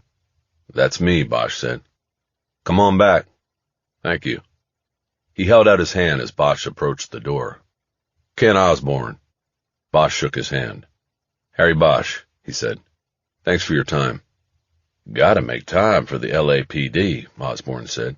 "That's the big time." Bosch smiled uneasily. There had been a slightly sarcastic tone in Osborne's voice. Osborne led Bosch to a detective bureau, where he counted desks for 16 detectives. There were no signs hanging from the ceiling denoting crime sections. Half the desks had men or women sitting behind them, and most of them had eyes on Bosch as he came in. Osborne's desk was the last in the first row. He pulled a chair from an empty desk and rolled it over in front of his. "Have a seat. Are you hurt? You're limping." "I was in an accident Sunday. Messed up my knee." "Looks like you messed up your ear, too." "Yeah." Both men sat down. Osborne checked something on the screen of his desktop computer and then looked at Bosch. "So what can I do for you, LAPD?" he asked. "I don't know if the guy behind the window explained anything, but I work cold case homicides," Bosch said. "I'm working a quadruple case, 4 members of a family murdered with a nail gun and then buried in the desert."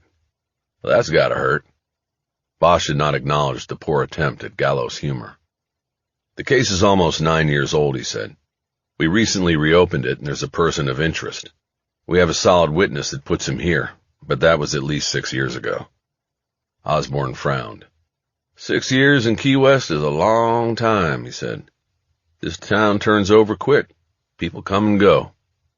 Why'd you ask for a missing persons, Dick?" Bosch had not heard the term applied to a detective in a long time, and possibly never in the real world.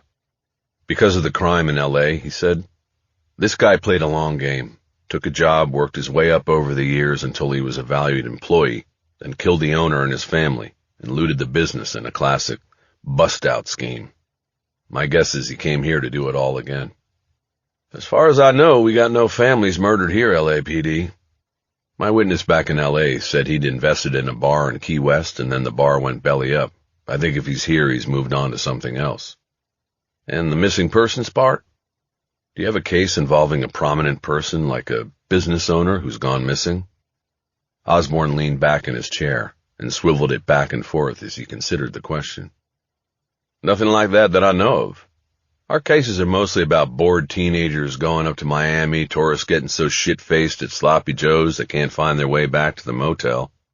Can't think of a prominent citizen going missing." "What about a bar going under 6 or 7 years ago?" Osborne let out a laugh. "There isn't a shortage of those," he said. "Nothing comes to mind?" Bosch pressed.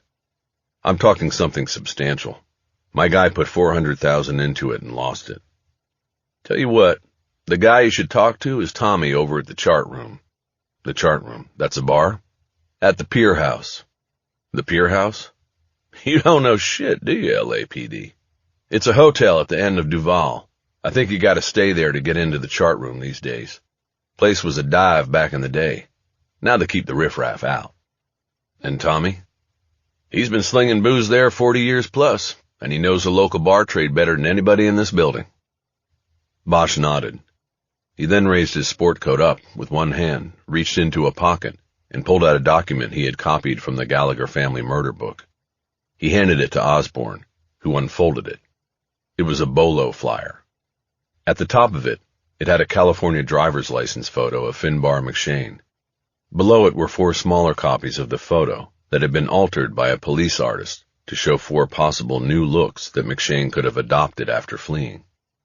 In the altered photos, McShane alternately had a full beard, a goatee, long hair, or a shaved head. Bosch had put out the bolo on McShane shortly after originally being assigned the case. That made the photos almost 8 years old and of questionable value, but it was all he had to offer. "This is your guy, huh?" Osborne said. "Yeah," Bosch said. "Recognize him? Seen him around?" "Can't say I have. How old is that bolo?" "About 8 years. He'd be 44 now." "That's a long time ago. They couldn't come up with new stuff?" "They're working on it." "How would you feel about showing that at roll call, see if any of your street people have seen him?" "I guess I could do that. It's a long shot, though. I would appreciate it anyway." Osborne grabbed a post-it pad and put it down in front of Bosch. "Write your cell number down and I'll call you if I come up with anything. I don't have a phone. I lost it and need to buy one today. I can also call you tomorrow from the hotel." Osborne made a face as if to ask who doesn't have a cell phone. "What hotel?" he asked instead. "I'm going to see if they have a room at the Pier House, I guess. LAPD must have a nice hotel allowance. That place will run you at least $500 a night this time of year." Bosch nodded. "Thanks for your help," he said, "and the roll call." "Not a problem," Osborne said. "You sure you're okay, LAPD?" "Yeah, why?" "I don't know. You seem kind of shaky there." "It's the humidity. Not used to it." "Yeah, we get that a lot round here." Back in the parking lot, Bosch took a moment before getting back in the rental to look up at the sky. A row of cumulus clouds was moving over the island. Bosch felt that the light was different here, not as soft as in California. There was a bright harshness to it. He got in the car and thought about Osborne, wondering if he could trust him. He wasn't sure. He started the engine and pulled out. Chapter 47. Ballard held her badge cupped in one hand while she knocked on the door with the other. It wasn't long before a short woman with the same coloring and features as Jorge Ochoa answered the door. "Mrs. Ochoa?" Ballard asked. "Sí," the woman said. Ballard immediately wished she had gotten a Spanish-speaking officer to go with her. She could step away and call North Hollywood Division to see if one was available, but instead pressed on. She held up her badge. "La policía. Habla inglés?" The woman frowned, but then turned away from the door and yelled in rapid-fire Spanish back into the house. The only word Ballard identified was policía. The woman then turned back to Ballard and nodded as though she had just fixed the problem. After an awkward and silent minute, a young man appeared behind the woman at the door, his dark hair disheveled from sleep. He was almost a carbon copy of what Jorge Ochoa looked like in the mugshots she had reviewed when reading the murder book. "What?" he said. He was clearly annoyed with the early wake-up, even though it was almost noon. Ballard quickly assessed the VB tattoos on his arms and read him as a member of the Vineland Boys street gang. She knew that a gangster's day typically started in the PM hours. This was early. "You're Oscar, right?" Ballard said. "I want to talk to your mother about your brother." "My brother's gone," Oscar said. "And we don't talk to cops. Adios, puta." He started to close the door, but Ballard reached her hand out and stopped it. "You call somebody who wants to help your brother a whore?" "Help him? Shit. You could have helped him when he said he didn't do it. But no, you people just threw away the key." "I want to show something to your mother. It might be what gets Jorge out of prison. If you want me to leave, I'll leave. But next time you visit your brother, you tell him I was here and you sent me away." Oscar didn't move or speak. Then his mother spoke to him in a whisper. Ballard knew enough Spanish to know she had asked her son what the woman wanted. Mrs. Ochoa had heard Jorge's name mentioned. Oscar didn't answer her. He turned back to Ballard and made room for her to enter. "Show her," he said. Ballard stepped in. She had spent the night before reviewing the murder book she had pulled at North Hollywood Station. Her first effort in the morning was to attempt to track down the family of Olga Reyes. But it appeared that her family had left Los Angeles after her murder, and Ballard had not yet been able to locate them. The closest she came was a neighbor who said she thought the family had gone to Texas. That left the Jorge Ochoa side of the equation, and here she was at his mother's cookie-cutter house in a post-World War II tract in Sunland. Ballard was led to a small, modestly furnished living room, where she immediately saw signs that she was on the right track. Several framed paintings and sketches that had the look of prison art hung on the walls. All were on butcher paper and signed in pencil. "Did Jorge want to be an artist?" she asked. "He is an artist," Oscar said. "Show her what you got and then go." Ballard was annoyed with herself for not thinking through her question. "Okay," she said. "Tell your mother I'm going to show her a photo of a piece of jewelry, and I want to know if she's ever seen it before." While Oscar made the translation, Ballard swung her backpack off her shoulder and opened it on the floor. She removed a file folder containing an 8x10 color photo of the bracelet with the artist's palette charm, which she had printed at home that morning. She gave the file to Oscar to give to his mother. She wanted him invested in this as well. Oscar opened the file and looked at the photo with his mother. Ballard watched the woman for a reaction and saw the recognition in her eyes. "She's seen it before," Ballard said quickly. Oscar and his mother exchanged words, and Oscar translated. She said it was my brother's. He gave it to Olga because they were in love. Where did you find it? Ballard knew the question had come from him. I can't tell you right now, Ballard said, but I think your brother is going to get out of prison with it. How? I think I can prove that somebody else killed Olga. Suddenly, Oscar's tough shell cracked, and Ballard saw hope and fear in his eyes. He then turned away and translated for his mother. Dios mío, she said. Dios mío. She reached out and grabbed Ballard's hand. Please, she said. Oscar's hard shell slipped back into place. You better not be fucking with us, he said. I'm not, Ballard said. Ask your mother if she knows where Jorge got the bracelet. The exchange in Spanish was quick. She doesn't know, Oscar said. What about the charm? Ballard asked. The next exchange didn't need to be translated. The woman shook her head. Ballard looked at Oscar. What about you? Ballard asked. What do you mean?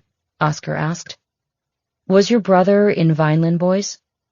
No, but you people at the trial sure tried to make it look that way. What I'm getting at is, where do Vineland Boys get their chains?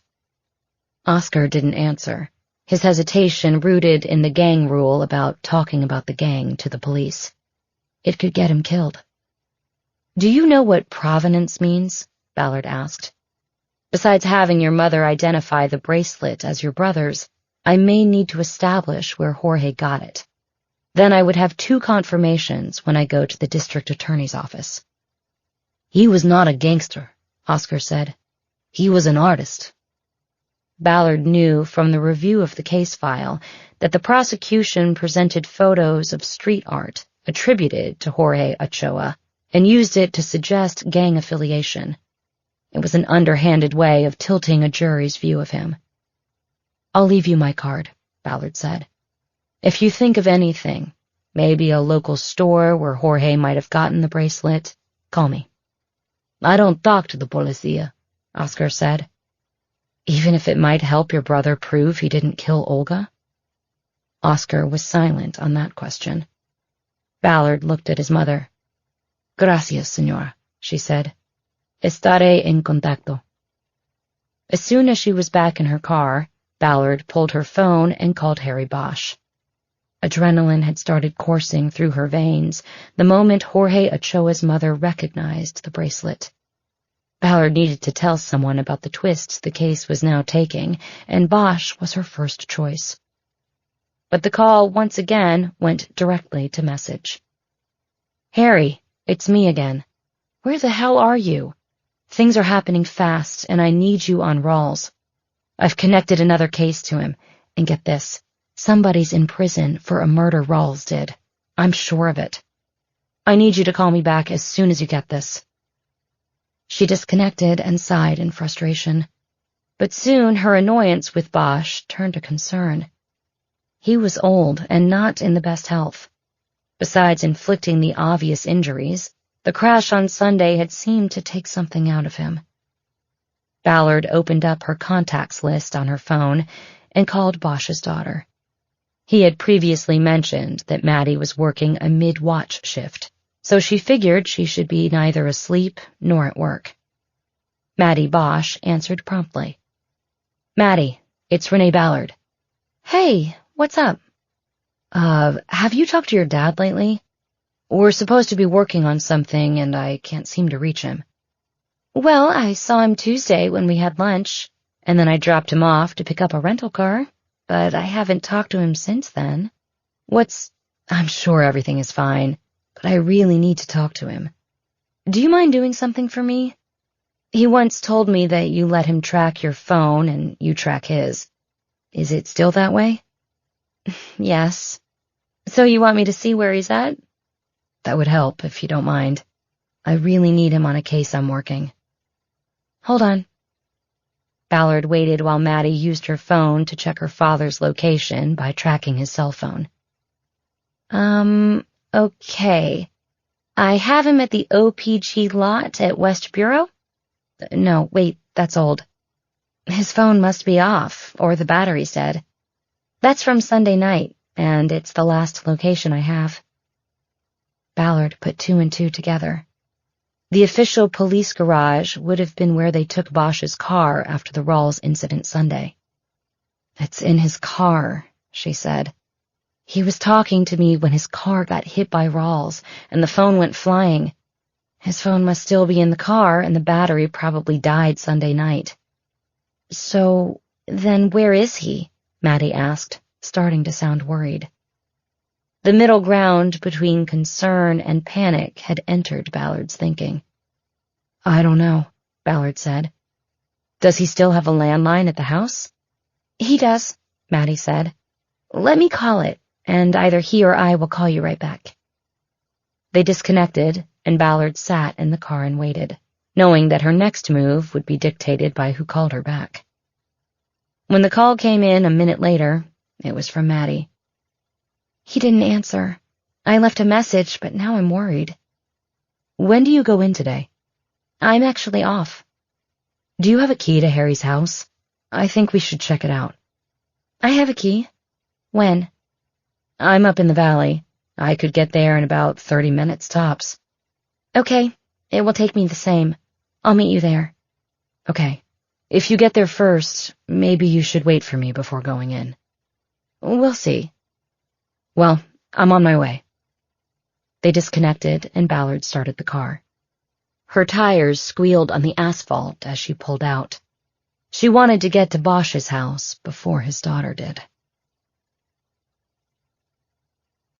Chapter 48.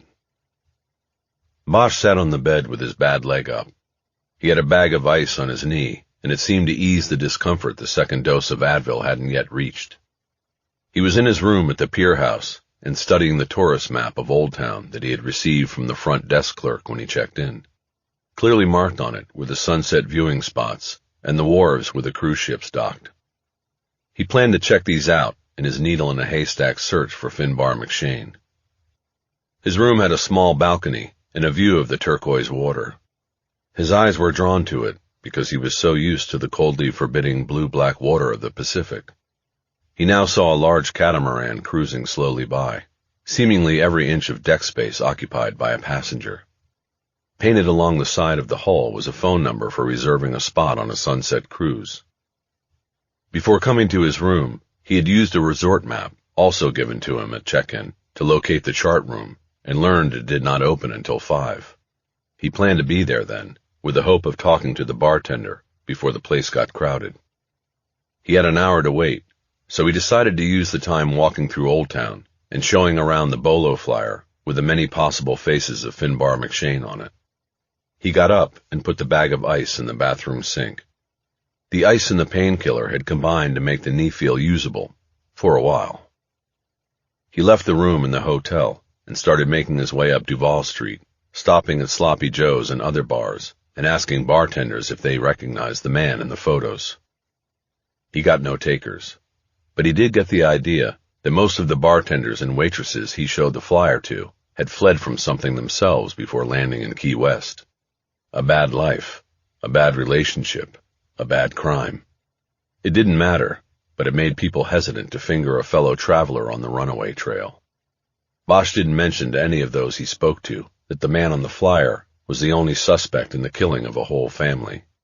He didn't want to upset their romanticized version of running away from the past. He got back to the Pier House by 5 and went directly to the chart room, which was tucked into a first-floor hallway in the main wing of the hotel. A man with gray hair pulled back into a ponytail was unlocking the door when he got there.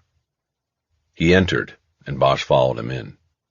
The bar was small, about the size of a hotel room, because that was clearly what it had once been. There was a 6-stool bar on the left side, and there were a few small tables and sitting spots on the right.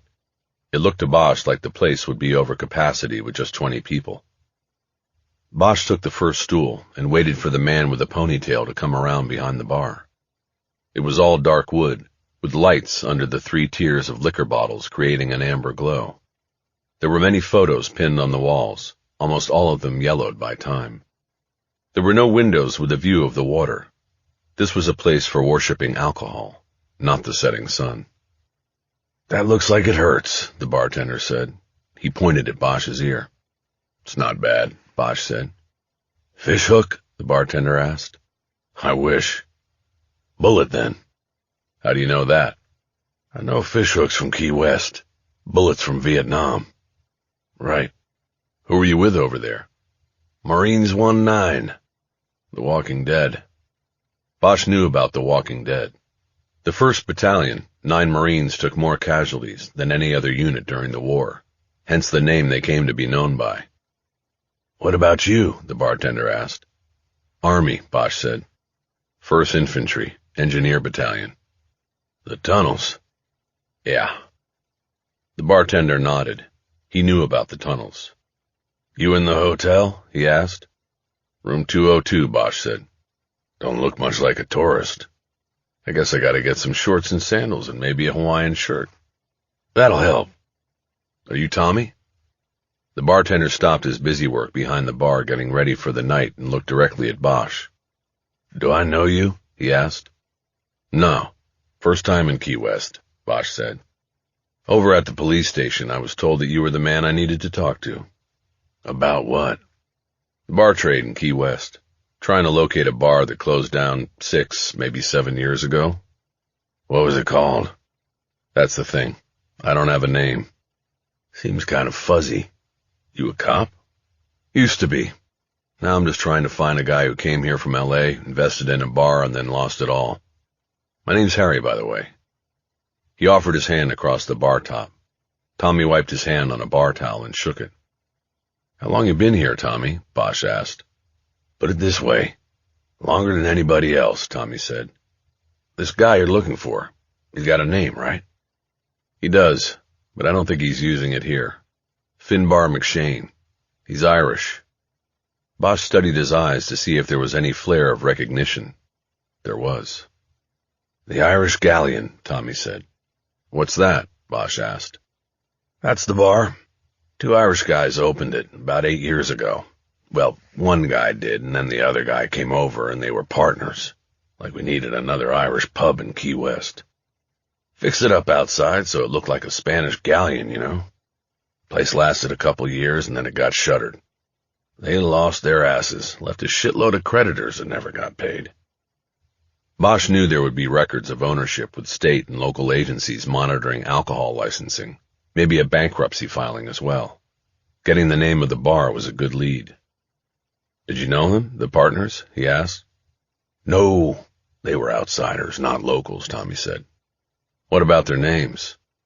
Nah, not sure I ever knew the names of those guys. Who would? That's a good question. Let me think. You going to drink or just ask questions? Bourbon. I've got Michter's, Colonel Taylor, and a little bit of Blanton's left. Blanton's, neat. That's good, because I'm still waiting on my ice. Tommy used the hand towel to polish a rock glass, and then poured a generous shot of Blanton's. He put the glass down in front of Bosch. It looked like there was enough left in the round bottle for one more shot. Sláinte, he said. Cheers, Bosch said. A man entered the bar carrying a large stainless steel bucket full of ice. He hoisted it over the bar, and Tommy took it and poured it into a bin. He handed the bucket back. Thanks, Rico. Tommy looked at Bosch and pointed to the ice bin. I'm good, Bosch said. Tommy held up a finger like he wanted to pause everything while he considered a new idea.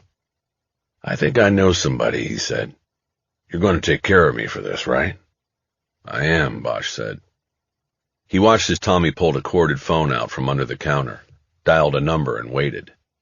Bosch then heard Tommy's side of a brief conversation. Hey, remember the Irish Galleon? What happened with those 2 guys? Bosch wanted to take the phone and ask the questions, but he knew that was probably a quick way to end the call, and Tommy's cooperation. Oh, right, yeah, I think I heard something about that, Tommy said. What were their names? Bosch nodded. It was turning out he didn't need to coach Tommy. And where did Davy go? Tommy asked. The call ended a few seconds later, and Tommy looked at Bosch, but didn't report what he had just heard. Bosch got the message and reached into his pocket. He had hit an ATM for $400 at the airport before takeoff the day before. The money had come in denominations of 50s and 20s. He now peeled 4 50s off the fold of cash and put them down on the bar. The original owner was Dan Cassidy, Tommy said, but he left the island after they closed the bar down. Where did he go? Bosch asked. My guy didn't know. His friend from Ireland that he took on as a partner was Davy Byrne, but everybody thought that was bullshit. What do you mean? It was an alias, clear as day. Davy Byrne's was the name of a pub in Ulysses, the Joyce novel about Dublin. Supposedly it's a real place over there, still in business after 100 years.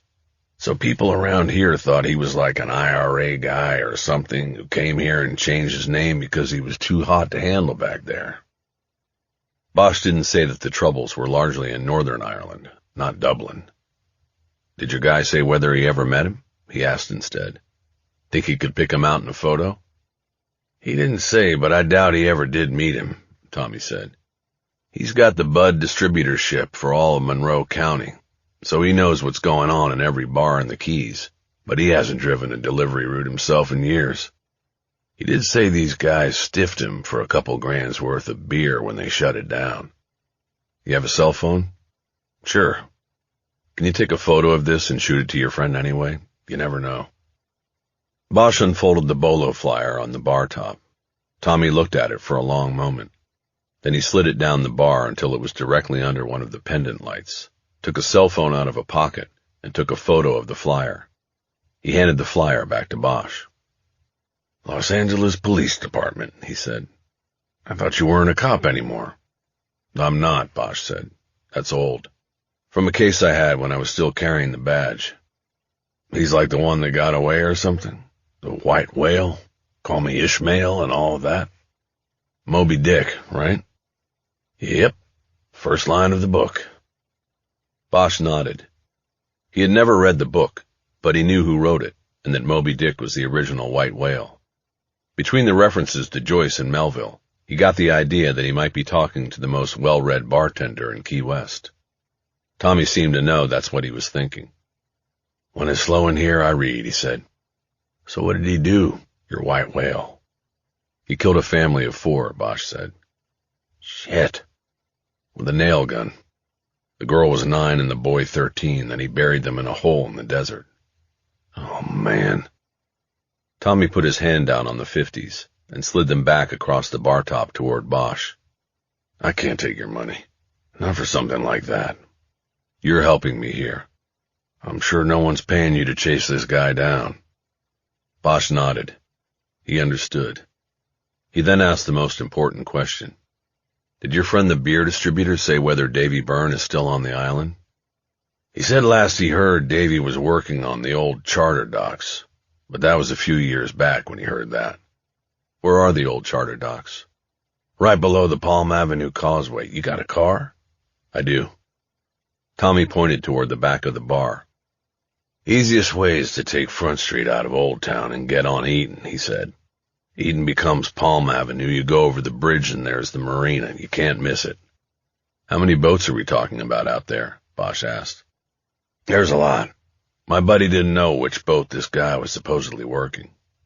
Okay. And if I were you, I'd go now. This part of town is going to start filling up for sunset. Traffic will be a bitch and you'll never get out of here.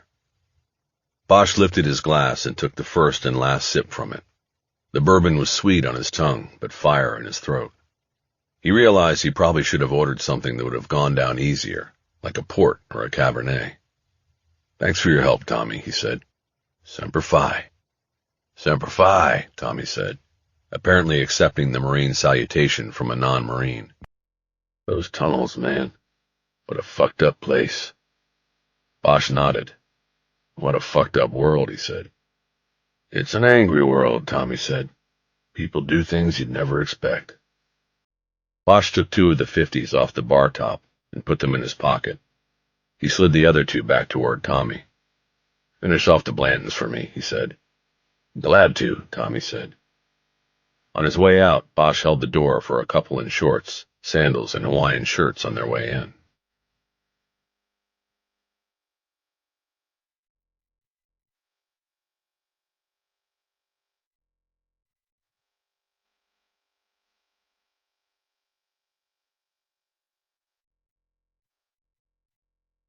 Chapter 49. Ballard was leaning against her car in front of Bosch's house, thinking about the last conversation they'd had. Bosch had said he was going to do the follow-up interview with Sheila Walsh about the Gallagher case. He had hoped she would trade protecting her son for revealing what she knew about Finbar McShane. Ballard decided that if she didn't find Bosch by the end of the day, then she would locate Sheila Walsh and pay her a visit as well. Maddie Bosch's car came around the bend, and she pulled into the empty carport. Ballard met her at the front door. "I knocked," Ballard said. No answer. "Then I hope he's not in there," Maddie said. "Why don't you let me do a quick circuit before you come in?" "I'm a big girl, Renee." "Just wanted to make the offer." "I get it. Thank you." Maddie took a set of keys out of her pocket and unlocked the door. Without hesitation, she pushed it open and entered ahead of Ballard. "Dad?" There was no answer. Ballard stepped into the living room and looked around to see if anything seemed out of place. She checked Bosch's stereo and saw that the record on the turntable was the King Curtis album he had been playing when she picked him up the week before. She guessed that his joining the cold case squad had fully consumed him to the point where he hadn't had time to listen to his music.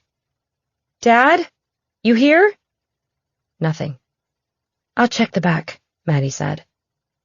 She disappeared down the hallway while Ballard went into the kitchen to check the sink and trash can for any signs of life. Both were clean and empty. Ballard went back to the living room and stepped into the dining room, where 2 neat stacks of documents sat on the table. She moved around behind it and leaned over to read what Bosch was last working on here. She could hear Maddie's steps on the wood floor and knew she was continuing to move about, a sign that her father was not back there. Soon Maddie emerged from the bedroom wing of the house. "He's not here," she said. "The kitchen is clean, and the trash can is empty," Ballard said, like he didn't want to leave anything that would stink up the house while he traveled. "But where would he go?" "That's the question." "Do you know what sort of suitcase he has?" "Oh, yeah. He has one suitcase. It's old and beat up, with wheels that barely turn anymore." "Why don't you see if it's here?" "I'll check his closet." Maddie went back down the hallway, and Ballard leafed through one of the 2 stacks on the table. They were documents from the Gallagher family case. Ballard noticed that the table had a drawer, most likely to hold silverware or napkins if it was being used as an eating table instead of a work table. She reached down and slid it open. It contained mostly utensils from to-go meals, as well as some pens, paper clips, and post-it pads. There were also several loose pills in the drawer, and an envelope with Maddie written on it. Curious, she lifted out the envelope and saw that it was sealed. Then she picked up one of the pills. It was light blue and disc-shaped. There was no brand stamp or other identification other than the number 30 imprinted on it. She guessed that this meant the pill was a 30-milligram dose. She heard Maddie's steps coming back down the hallway. Without giving it much thought, Ballard palmed the pill and closed the drawer as Maddie came into the room. "The suitcase is there," Maddie said. "But he also has this duffel bag that he uses for short trips. That's gone. He went somewhere without telling me." "Has that happened before?" Ballard asked. "Well, not that I know of. He called me last week when he was just going to Chicago for one night. But who knows? He could have made lots of trips without telling me. There's no way for me to know." "Right. But now I don't feel good about us being in here invading his privacy. I think we need to leave." "Sure. I have an appointment downtown I've got to get to." Maddie pulled her keys and stepped back so Ballard could go out first before she locked the door. Once she was outside, Ballard turned back to Maddie. "I'm sorry if I overreacted, Maddie. It's just that we were in the middle of a case, and with him getting banged up Sunday, I was a little worried about him sort of disappearing without a word. But I'm sure he'll turn up." Maddie nodded. "Sure," she said, but she seemed unconvinced. How did he seem when you saw him Tuesday for lunch? Ballard asked. Okay. Normal, I mean. He was still sore from the crash. His knee was hurting him, but he was Dad. He was talking about wanting to get back to work on a case. The usual stuff for him. And nothing from him since that lunch? No. Should I be worried, Renee? I don't really know. Last we talked, he was going to see a witness that he had spoken to before, but who was not going to like seeing him. And that was it. Maybe we have to go see that witness. We? I'm off today, but I'm a cop, and he's my father. Who was the witness? Wait a minute. Let's not jump the gun here.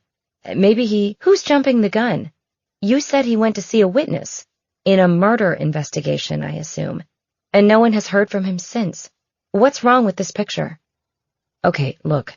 I have to go downtown for a meeting at the DA's office. Let me do that, and then I'll run down a location on the witness. If your dad doesn't show up by then, we'll go see her tonight.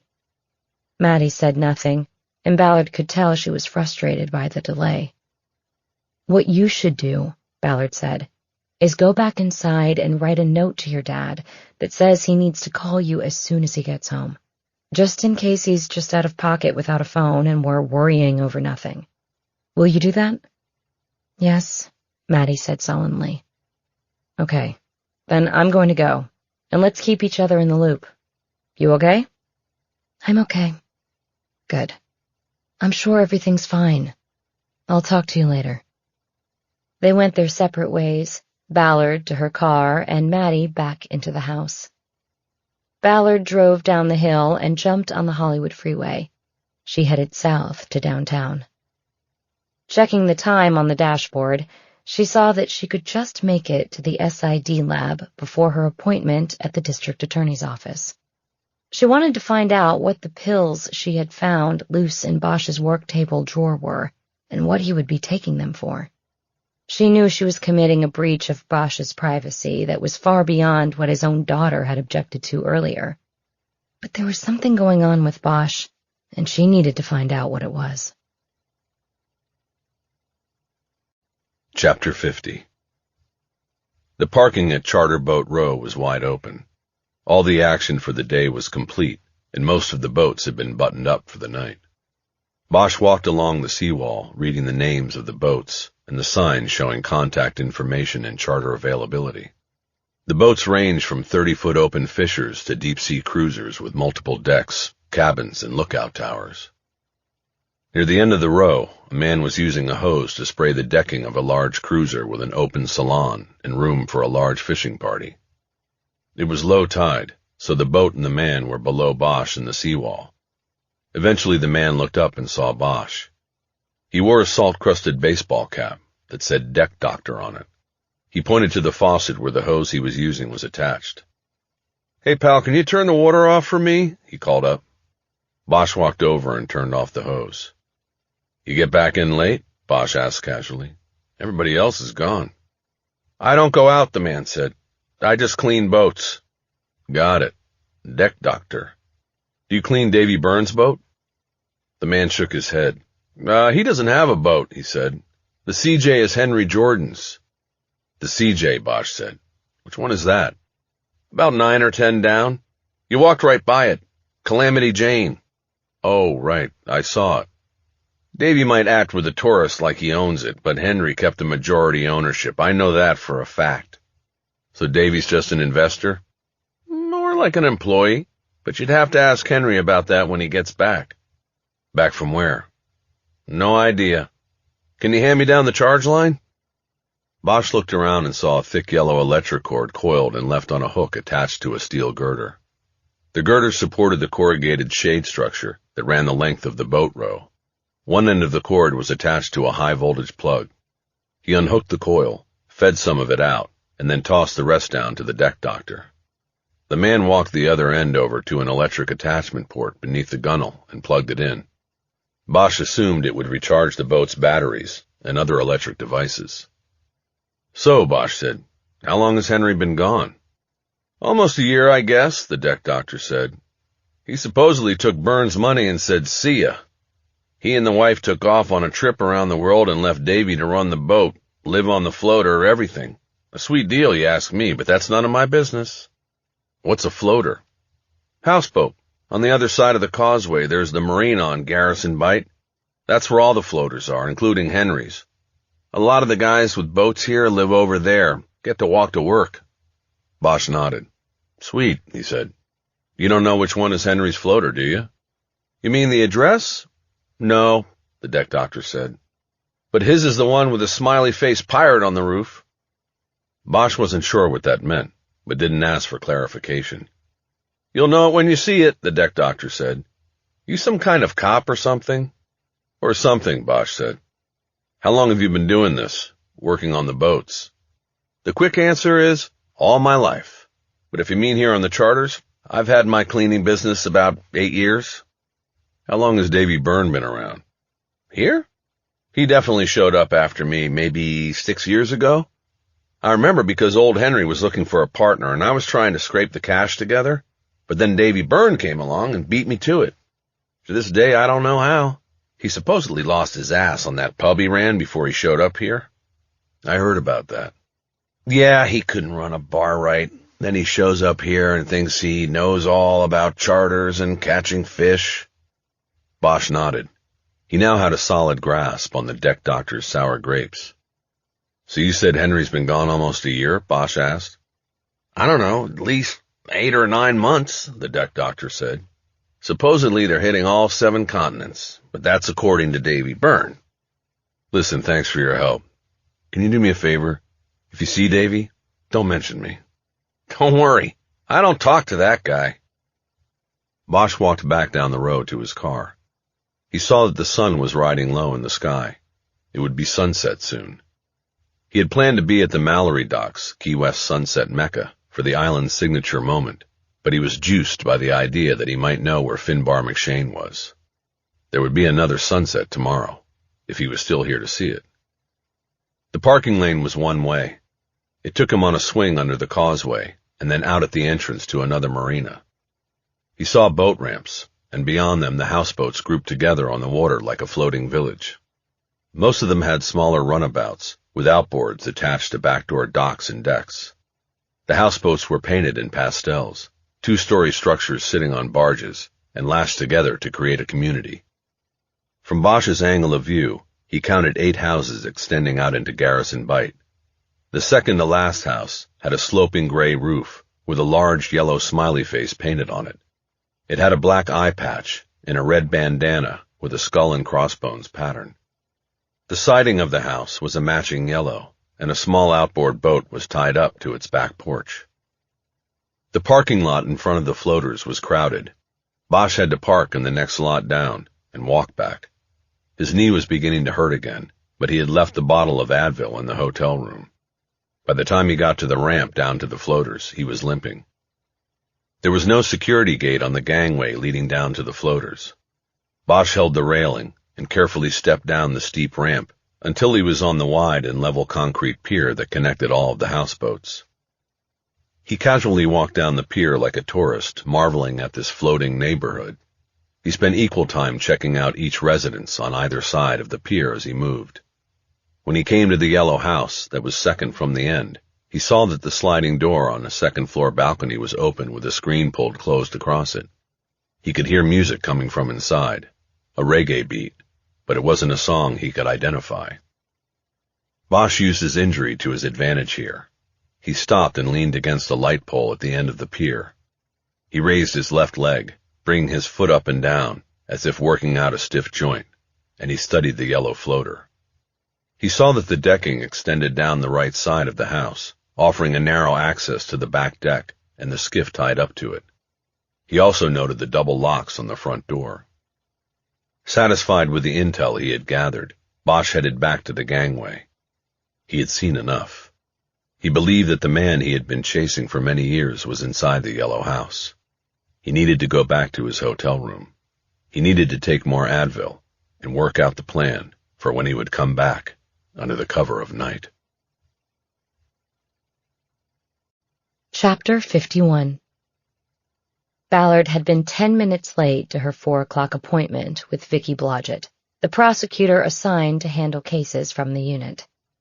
Ballard had always had an easy and open relationship with Blodgett, but she was off her game in giving the case overview, leaving out details and delivering them out of order. She had been in a fog since leaving the lab. The Olga Reyes case had been pushed out of her brain by Ballard's need to find Harry Bosch.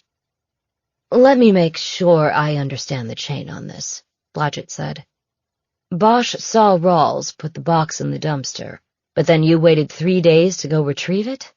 Why?" No, that's not what I meant. And I'm sorry if I'm confusing you," Ballard said.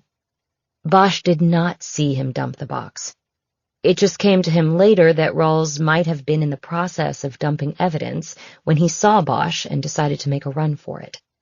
So, in other words, he dumped the box, saw Bosch, then ran back to his car and took off." "But why did you wait 3 days to go back?" "See, that's a problem. If he didn't see Rawls dump the box, we're going to have a difficult time linking it." "Well, who else could it be? The dumpster is literally 60 feet from the back door of a serial killer's business. Bosch got banged up pretty good in what happened Sunday. He fucked up his knee and ribs in the crash, not to mention a bullet whizzing by his head and clipping his ear. It took him a couple days to put 2 and 2 together, and then we went dumpster diving." Blodgett nodded as she wrote a short note on a legal pad. "Well, that's the thing," she said. "Those 3 days, it could have been anybody who dumped the box. As you know, the shootout with Rawls hit the media in a very big way. Somebody could have seen the story and then gone down there to dump the box, hoping it would be found and linked to Rawls." The fog was burning away. Ballard stared at Blodgett incredulously. "You've got to be kidding me," she said. "What is going on here? This kid's been in prison for 13 years. I mean, he's not even a kid anymore. He shouldn't be there." "Are you 100% sure about that?" Blodgett asked. "Yes, I am. Jorge Ochoa is innocent." "It was a DNA match." "Yeah, and she was his girlfriend. That was his defense. They had sex that night. He went home and the killer came next. And now we know that's what happened. It was Rawls, not Ochoa. The murder weapon was in the box. You have the autopsy report right there in front of you. Blunt force trauma, circular impacts to the skull 1 inch in diameter. Those were hammer blows, Vicky. It's obvious." "I know all of that, Renee. That's not the point. We need linkage to Rawls. Were there any prints on the box? Anything that directly ties it or its contents to him?" "No. I had it processed. No prints, no fibers, no DNA from Rawls. But remember, he was getting rid of the box. He would have made sure it was clean and not traceable to him. The only flaw in the plan was that we were on to him, and Bosch was watching. He didn't count on that until he saw Bosch and tried to flee." "There are just too many holes in it. I can't take it across the street. Not yet. I need you to get more evidence." Blodgett's office was in the Hall of Justice, which was directly across Temple Street from the downtown criminal courthouse, where the elected DA's office was located on the 16th floor. "You said Bosch got into an argument with a resident there," Blodgett said. "Did you talk to this man? Did he see Rawls dump the box?" "I doubt he had an angle on it," Ballard said. "But no, we haven't talked to him. I didn't think it was necessary when the rest is so obvious." "And nothing in property or evidence storage from the case?" "No. After Ochoa lost his last appeal, there was an evidence disposal order from the court.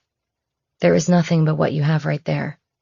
No crime scene to go back to, no witnesses to show photos of Rawls to, just the box." Blodgett nodded and wrote something down. "Then there's nothing I can do at the moment," she said. "I'm sorry, Renee."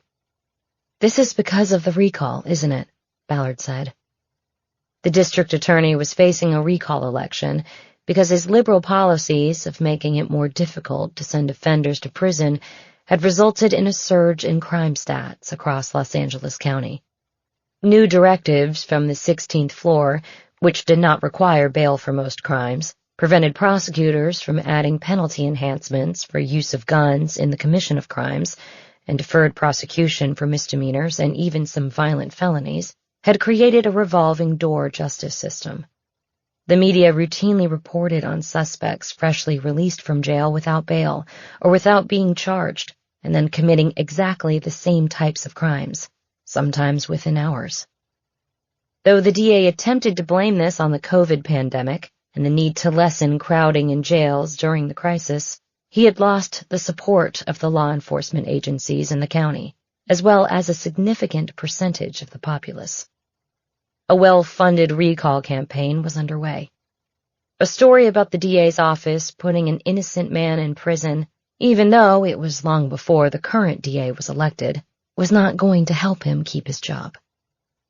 Look, I'm not going to deny the reality of what is happening across the street, Blodgett said. But I know how this will go. I go over there with this case as it is, and they'll kill it, and Ochoa never gets free. So you're telling me to wait until after the recall, Ballard said. Make Jorge Ochoa wait up there in Corcoran for another 6 months for something he didn't do? Never mind all the years he's already spent there. What I'm telling you is that if I take it across the street right now and it gets rejected, then good luck taking it a second time, no matter who is in the corner office on 16. Ballard nodded and held her tongue. She knew Blodgett was not her enemy.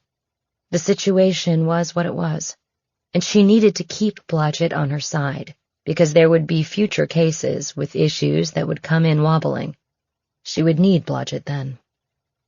Ballard also knew this was not the only place she could take the case. There was an alternate way to free Jorge Ochoa if she wanted to risk it. Okay, she said. Thanks for hearing me out. But I'll be back with this one when the time and evidence is right. I hope you do bring it to me, Renee, Blodgett said. Ballard got up to leave. As she left the major crimes unit, her cheeks grew hot with humiliation as she thought about the meeting earlier that day at the house where Jorge Ochoa grew up. The distrust that Jorge's brother had voiced about the police and the justice system had just been validated. Ballard had promised to stay in touch with Jorge's mother and brother, but now she had no idea how she would ever be able to face them again. Waiting for the elevator, Ballard checked her phone and saw she had no signal. This was not surprising. The major crimes unit was located in the former jail at the top of the Hall of Justice. Though renovated into offices years earlier, the floors and walls were still concrete and reinforced with steel to prevent escape. The structure was notorious for knocking out cell service. It wasn't until Ballard stepped out of the elevator on the ground floor that her texts and voicemail messages came through. There were several from Maddie Bosch. Call me. Need to talk ASAP. Where are you? There were also 2 voicemails, but Ballard didn't bother to listen to them, deciding to quickly call back instead as she headed down Spring Street to the PAB. Maddie picked up the call right away and spoke as if they were already in mid-conversation. This is weird. After I went back into the house to write my dad a note, I found this envelope in a drawer with my name on it. So I opened it, and it was this long letter to me about how good a person I am, and how I'm strong and what a good cop I'll be. Like stuff he wanted me to know after he's gone, you know? Ballard knew exactly what the note was meant for, but didn't want to make Maddie any more upset than she was. Well, Maddie, she said, maybe it was just something he— And then I fucking missed a call from him, Maddie interjected. I was so stressed about this note I found, and I couldn't get you, so I went and worked out at the station, and he called while I was in the shower afterward. Did he leave a message? Yes. He said he was in Key West and he was fine. But it was kind of weird. What do you mean? How was it weird? Well, not like him. He was saying he was fine and he was working a case and that he loved me very much. He just didn't sound right. He said I was the best thing that ever happened in his life.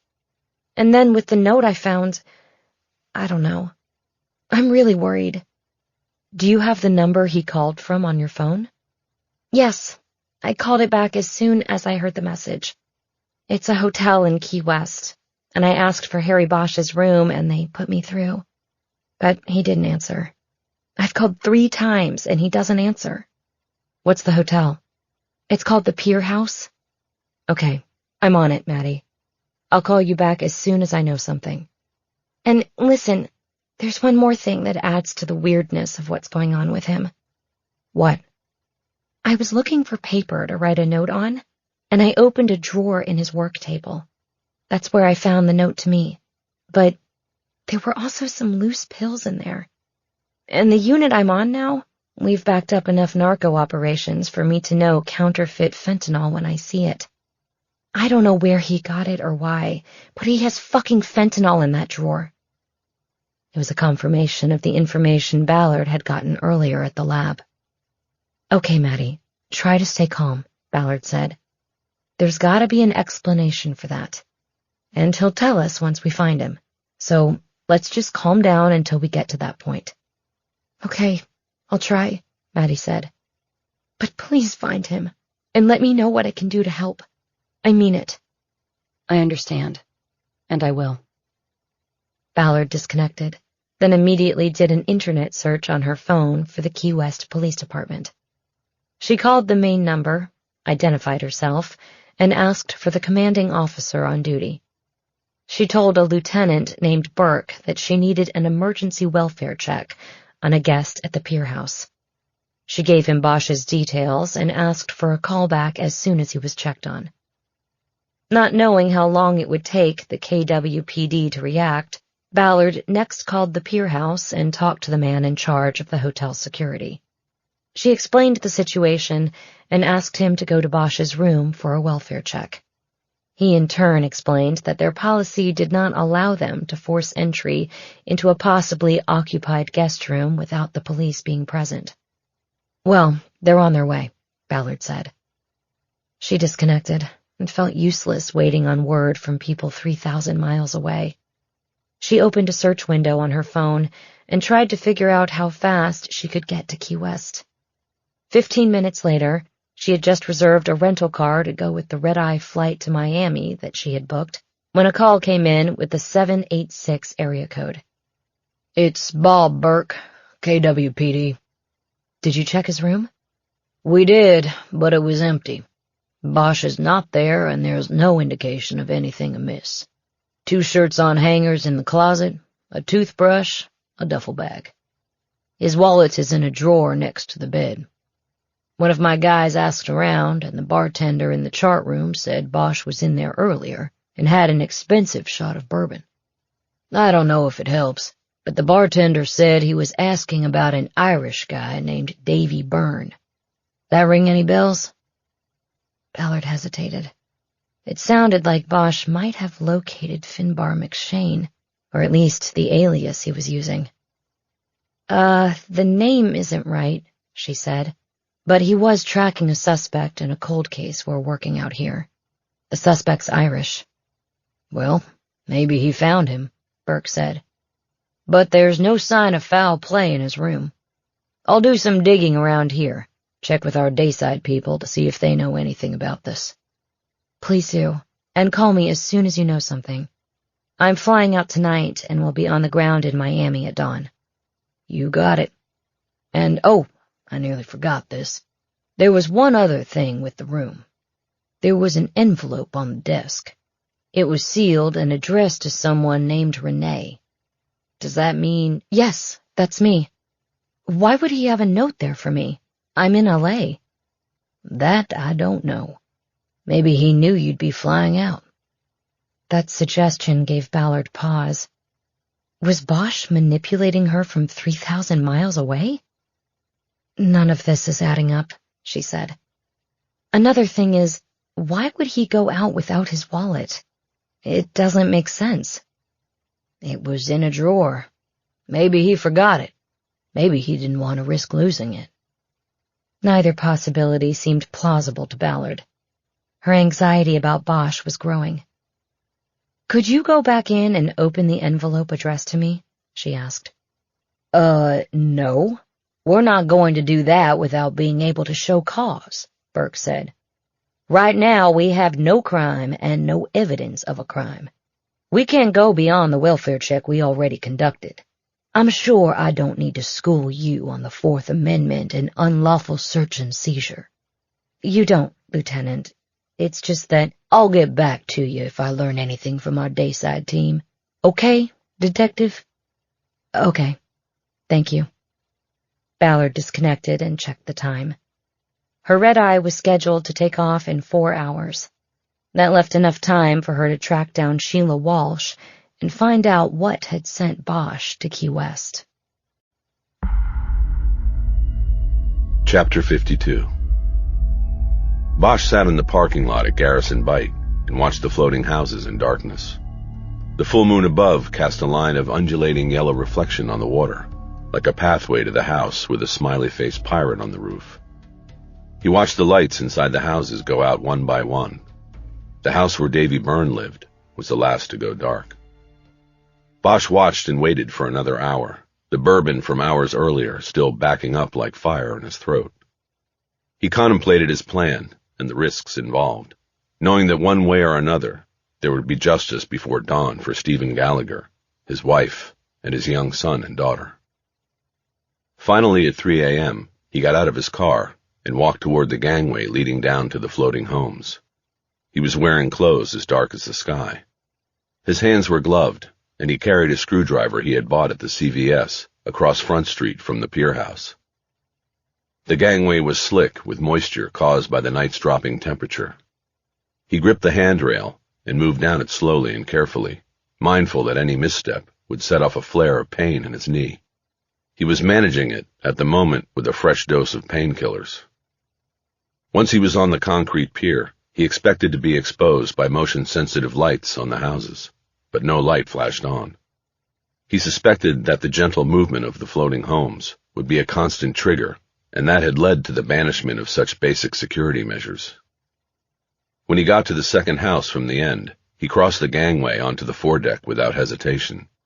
He stopped there and waited and listened, attempting to determine if his arrival had been noticed. Nothing happened, and he moved to the side deck that led to the rear of the house. He had brought the screwdriver so he could pop the sliding door on the rear deck and gain entrance, but when he got to the back, he saw that the slider had been left open a foot and that a screen door was the only thing between him and entrance to the house. The screen door was locked, but he used a screwdriver to easily poke a hole through the screening. Then his fingers tore it wide enough to fit his hand through. He reached in, unlocked the door, and then carefully and quietly slid it open. He slipped into the home. Stepping out of moonlight, he found complete darkness inside. He waited a few moments for his eyes to adjust.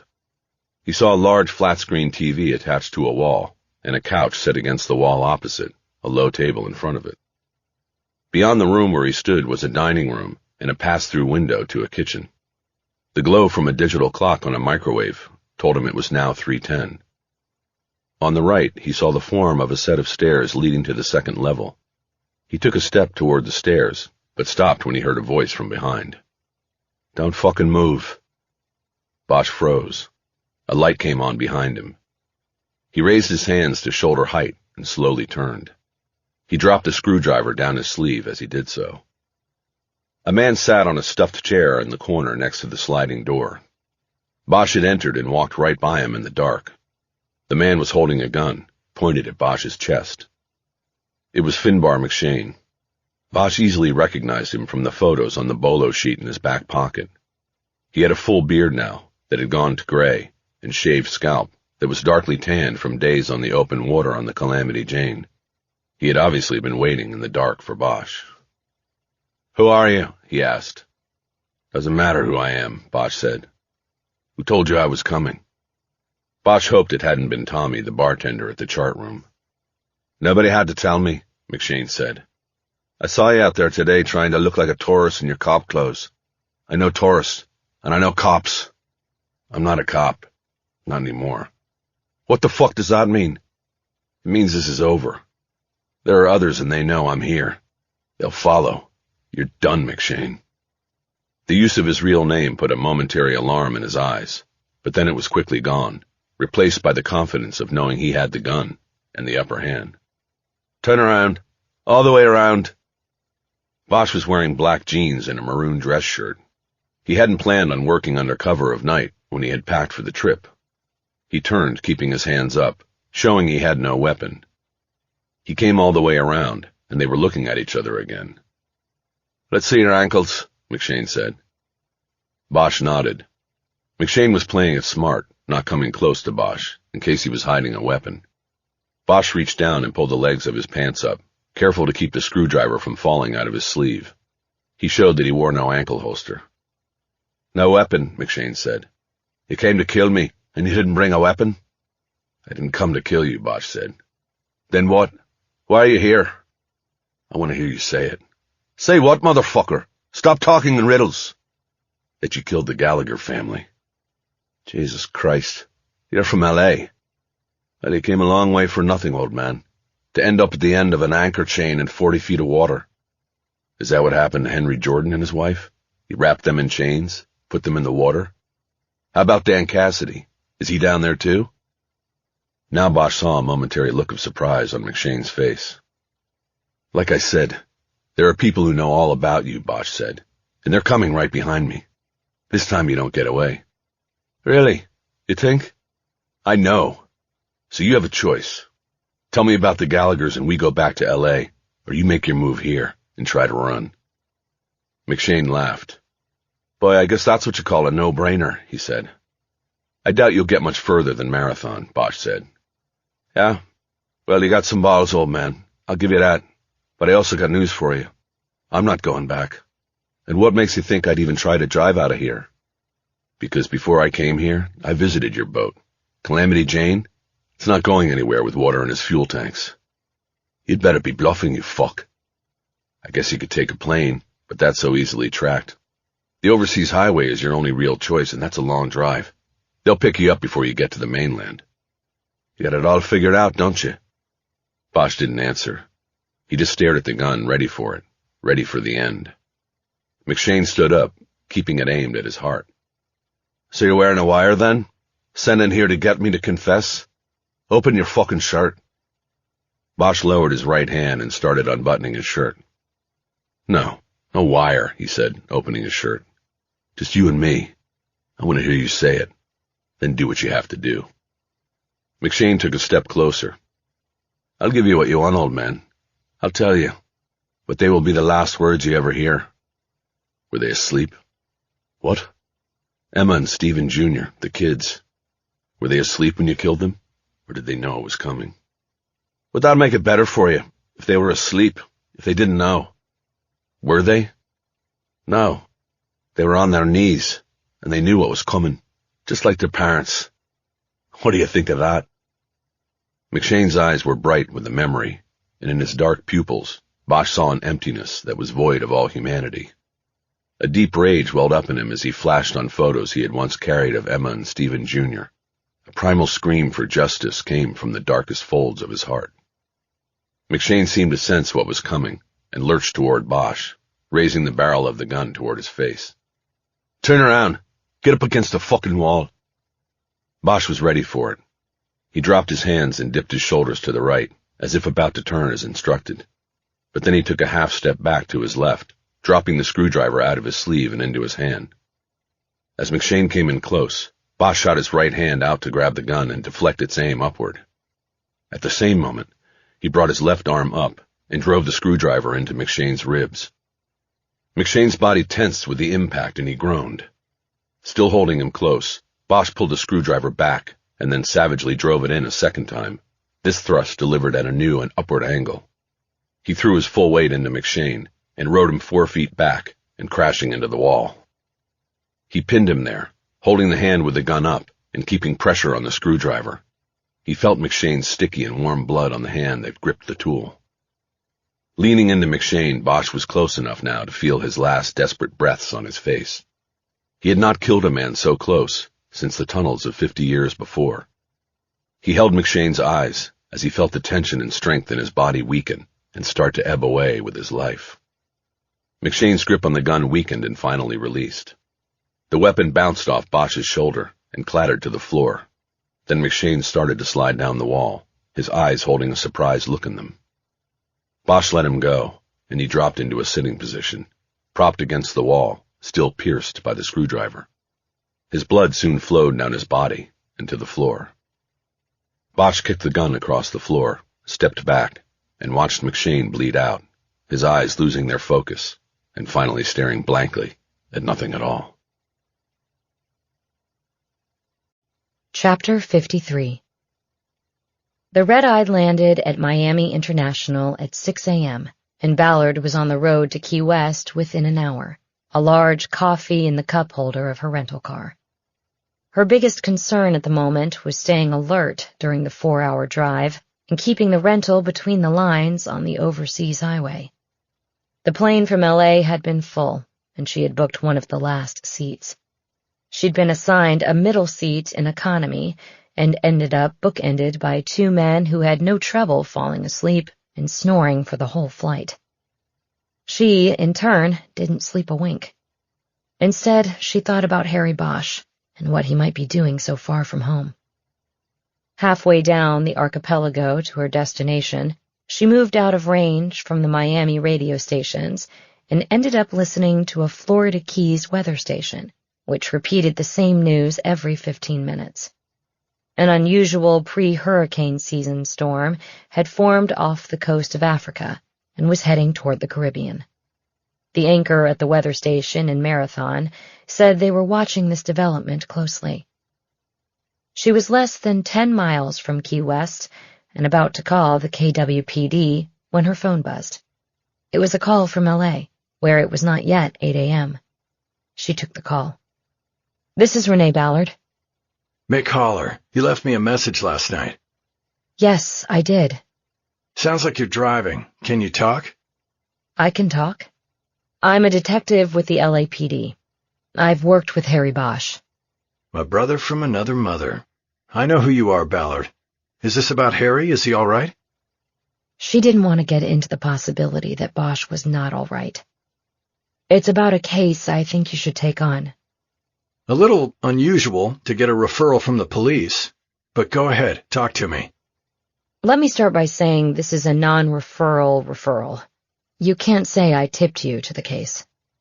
I understand. I need to hear you say it.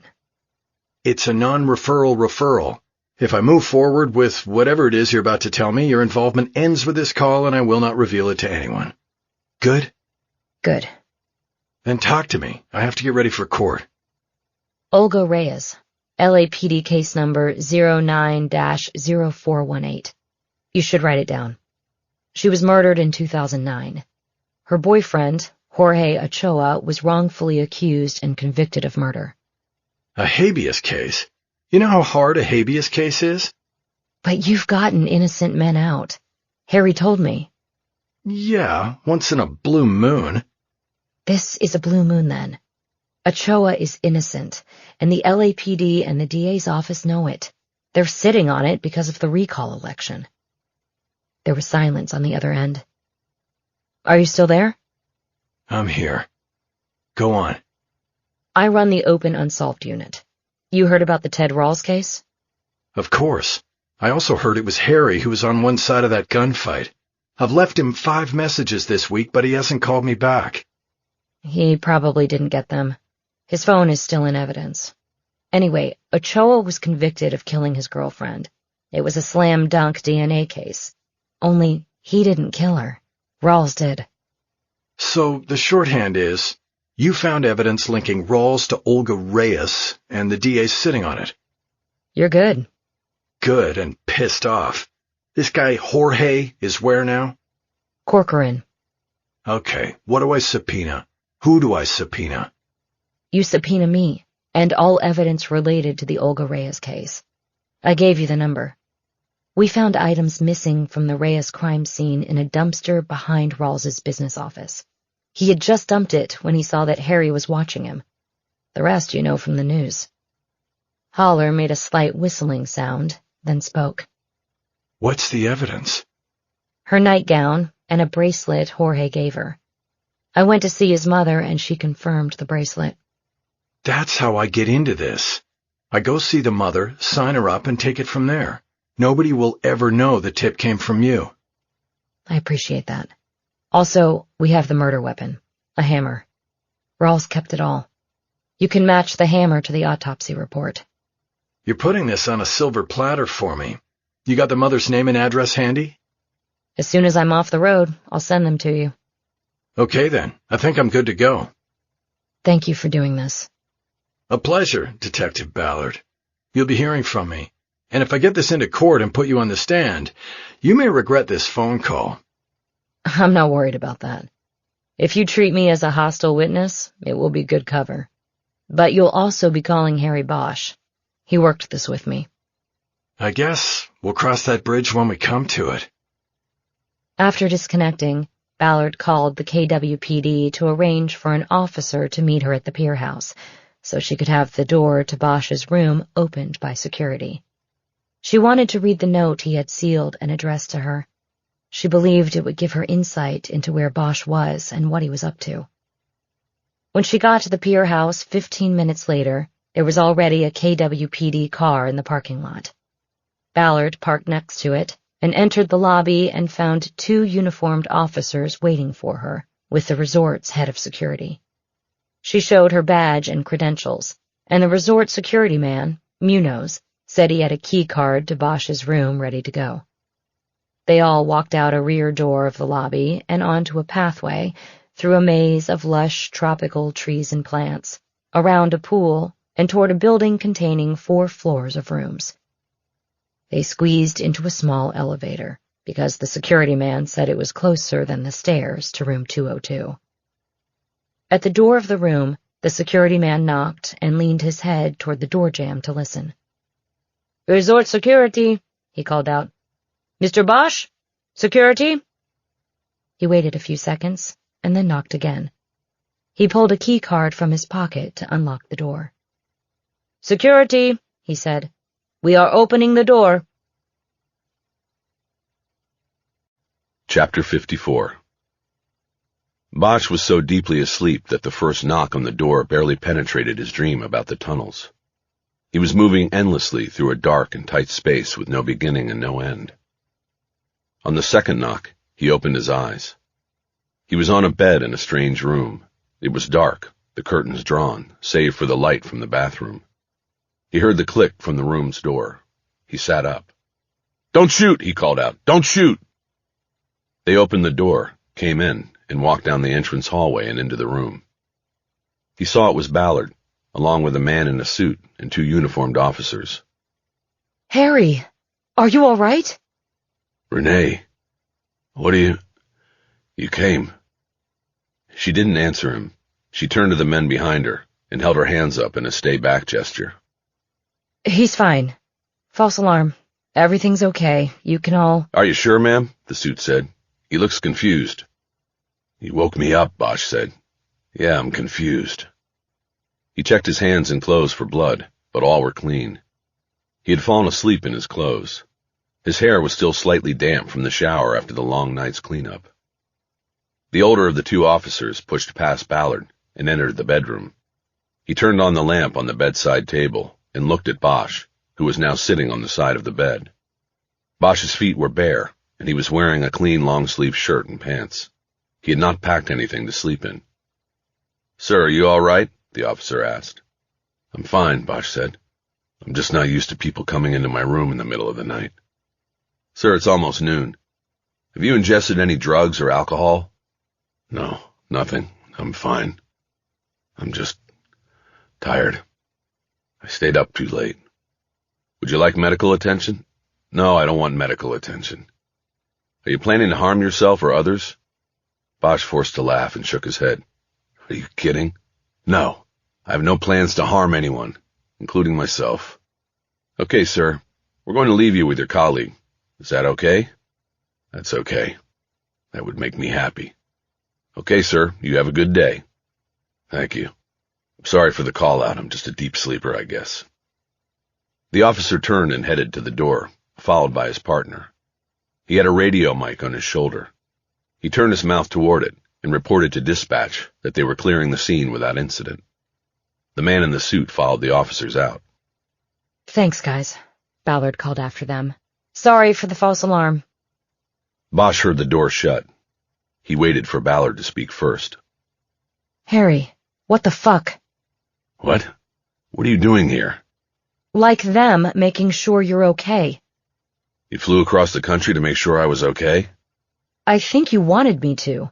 The Sheila Walsh interview, the call to Maddie, you were leaving breadcrumbs. If you say so. I do.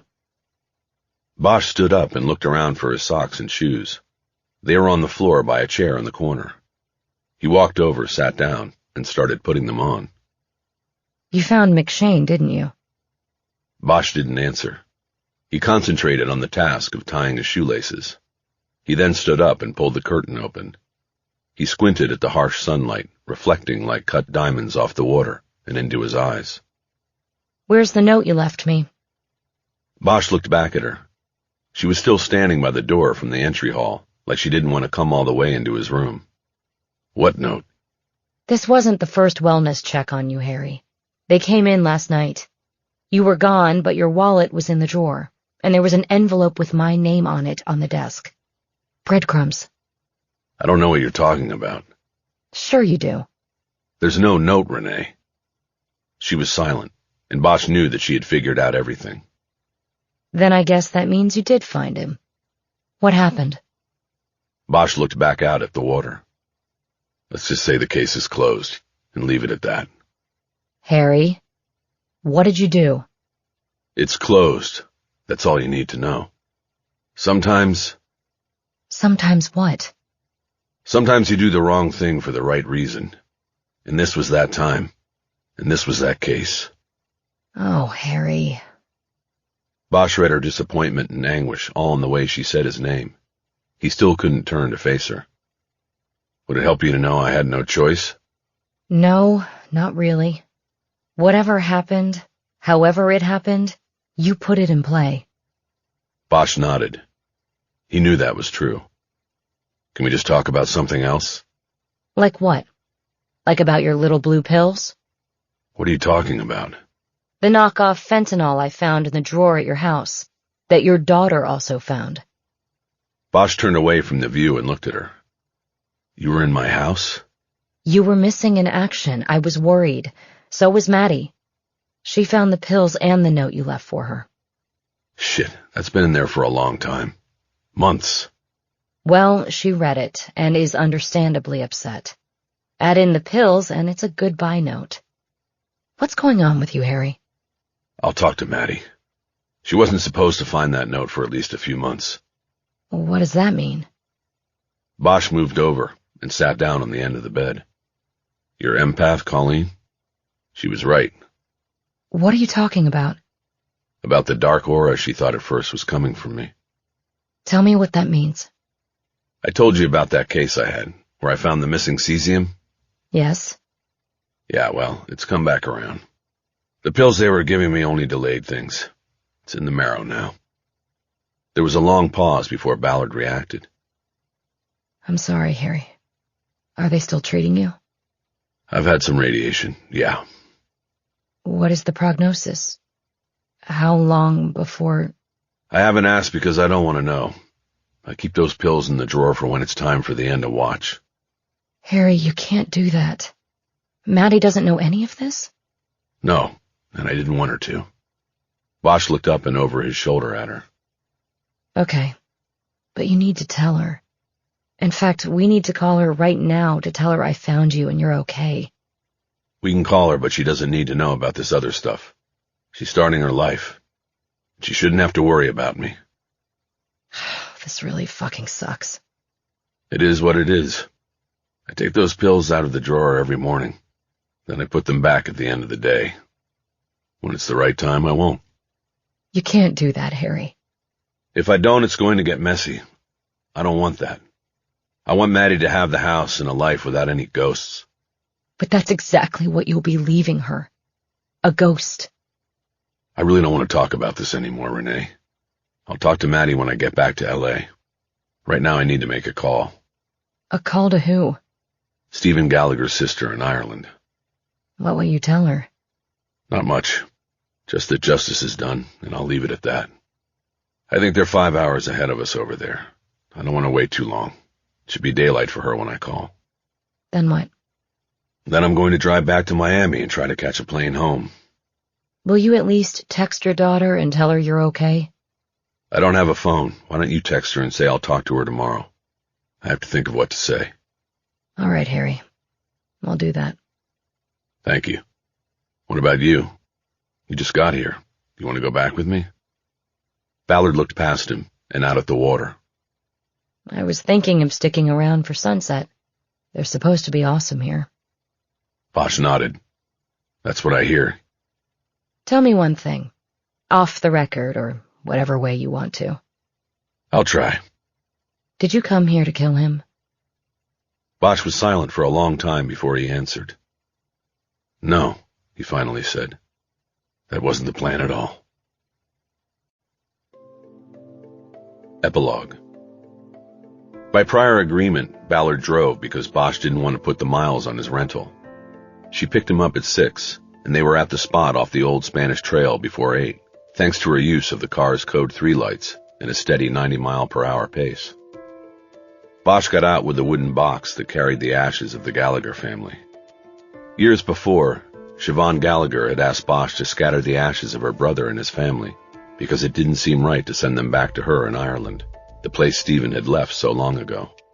Bosch said he would do it, but he had waited, deciding not to carry out the final task until he had closed the case and brought justice for the family. Now was the time. They walked through the brush to the place where the 4 rock sculpture stood, near the mesquite tree. None of the towers had crumbled since Bosch's last visit. They stood solidly balanced at 4 different heights: father, mother, son, and daughter. Ballard and Bosch had not spoken much during the drive. It had been that way since Key West. But when he had told her of his plan to go to the desert to scatter the ashes, she had immediately asked if she could join him. And now they were there, at the hallowed ground where she knew Bosch had drawn the fire and the drive to take the case to its end, to a place where he had done the wrong thing for the right reason. They stood in front of the rocks, Bosch holding the box with 2 hands.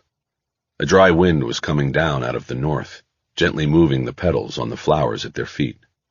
Ballard started with an easy question. How'd things go with Maddie? Bosch seemed to consider an answer for a while before speaking. We talked, and she now knows what's going on with me. She's not happy that I kept it from her, but I think she understands why I did. She said she wanted to move back home to take care of me, but I said no. She's got her own life to live. I just hope I don't become a distraction that makes her lose focus on the job. Ballard nodded. She's a good cop. I think she'll be fine. Bosch offered nothing else. Ballard squatted and picked one of the small white flowers. Holding the stem between her thumb and forefinger, she spun it like a pinwheel. Why did McShane pick this spot? Was it random? Probably, but we'll never know. One of the known unknowns, I guess. I thought maybe he would have told you. Bosch turned his eyes from the rocks to look down at her. No, he didn't. That's too bad. Did he own up to any of it? She stood up next to him, and he nodded. Yeah, all of it. He told me he did it. Under duress? Bosch scoffed. He had the gun, not me. Ballard understood now how it had gone down. You know what I think? I think you went there to trade yourself for that confession. You left your breadcrumbs and were willing to sacrifice yourself if it meant someone would be able to follow and take him to the ground. That we'd get him for you, if not for everything before. But then something happened, and you changed your mind. Bosch maintained a silent vigil for almost a minute. Then he nodded toward the 2 shortest towers of rock. They were awake and aware when he killed them. Those 2 kids. It was the question I always carried, and that haunted me more than him getting away with it. He stopped there, but Ballard said nothing. It's an angry world. People do things you'd never expect, that they'd never expect themselves. Ballard nodded. I get it. No, I hope you never get it. Silence followed. Ballard looked around, checking the distant ridgeline and the salt flats, and then bringing her eyes back to the flowers at her feet. It's so easy to forget that there's great beauty in the desert. Bosch nodded. And these flowers, they're amazing. Desert Star. I know a guy says they're a sign of God in this fucked up world. That they're relentless and resilient against the heat and the cold, against everything that wants to stop them. Ballard nodded. Like you, Bosch added. Ballard looked at him. He said nothing else. It took her a moment to find her voice. Thank you, Harry, for telling me the truth. They stood silently for a long moment before he spoke again. You know I'm not coming back to the unit, right? Yes, I know. He opened the top of the wooden box and stepped closer to the rock sculptures. He reached in and took a handful of the gray dust. He held his hand out and let it fall through his fingers. He did it 3 more times, and then he turned the box over and let the rest pour out, a gust of wind taking much of it away and across the land. Ashes to ashes, he said. Isn't that what they say? He then closed the box, turned, and started walking back to the car. I'm ready, he said. Ballard followed. They got in the car and drove off, back to the city.